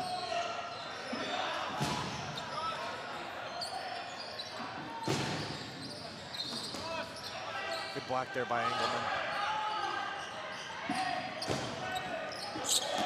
Yeah, I mean, both corners for Cincinnati are just super scary because, like we said, we got Engelman and Hyatt on the right side, but on the left side here, we got Rosinski and rookie Brett Sweeney. He has really come to his own as a very solid player. And he might be in contention for Rookie of the Year, but we'll have to see how that goes. Yeah, Rosinski with another amazing toe tap a couple seconds ago. Taking out more Lakers. Team throw in the middle, it's gonna take out Aiden Jacobs.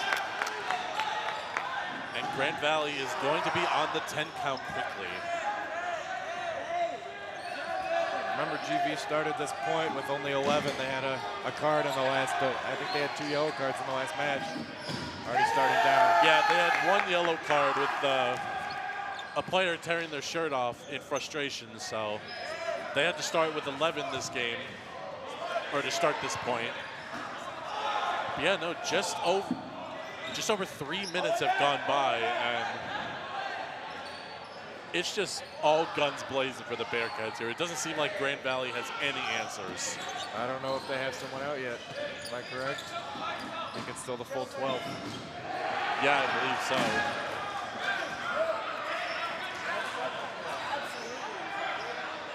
Ooh, the Lakers thought Mason Smith got a catch there, but head ref Max Edlin called ground. Yeah, looked pretty low. It didn't look like he could have dipped that one out. Oh, what a cross from Matt Rosinski, taking out Alex Wellscott. Yeah, Wellscott never saw that coming. I don't think he ever saw that ball, not even after it hit him. Yeah, just absolutely sleep. He was just sleeping there, and Rosinski took that opportunity, and he hit it right on the nail in the coffin. But we got two Lakers in right now. We got Mason Smith, great dodge there, and you got Noah Smith, the freshman. So two Smiths on the court here. Oh, what a counter, Isaiah Montgomery.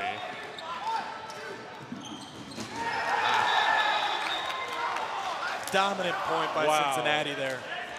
Just tough one for GV coming off that loss, and now does not look good early in this game.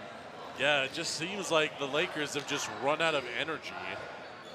I mean, being close against Bowling Green earlier today, as well as that loss to Cleveland State, it just seems like they're just losing energy quickly, and it just seems like they don't want to play.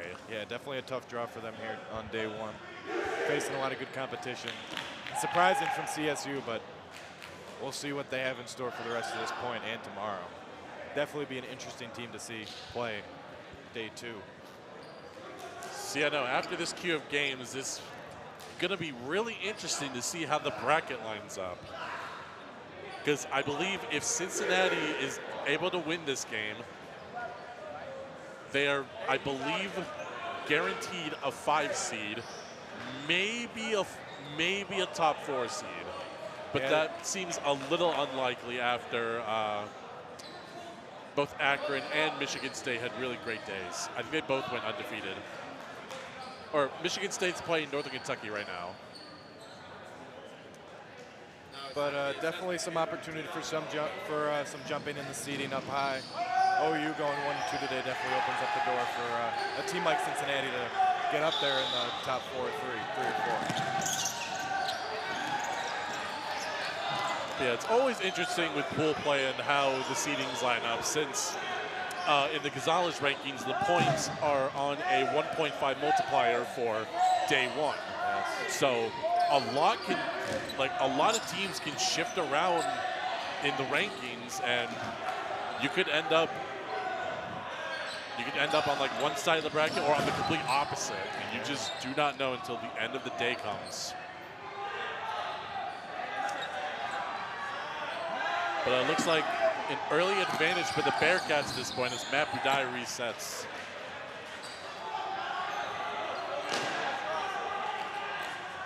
But yeah, no, this is not to say Grand Valley is definitely not out of this game. They still have some really key players. Like you mentioned earlier, Matt Budai. Ryan Paddock, number 6 in the middle. He's a fantastic catcher.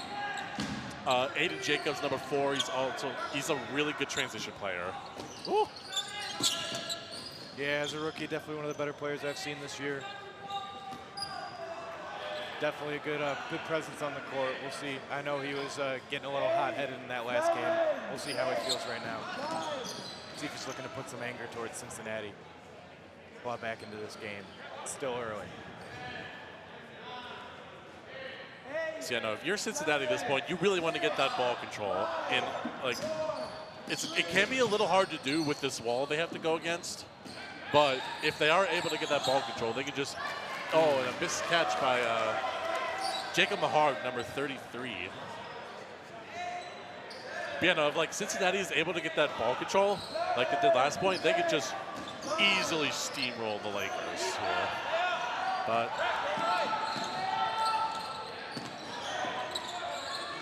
okay, so it looks like it's going to be 3 balls in Cincinnati, make that 4. So it's going to be 4 balls for Cincinnati and 6 on Grand Valley's side. So let's see if Grand Valley is able to take this opportunity and maybe do some wall ball to potentially set up some team throws, as they do. That was Mason Smith with that wall ball. So now no count for the Bearcats here. It looks like the Lakers are going to set up a team throw on the, I believe, the left side here. No, just a reset from Budai there. Yeah, they were kind of running out of time there, so I think that was very smart from Budai just to go for that wall ball. Right. Well, oh, that's a big hit, taking out Will Hyatt on that team throw. Great team throw by GV. Yeah, no, that's a very valuable All-American for the Bearcats. So, what a catch! What a catch from Aiden Jacobs. Amazing drop catch by him there. Let's see if they can flip the momentum at this point. See if they can get back to even. Got a ball our way.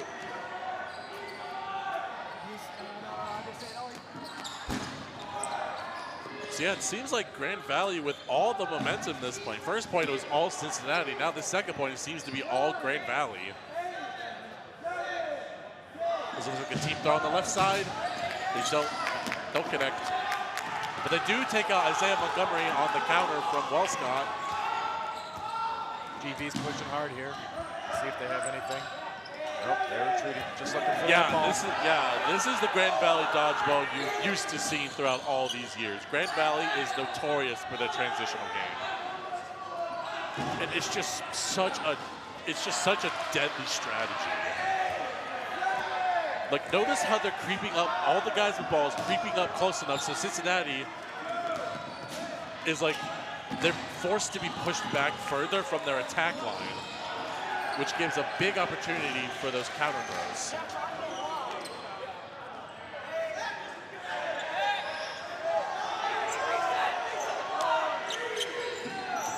Good spot from Brent Sweeney. Ooh.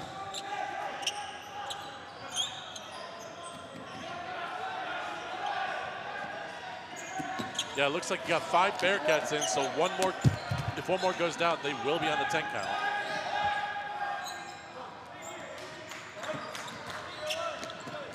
And yeah, if you're Cincinnati, you want Rosinski to stay in as long as possible. He is so important to this team. Oh yeah, he's made a lot of good throws so far this game. Seen a lot of close misses. Hasn't done as much as he did last point, but I think him being one of the Bearcats left, we're seeing a lot of throws from him, some kills, if they can get back into this game at this point. Yeah, you notice he's pretty much always with the ball. And, ooh. Okay, so they're going to call that ground. I think that was the right call. Yeah, it was pretty close. Don't think he had the catch there, but it might have been an out. But I think Max Edley made the right call. I don't have to see. Wes is looking for a reset there. Max Edlin is not giving it to him. Yeah, no, I think that was the right height there for that wall ball. Oh yeah. And Grand Valley playing some wall ball now, and they are going to have ball control. Oh, and that's another kill. Kobe Rubin goes down. Paddock almost caught another Bearcat sleeping. Definitely a good way. Good way to get some good. And it looks like we are going to get a balls over call as they discuss it in this officials timeout.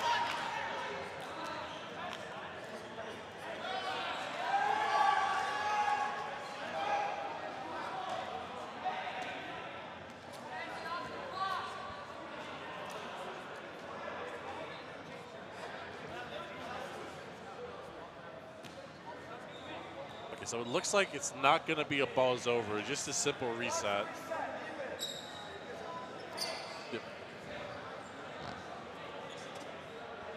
That's probably the more accurate time. So yeah, there's 9 minutes and 30 seconds left in this half. GV definitely has a lot of time here to get this point. Definitely, only four Bearcats left. They're on a 10 count.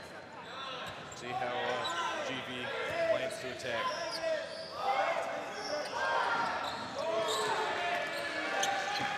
Oh, what a throw by Matt Budai. Takes out Sterling Gauch.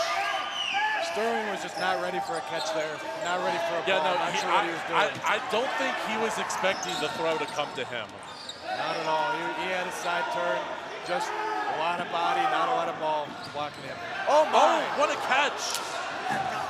Brett Sweeney, it's going to be a catch and out, so he does slide out there, but he does get a catch. Amazing diving catch by Brett Sweeney there. Very athletic play. Yeah, that's going to bring in number 9, Gavin Mosley, the junior. Good reset by him. So yeah, you got 2 Bearcats left, Mosley and number 3, Michael Rotondo, the freshman. Oh. He just goes immediately out. That throw's not going to count. He's got to throw another one. Budai with a great toe tap there, catching him sleeping. Yeah, that's just classic Grand Valley dodgeball, always aiming at people's feet. It looks like they Matthew Rotondo there that was caught sleeping there, number 3 on the Bearcats. Just wasn't looking, and then Budai came in there with a great throw on the toes. Put it down to 1 Bearcat. See what number 9 here can do.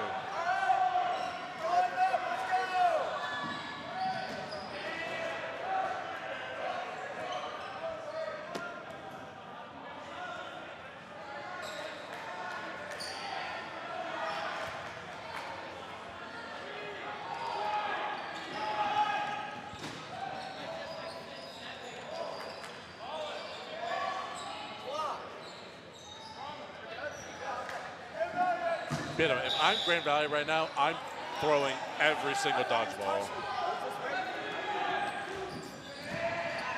Oh, they just miss on the team throw.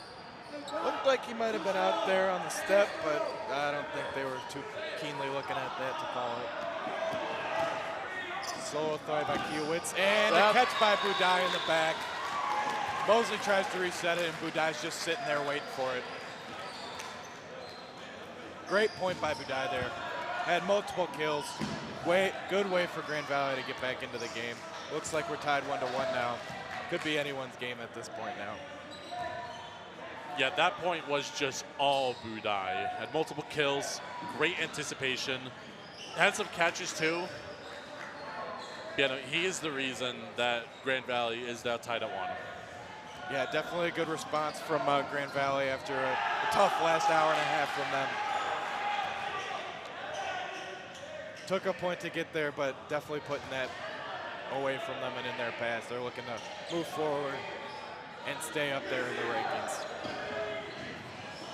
So yeah, it looks like it's going to be just under 8 minutes here at 7:56. So if you're Cincinnati, what adjustments do you have to make to, just to get back into this game? What adjustments do you think Cincinnati should do? They got to stay aggressive here with their arms. I feel like that's something they were able to lack, and they weren't as aggressive as they were in the first point, and it definitely showed.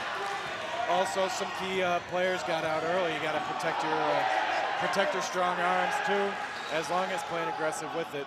I know Will Hyatt and Engelman got out pretty early in that point, and definitely showed a lot on that far side from us. Yeah, I definitely agree with the aggression. They weren't they were more conservative that second point, and that just did not pay out. That's Cincinnati's game plan is more about their aggression than being conservative. So I think Cincinnati just needs to stay aggressive here. They need to stick to their game plan.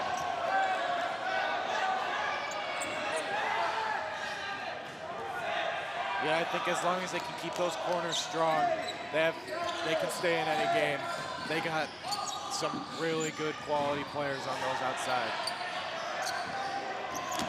Oh, great throw by Rosinski. Oh, I thought that got him. I thought I saw a head there, but Max Edwin has a block.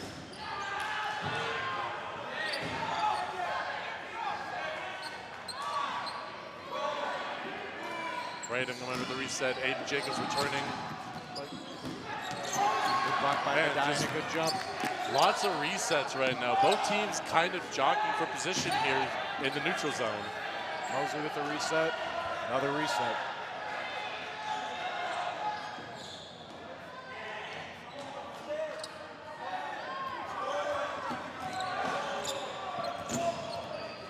Ooh, that was very close hitting Paddock there. Great job with that block, protecting his feet.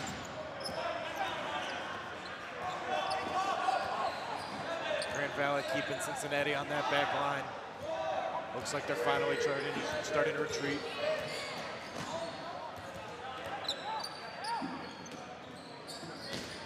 Yeah, and I kind of want to mention Ryan Paddock a little bit, because one thing I've always found surprising about him, despite being a tall guy, he is super athletic.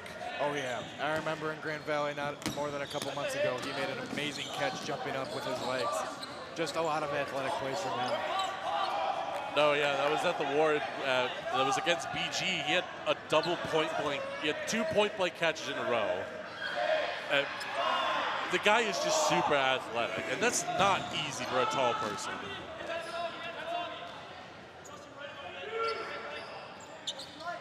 He's like 6'3", sliding around everywhere, and I'm like, how do you do that? Even I can't do that, and I'm 6'5". Ooh, a ball in the middle. UC is going to get that, but Paddock gets out there trying to get a ball. A lot of balls his way. And yeah, great look there for the Bearcats. Grand Valley still is doing nothing but staying up on the front lines, just keeping Cincinnati back there. I mean, man, Brett Sweeney throwing on that, like throwing to the outside layer of Grand Valley, and it just gets caught.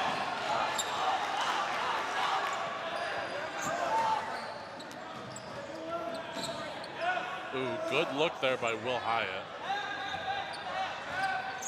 yeah, Engelman got out there early, caught dead to rights, sleeping out in the open. So see if Will Hyatt can hold down that corner by himself now. Yeah, but you also got to keep in mind, I think 1 or 2 catches brings Ryan back in, because he got out pretty early. So just 1 or 2 catches can possibly shift the momentum here. Ooh! A lot of misses there. A lot of action. A little slow, but GV just finally starting to retreat now after. Ooh. Yeah, you can tell Grand Valley wants to slow the pace down. They don't want to play at Cincinnati's level. They want to play more conservative.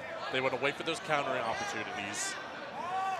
They definitely like Cincinnati on their back line here. Their aggressive first point. I mean, they don't want to let them get athletic and transition against them too. Oh, good through by Badai there. I thought that got him.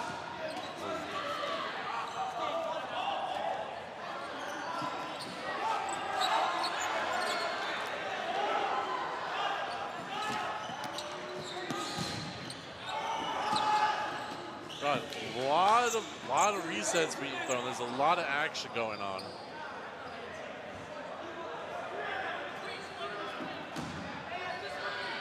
Hyatt with another reset.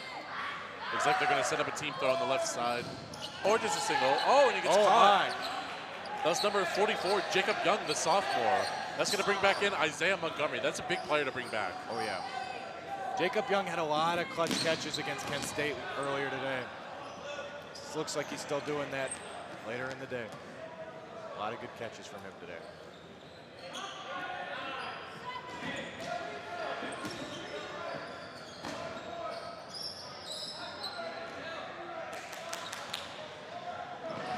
So it looks like 8 Bearcats in, and I believe 11 Lakers. So this point's not over for either team as we hit the 2:40 mark on the first half.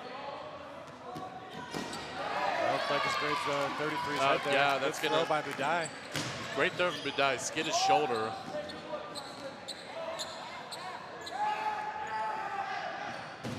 Gonna have to see a lot more action if we're gonna see another point in this half, but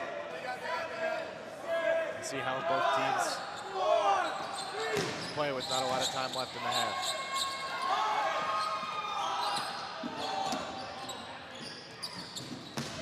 Oh, what a catch, Aiden Jacobs. Catching Will Hyatt. It's a hard thrown ball, but right to the chest. dropped down there and made a nice catch. Yeah, and they also got Gavin Mosley out as well on a kill, so looks like the Bearcats are down to 5 players. That was like a 2 to 3 person swing there. Good spot from Mazinski, not giving any of the Lakers any opportunity to go for a catch.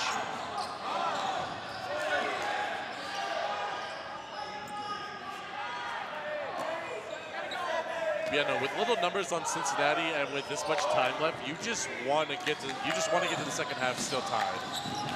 It looks a lot better than being down by 1. Yeah, a lot of missed throws this point from both teams. Not a lot of outs early. And oh my! What a catch by number 15. 15, who was that? 16. Oh, that was number 16, Jacob 16. Zillis. 16 with the catching out there. I don't know if they called that a catch, but it was a really athletic looking play. Beto, that brought back in Engelman, so that is actually really huge, especially since we're under a minute now in this first half. Paddock misses low there. Oh my. Oh. Engelman with the catch off his feet. Oh, and a catch by Rosinski. Number 21, Mason Smith, cannot believe it. And a counter by Rosinski as well, taking out 2 players there. Jacobs trying to cross Engelman there. Oh. Got a timeout by Cincinnati. Yeah, I think that was a very smart timeout. It was getting a little bit chaotic, and you now have just under, I think it's like 20 seconds, so. Yeah. Engelman caught Mason Smith right off his feet, and he could not believe it. He was getting lifted at the ref, but I saw nothing but a catch there. Great athletic play by Engelman to get down there. Yeah, no, I used to play with Engelman myself. That's just the Engelman special. He will just go for absolutely anything, and he will somehow make a catch out of it. And that was absolutely ridiculous play.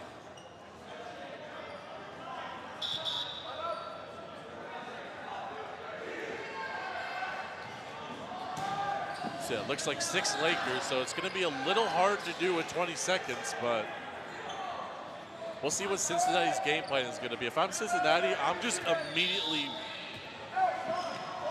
Oh.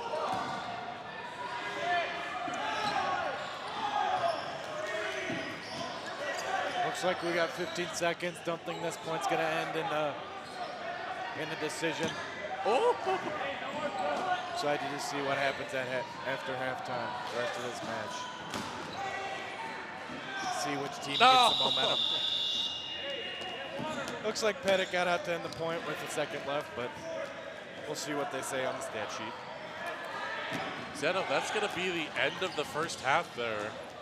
Tied at 1-1. It's very interesting, like how well Grand Valley is playing despite the close game against BG and the shocking loss to Cleveland State. It looks like they fixed their mistakes from that Cleveland State matchup, and now they're playing more their style. Yeah, they're playing a lot more aggressive than they were in the first point. Last 2 points have been good. I don't think I saw a Cincinnati player go over the midline in that last point.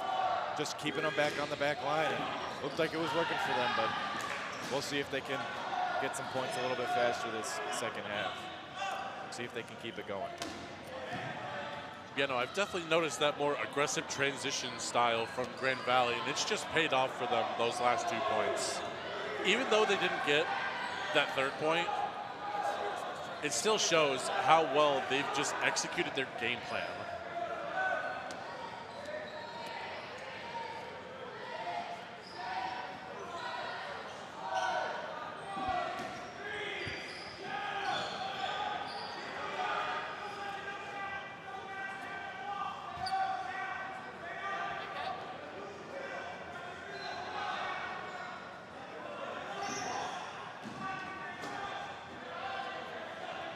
And it looks like on the other court is Akron versus JMU. I'm not entirely sure of the score. Let me take a look. Okay, so it looks like it's tied 1-1 on court 2. Yeah, it's not much of a surprise. Both teams are pretty competitive. I know JMU started the day with a really tough loss. Kind of got a whooping by Cincinnati, but they definitely came back and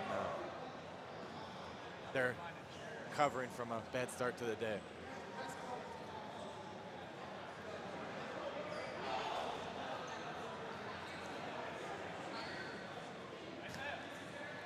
Got Logan Neff, friend of the show. Logan Neff's the GOAT.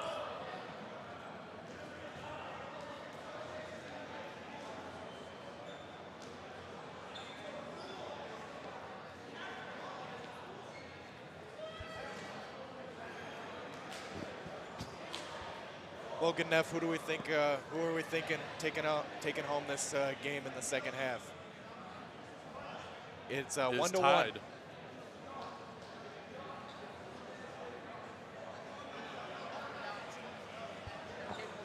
Whoever they like to end up beating, but they're also capable of losing every single game.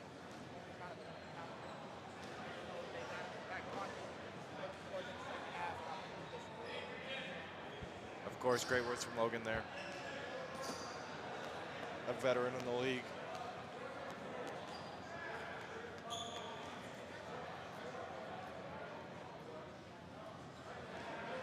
So yeah, it looks like we're just about to get started as both teams huddle up. Definitely Cincinnati's front trying to look for some adjustments to get back in control of this game like they were in the first point, but it seems like ever since that first point, GV has been nothing but in control. Yeah, Grand Valley has just, I feel like they were more in control of that half than Cincinnati was. I think Cincinnati, they need to pressure Grand Valley more into pushing them onto their back line. That's how they got that first point, and that worked out so well for them. But now since Grand Valley is adjusting their strategy, UC's kind of struggling a little bit, trying to pressure them back. But we'll see what happens here this second half. Because I remember watching this exact matchup last season at Nationals. It was the last Q of the day, just like this year. And that game went to overtime. So definitely could be in store for another overtime game today. Looks like two evenly matched teams. There's been so many overtime games today. It's been absolutely ridiculous. But hey, that's just how Nationals goes. Yeah, it's never been more wide open than this year. Looking for a lot of Ohio teams competing in this year. All right, here we go. Grand Valley's looking to... Quick kill from Grand Valley. It takes out Gavin Mosley. That was Mason Smith who's going to get credit for that kill. Yeah, that good throw by Mason Smith there off rush. Getting a quick kill. I'm not sure why Cincinnati's retreating. I believe it is their throw. Yep. Looks like this is where Cincinnati wants to be, right up on their attack line. And it looks like Cincinnati is going to have ball control. They got 7 balls in favor of Grand Valley's 3.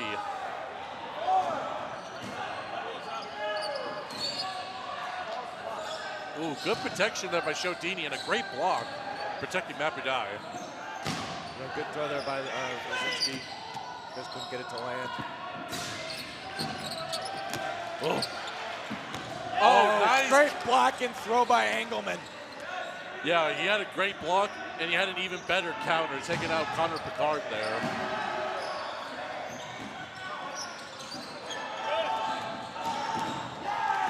Oh, and another kill. Mapudai goes down, but he's also trying to plead his case that Brett Sweeney should have also gone down with him, but he's not going to get that call.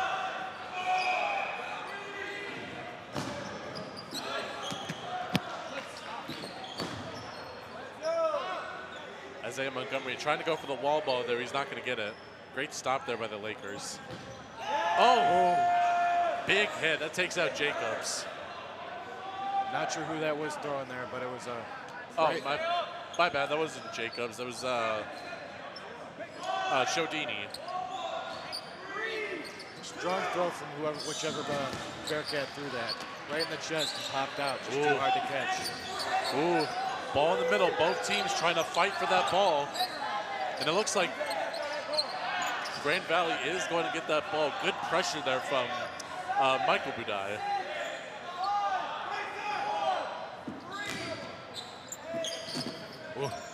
Mason Smith. Oh, great block.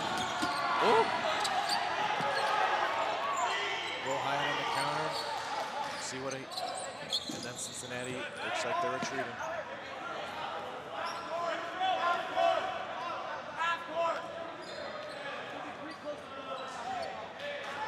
A little bit of a stalemate the past 10 seconds. Not sure what's going on. Not a lot of movement. Sterling Gouch makes the. Oh, great counter from Rosinski. Gets the dirty block on number 2. Oh, and it looks like Paddock went down as well. So, yeah, no, the momentum is back in UC's favor. This is how, like, this was the momentum they did the first point, and that's how they won that point. And now they have the lead in this point. Definitely came into the second half with a better game plan. Made some adjustments and know what they need to do. See if they can continue the rest of the half. See if they can pull it out. Yep, it worked so well for them that first point because they were aggressive on their attack line. And they're doing the same thing here, and they've got a great lead. Tough drop by Jacob Young, sitting in the back. Look, hawking that down, but could not get it to fall. Could not get it to secure. So yeah, it looks like 7 or so Lakers, and it looks like about 9 Bearcats. Oh, what a catch, Alex Wellscott. That takes out Sterling Gouch. Also a good solo kill by Rosinski. Oh! Getting out number 12, Noah Berner in that action. Oh! Catch! And a momentous catch by Engelman there. Engelman is heated. He was jawing at Eli Walcott right there. The emotions are definitely high.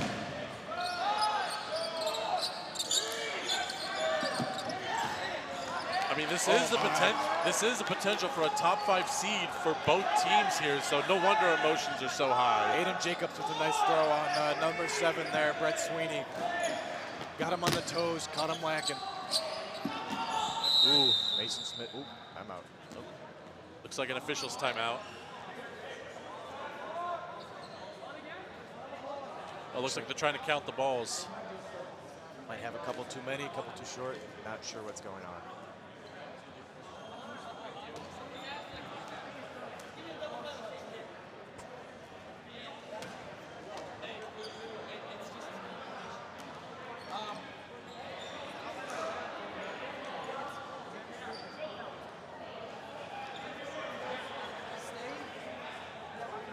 So it looks like there's going to be 16:24 left on the game clock.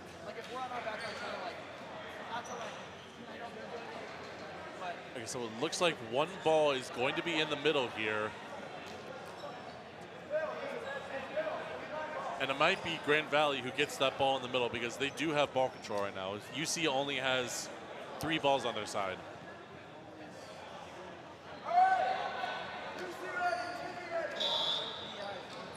Both teams going up hard for that ball. Yeah, but it looks like Grand Valley. Oh, Aiden Jacobs throws a catch right to Engelman's chest. Engelman is hot. Yeah, that is not what you want to see if you're Grand Valley. Oh. And another catch, Isaiah Montgomery. 2 throws right to the chest of 2 of Cincinnati's known catchers. Just don't know what GV's thinking there. Yeah, Ron Engelman almost caught Michael Budai sleeping there. Oh, and a big Hyatt hit. with a good throw, getting out Budai. The younger Budai.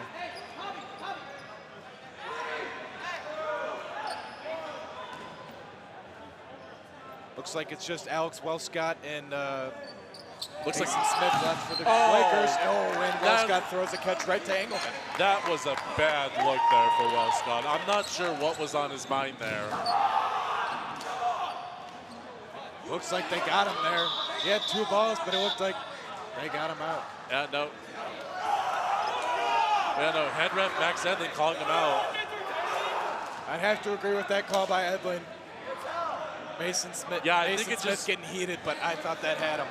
He had 2 balls, but they found his body and they got him. Yeah, I think it just barely skimmed his body, but I think that was the right call. So far, some good refereeing by Miami here. not a lot of controversy, some good decisions, good confident decisions. So it's going to be 14-26 left on the game clock. UC with the lead, 2-1.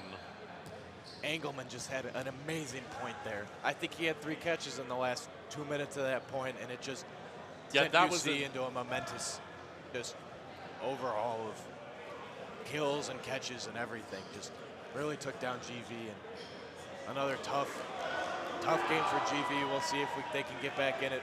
A lot of time left. That was just an incredible point from Engelman. Multiple kills, multiple catches. I don't understand why Grand Valley why do they keep throwing at Engelman? They know he's a great catcher. They just need to stop throwing at him. Go Bearcats.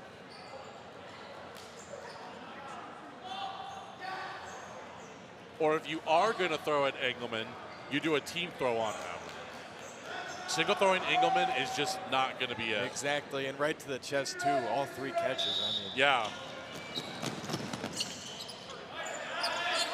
If he can catch it off his leg, you know for sure he can catch it when it's right in his chest. They're just feeding Engelman these outs. Will Hyatt with a strong throw. Mason Smith on the counter, but nothing. No dice. Will Hyatt kind of had an awkward landing there, but it seems like he's just fine. Yeah, I think if Mason Smith had a more accurate throw, he had him dead to rights, but just a good way to get out of the way for Will Hyatt. Yep. So you see Grand Valley, the player with the ball is creeping up on that line. Oh, great Will cross. Hyatt. It's out. Great cross there from Michael Budai. Going another hit. Sterling Gouch gets hits on the down. shoulder. Cannot secure the team catch. Looks like GV's finally trying to push back up, but since he's not going back. Yeah, they're staying up. They're not going to let them pressure them. Good throw. Getting out, number 14 there, Jodini. Yeah, I think UC is doing the smart move here. They don't want Grand Valley pressuring them and forcing them onto their back line. They want to stay up. Look at how they're just sitting at half court. Ooh, Engelman looking for something there. But that was smart of him to hold back, just to wait for backup. Yeah, it just looks like the game plan for both. Oh my. Brzezinski with a kill. Giving out number 12 there, Noah Berner. He looks injured. But seems like to be the game plan for both teams here if they can. They're trying to. Oh my! What a catch, Engelman. Another Engelman catch. Have a day. That was just ridiculous from Engelman because that wasn't his body. That was just straight hands. That was just straight hand strength right there. And another Isaiah catch. Montgomery with another catch. Those two, just a dynamic duo of catches today. God, just so many catches coming from the Bearcats this have, and and another one right into the hands of number 33. How many times are they going to keep throwing at these players' chests? It's just not. I don't understand what. Yeah, no, Grand Valley is just not placing these throws well at all. They're all being at chest high, and they're easily getting caught. Team throw just misses. It's just really interesting to see these throws from GV here. Not in much of a time crunch with them over 11 minutes to go. Just they're only down 1 point. It's just a lot of errant throws, like they're trying to get desperate for some kills, but just throwing it to the wrong guys.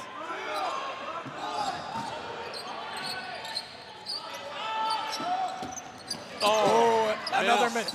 Almost another catch trade by Jacob Young there. Oh, my! Point blank! Oh my God! Alex Wellscott with 2 catches. Point blank! Somebody flashed back to the war when Paddock did the exact same thing, and now we have Wellscott doing that. And a heat check by Wellscott is no dice. Will Hyatt with the catch. Wellscott's heated. I'm not sure what happened. Oh my goodness! But Will Hyatt just pulled down Wellscott with a nice catch. Brings some momentum back for UC after a crazy. Oh my God! That was such a wild interaction.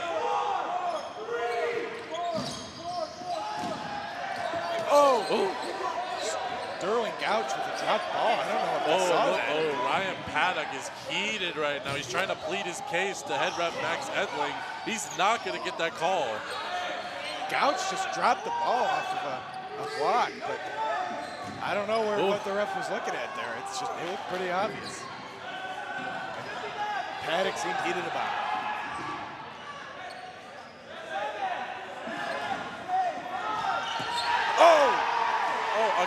Brett Sweeney with a great drop catch. Yeah, a great catch and a great cross from Rosinski taking out a player. So that's 2 players down for GP. And it looks like they're down to the 10 count now. And that's another kill for Rosinski. Another one for Will Hyatt. Wow. And like I said, the corners, just their arms are just really going to work here. The team throw, that is going to get Budai. Wow. Cincinnati came up in that point, and they're up 3-1 now. A lot of energy. What a point, just absolutely wild on both sides. Wellscott with an amazing sequence of catches there. That just was not enough. 2 point-blank catches in a row. Not even 5 feet away. And then the heat check just did not work. Will Hyatt there to cool him down and get the Bearcats back on track for another point win.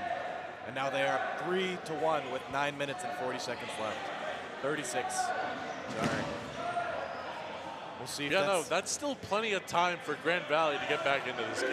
But they need to get back to their game, what they did in the first half. Because at that point, it was just absolute chaos thriving everywhere on both sides. And UC is the kind of team that benefits from that chaos. It's almost like you know who's going to win by the start of the point. Whoever gets that control up in the middle, they're not going to push back. They're not going to let them push them back. And it's just both teams, every win has just been a dominant win with nothing but forcing their opponent on the back line. Yeah, absolutely.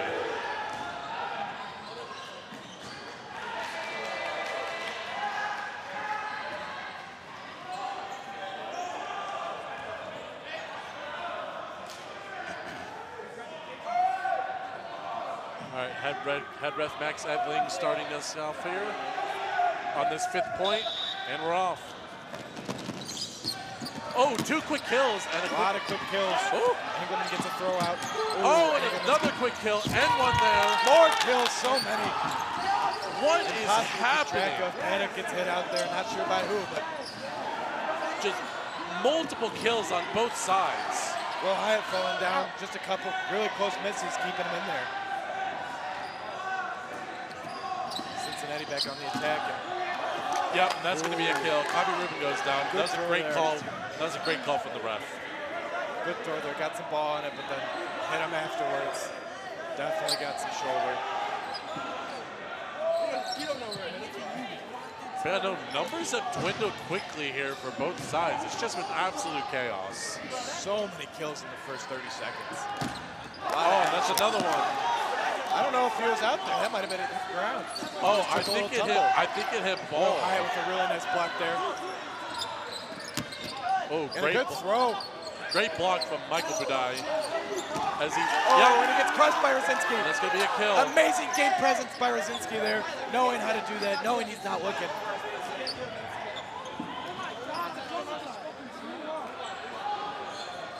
Yeah, a lot of frustrations coming out from Grand Valley here. Rosinski's been pretty quiet since the first half, first point where he was really going off, but looks like he's starting to get back into this game. Yeah, now these last couple of points, Rosinski has just been back on his groove.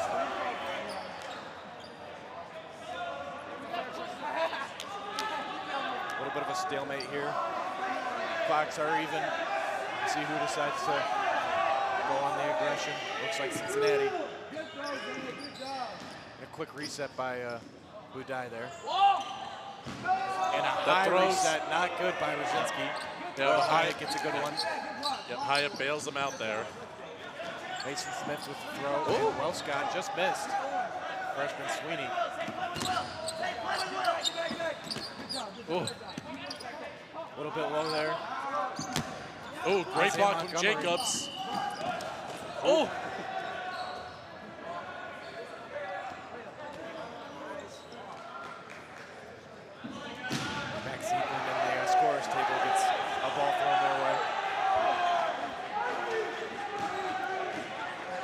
Yes, we hit the 7-minute mark here in this second half. Another stalemate here. Even clocks. Yeah, if Grand Valley is going to come back into this game, they got to come up with, they got to think of something, and they got to think of it quickly. Yeah, there's still a lot of people left for Cincinnati, and they're 2 points down. Yeah, time is starting to become a factor here.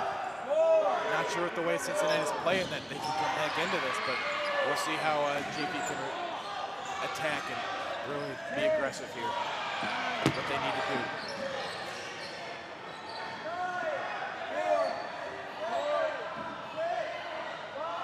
GV sitting on that front line, seeing what they can do. Just a reset. Inwell's got a throw. A lot of throws. Almost caught. Oh, and he finally gets Montgomery. Point blank. Adam Jacobs gets hit out there.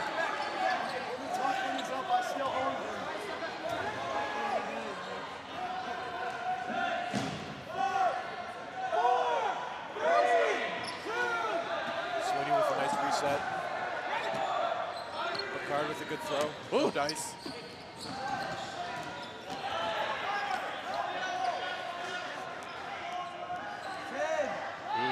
Scott's baiting, looking for a catch there. He wants to do what he did there in that last point, but he wants to win on this one.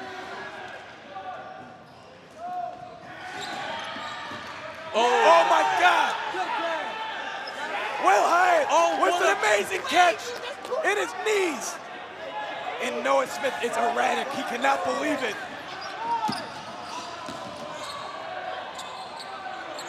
I like the call there, but Noah Smith does not, and it shows. Amazing catch by Will Hyatt there.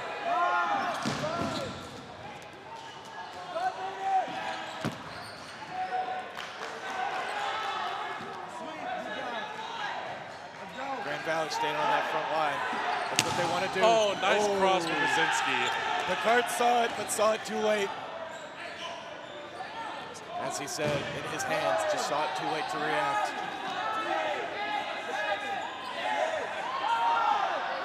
Yeah, Mason Smith is, and a great catch by Sweeney. Yeah, Mason Smith is heated with head ref Max Edling right now. Well, he's not liking the fact that he's getting some of these, not getting some of these calls.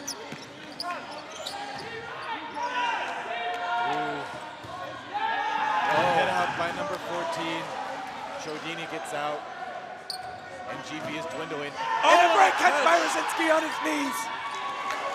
Ends the point, and they're up 4-1. That might be it. And that could seal the deal with 4 minutes left in the game. Cincinnati up 4-1 over GVSU.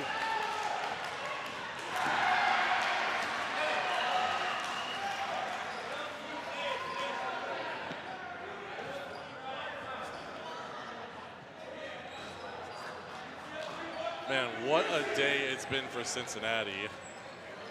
Keep in mind, this team has only lost a point in this game. So they've only lost 1 point throughout the entire day so far.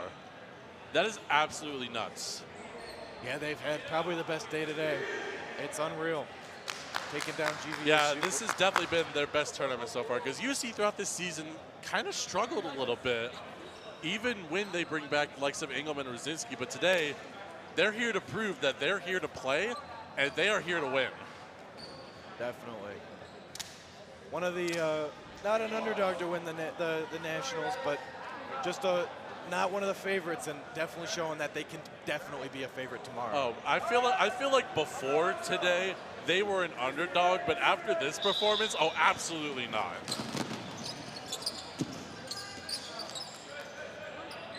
If they keep playing like this into tomorrow, see a lot of good dodgeball being played by Cincinnati. Throwing gouge, misses the catch. Looks like he almost had it. Cincinnati on the midline, trying to get him to retreat. But GV stays up.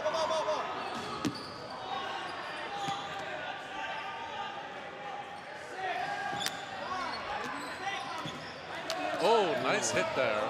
Oh, a tough drop by 97 there. Will Hutcherson.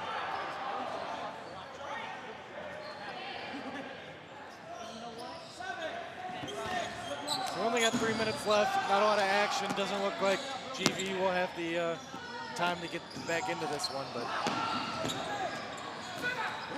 another trade. Tyler Woods and Eli Walcott go down.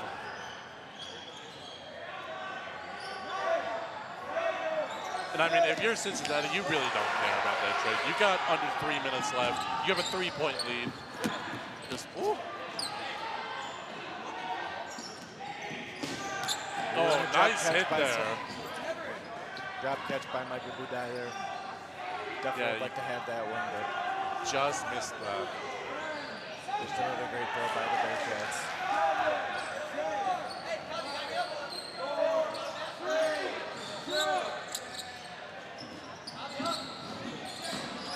Two reset throws there by the Bearcats.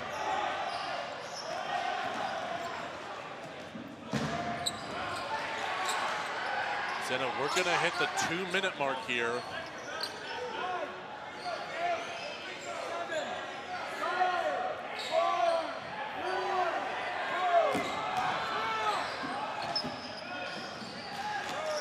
Another hit out, got Noah Smith.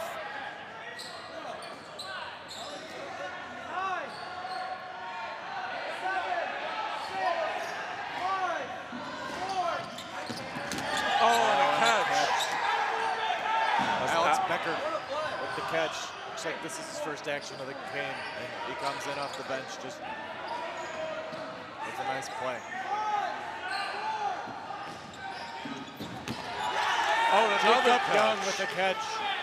Great day for him too.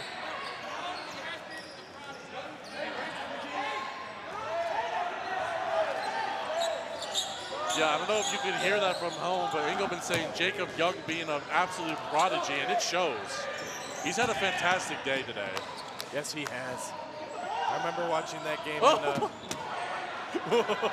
their game against Kent State.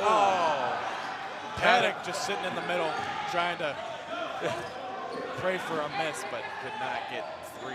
Yeah, he finally goes down. Man, we got. Looks like and Matt Bedai with a catch. We got 30 seconds left.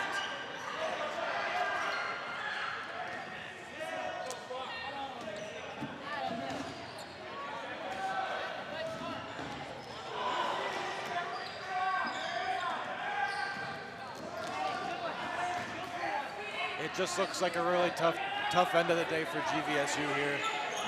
They look pretty good in that second point, but just could not replicate it. Yeah. Brett Sweeney with the suicide kill. Oh, they don't have it though. They don't give it to him. Head ref Edling calling ground. Come on, man. Let him have the suicide kill. Probably but a good call there. But he's not going to give it to him, so that's going to be the end of that. 4-1. UC is going to take the victory. And what a day it's been for the Bearcats. Just nothing but dominance. Yeah, just throughout the entire day. Only losing 1 point throughout this entire day. They went 5-0 against JMU, then 6-0 against North Georgia, and now defeating Grand Valley 4-1. Just what a day it's been. And Grand Valley really struggled today, I think this is the... Yeah, no, this is definitely a fun fact, because this is going to be the lowest seed Grand Valley is going to have since 2009. Wow. When they were a 6 seed back then.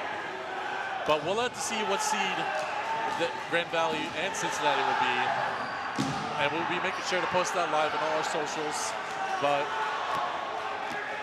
we're going to see it maybe if we can get one final post-game interview.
right, so I am here with captain of the Bearcats, Will Hyatt. First of all, congratulations on the day. You guys only lost 1 point this entire day. How does that make you feel? Good. I mean, we knew we had it in us to come out here and put up some points, and obviously not let up a lot of points. I mean, we haven't played a lot together this semester. I mean, with JMU's Beast getting canceled, we only had ODC, Illinois, and then now Nationals. So, I mean, a lot of practice, just putting it all together. Absolutely.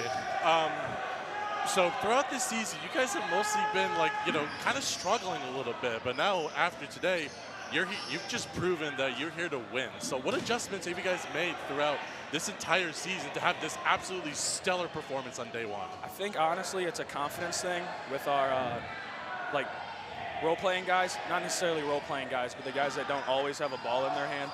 Freshman Brett, 44 Jacob Young. Those two guys have stepped up so much. I mean, Brett made a ton of catches. Jacob Young has become one of our best catchers. Also, Ryan Engelman had a day today.